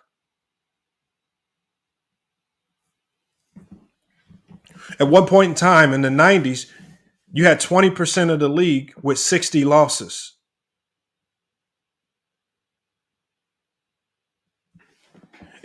I'm not saying this to down or really knock the 90s or really take away from the credibility of the 90s.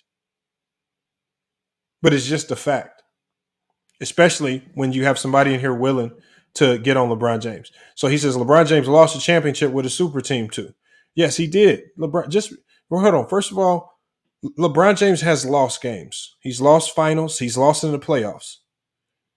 But KBS 973. Michael Jordan's lost in the playoffs. He's lost a ton in the playoffs. He just couldn't get as far before he lost. And you guys penalize LeBron for taking his teams farther and then losing, but you don't penalize a guy like Jordan for losing right out the gate. What you do is you try to put context to his losses and say, oh, well, we forgive that loss because he was playing the Celtics or the Pistons or the Milwaukee Bucks. But you guys put no context to who LeBron was playing in the finals, even though he was playing a dynasty San Antonio Spurs team that first time around. Nobody says, we got to give him a pass on this one. He was in an improbable matchup that probably was never going to win. We got Sauce King TV. He says, I don't like how this dude trying to make excuses. You put the 95 Bulls in literally any era and they would still beat any team. Right, Sauce King. Here's the problem with that argument. We can't put the 96 Bulls in any other era because that's a fake argument. Just because you say we can put them in any other era and they would win doesn't mean they actually would. The rules were different. The game is played different. Remember, Jordan advocated to the NBA not to implement zones. Why did Jordan say? He says, Jordan verbatim told the league, if you allow zones, it's going to affect my numbers. It's going to affect my individual numbers. Tracy McGrady, one of the greatest scorers of all time, struggled with the zone and teams that went zone on him. Tracy McGrady called Michael Jordan for assistance. You know what Michael Jordan told him? I struggle with zones too. I don't have an answer for you. So to say that the 96 Bulls could come into this era and do the exact same thing with different rules, a farther three-point line, bigger, stronger, faster players who can space the floor better because you have more shooting on the floor, but you say it's going to be the same results, it makes no sense. The triangle has become so obsolete that you can't even run the triangle in today's NBA because teams will go into a 1-3-1 zone defense that completely takes away all your options. And this is why the triangle didn't work anymore when Phil Jackson tried it. Because all teams figured out was now that we can play zones, we'll just go 1-3-1 matchup. And now your little zone sending this guard to the high post elbow don't work no more because you have a 6'7" guy sitting right at that elbow to deny the pass. And you have a guy playing max pressure on the ball with no one to care in the world what's behind him. It's just simple basketball. So to say Jordan's 95, 96 Bulls would come into this era and have the same success, they would not. KBS 973 says LeBron is 4-6 though. But look, When you tell me LeBron is 4-6 in the finals, that's not a knock. The only thing that you're telling me when you say LeBron is 4-6 is you're telling me that he's been to the finals 10 times. When you say that he's 4-6 in the finals, you're telling me that he's probably sent your favorite team home a whole bunch, especially if your team is in the Eastern Conference. So when you say he's 4-6 in the finals, you're just telling me he's been really good for a really long time.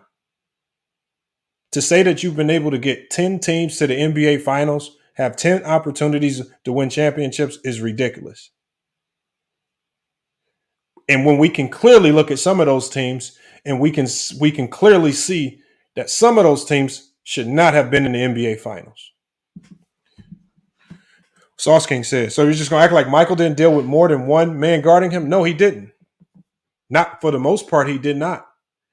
Right? When Vernon Maxwell explained the illegal defense, when defenders of the 90s explained how the illegal defense was a handicap, right?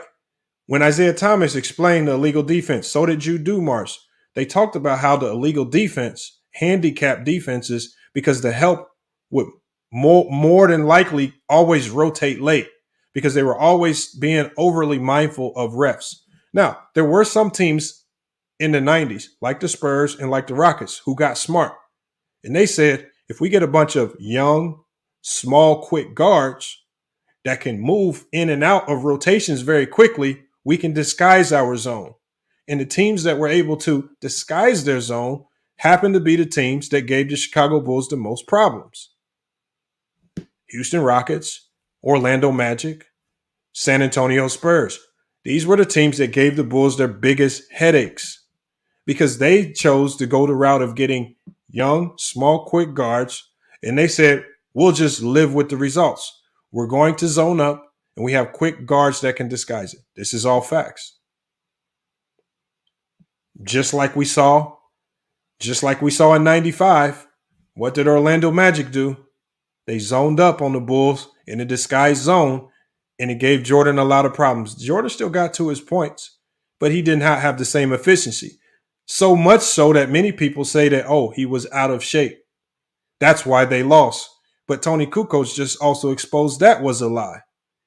Jordan was not out of shape. He said Jordan had started practicing with the Bulls team 2 months before he even announced that he was coming back. Tony Kukoc said we knew he was coming back a month before he even announced it. He said we just couldn't say anything. He had already brought his shoes and everything back to his locker. He said it was only a matter of time when he was going to announce it. He had already been practicing with the team. He was in NBA shape. He just did not play up to the level of expectation that you guys were used to seeing because the Orlando Magic zoned up on him. Oh, and the Orlando Magic also snatched their best power forward. One of the guys that helped make the triangle offense work so efficiently in Horace Grant. So because of free agency, they were able to improve. They took away from the Bulls and they beat the Bulls. Just like what we see today with LeBron. Teams improve with free agency. They come back next year geared up with more talent and they make it harder for you to beat them. Unlike what we saw in the 90s.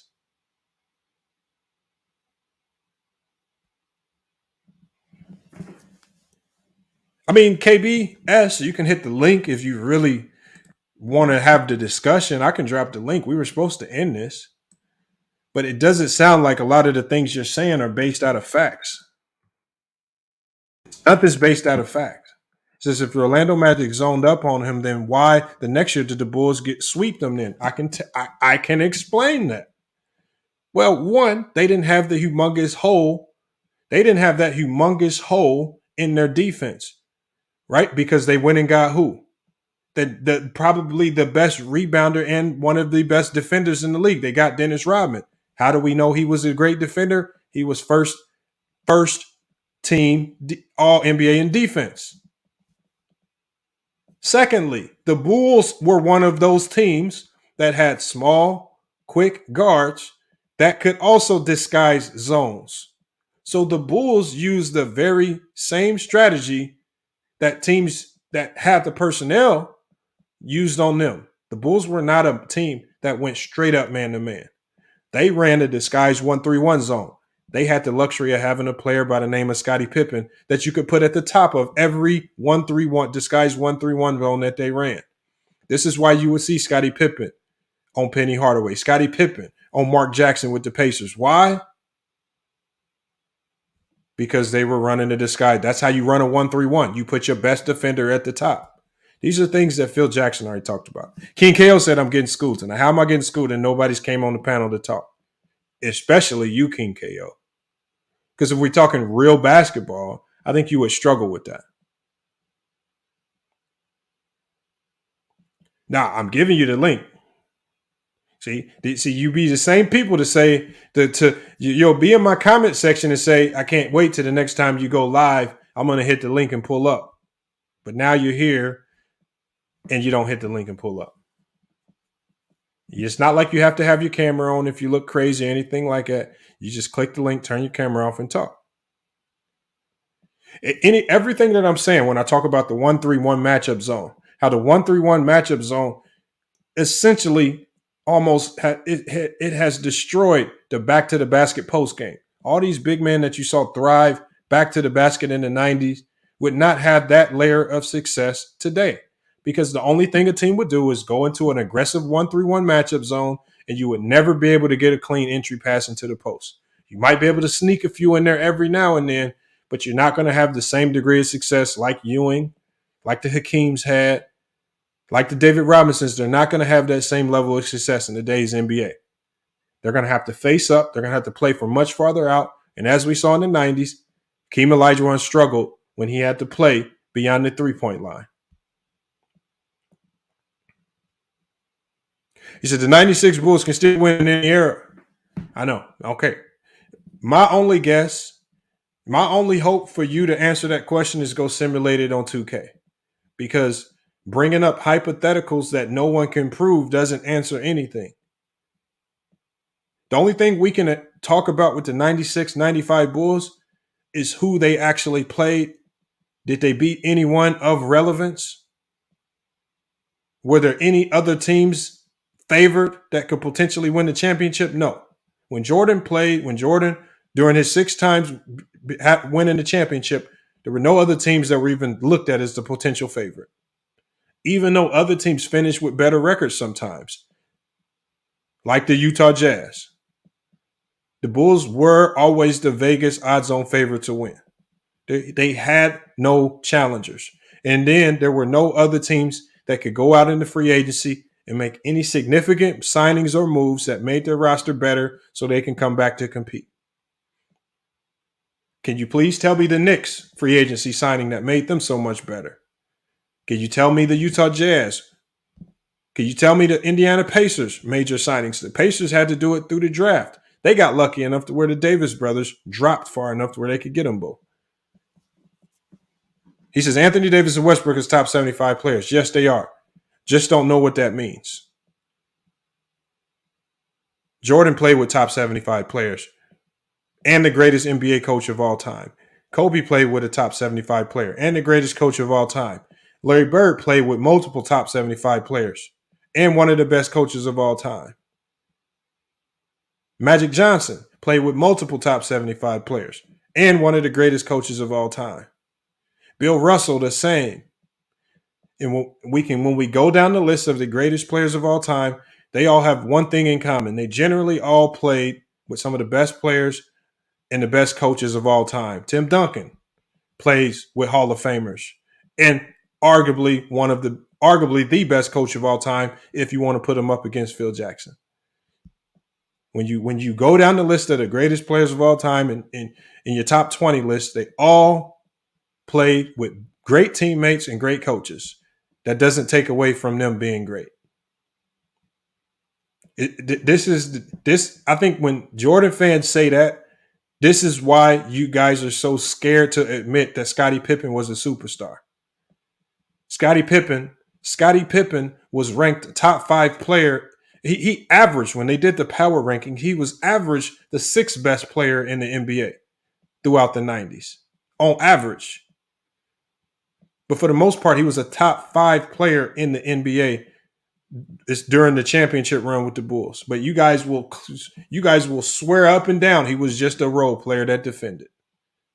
Yet for some reason in the 90s, you guys considered him a superstar. Look, I could pull it up on the screen, see, because while you guys are talking, I can put it on the screen that Pippen was looked at as a top 5 player in the 90s.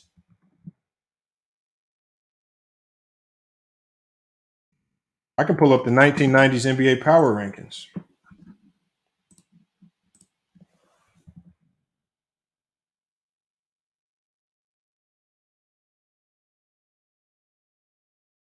Deco-matic. Power rankings. Here we go. I'll pull it up on the screen.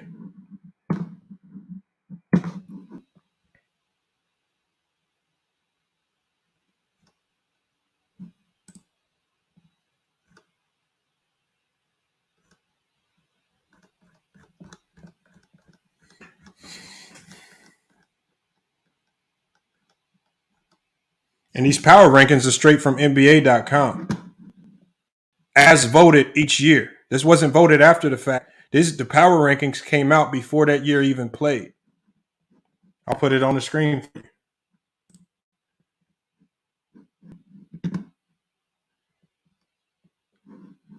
So let's put it on the screen. Hold on. Here we go. Let's share my screen. And I'll zoom in to make sure you guys see it. I'll zoom in to make sure you guys see this about Scottie Pippen. Since you say Jordan didn't just play with a whole bunch of averageness or just good players. No, Jordan played with one of the greatest players of all time.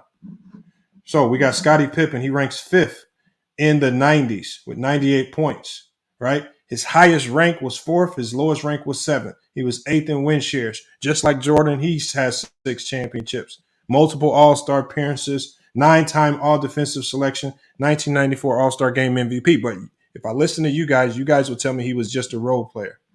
How can Pippen 6-0 in the finals and he was a top 5 player in the 90s? Yet you guys don't give him the same level of credit that you give MJ. What Jordan had was equivalent to what Kobe had in Shaquille O'Neal. Right? So when you talk about help, first of all, Jordan didn't need to leave to go find help because the Bulls had a top 5 player sitting on the roster for him. And when they lost Horace Grant, they immediately went and got the best rebounder in the league. And when they needed a 6-man, they immediately went and got the best foreign player in the world. And when they needed a big man, they went and got the best Australian basketball player in Australia. Oh, and when they needed a serviceable guy to be the point guard, they went and got the only guy in the league that was considered to compete with Michael Jordan when healthy, and that was Ron Harper. The Bulls were just smart. Do I give the Bulls organization credit? Do I give the Bulls organization credit for being light years ahead of all the other teams? Yes. The organization gives credit. Credit to the Chicago Bulls organization for being light years ahead, just like we saw the Golden State Warriors be light years ahead of everybody and run off their dynasty. But let's stop acting like it was all Jordan. Because if the Chicago Bulls would have treated Michael Jordan the same way they treated LeBron James in Cleveland by not getting him no help, well, we saw what that looked like when he didn't have help. He had a losing record in the league. And if they did make the playoffs, they would make the playoffs with a 30-52 record, 22 games below 500. But the East was so horrible, you could make the playoffs with a 30-52 record. Come on, y'all. I got to stop. Peanut said, look, Peanut, like the thing is, people with these bad faith arguments, this is why I felt like Sturdy with Ralph, I felt like Ralph was at a significant disadvantage because some of the narratives that people say about Jordan in the 90s are complete lies.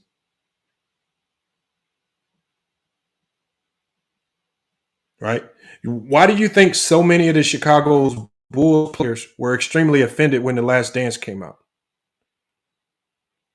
Why do you think on a documentary that significant, why was Jordan struggling to get all of the Bulls players to participate? Why did he struggle so hard to get certain players to participate in that? Because a lot of people saw that it was only a promotional video to promote him as the GOAT over LeBron James. Thus the timing of when it was released.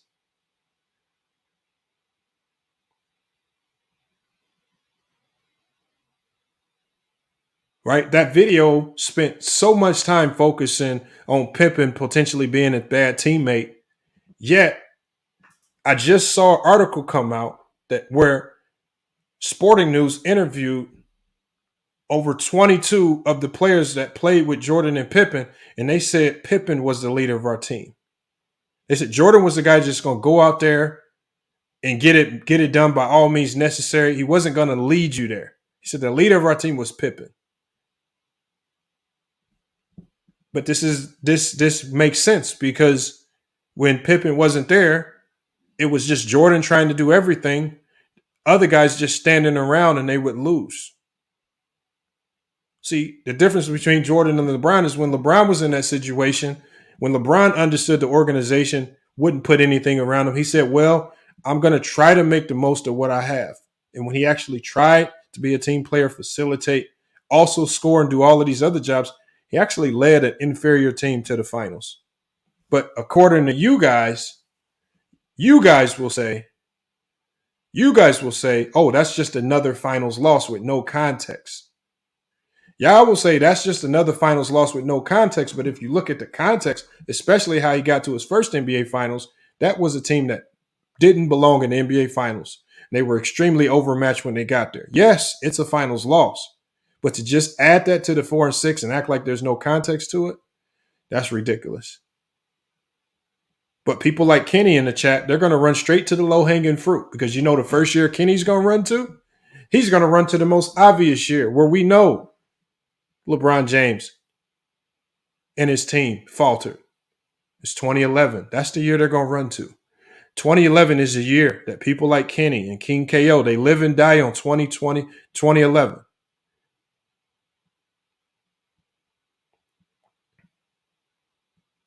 He says, KBS 973 says, Pippen then next year have Jordan on telling. Jordan came back, right?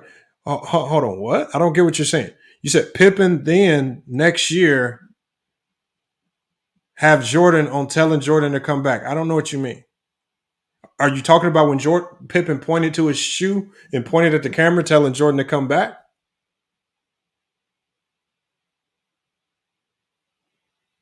Dante Reeves, Dante, King KO just completely lied.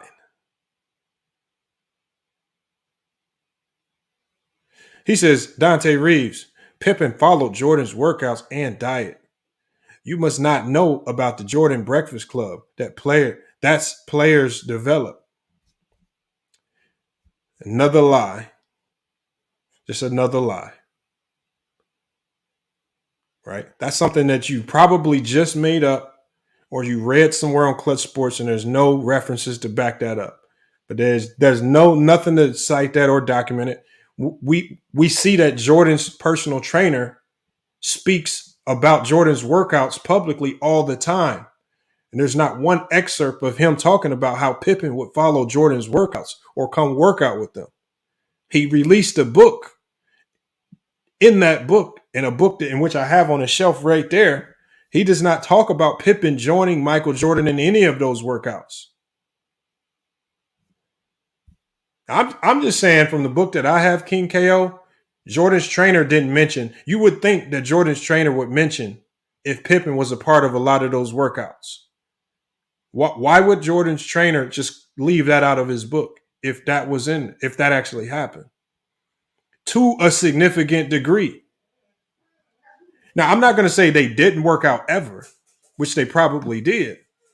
But to say that Pippen just followed his regimen, and even if he did follow Jordan's workout regimen, what does that mean? What does that have anything to do with him performing on the court? Sports Talk Only says, Lamont, address the fact that in 94, Pippen led the Bulls in all 5 categories, which only 4, I know, but people like to try to diminish what Pippen does. And a lot of people say that Pippen got screwed out of the MVP that year. I mean, you have to give Akeem Olajuwon credit. He had a great year that year. But Pippen had a great year as well.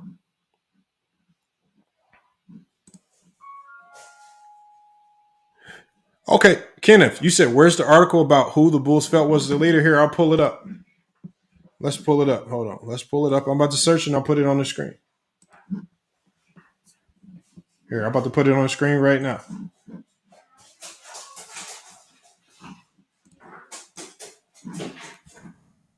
Chicago Bulls players say Pippen was the leader. I'll find it for you. Okay, here it is right here. I'll read it. I'll read it for you. Here, let's put it on the screen for you. And unlike some of the articles that you guys have, this article actually cites some of the players' names that actually said this. So it's not some mystery player that we can't identify with. Like a lot of the things that you guys say. You guys will say blanket statements from some random person that's unnamed. All right. Scottie Pippen was a better teammate than Michael Jordan. Former Bulls players preferred Pippen's leadership over Jordan's autocracy. Right? Now, I don't want to read this whole article. I'll put the link for it in the chat. But throughout this article, it talks about players like Steve Kerr and Bill Winnington. Steve Kerr and Bill Winnington talking about how Pippen was the leader of that team. All right, so let me put the link. Here's the link right here. I'm copying it. All right, but like I said, just because I got to get out of here soon, I don't have time to read it. But people like Kenneth who need to do more research, I'll put it in the chat for you. And there are other articles that also expound upon this. King Kells says Pippen quit on his team in '94 in the playoff. He didn't quit. When did he quit in the playoffs? Are you talking about the shot where he refused to go back in the game? That was regular season game. Stop it. Because if you want to talk about people quitting on their teams, I can say that same weak, sorry argument. Did Jordan quit on the Bulls in '89 versus the Pistons? Did he quit? A lot of people make that claim. Do you run with that narrative? Or is it just a bad basketball take? Just like your bad basketball take saying Pippen quit on the Bulls.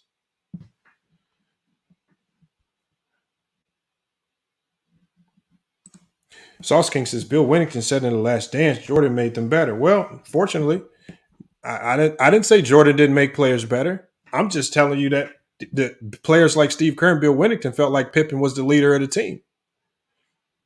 I don't disagree that Jordan made some of those guys better. But when it came to being the leader of the team, it was not Jordan.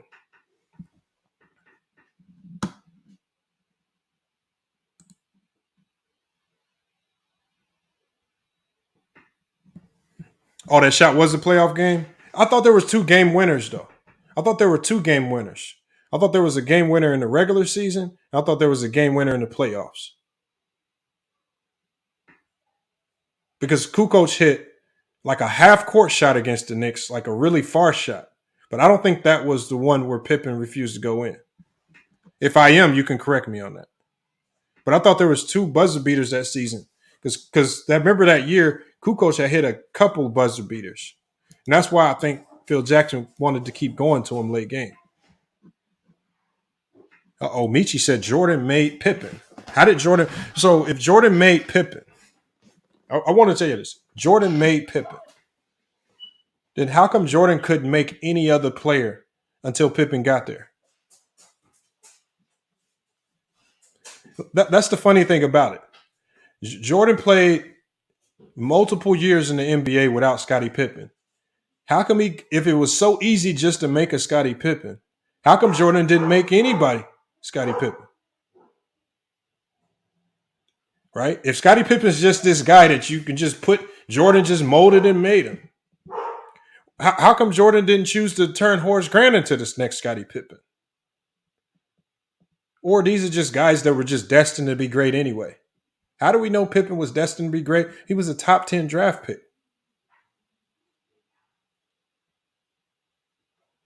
So let's not act like he didn't have a certain level of talent coming in the door.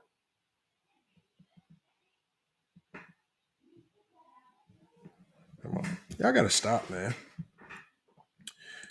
We got Sauce King. I don't like the argument that Jordan made Pippen. Yeah, that's not a good argument. We agree there. The truth is Pippen was going to be a starter. Yes, he was. No, look, winning elevates you. Winning elevates you. Jordan, the only thing Jordan helped the Bulls do, and Pippen also helped them, they helped them win. How do we know winning elevates you? It's the same example that I always use with James Worthy and Dominique Wilkins. If the Lakers chose instead to draft Dominique Wilkins and not James Worthy, and let's say James Worthy goes to the Atlanta Hawks, well, with the level of winning that the Lakers did, then it would have been Dominique Wilkins on that first all 50 team. But because Dominique Wilkins got drafted to the Atlanta Hawks, even though statistically he was one of the greatest guards that we had ever seen, he got left off the first all top 50 team. That's a fact. Because the only thing that separated James Worthy and Dominique Wilkins was winning. They were both, as individual players, equally great. And a lot of people would argue that Dominique was better. But how did James Worthy make the first top 50 team, but Dominique Wilkins doesn't? Because James Worthy was winning. Winning elevates you, not just your stats alone.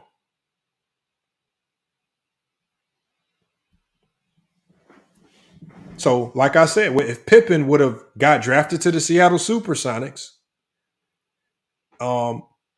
and Olin Polynice, let's say, if he could have done the same things and done those things with the Chicago Bulls, Olin Polynice would have gotten elevated. Now, Olin Polynice never panned out to be a very good NBA player. He was very average.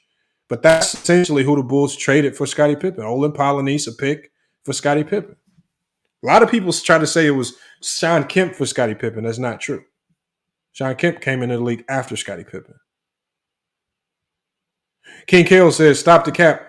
Kyrie carried LeBron down the stretch in the 2016 finals. That's not true. Because King KO, we've played the last 10 minutes of that game on this channel. LeBron James made a large number of buckets late in that game, defensive stops in that game to help propel them to the win. Kyrie made a shot, just like Steve Kerr made a shot for Jordan. Just like James Worthy stepped up and became a finals MVP for Magic. Just like Kobe stepped up for Shaq. This is a part of having a good team because you have guys in place that can step up when their number's called. And when guys like a Ray Allen or a Kyrie make a shot and do their job, it's not saving LeBron. It's a part of a team doing their job. And one of the elements of being a great player is finding a way sometimes to get out the way and allow your teammates to do their jobs.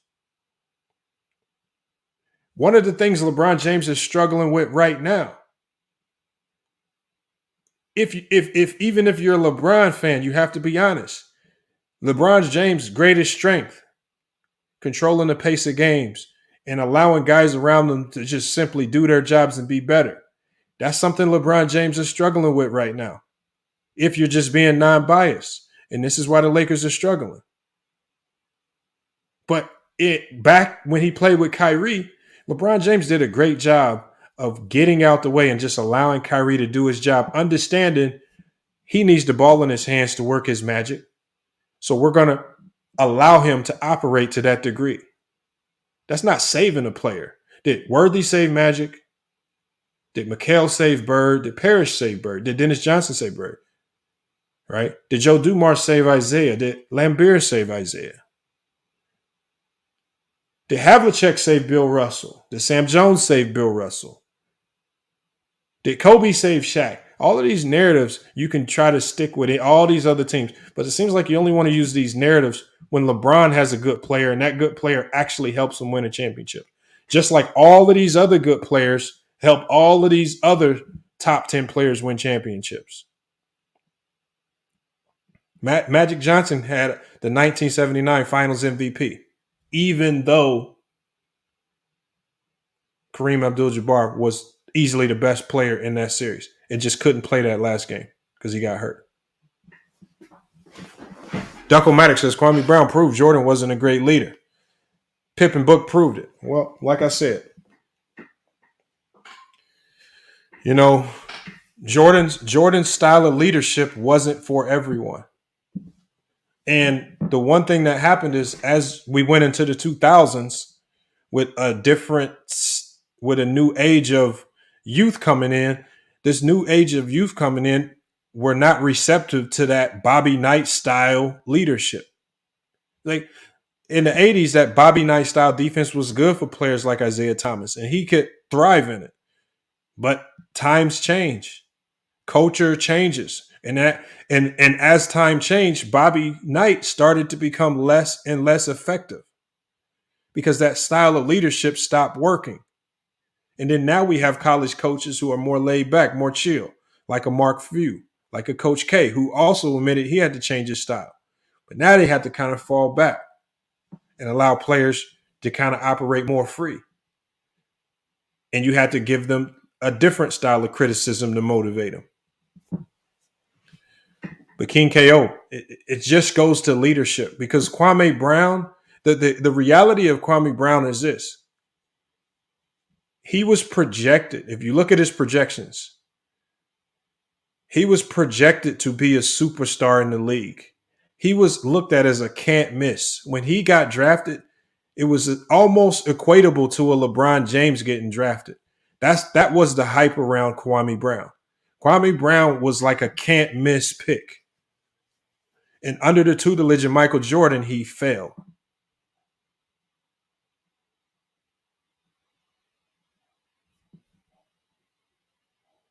Sauce King says, Lamont, I missed most of the stream, but I want to know your opinion on the title. What do you think the most toxic fan base is? I think the Jordan fan base is the most toxic.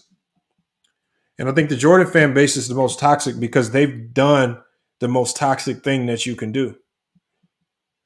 And that is they've put some type of lock on the top 10 list, and they are trying. Hold on, let me fix my camera real quick.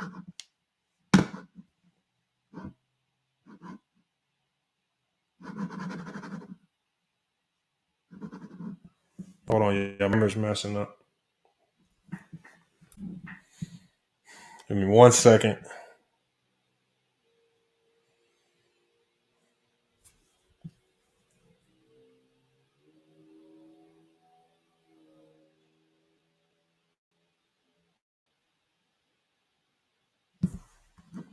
All right, hopefully y'all can hear me. Sorry about that.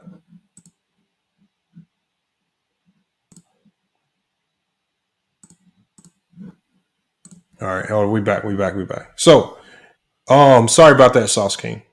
So what I was saying was, I think it's the Jordan fan base is the most toxic because I think they've done what they've done is they're trying to change the progression of NBA history.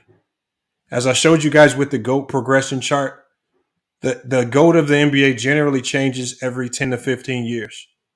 George Mikan had it. Bob Pettit had it. Bill Russell had it.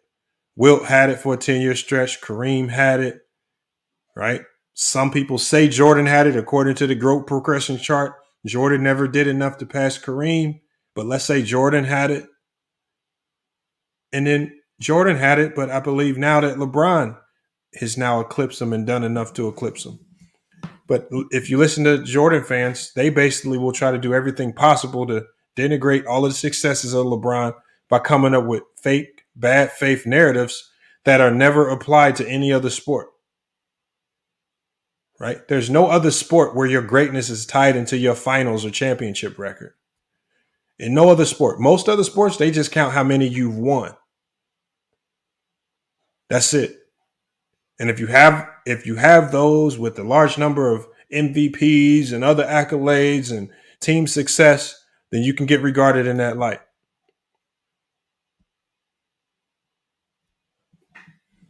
But they've created a new standard for LeBron James that's not a standard that they're willing to apply to other players. They make it about 4 or 6 in the finals, and that opens up the door for people to say, well, what about Bill Russell?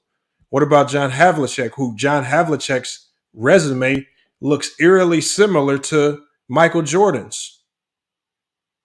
If you're just going off resume, John Havlicek's resume looks eerily similar to Michael Jordan's, but he's 8-0 in the finals. So do we put John Havlicek as the GOAT if it's all about being undefeated in the finals? But all of a sudden, when we bring up the John Havliceks and the Bill Russell and the Sam Jones, then people want to use context about level of competition. But they don't want to use context about level of competition when you talk about the teams that LeBron James faced in the finals. It's just a lot of bad narratives, bad arguments used.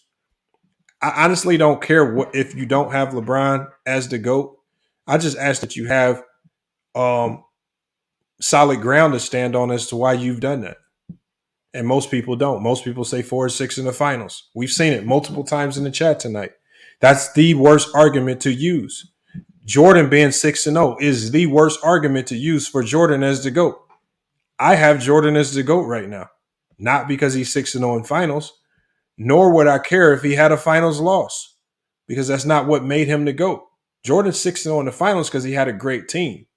And there are multiple finals where Jordan, in crucial games, like against the Portland Trail Blazers, where he's had some bad games.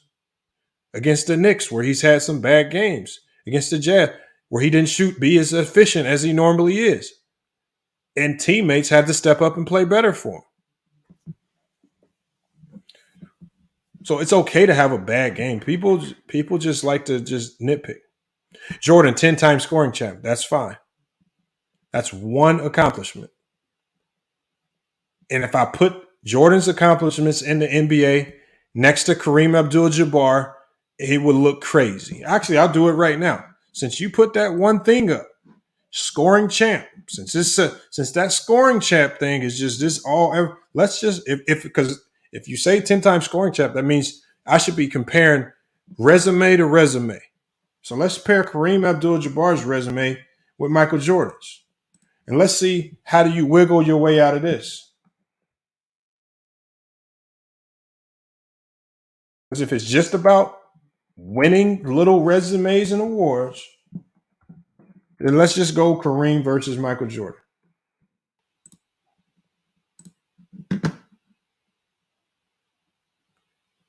I know. I'll give you the 3-time steals champ too, KBS. You can have that.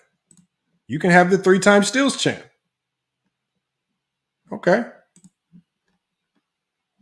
I'm giving you that. Jordan does have some accolades. Right. So, but we're just going to put it next to Kareem's. Right? Because if it's just about counting the accolades up, let's just put it next to Kareem's. Let's see if Jordan's resume can hold water to Kareem's. Kareem Abdul-Jabbar, 6 championships. Right? Look, when y'all look at this right here, this says 6 championships. This don't say what the finals record is. Right? So does Kareem Abdul-Jabbar, do you guys penalize him for going to the finals 10 times and losing 4 times? Because he's 6-4 in the finals. So is he penalized because he went to the finals more? And you don't penalize Jordan for getting booted out the finals? Get booted out the playoffs early and not taking as many teams to the finals? So that logic doesn't hold weight. Kareem played longer, so he has longevity. Right? Kareem played in more All-Star games. That's another accolade he has over him. Kareem has more MVPs. Just another accolade that he has over him. Jordan has more finals MVPs. We'll give Jordan that. Kareem Abdul-Jabbar has the same amount of first team All-NBA as Jordan. But Kareem Abdul-Jabbar has 15 All-NBA teams in his career. Jordan only has 11. He beats him out there. Now, Jordan does have 9 first team All-Defense. But if you look at the totality of things, Kareem Abdul-Jabbar has made the defensive team 11 times. 11 times, while Jordan's only made it 9. So Kareem beats him out there in longevity. Kareem doesn't have a Defensive Player of the Year, but why? Because the Defensive Player of the Year award didn't exist most of his prime. So we really can't compare, because more than likely, if the award had existed, he would have won it once or twice because he was a good defender early in his career. Scoring leader, Jordan has that, just like you mentioned. The scoring titles. Kareem Abdul-Jabbar has 2. but Kareem's led the league in rebounds, right? Steals. Jordan led the league in steals 3 times. But why is there an asterisk next to Kareem's? Because Kareem Abdul-Jabbar, throughout the duration of his career, as you can see right here, blocks and steals weren't being recorded when he first came into the league. So how do we know?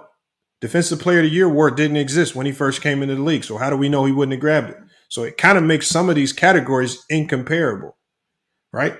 Even though blocks only started getting recorded in 1973, Kareem Abdul-Jabbar even still has 4 block titles, right? Jordan has none. So even if you want to give Jordan the steals, Kareem has been the leader in blocks in the NBA 4 times.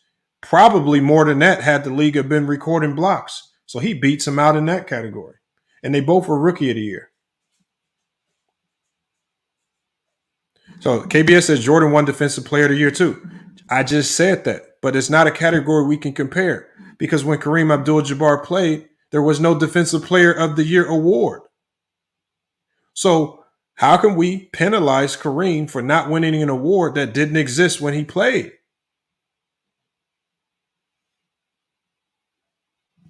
It did not exist. I don't know why y'all try to keep giving Jordan accolades that Kareem probably would have won had they existed. Do we know for certain? No. But the unfortunate reality is that he didn't exist. And more than likely, the one category that tells you he probably would have won one is the fact that he led the league in blocks 4 times once they started counting blocks. So that tells me right there he probably would have got at least one Defensive Player of the Year if he was able to lead the league in blocks that many times in a row. So, like I said, you have to put context to some of it. And when we go to the stats, Jordan averaged 6 more points per game than Kareem. Not a very humongous difference. Kareem averaged 24 on his career. Kareem averaged more rebounds. Jordan as a guard averaged about 1.5 more assists. All right. Kareem right here, it says he averaged 0.9 steals per game. But again, it's not a category we can use another asterisk by it because they never recorded steals. But we'll give it to Jordan, and Kareem edges out Jordan on blocks. So those numbers are essentially a wash. Now, when we go to accumulative stats, where we know these accumulative stats, the running total, because of the longevity, because Kareem mapped out a much longer career, a much more successful career, well, his running stat totals are going to dominate Michael Jordan's as well. So these numbers aren't necessarily even fair to utilize as well. So I want you guys to tell me when we look at this, why is Jordan the GOAT over Kareem? When Kareem did essentially the same thing as Jordan did, he did it longer. And he got to the pinnacle, the NBA Finals, 4 more times, as opposed to getting ousted in the first round. Jordan, the highest points per game in the playoffs. Yes, that's fine. That's fine. We'll give you that. We know Jordan is going to average more points. Okay, that's like me saying Kareem has more blocks than Jordan. Well, okay, that's fine. I mean, there's certain categories you just give to Jordan, but scoring is not the only element of the game. And the only other award that could have equalized this conversation, it didn't exist when Kareem played. That's the Defensive Player of the Year.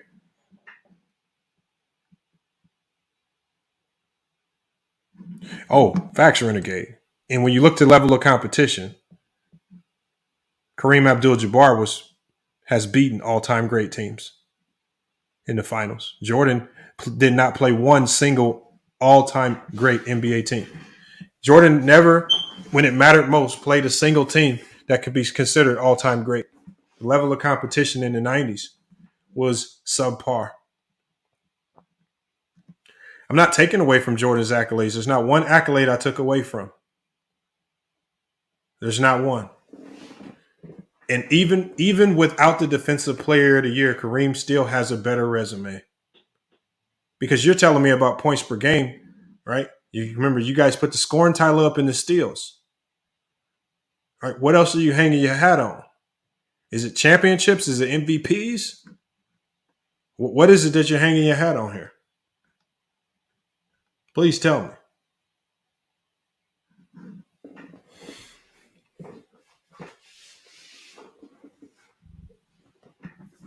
I just want to know, because you the people who put Jordan over Kareem, you act like it's just so clear cut, defined that Jordan's over Kareem, and when you look at it, it's not as close, and it could easily be argued that Kareem played tougher competition.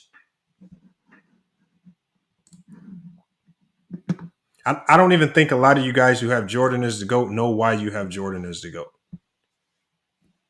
No, Jordan's not a fraud GOAT. I can understand why Jordan is the GOAT to some people. They grew up watching him and nostalgia keeps it there. But just like we saw with the GOAT progression chart, if you remove your feelings, you have to understand that Jordan will get passed up. And there are other players now getting introduced to the conversation that probably have eclipsed him. Statistically, accomplishment-wise, winning-wise. Right. One of the reasons why people like to say 4 and 6 in the finals, because they don't have to address the overall playoff record. LeBron James has the most postseason wins of any player in NBA history. So he's the winningest playoff player of all time. But see, people don't like to contextualize and look at it like that. They run to the finals, the pinnacle, the hardest part, the pinnacle that Jordan struggled to get to 10 times. LeBron has gotten there 10 times.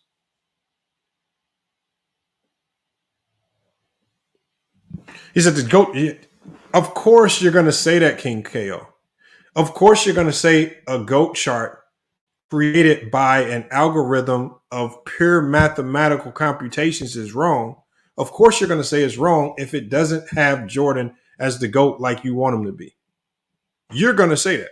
I guarantee you would not be saying that that chart was trash if that trash aligned with your thought process, which says Jordan is the GOAT and is not changing for the next 100 years.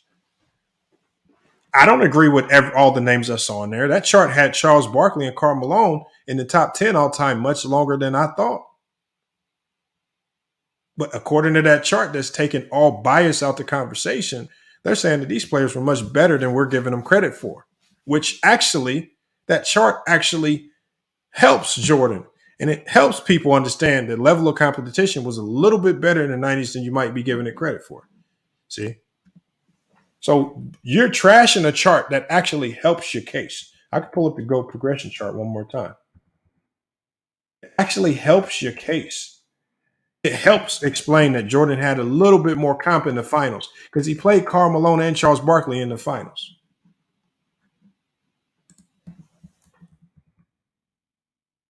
I'll pull it up one more time. Progressive GOAT rankings.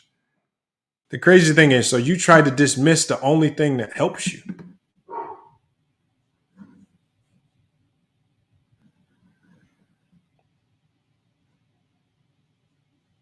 He says, I don't need to see the trash again. You better see it. Because the King KO. Because it's probably going to help you in it when you debate somebody else later on. When you're arguing with one of these LeBron fans and you're not on FYF Sports, you can say, the GOAT progression chart says that, these 90s players was a little bit better. See, I'm strengthening your argument. I'm giving you more tools to use in your debate game. So you don't just run around just saying stuff without any data to back up what you say. See, so when we go down here, look at this GOAT progression chart, y'all. Don't this GOAT progression chart do a lot of justice to the King KO? You cannot win a debate typing in the chat. We're not debating right now. There's no debate.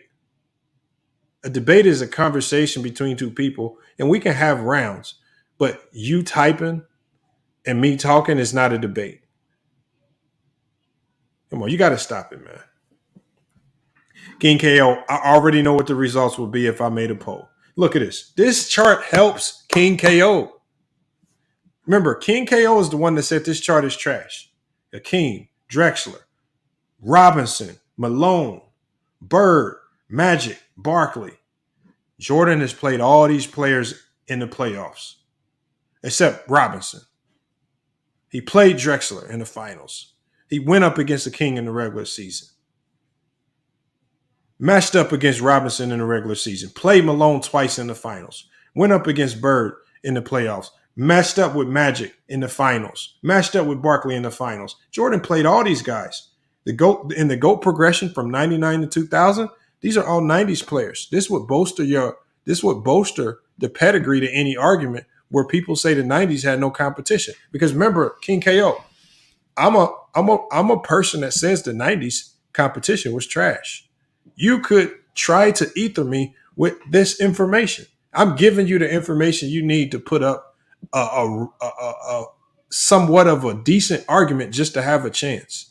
Yet you say this poll is not correct. And the only reason, y'all, the only reason he's not saying that this chart is accurate is because Kareem is the GOAT, not Jordan. That's why. That's why. He says, you can make a rigged poll if you want. How did I make this poll? This is a website. How did I make a poll? This is not rigged. Hold on. First of all, let's go. Let's see. So if the poll is rigged, so let's see how it's rigged. So they talk about how they created the chart. Methodology, flaws, GOAT progression, per season GOAT standings, top ranked seasons, best rookie seasons, best season by position. The methodology right here. Do I want to read all this stuff? Calculate the average of the standard deviation of the data for a relevant season. Convert TPA scores to Z-scores. Standard deviation above direct below average. The Z-scores then function as GOAT points, but only the top 25 scores for any given season are included. This is an algorithm. It's a mathematical algorithm that takes away emotion. The emotion that you have that's making you reject this information, this doesn't have that emotion. This is why this might be more accurate than any of us, because it takes away the emotional and the nostalgia side that you have. Flaws. So even though this is a mathematical computation, it calculates in the fact that we could be wrong with flaws. You can read this whole section yourself. It talks about the postseason conundrum, right? It talks about the methodology. It says the playoffs were irrelevant before the 73-74 season because we don't have the numbers necessary to calculate impact in the same manner. As we talked about when comparing Kareem Abdul-Jabbar and Jordan. It's hard to compare the two in certain categories because we don't have the defensive player of the years. We don't have the full steals categories or the blocks for Kareem Abdul-Jabbar. So the postseason conundrum, arbitrary cutoffs, right? It talks about that. No anecdotes, right? The higher scores for modern players. So it talks about elevated pace in different eras. It calculates also in the flaws that we might make. King KO says robots know the game right now. So King KO, I promise you there's a lot of robots that you use right now in your house, like your own calculator. I bet when you add in math up, when you add in the money in your bank account up, I bet if you had a whole bunch of numbers to add up, I bet you would trust a robot in your calculator to get it right. Or if you had a whole bunch of accounting numbers to figure out, are you going to add it by hand? Or are you going to trust that better? So when it comes to this, you don't want to trust the AI. But when it comes to other stuff, you're going to have all faith in the AI. So the AI is only good for you in some cases. Stop it, King KO. Stop it, King KO. Don't trust the AI when it's suitable for you. Trust the AI. Remember, this is a mathematical computation and it's telling you the formula being used. When it tells you the formula that's being used, that just lends to the credibility because your formula is flawed because 95% of your formula, King KO, is based off nostalgia and emotion. It also talks about the GOAT progression. So it talks about the GOAT progression. It talks about how the GOAT progresses over time. Remember, it started off with George Mikan. These are probably a lot of players you've never taken the time to research. So George Mikan was the GOAT, and it progresses. It's being extremely honest and accurate about this, right? Then Dolph Skays, then he was the GOAT. And as you see how it progresses, then Bill Russell was the GOAT for a time frame. Right, remember, Bill Russell was the GOAT after Bill Russell had his run. Remember, Bill Russell was the GOAT for a time period. And this is while Bill Russell was winning championships. So can you please tell me why this algorithm without emotion elevated Wilt Chamberlain as the GOAT over Bill Russell, even though Bill Russell was winning all the championships? Or does you and your emotion elevate players like Jordan because of the 6-0 without taking other things into the context? See, the good thing about the computer, it helps us understand that at one point in time, Bill Russell was the GOAT. We see right here, right? In the 1965-66 season, where Bill Russell was second behind him. But even though Wilt Chamberlain, who has a 2-4 finals record, don't matter. The GOAT progression says Wilt Chamberlain became the GOAT. He's too statistically great. He's too dominant. 2-4 don't mean shit to a robot, but it means shit to you because it's really the only emotional element that you hinge your arguments on, right? So we have Wilt as the GOAT for what, about a 13-year stretch. And then here comes Kareem Abdul-Jabbar. See, the only thing that you don't like about this progression right here, the only thing he doesn't like about this progression is the fact that once they make Kareem Abdul-Jabbar the GOAT, it clearly shows you here, and as you guys can see, Jordan never usurps Kareem Abdul-Jabbar. I told you guys, this is something that Bees has been telling us for a long time. Bees has always come in here and told us that media made Jordan the GOAT over Kareem. It wasn't true basketball. Bees has been adamant about this for a long time. And then when I see a mathematical computation that aligns with what he said, then I have to change my premise a little bit. And I have to give what Bees said a little bit more credibility. Why? Because he watched Kareem Abdul-Jabbar play, right? He watched Jordan play.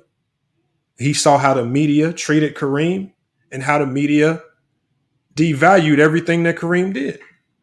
So according to this GOAT progression, and this is the part that you guys don't like, and I am sorry that you guys don't like this, but according to the mathematical computation, Jordan never did enough to pass Kareem Abdul-Jabbar.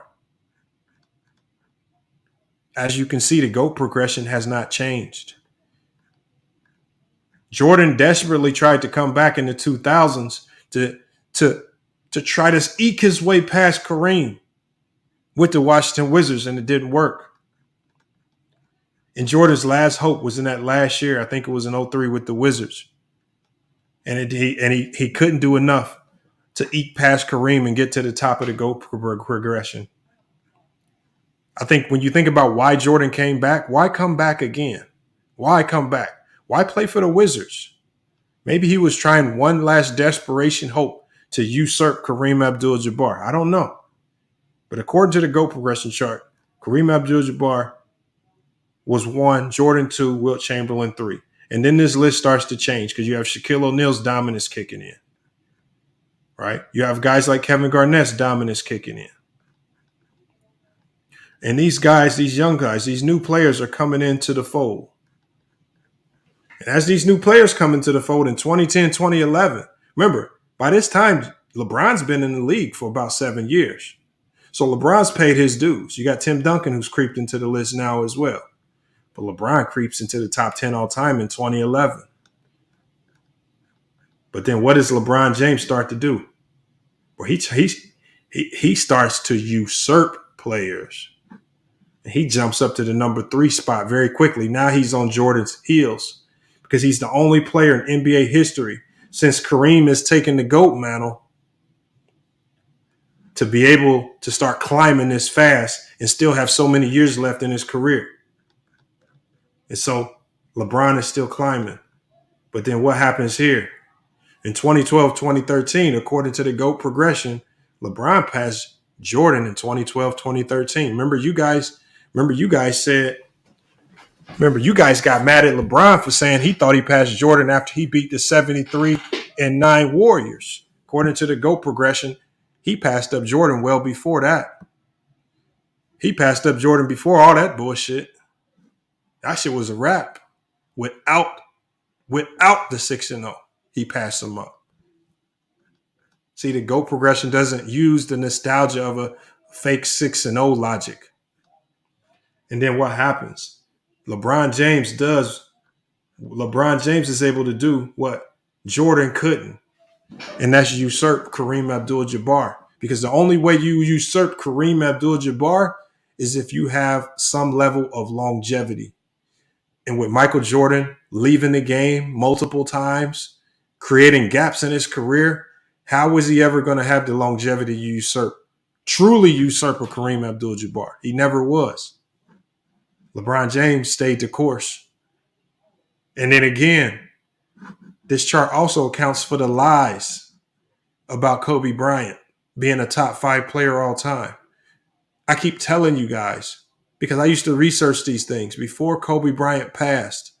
There was no talking about Kobe Bryant being the top 10 all time. He was consistently 10 to 15, usually right around the Oscar Robinsons. It wasn't until he passed. It was not until he passed away that people started to elevate him to top 3. These ridiculous numbers. Sports Talks. He says, Lamont, answer the question. Please. He says, we hear about how great Jordan was on defense, but who did he guard? Who did he shut down? Who was his comp at his position? Thank you. Who did he guard? Please tell me. Because when you let players like Mitch Richmond tell it, he gave Jordan buckets. When you let players like Reggie Miller tell it, well, we saw what Reggie Miller did to Jordan late game in the playoffs. Oh, we saw that Phil Jackson always had to put Scottie Pippen on the best player. There just wasn't a lot of strength at the shooting guard position in the 90s. There weren't a lot of people to guard. There were not a lot of stars at that position. As 90s fans say, it was a big man era. All of the players played the bigger positions. And on a night in, night out basis, at best, Jordan found himself guarding players like Jeff Hornacek and Dan Marley. So according to the GOAT progression, the GOAT once again has changed hands. And according to the GOAT progression chart, irregardless of your feelings, LeBron James is now the GOAT according to the GOAT progression chart. Now, I'm not one to sit there and argue with a calculator, right? If I type in a calculator, right, I'm gonna show y'all. I'm about to show y'all what King KO is doing. Watch this. I'm about to show y'all what King KO is doing. Watch this, y'all. I'm about to show y'all. This is what King KO is doing.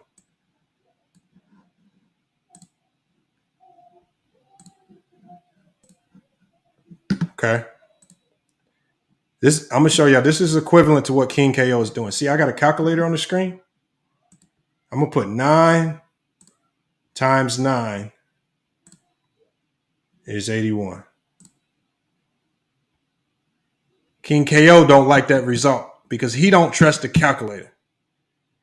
King KO feels like 9 times 9 should be 75. He just feels like it. He's fighting against a metric that's overwhelmingly right the majority of the time, right? So King KO, stop fighting against, look, 7 times 3. The calculator normally says 7 times 3 is 21, King KO. I trust the calculator. Similar to how I trust the AI behind the GOAT progression ranking, right? I trust the calculator. So now that I'm clicking this in the calculator says 21. Does anybody in here want to argue this right here? King KO is pushing back against a mathematical formula, right? King KO emotions tell him that 7 times 3 is 15. He thinks that. He feels that way. That's probably something somebody in his family told him while he was growing up. But the calculator is generally right. This is why you don't argue against a ton of AI, things that remove emotion. All right. Is there any other numbers, right? Like what did you, so we trust this, right? So King KO, we trust this. So what's the difference between this mathematical calculator and the GOAT ranking calculator? What's the difference, King KO?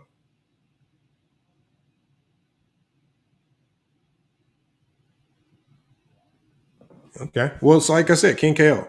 But this is why when you run around in these debates, people call you a hater. Because nothing you saying is based out of any logic or realism.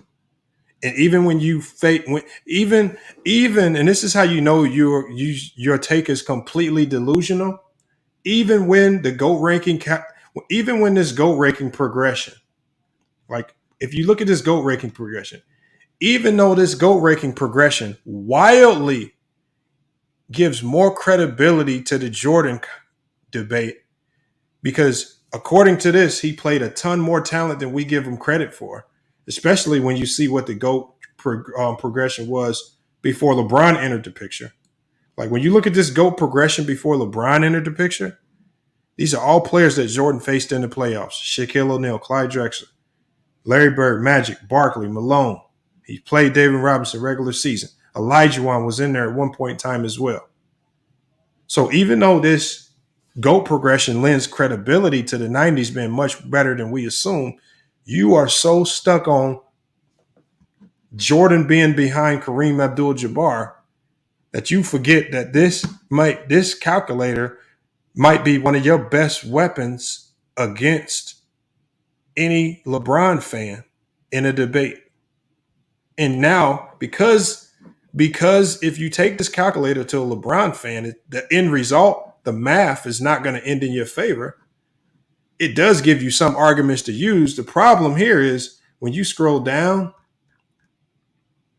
when you scroll down to that final year, it just don't end in your favor according to this calculator.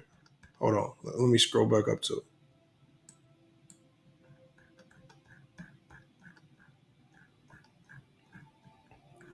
See? And when we look at the final years that it calculated in here, it still got LeBron James as the GOAT.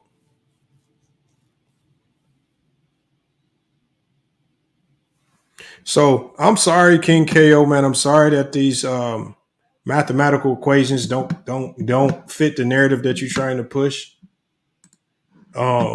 It doesn't fit your complete narrative, but it will help you in some debates. I think the only thing, if you debated somebody, just make sure you like screenshot some of these so you don't expose that if you scroll down too far, that this calculator also makes LeBron James the GOAT. But look, sometimes in debates, I'll finesse information and I'll kind of block out stuff that don't help my narrative. It's okay. We all finesse a little bit sometimes. So just finesse it a little bit. Instead of going straight to the website, just come up here. Just come up here or something and screenshot something that don't include LeBron, screenshot it or something.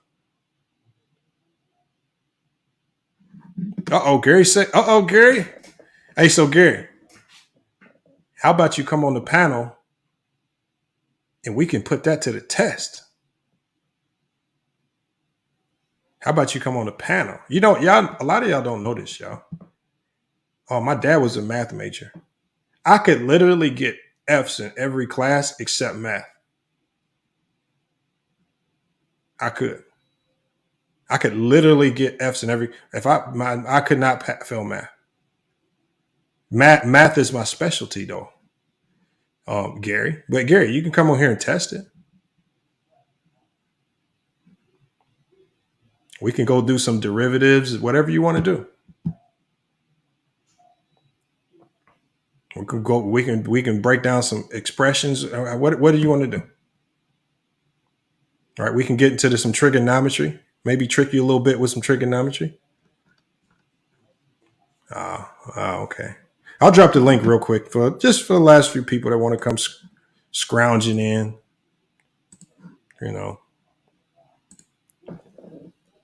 Wild West says, call me out. Wild West, I don't know you to call you out, but I'll drop the link for you. Whoever you are, Wild West. Wild West, why would you tell me to call you out? I don't just call people out for no reason. If you have a bad take, I'll call you out. There's your link, Wild West.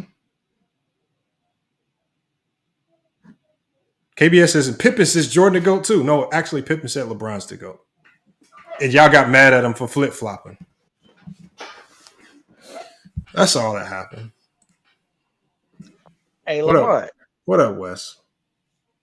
Oh, why you keep acting like you don't know me, man?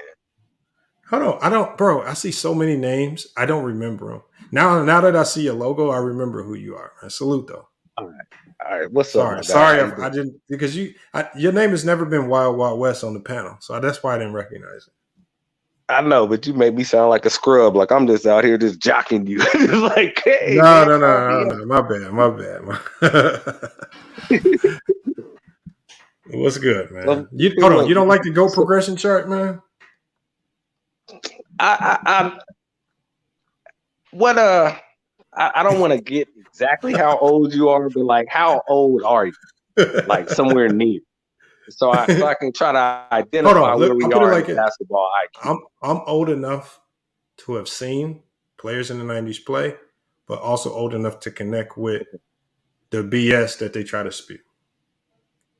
So Okay. that's So usually that's generally somebody in their 30s. Okay. Most people from 40 to about 25 probably have the best for any ranking from like 25 to I wouldn't even say 40. I would say like 25 to like 37, 38. Right. These people have probably the best rankings because they've seen, as far as modern basketball, they've seen the prime of Kobe, the prime of LeBron, the Jordan, and they've seen that. Cuba's at 55. I'll take 55, Cuba. Hey, Cuba. Hey, if that's true, I was just on a basketball court yesterday with my team, bro. I'm a cold 55-year-old, man. Hey. Yeah, I'm 48. I'm trying to figure out why do we discredit the older guys? Like my Who did I pops was in his discredit? 80s. But if you say guys 25 to 37, it's like if you didn't see the 80s in basketball, how could you just discredit it and go to numbers and be No. like, well, these See, numbers say this when it was a totally different game. this is why. Because remember this age bracket, this is the age bracket that's wise enough to know we now have the resources to go back and watch any game that we need to see. We don't have to have watched it live because every game that you guys talk about that might have happened, we can go watch the full games on YouTube. It's like when people tell me about that. Yes, you can. You can. I said you can. I'm agreeing Oh, with okay. you. That's what I'm saying. I'm saying all these games you can watch all of them, and so that's the difference right there. So we can actually retroact, unlike back in the '90s. I would assume Well, that there was actually, no to tool. be honest though, Lamont, you can't see them all. You can't see them all, bro. You can. I've every game that I've needed to find, I've found. No, Especially but now I'm that I telling have you, access to the. I've been on YouTube for a No. long time, bro. But so for a long time on this channel, I was doing Flashback Friday because when I joined NBA Playmakers, I had access to the catalog of all the old NBA games. Literally, people were sending requests in, play this game. I had access to them all. So I know if I can get access to NBA Playmakers, I know there's a ton of young kids who can get access on the internet. And there are internet channels that just have a ton of games playing. More than what Like a lot of people have. there's certain games that are available, but I believe you that you can get them on NBA Playmakers or you can get them in certain ways. Then they can be uploaded to YouTube. But there's certain games that's out there that Bro, they're I haven't just seen not a there. game. I haven't seen a game that I couldn't get. I mean, the one game where it was like 188 to 181 in the 80s. You That full talking game about is on the internet. You talking about the Denver Nuggets and the Detroit Pistons? The full game is on YouTube. I'm not disagreeing with you. I'm not So I'm saying that, saying but you talking to somebody who knows basketball. all right. So what do you disagree with? You said I didn't know what you were saying. Did you want to come up here? Did you disagree? I disagree with your take on the LeBron. It was a couple of things you said about LeBron and the Kobe and Mike thing. See, What one did I say? thing you were saying, what were you saying about LeBron? You said so much disrespect. I was like, damn. Nothing I said was disrespectful. Okay. Well, this is what you said that I disagree with 100% because it's not accurate. You said nobody was saying that Kobe was top 10 or top 15 before he died. That's just not true. Not That's consistent. 100%. The consensus. I'm not saying people didn't. Obviously, you're going to always have your fanatics who do that, but the consensus. Okay, so I can was name never a couple of Kobe was top people. 10. I can name. I named 3 people when I was in the chat that aren't fanatics, but have more basketball knowledge than me or yourself? All right, who? And Okay. does their knowledge equate to polls that represent the masses? I don't know about the polls, bro. I'm gonna name these 3 people though. Hold on. When The did Kobe first person retire? I'm gonna name. What year did Kobe retire? I'm gonna name. I'm not gonna change what I'm saying. No. The I first just no. person This is not a trick question. What year did Kobe retire? Because I'm gonna pull up. The first person that I'm gonna name is Mark Jackson. Now, Mark Jackson, when he was commentating, when he would be covering Kobe games, when Kobe got to a certain level, he said, "I played against Jordan, and I played against Kobe, and this Kobe Bryant that I'm watching right now is better than Michael Jordan." Now, the next person I'm gonna name is Larry Bird. Larry Bird was asked, "Who's better, Kobe or LeBron?" And he said, "Kobe is better than LeBron." Now, the third person I'm gonna name. that's a highly inaccurate statement right there. The third person that I'm gonna name. That's not an inaccurate statement. I seen Larry Bird say that. Now, the Bro, third we person, played the video on my channel. The third person that I'm gonna say said was better. Jim Jackson said Kobe was better than LeBron. Okay, I didn't Now, say the individual. everything that I said, I seen them say. So none of those statements that I made were inaccurate. That's those guys' opinion. And the reason I bring that up is those guys have more basketball knowledge than myself or you. They played in the NBA and they played against those players. Did you play basketball, Lamar? So hold on. Here's a poll. No, I just have a question. Hold on, Wes. Let me show you something just to prove my point. Okay. So, no, I'm just asking. Before you show me that, did you play basketball? Yes, Chicago State. Okay, thank you. I'm just trying to get a feel for your basketball IQ. Okay, so check this out. Here's a poll. This poll was released before Kobe died. Okay, this was released before he died, and this poll was voted on by over 300 former players, 300 media members combined. So you have 600. So this is a much larger sample size than the 4 people that you gave me. This is 300. I gave you 3. Okay, I'm giving you 600 combined players, whether former or current, and media members. This is a poll from 2016. All right, I'm gonna show you where they have Kobe, and this is consistent with all the polls most polls that you would find prior to Kobe's death will look something like this. Let me put it on the screen. I'm gonna listen. I'm gonna hear you out. I'm not gonna interrupt you. But all I'm saying, look, I'm not saying you can have Kobe wherever you want. I don't mind. What I'm saying is most polls, most people, the consensus overall, not a few individuals sprinkled here or there, never felt Kobe was top 10, on top of the fact that the GOAT trajectory, the GOAT progression never had him. So this is a 2016 poll. Oscar Robinson is at number 11. And you have Kobe Bryant at 12. And Matt says, I love to run the polls. No, I'm just telling you what the consensus was before he died. Now, because was Kobe Bryant still playing in 2016 or doing anything that could significantly elevate him from 12 to the top 5? I seen Kobe play the game before he tore his Achilles in Portland, Oregon at the Modern Center. I seen him play live. He had 45. The next game against the Golden State Warriors, he tore his Achilles. I understand that. Hold on. Let me say this. That don't matter. After he tore his Achilles. No, can you let me say what I'm saying? Yeah. After he tore his Achilles, you can count those numbers, you can count those stats if you want to, but everybody who knows basketball knows that Kobe Bryant, after he tore his Achilles, he was a below average basketball Let me ask you this question right Just here. If so many people like we see today had Kobe Bryant in the top 5, then why when ESPN put Kobe Bryant at 12 all time, it wasn't this massive uproar that ESPN just got it wrong and this is one of the worst lists of all time? 600 combined.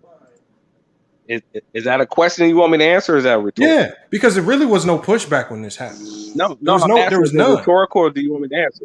Yeah, I want to answer. Well, where was the pushback? If everybody had Okay. Kobe top 5 like we see now, where was the pushback? I'm not saying everybody has in top 5. I just named off 3 players that had very high opinions of Kobe. That, No. like I I said, understand that those few Mark players. Jackson. Okay. Yeah, I understand that. I'm Okay. saying the So consensus was that Kobe was 10 to 15. Bro, when it comes to the sports media and when it comes to those polls, I don't know who those 600 Okay, people so were. watch this. So why did the polls start to change after he died? So when I watch what happens when I go to a poll And I'm post not saying I'm watch not this, y'all. gonna disagree. But hold on, This is this is what I'm gonna this say. is how the media I'm not gonna shoot. I'm not gonna hold on. I'm not gonna shoot down your theory about the polls because you've been doing research on that. What I just plainly said, you said nobody was saying that. And then the other comment Oh, that I I said disagreed about, consensus. you asked I me said when it was a consensus. okay. So the other thing that you said that I disagreed with is when you said Mike didn't have no competition at the shooting guard.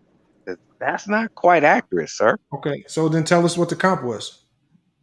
Okay. One, and you did say Reggie Miller hit that one shot against him. And they did go to 7 games and the Bulls He won. did more than But make one shot on Jordan. yeah, but he hit that game-winning shot. But most of the time, Jordan would wax him. If you compare the numbers, Reggie Miller against Jordan, I'm sure Jordan was waxing them throughout their career. Jordan also had to go up against Joe Dumars, and he also had to go up against Clyde Drexler. So there were shooting guards those are both Hall of Fame shooting. Those are 3 Hall of Fame shooting guards that were Yeah. in his era. No, I get you. So I give you that. He okay, played against Clyde. Clyde was good. Now, yeah, Clyde the was great. problem with Clyde is as good as he was. If we're using the same criteria that Jordan fans love to judge great players by, Let me which is a ask you, where do you championship rank standard. Clyde as far Hold as on one shooting second. guard? Let me finish. Let me just finish this statement. If we use the criteria that Jordan fans use to judge if a player's good or not, Clyde Drexler's trash because he's 0-1 in the NBA Finals. He's not 0-1 in the No, finals. I'm just using the Jordan fan criteria, which you have to be undefeated in the finals to be considered anything of relevance. Clyde Drexler and the Clyde is Blazers. 1-1 in the finals. Actually, Clyde is Oh one. yeah.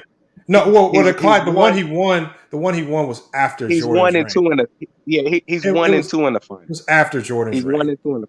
That's he's true. one. No, it No, was he has, in between Jordan. but does he have a losing record in the between. finals? He has a losing record, right? Yes, he does. He's So 1 and 2 in the finals. if he has a losing record, to he be can't be fair good. to Clyde, the teams that he lost to in the finals was the Detroit Pistons when he was Don't with the matter who he Blazers. lost to. He has a losing record No, in the finals. I'm just saying this for the people who may not know. He lost to the Detroit Pistons in the finals, and he lost to the Chicago Bulls in the finals, where he was the best player on the Blazers team, and then he won in the finals against the Orlando Magic when he was not the best player on the Houston Rockets. Hold on, Would Clyde you agree wasn't with there that? when they played Orlando, was he? That was the first. No, he wasn't. Clyde was there the next year. No, Clyde was there when they played against Orlando. The first year the Rockets won the championship, they played against the Knicks. The second year, Clyde was there. Was the second year Orlando? Go ahead and look it up. No. You might be right. I might have the years mixed up. I'm not tripping. Yeah. I'm pretty sure I'm accurate on that one because they got Clyde in the middle part of the season, and he helped. He contributed. He wasn't the main factor on that team, but he contributed. He was a starter. Okay, look, y'all. I'm gonna show you this now. I want. This is what I want to know. How does ESPN do a poll in 2016, or they do a ranking in 2016, and on that ranking, Kobe Bryant was 12th. Now, you talking about ESPN? Yeah, that's the poll they did. Now, okay. how in 4 years did a player that didn't pick up a basketball or do anything of relevance move up 2 spots into the top 10 without touching the basketball. All Can right, I so let me ask you show a you. question? Let me show you. Can I when See, you the done with only your thing, poll, the I'm gonna ask you only a one question thing after that. happened from 2016 to now, because this is a 22 I'm asking, poll. This is a 2022 list. What's the only thing that happened with Kobe Bryant from 2016 to now? He passed we away. already know. How did he Exactly. crack? But I have a How did he question crack the about top 10 without picking up a basketball? I have a question about the poll and Because about your generally, theory. what we see according to the GOAT progression, is as time elapses, if you're 12 over the course of 5 years, you might drop to 13, 14, or 15 because new players get You added are to the pool. How with you are Kobe accurate. Bryant, with him passing, how did he then get elevated into the top 10 as opposed to what most players do? How did he not drop? And again, this is it's even worse with other polls. Like if you go to Sporting News, they had him at number 7, which before they had him at, I think like 15. Why all of a sudden with Kobe, once he passes, everybody that does polls elevates him into the top 10? Because it Let probably me wasn't going to be it wasn't going to be very marketable to keep him outside of your top 10. all right, that's one theory. My theory is this, and you can Hey, agree with salute it. This Khalil, is a by the way, debate. too, man. I gotta give you a shout. Appreciate you pulling up. Salute, Lamont, man. I just wanted What's up, bro? to. Can y'all hear me pretty good? What up, fam? Yeah, What's I up, hear Wes? you. Go ahead, This was bro. a terrific show, Lamont. Honestly, dude. I've been listening the whole way. Both of the debates. Well, the first debate was kind of lackluster, but that one between True and SB was a really good debate. It's tough. And then a lot of the other topics that you went over. Just real quick, because I know y'all was kind of going over something regarding the whole Jordan being the GOAT theory or notion that everybody have. To me, honestly, in order, and I'm gonna use your word, usurp. In order for LeBron or anybody from moving forward, in order for them to usurp Jordan, like we have to get rid of the whole. Everybody got to get compared to Jordan, because when Jordan usurped Kareem and all these guys, they never compared Jordan to any of them. Like they just like leaped them over him and just said this is the best player we ever saw. They didn't say, oh, he had this many rings and all of this. Like I'm 40, I'm 41. So during my era, ring counts really wasn't the main topic of discussing who was the best player or not. This is still kind of new to me. So like when I hear people talk about 4 and 6 for LeBron and 5 and 2 for Kobe and all of that type of stuff, I'm not used to those arguments because they really didn't exist until Skip Bayless and ESPN and all that shit really started to take relevance. But in order for players to kind of get past Jordan, they first have to stop comparing them to him. Like it's okay to be great without using Jordan as the litmus test. He doesn't have to be involved in every single like thing that a player does. And until we get off that notion that they have to do everything that he did or even better, he's going to always become the GOAT because the limit he's the final boss in the video game and shit. Like so, I think that's the real way for people to get rid of that notion that can't nobody like usurp him unless they do equal or greater things to him. Because if you Or use in a the same ring way he counts, does it. yeah, the same way. That's what I'm talking about. Like so, Mm-hmm. like God, the majority of that's what I normally from like 20-year-olds and under. Their whole thing is 6-0. So if a guy comes along and goes, let's say 7-0 in the finals, but he doesn't have half the stats that Michael Jordan has, you would, by their own logic, put him ahead of Michael Jordan just based off the 7-0 ring count. And then that's when they're going to give better context to what else he did besides those 6-0 championships. Hold on. Do you see this cap on the screen, Can, Khalil? can, I, can I respond to what you just said, bro? He just said MJ locked up Vince, AI, and outplayed Kobe. Man, you must be out of your mind, man. AI was averaging like Hey, can I 27. respond to what bro just said? Yeah, go ahead. Okay. See, I'm 48. So you did have a point about the first take stuff and Skip, but some of the talk was just not brought to the public. the talk about who was best was mainly amongst the players. That's who the talk was about. It wasn't because at one point there was talk about who's better, Magic or Jordan. And then once they played in the finals, that conversation stopped. Even though Magic had more rings than Jordan, the conversation stopped. But Jordan was getting compared to himself. When he came back out of retirement, they compared the older Jordan to the younger Jordan. Yeah, Wes, And because they never see the thing is, Wes, my bad, I don't mean to cut you off, but real quick, the reason why they compared him to himself is because they had already dubbed him the greatest player ever after the first 3 championships. That's exactly what B said. That's Like, facts. I remember that like it was yesterday, I dude. I had the disagree with Sports that. Illustrated. No, that's No. exactly what took place. Like they like I said, bro. No, I mean some people did that, but everybody Look, wasn't doing that, bro. well, I mean, if you count your barbershops I and mean shit like because that, no. because But I'm if talking you about the remember, general media. The general media yeah, claimed Michael but you know at Jordan the that best time player. the general media in '93 we didn't have no internet. It wasn't no debate shows. Sports talk was really just like sports talk. It wasn't no back and forth debate shows about sports. It was like somebody could come up there. Bob Costas could come up there covering a Bulls game, and he could say, "We've never seen anybody like this. Jordan is the greatest," and it would just run with that. Would nobody be disagreeing with it? So that's like you said, Sports Illustrated could run an article calling him something, and it would just be that there was nobody disagreeing with him. But the Right. players themselves were having their own opinions and their own conversations. And at that time, it was good to say the greatest player in the game is now currently playing. To push the narrative, we got the greatest player ever playing now. And at that time in '93, in my opinion, I don't think Jordan had accomplished enough to be the greatest player in the game. Well, obviously, he thought he did because he even said that I've done enough. I've done everything after the first retirement, the Yeah, sequence of that was facial his retirement. opinion. And see, Yeah, that was his just to opinion. kind of piggyback off what you said, sure, a lot of the 90s players, the majority of them agreed that he was the greatest player because that was the era he really became dominant in. But if you ask the players of yesteryear, like in the 80s and the 70s, the majority of those players said he wasn't the greatest that they had ever saw. You're right. Dr. J didn't think he was the greatest. Yeah, he said it during the live telecast Isaiah at don't one think of the he was a finals. great. Most of them, like 95% What was of them that? dudes. Dr. J said it at a Well, telecast Magic said he during was the a. finals.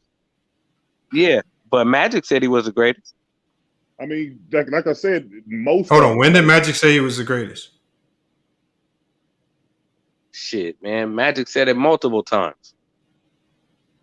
I know, but Okay, when was so the first time that's Magic said it? probably I would after he think. had beat him. I mean, I don't think it was after it might have been after he beat him. It might have been when he was watching him in the finals because Magic used to commentate No, games it's the for a little bit. '92 Olympics. He might Yeah, have said I it mean, then. I mean, but Magic has said it multiple times though. And that's right around the time that Beast is talking about. yeah, but at that point, you got to understand, Michael Jordan was literally untouchable because in those same Olympics, when he and Larry Bird took a Oh, picture somebody with said Michael West got Jordan. caught capping. Hold on, what happened, Cuba? Well, he was probably talking about what Yeah, Magic said. I mean, and that's I how wasn't capping. Magic He said it. Lamont even Magic said he said said it. No, Magic said it, but at the end of the day, that's one guy. Like there was a plethora of guys who didn't believe that he was the best, especially after the first three-peat. Because, like I said, this is what the general media talked about. Now, you right, amongst players and just fans in general, a lot of us felt that he wasn't the best, but this was what was pushed to us. And you also had the nostalgia of his shoes. This dude was literally in tens of thousands of commercials. Like Michael Jordan had a commercial damn near every 5-10 seconds. It was a commercial about Michael Jordan. So when you constantly seeing that put in your face, from Duracell to McDonald's to Gatorade to Nike, hell, you name it, he had an endorsement for it.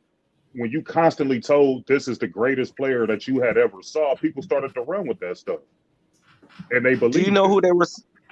Do you know who they was calling the best player in the league in the early '80s? Yeah, Wilt Chamberlain. No, I'm saying who was in Dr. the J? league at that time. Oh, that At was that in the time. league at the time in the earlier part of the decade. Kareem No, Abdul-Jabbar. the early 80s. No, that's not who they were saying the best player in the league was. Who was it They then? were saying I agree. It was Kareem. But they were Well, saying the media was saying it was Larry Bird. and Larry Bird came in, what, 79, 78, 79? He came in the same year as Magic. And see, this is what I'm saying. Like, the media is wishy-washy, man. When Dr. J lost to Magic in the finals, nobody was saying that Magic was better than Dr. J. They were saying the narrative went, well, Dr. J just needs more help. And then Dr. J lost to Magic again in 82 in the finals. Then it was, well, Dr. J, he's doing everything, but he just needs more help. And then Well, when he no, got I think Moses and they Wes, I swept the think we Lakers. having too many. I think we having two different arguments. I'm talking about. They said that No, I'm not Jordan having was an the argument. I'm greatest. just saying that's Just right. a discussion. They said that he was the greatest player ever, not just the best player in that time frame. They said he was the best ever. Like if he would have hung it up, which he did, he would have went down as the greatest player ever. That's what I'm saying. I'm In not saying that. '93, yeah, you saying in '93, if he would have just never came back, he would have just stood as the best at player. some point, somebody would have usurped him, but during just that time frame in real time, they were portraying Michael Jordan as the greatest player to ever play basketball in the NBA. Let me ask you a question. If he would have just stayed retired in '93, and then Shaq and Kobe come and Shaq wins his 3 championships, do you think they would have been like, Shaq's the best player? Well, I wouldn't say Shaq was just somebody that would have achieved more than him. I know what would have happened. Let me tell you what would have happened. If he doesn't come back, what would have happened? That adds to the legend of it. Because people would just simply talk about how he came in, 3 championships in a row, dominated and retired like he felt like it was the easiest thing in the world. And it would have been a narrative walking around that he still was the GOAT. The GOAT narrative still would have got pushed, even just with 3. And you guys would have tried to convince us, huh? Yeah, you're right. You're right. I believe that it just adds to the mythicism, because it's so much mythicism around him right now that's not even understood. That the second 3 championships, made it more confusing, because the second 3 championships, the 6-0, more championships, few more years. Yes, that adds to his resume, really good. But then you start comparing resumes without those other championships. You just add to the mythicism, the more the unknown. 3 championships, best player in the game, right? Ran through Magic, beat Barkley, who at that time, according to the GOAT progression chart, Barkley was on his way to being a top 10 player. He fell out of that though. But I mean, I don't know. I think people would have still found a way to keep him in the GOAT conversation, if not the GOAT. Yeah, that's one thing though, man. That's a good argument. Good theory, man. Yeah. I mean, one thing though, bro. Go ahead. Yeah, I don't know how well y'all follow boxing. This is just kind of to piggyback as far as the mythicism from what Lamont was talking about. I don't know if y'all follow boxing well, but prior to Manny Pacquiao and Floyd fighting, as long as they didn't fight, the Manny Pacquiao fans can say that Manny would do this and he'd do that. He would do that to Floyd Mayweather until they actually fought and you got to see the result on paper. So that's kind of like the same thing. Jordan won those 3. So in their brains, that's just like now.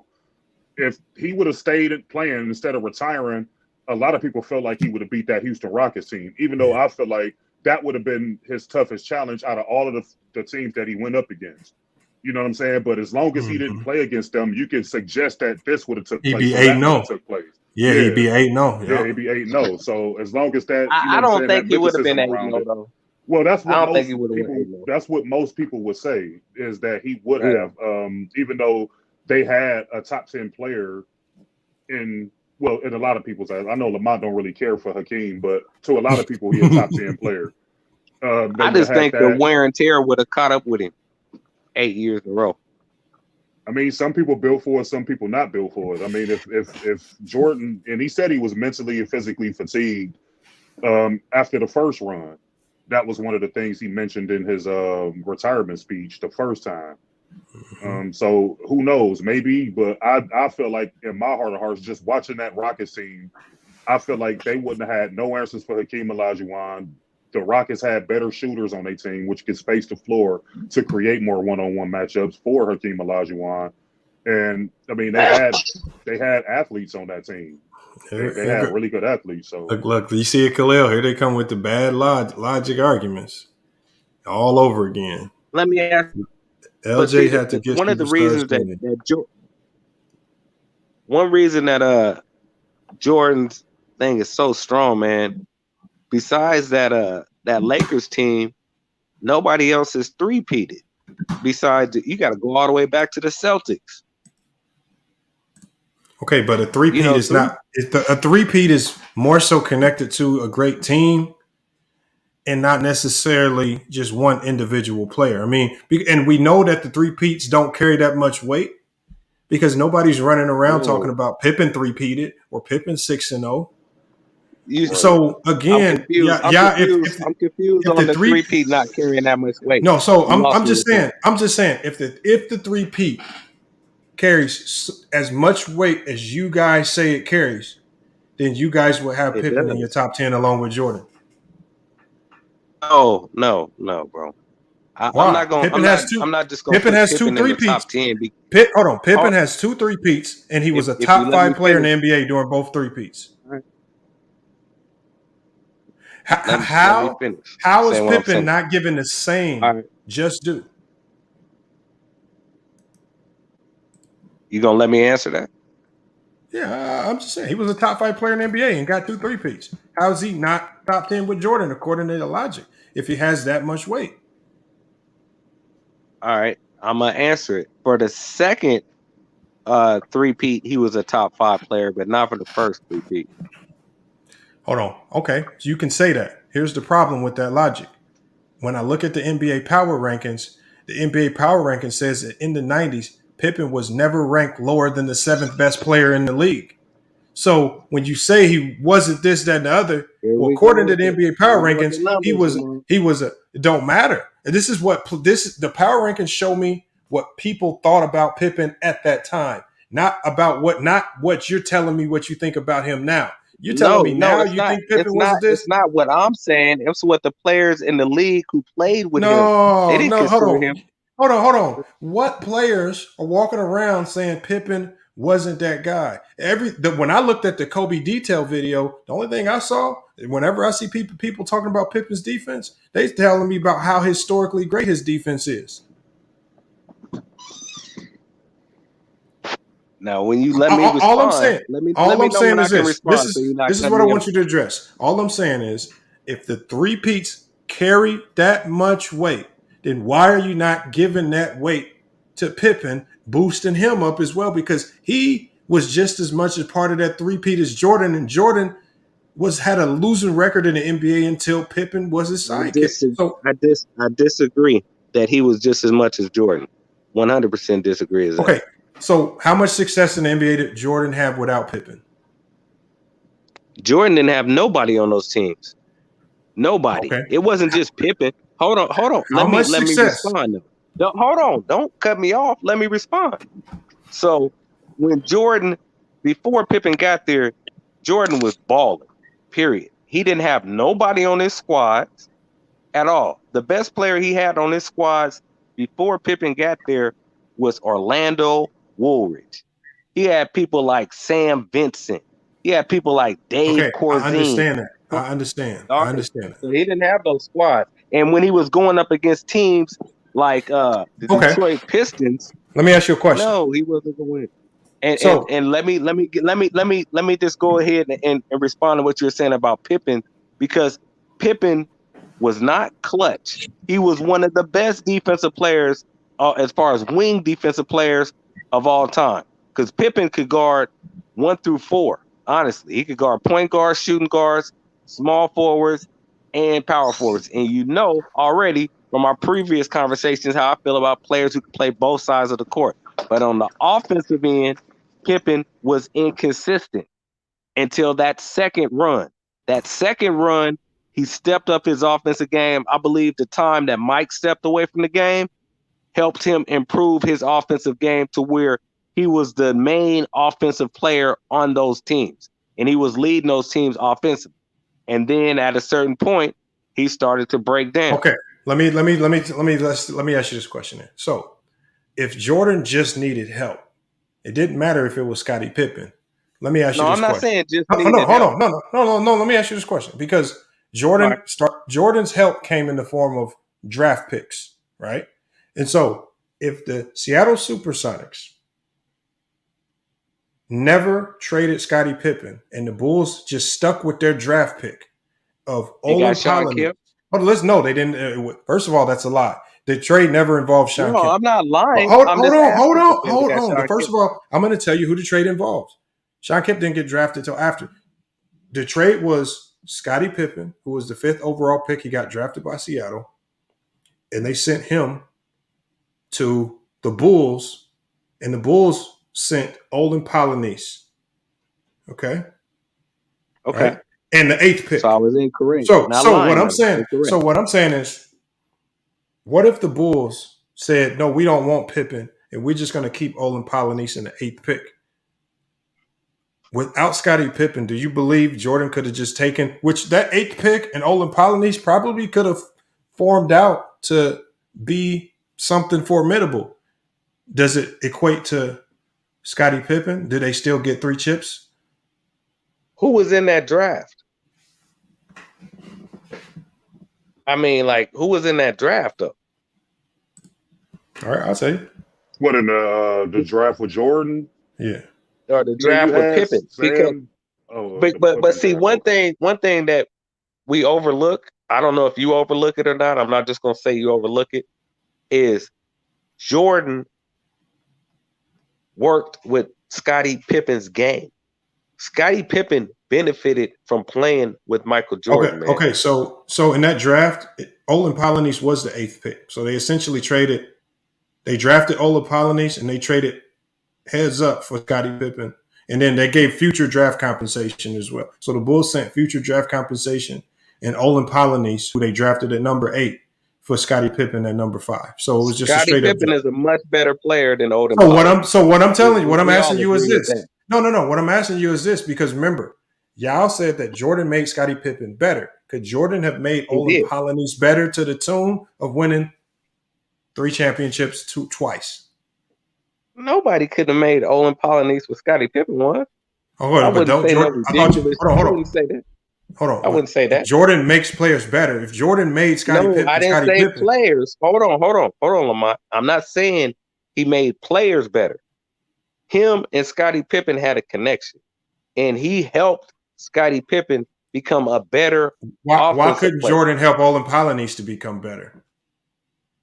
Are you breaking up? Hold on, let me touch my mic. Hold on, let me fix it. I can hear you now. No, look.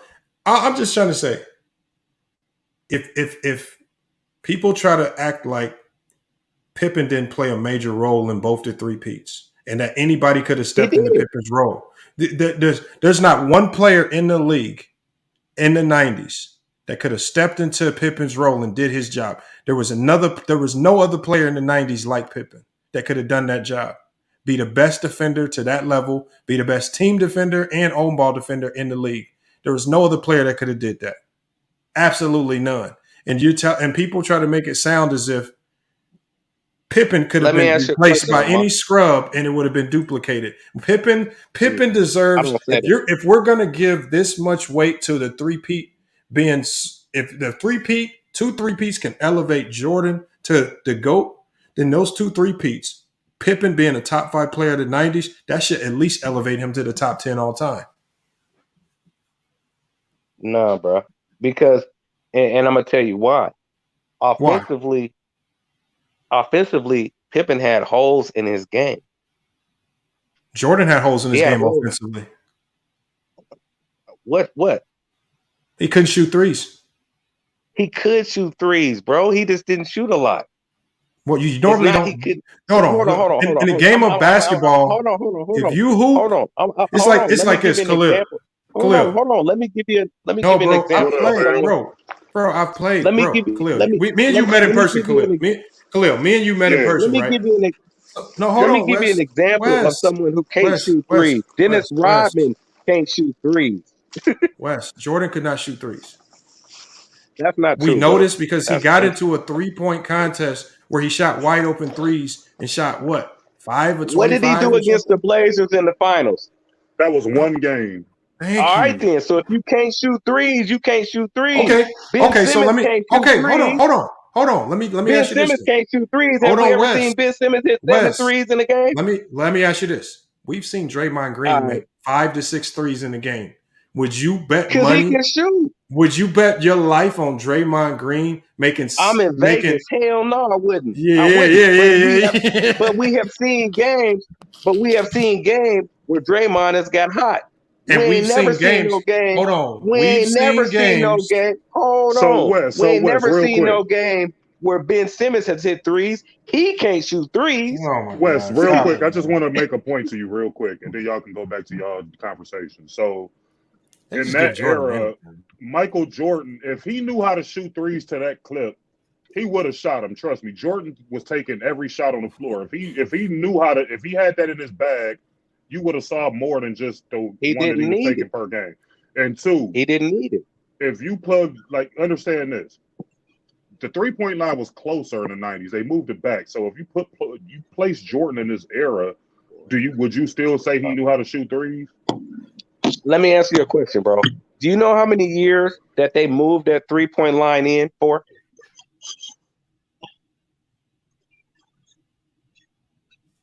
Huh? Can you hear me? Yeah, and when they moved it in, Jordan shot the highest 3-point field goal percentage Yeah, of can his y'all hear career. me? No. I'm asking you. How many Can you years hear did me? they move the 3-point line in for? Yeah, we hear you, Khalil. All right, yeah, my bad. No, It wasn't very long. Yeah, because for the majority, Jordan was shooting from the same 3-point line that they shooting from now. Hold on, let me ask you a question. When they moved it in and made it easier, made it more of a shot that Jordan was comfortable taking, didn't Jordan take more threes and make more? He might have. No, he did. He That was might have. he shot his No, highest I'm not. percentage that year. But it So wasn't the what year we where he did what he saw, did against hold on, what? against the Blazers. No, hold It on, was bro. still the same line. What? No, it was not. What we saw Oh, was yes, it when, was. hold on 1 second, Wes. What we saw is when they moved the 3-point line to a distance, he was more comfortable shooting. He was willing to take, and he actually made more threes because it was more comfortable. See, basketball players did not do things that they're not comfortable doing. You're not going to see guys. What was the Go, line hold the year on, that he Wes. went Hold off on 1 against the second. Blazers? Hold on 1 second, Wes. Hold on. What I'm saying is, just basketball. If you just hoop like me, I met Khalil. I'm what, 6 foot, 6'1". I'm not going to go to the paint and sit there and try to post bigger players up. I'm not, like, for me, I'm a shooter. When I play, I'm a shooter. I'm not going to do stuff that I'm uncomfortable with. You're not going to see me out there trying to hit some people with a Kyrie Irving cross, drive and reverse to the other side of the rim. Why? Hold on. Can I do these things in an empty gym by myself? Probably. Can I maybe pull it off once or twice in a game every now and then? Yes. But is it something just because I can do it or get it off in a game every now and then? Is it something that I'm going to consistently go to? Probably not. So when we talk about Jordan making threes, did he make them? Yes. Was he a competent 3-point shooter? No, he was not a competent 3-point shooter, and he was only considered a great 3-point shooter when they moved the line into the WNBA 3-point line. That's all I'm saying. Jordan did what he was comfortable with doing. He did not force the issue. And if Jordan had the opportunity to space the floor with a deep three, as opposed to driving in where he complained about getting fouled so much, then he probably would have spaced the floor and just took the easier shot if he could do it. I don't know why y'all keep giving him these fake talents that he never had. There's nothing wrong with saying he struggled with the 3 ball. It's just weakness. Let me know when you're done. Let me know when you're done. So you it's don't just y'all just trying to find ways to diminish Pippen. First of all, Pippen can't get no credit on his resume. Let me know. Let me know when I I'm can gonna speak. let you and then know. we'll come in. I'm saying, but just like what you're doing here, we see this all the time in these debates. People try to diminish Pippen every turn, and he gets absolutely no credit for the 6-0, even though we saw what Jordan looked like without 6-0. People try to say that Jordan built Pippen up, right? Well, if it was so easy to build a player up, how come he couldn't build any other player up before Pippen got there? He didn't build anybody up. Pippen was just his project. That was just his project, and he said, you know what? I'm going to build you up, Pippen, because I like your 6'7" frame. I chose not to build anybody else up while we was getting beat all these other years. I don't get what y'all say. No, Pippen was going to be great regardless of what team he went to. He That's just a happened to fact. go team up with Jordan. And Jordan got the benefit of his services. And there was the thing is, there was no other player in the league. And we still have yet to see a player in NBA history like Pippen, right? So it's not something that can be easily duplicated. We've seen Jordan and Kobe. We have yet to see another Pippen. We have yet to see another Shaq. But Pippen gets no credit.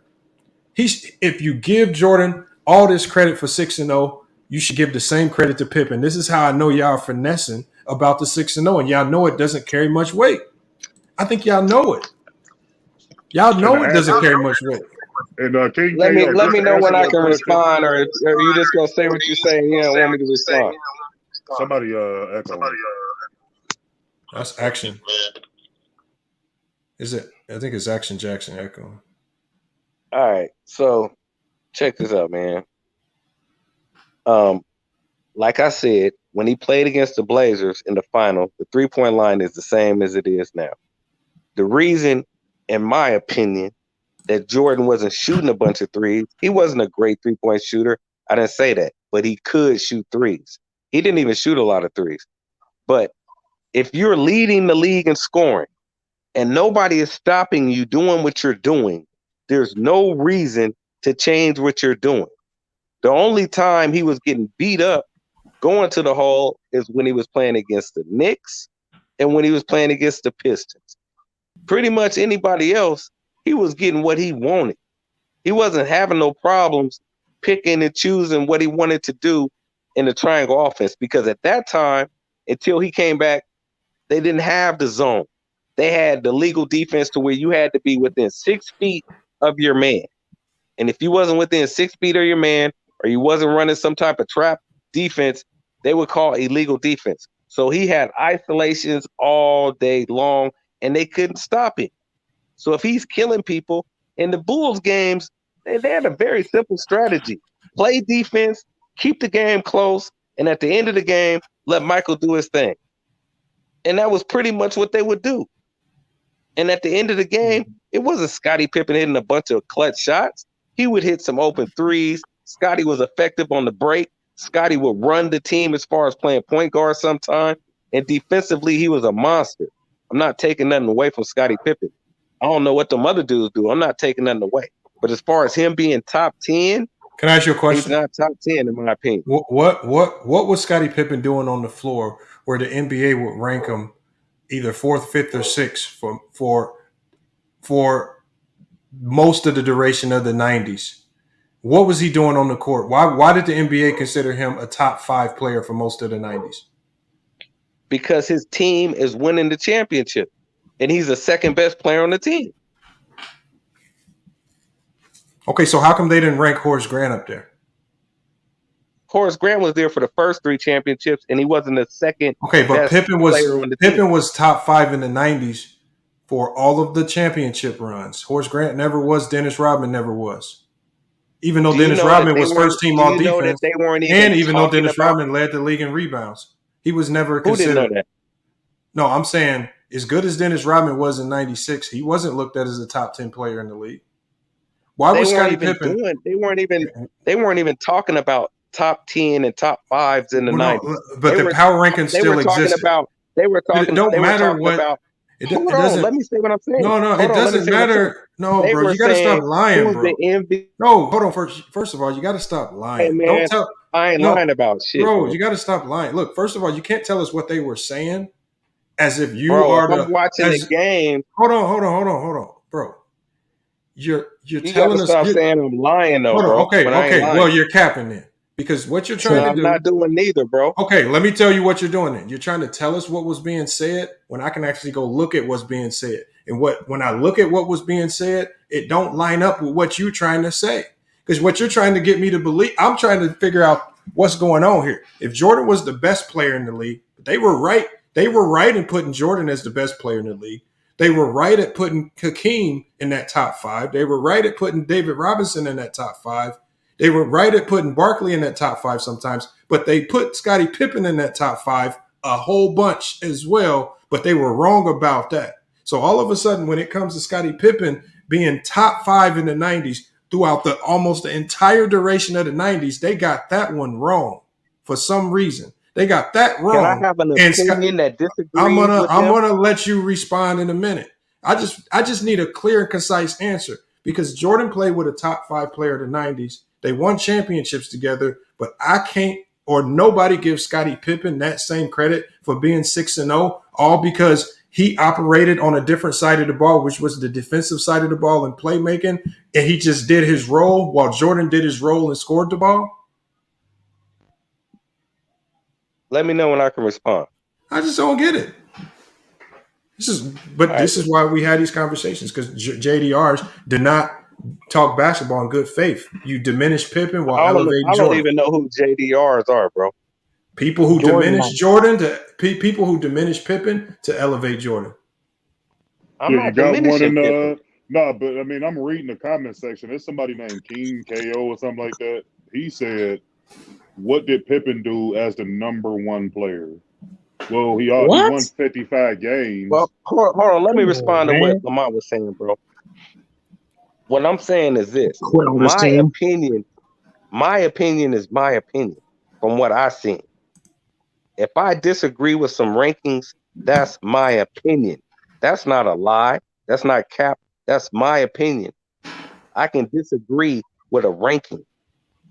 If I'm looking at the games and I'm watching games being commentated by somebody, and you go back on YouTube and watch it be commentated by somebody else, that don't mean they wasn't saying what I said they said. If I'm watching games and they're saying Patrick Ewing, Karl Malone, Charles Barkley, they're putting Jordan there, and they're using all these different players that are leading their teams to the playoffs consistently as the top players and MVP candidates like David Robinson and Hakeem Olajuwon. That's what they were doing when I'm watching the game. Every player that was leading his team to the playoffs, they were saying these are MVP candidates. And Scottie Pippen only did that for 1 year. Hold on. First of all, Jordan was doing. Hold on. First of all, in the 1 year that Scottie Pippen had by himself, he led his team to the playoffs and was an MVP candidate. And he only had 1 year to do it.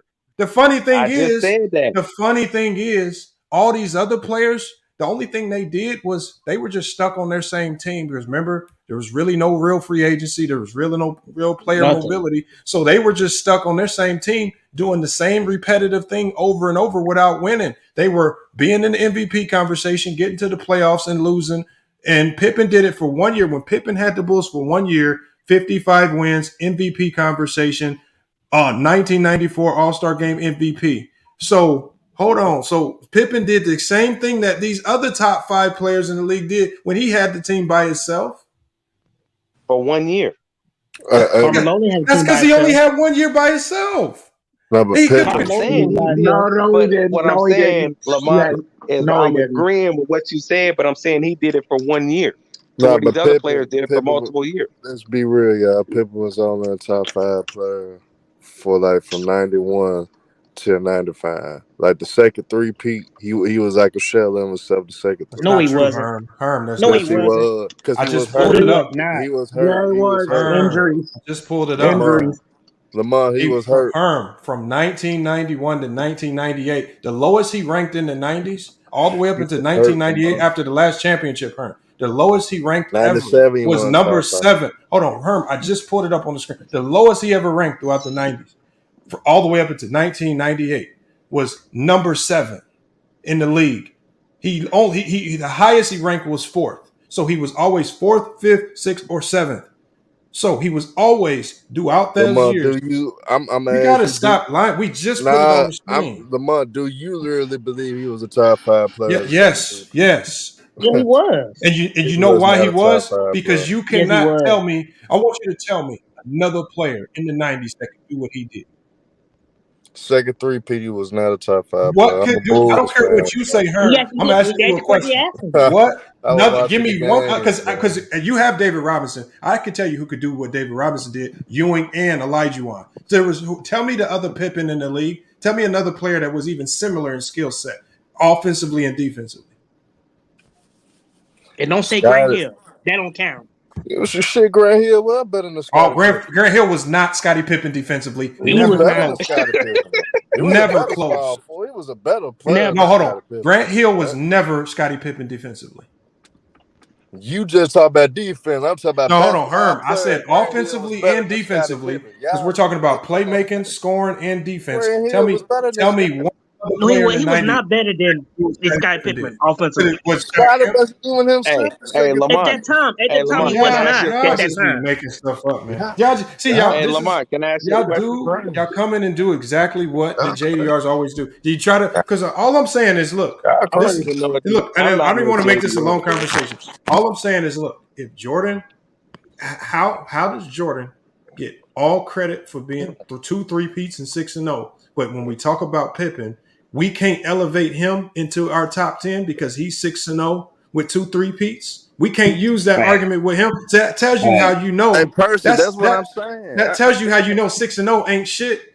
This tells you how 3-peats ain't shit because I can't 6-0 ain't use the shit. 3-peats for no other player, even if that player was a top 5 player in his era.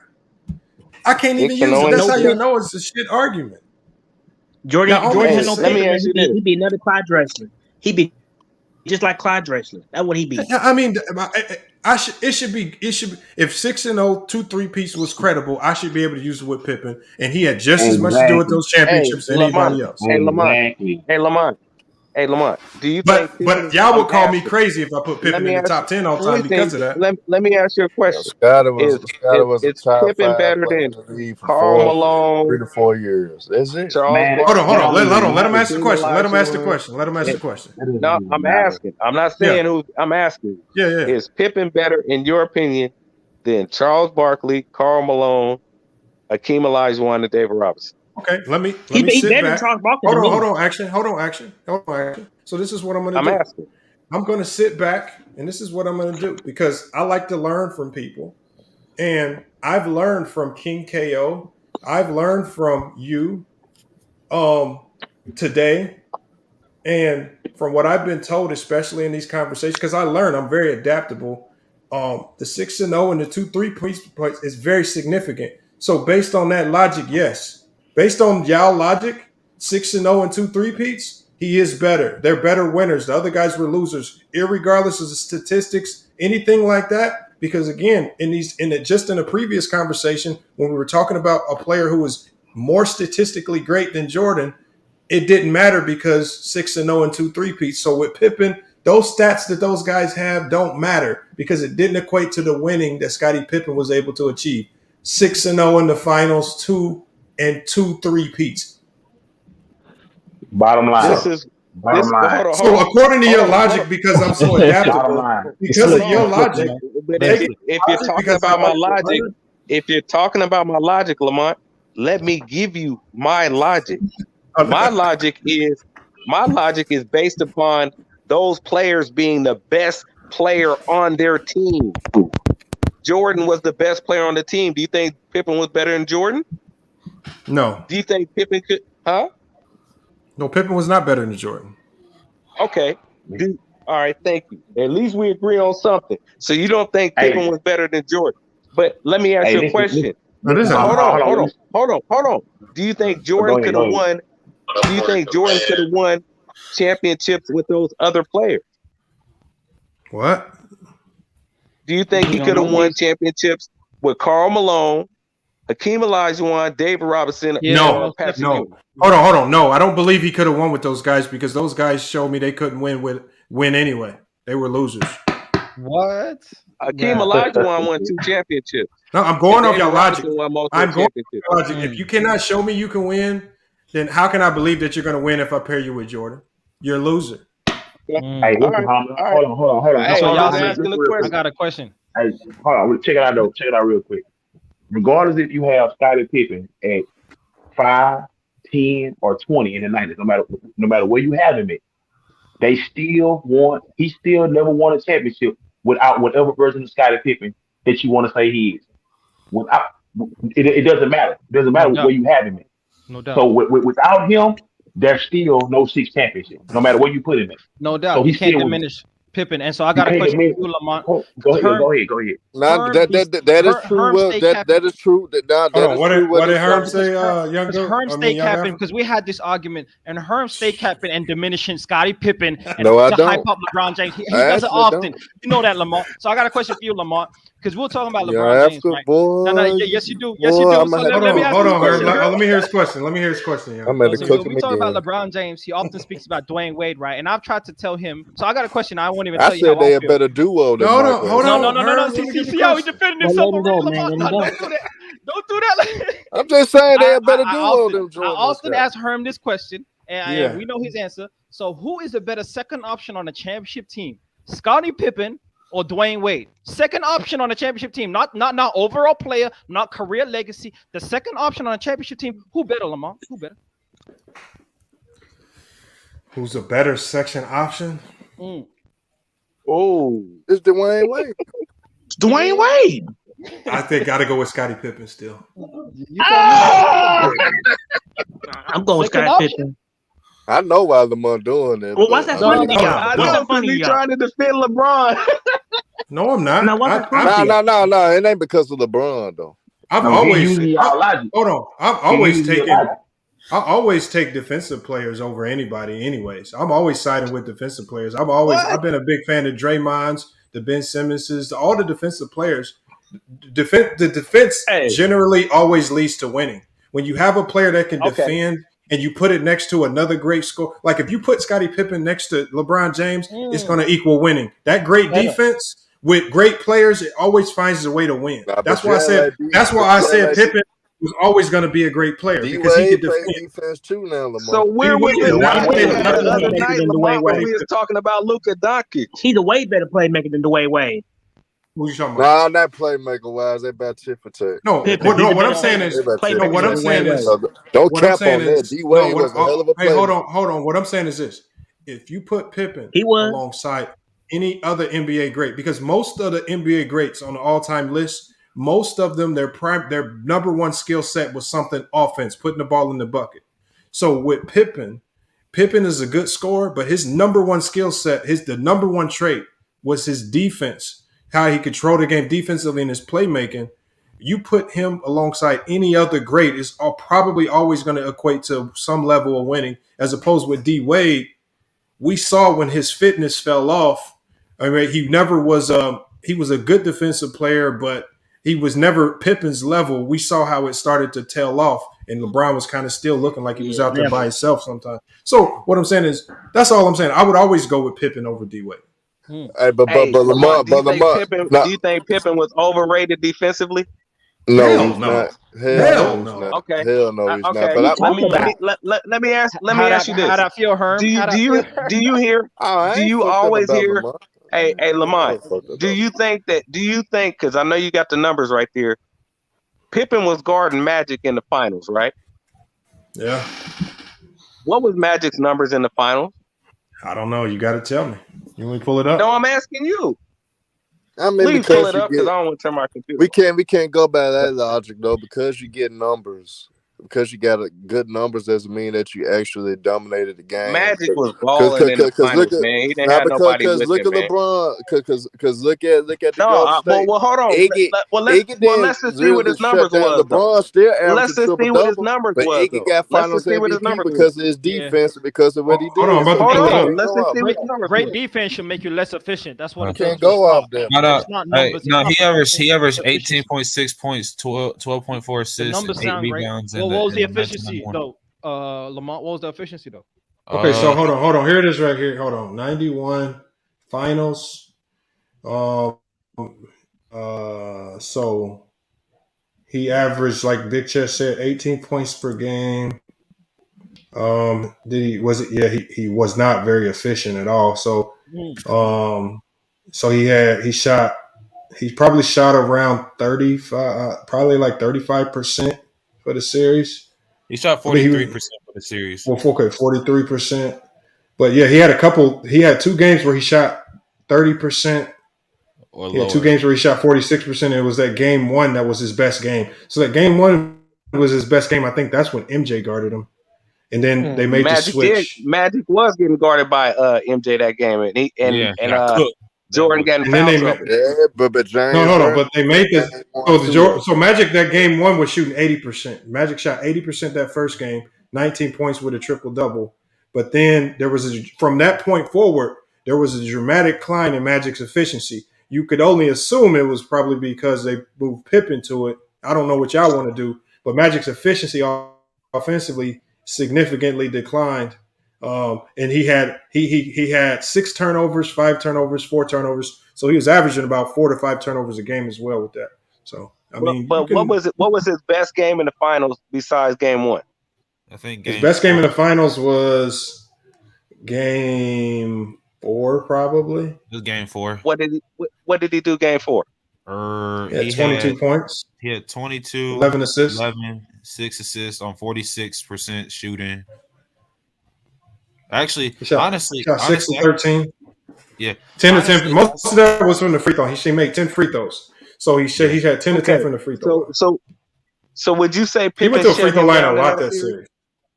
Now Byron Scott was hurt. Byron Scott was hurt, and James Worthy was hurt. Now would you say didn't get hurt to the last game. So hold on. Everybody get hurt. So when you're talking about when you're talking about the best player on the team, I'm asking. I'm asking you. I'm do you answering. think that Pippen? No, my question is: do you think Pippen shut him down? Yeah. So the way I can determine it, especially if you're talking about superstar players, because coaches consistently at the NBA level are drawing up plays for their best players. So generally, the best players are going to get to their numbers even if they're inefficient. So I think you have to look to efficiency. Did Pippen do a good job of making them inefficient? Yes. Did he get to his numbers? Yes.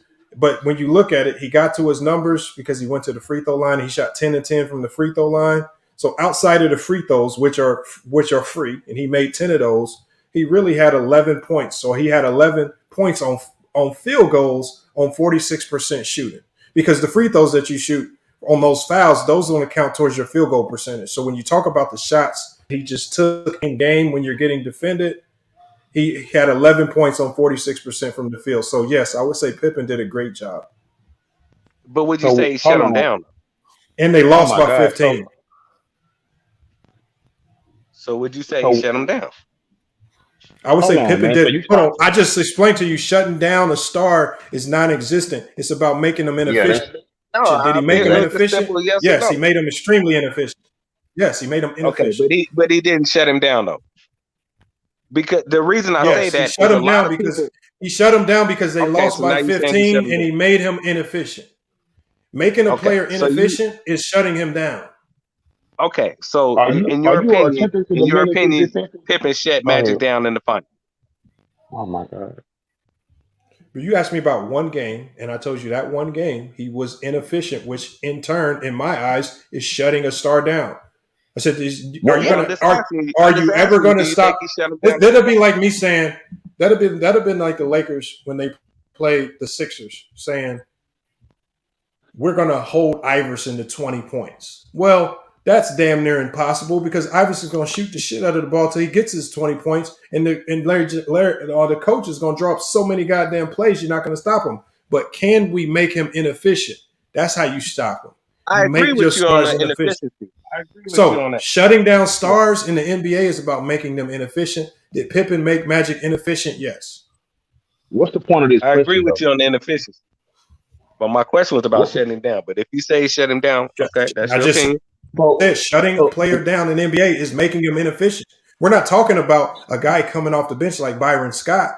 We're talking about Magic Johnson, a guy who has the ball, his extremely high usage rate, and the coach is drawing up plays, putting them in pick and rolls, and a lot of action, especially if you say the other 2 stars were hurt, and now Magic's going to get even more shot attempts. So to hold Magic to 22 points, 10 of those points from the free throw line. So Richie, he only had 11 points off field goals, and he shot 46% from the field.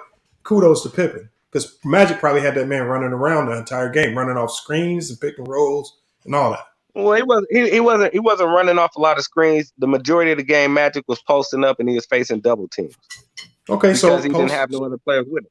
Okay, that's a great strategy by Phil Jackson. If they don't have anybody else, double Magic. Exactly. So are you saying are you saying Scottie Pippen is not as great of a defender because you feel like because Magic got his numbers? Is that the point you're trying to make? No, I think Scottie Pippen. Like I said in the beginning, Scottie Pippen is a hell of a defender, and he matched up well with another great defender, which was Michael Jordan, and another great defender, which was Horace Grant. And then on the second repeat, they had Dennis Rodman. They had 3 great defenders, actually 4 if you want to count Ron Harper, because Ron Harper was a hell of a defender too. So you're actually making a point as to why Michael Jordan had more help. You just named all of those defenders. Defense counts too. So you making the point that he had a lot of help. I'm not saying Michael Jordan didn't have help. I'm saying if you had, it's a championship team, you got to have help.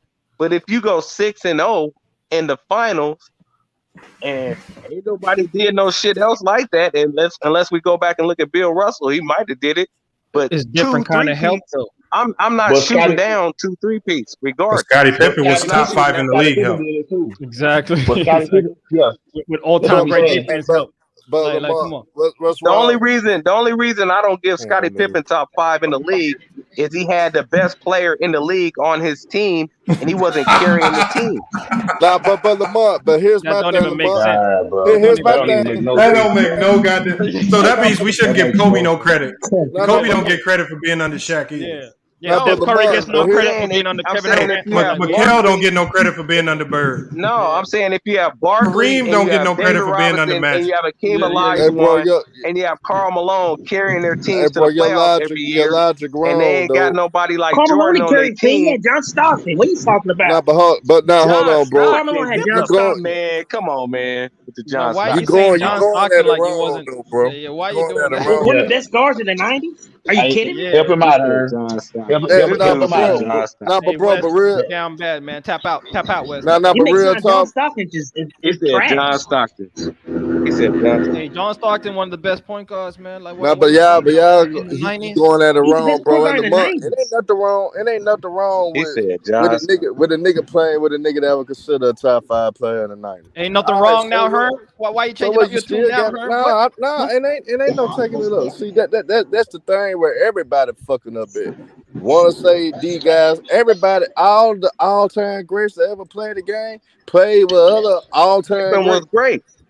All of them played with great players. I just don't have him top 10 all the time. Why you roast LeBron then, Herm? Hold on. Hey, my only question is, why can't Pippen use the 6-0 and 2 3-peats to boost him into the top 10, just like you use the same thing to make Jordan the GOAT? Hey, who's in your top 10? Is Kobe in your top 10? Hell yeah. No, answer. But he had Shaq. But he had Shaq.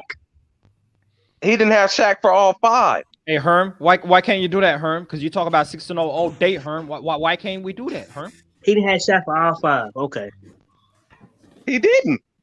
You slick, So Herm. that's your argument? He didn't have Shaq I like for to all pick his 5. battles. Okay. You like to pick your battles, Herm. You slick like that, Herm. But my brother, do you have Scottie Pippen in your top 10? Is what we asked. Do you have Scottie Pippen in your top 10 based on the I don't have Scottie Pippen in my top 10, bro. I don't. That shit doesn't make any sense. It doesn't make any sense that you don't have him in your top 10. That's what we're saying. That makes no sense. What's your top 10? Since it don't make sense. Hold up. What's your top 10? Since it don't make sense, tell me your top 10. What's your top 10? Since I don't make sense, tell me your top 10 right now. Bro. No, tell me your top 10. No, what's your top 10? No, bro. Your top 10 is the one in question. They're not his. Yours trying to take the flames off himself. No. He said it don't make sense. Don't take him off the hook, Lamont. What's his top 10? No. Don't try to take the flames Don't take him off the hook. What's your top 10? Kinfolk, you easy work. Lamont, put the spotlight on him. No, let me hear your top 10, Playboy. Let me hear your top 10. Wes, you can't slide out of this, man. Yeah, you easy work, man. You got to select. Come on, stay on the man. Y'all can try it, bro. You're front of Put me up there, man. Put your boy up there. Put your boy up there, man. You need to put me up there. Let me get your top 10 though. Don't try to run away from it. You can try to change it around. He said my top 10 ain't shit. I want to hear his top 10. Kenpo, listen to what I'm saying. Before I answer your question, I'm gonna ask you again. You just said we asked you, do you have Scottie Pippen inside of your top 10 based on the No, championship? Okay, no, so I I'm don't. I'm saying so my question is how does the championships not elevate him into your top 10? Why is that? All right, bro. All right, now I'm gonna answer your question, Go ahead, and and I'm I'm gonna answering tell you. yours. I'm gonna tell. Okay, I'm gonna answer your question, but I'm gonna ask you this. After I ask you your Go ahead. question, can Go I ahead. get your top 10? I got you. I got you. Okay, Go ahead and and answer the then question. after you give me your top 10, I'm gonna give you mine. All right, fair enough. Okay. All right. Go ahead, So brother. the Go ahead. reason the reason I don't have Scottie Pippen in my top 10 is because of offensively, I don't have him in my top 10 for what he did on the offensive side of the ball, bro. That's why. Offensively, he ain't a top 10 player in my opinion. But Defensively, now defensively, hold on. On the defensive side of the ball, I got Scottie Pippen probably top 5. Oh, so I get your logic. So that oh, means you don't got Bill Russell in your top 10 either, right? Hey, I'm gonna tell you my top 10 after bro tell me his. Oh no, come on now. He got Man, two. I answered your question. You said, why do I man, not have Scottie Pippen Lamont ain't in got my top Scott 10? in his damn top 10. I don't even have Scottie Pippen in my top No, probably Herm. 30 offensively. What I said, Herm, Offensively, was Scottie I Pippen was like to learn from people like Wes and King KO.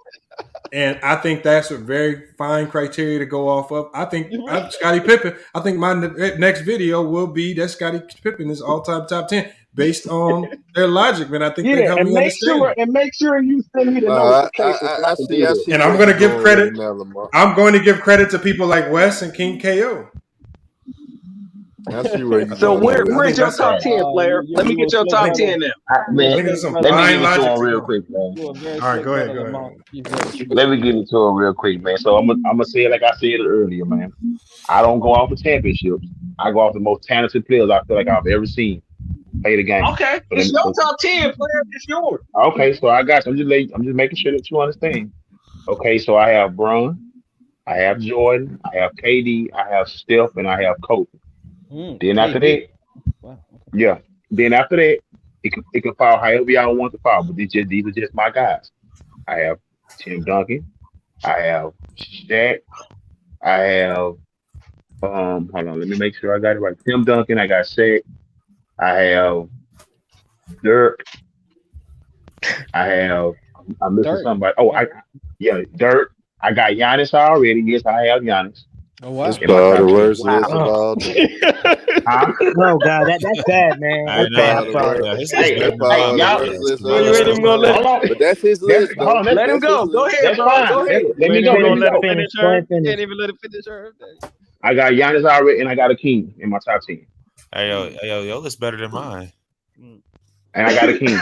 So anybody who want to question me on my list, I'm I'm a open. question. Oh, I'm asking, why you got Go Kevin ahead. Durant so Hold high? on. Hey, you still on, bro? I thought you got off long Bro, time ago. I look, yo, hold on, bees. I tried to stop it. Then King KO got to ranting and raving about the goat, Kareem not being the goat and all this craziness, man. Hey, bro, you can't be listening to that, bro.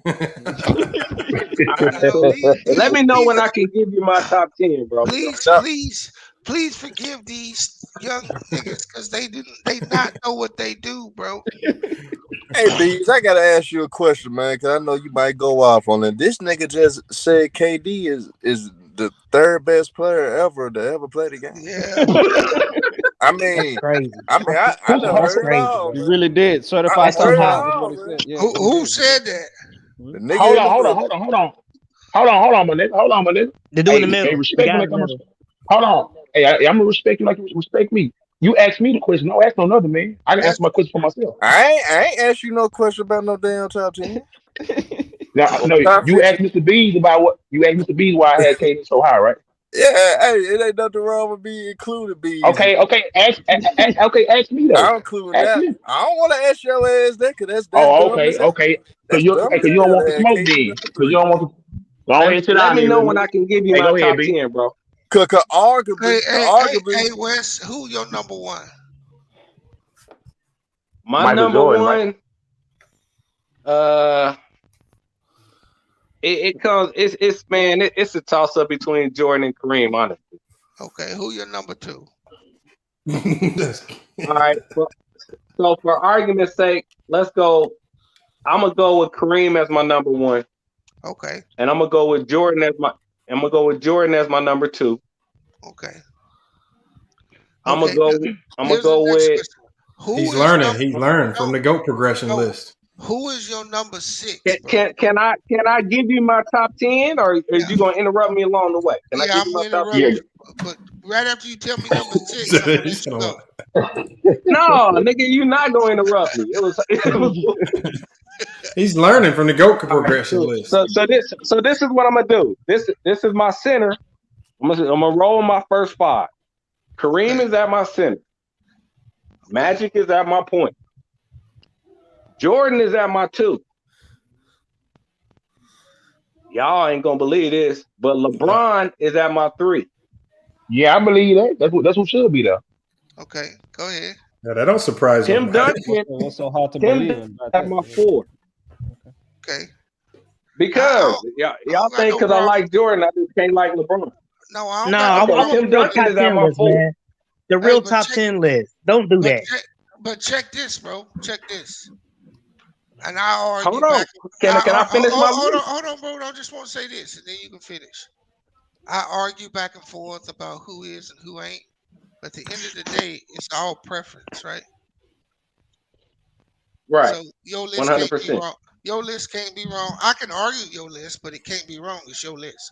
But go ahead with the rest of your list. Exactly. Thank you, sir. I appreciate you. That was so gracious. Here comes the stretcher. Go ahead.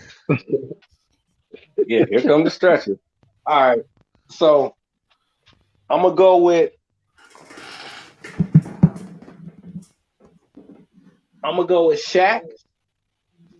Okay. I'm gonna go with Wilt. Okay. I'm gonna go with Larry Bird. Okay. Okay. I'm gonna go with Kobe. Okay. And I'm gonna go with Steph. Okay. That's not terrible. That's not terrible. It's not bad, but That's not terrible. He's taking notes from the GOAT progression chart. I can tell by his list. I just want you to actually do a top 10 list, man. Don't do about position. After top 10 list. That's all from this training. Let me ask you a question. On my top 10 list, who does Scottie Pippen knock off? Hey, no one is defending that, man. Nobody's defending that, bro. No, hold on. You got to put him up there because you the one that prioritizes 6-0 and 3-2 3-peats. Who Scottie Come Pippen on, ain't bro. Scottie Pippen You ain't keep top trying to 10. pin me down on that, Lamar. No, hold on, Bees. Bees, we were just using his logic earlier before you came in because he was giving Jordan so much credit for 6-0 2 3-peats. But Jordan was the best I said player Pippen on got the to get the team, same though. credit. Hey, bro. Here's the problem with that 6-0, bro. What was Bill Russell before he lost? 9-0?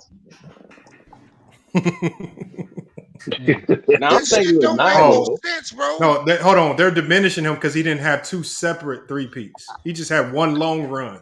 No, I'm not diminishing Bill Russell. I mean, I'm they trying to only figure out had how like Bill Russell 12 not top teams 10. in the league. You don't do it They in 2 only had separate 12 3-peats. It teams don't in the count. league. Hey, what you How say? he They not only top had 10 when he 12 got 11 teams in the league. championships? That makes no sense. No, yeah, that was a joke. I question you guys. I question the list you got on Bill Russell. I would question your list. If you got on Bill Russell, there's something wrong. Yeah, Steph He Curry got to over be in the Bill top Russell. 10. That means he doesn't prioritize championships. He got. No, Oh, I hell no. prioritize him, but I don't look Man. at Bill Russell as better than nobody on that list. You Bees, I can't got a use question. championships, bro. You Got a can't question for use you, championships Bees. to the player Just with like other I players, asked man. Lamont, I asked this question to Lamont before. I want to ask you, Bees. Who is a better second option on the championship Here's a team fun fact: my dad went to school with Bill Russell. between Dwayne Wade and Scottie Pippen? Who would you pick as a better second option on the championship team? But they were drafted together though, bro. Hold on. That's hold two on. It doesn't different matter, things. bro. It No, ain't no, like it they doesn't. like Hold on, they Squeezy. teamed up. Hold How on, is bro. it different? So here would be, so I'm gonna ask you a question, then I'm gonna answer your question. Okay? Okay. Who's he playing with? Let's just keep him as it was, man. We're playing with the Chicago Bulls, and and we're playing with the what do you call the Miami Heat, Chris Bosh and all them guys.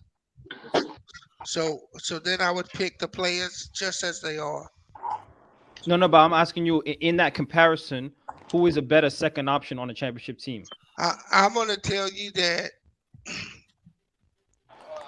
you can't say you can't say who the better player is because each one of those two players brings something totally different. Exactly. On the Bulls team, Scottie Pippen brought a lot of what LeBron does, and on Miami's team, LeBron brought that. D-Wade he was a good defender, but he primarily was a scorer. Yeah. Just like Mike. So you can't really compare them two. But I was saying, so what's more valuable as a second option, right? Because there's a certain. It depends on what your first option is, bro. Yeah, it does. If your first option is just a straight scorer, you don't want another scorer as your second option. Like Kyrie and KD. But that don't work, bro. No, I know, but Bees, how I explained it to him was, I said if I was forced to make a choice, then I said, especially if it's my second option, I said I'm gonna pick the guy that I said throughout history, the number one option is usually the best scorer.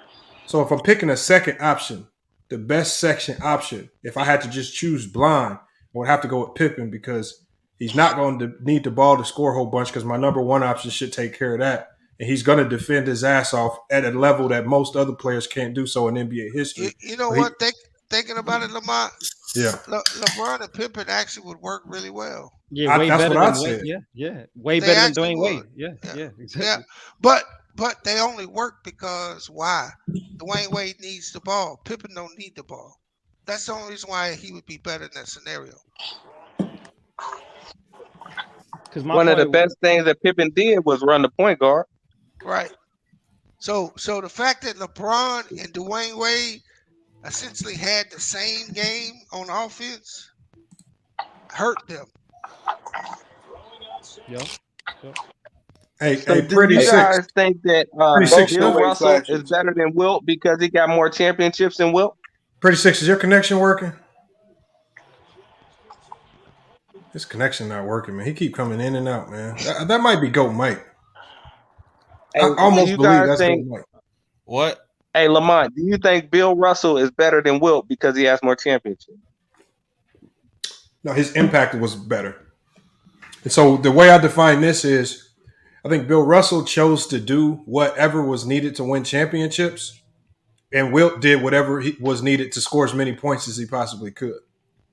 And so you don't Bill think Russell, Bill Russell had better players than Wilt? Well, I'm saying if you look at Bill Russell's numbers, Bill Russell, even though it would have took him a ton of shots, could have put up big offensive numbers. We've seen him do it. But he chose to go out and be the best defender. He chose to go out and do these other things to win championships. And the reason why we know it had impact is because it was the players in that league who were voting him MVP and giving him the accolades and awards that he was getting. So it was other players he was playing against giving him his respect for being one of the best players in the league. On top of the fact that, according to the GOAT progression chart, he was the GOAT of the league for a nice not 10 the years. GOAT progression chart. Oh, man. Not the GOAT. See, you had me. I was with you, bro, until you said the GOAT progression chart. You almost made me throw up. That's crazy. That GOAT progression chart, man. I'm going to find whoever made that, man, and I'm going to Y'all want kidnap to give him. him his credit. I like the chart. I wanted to ask you about the chart, He though. did what no other man could do. Why is Charles Barkley? Are we underrating Charles Barkley? Because on the GOAT progression chart, Charles Barkley is very. Oh my God! No, we're underrating him. We are underrating him. Look, hey, Lamont, did you see the latest GOAT progression chart? Nope, can't do this. Charles Barkley. Hey, What's the GOAT progression chart? I never heard of that shit. Yeah. it shows how the GOAT progresses through the years. Yes. And according to this GOAT progression chart, why is LeBron head of bird? That's disrespectful.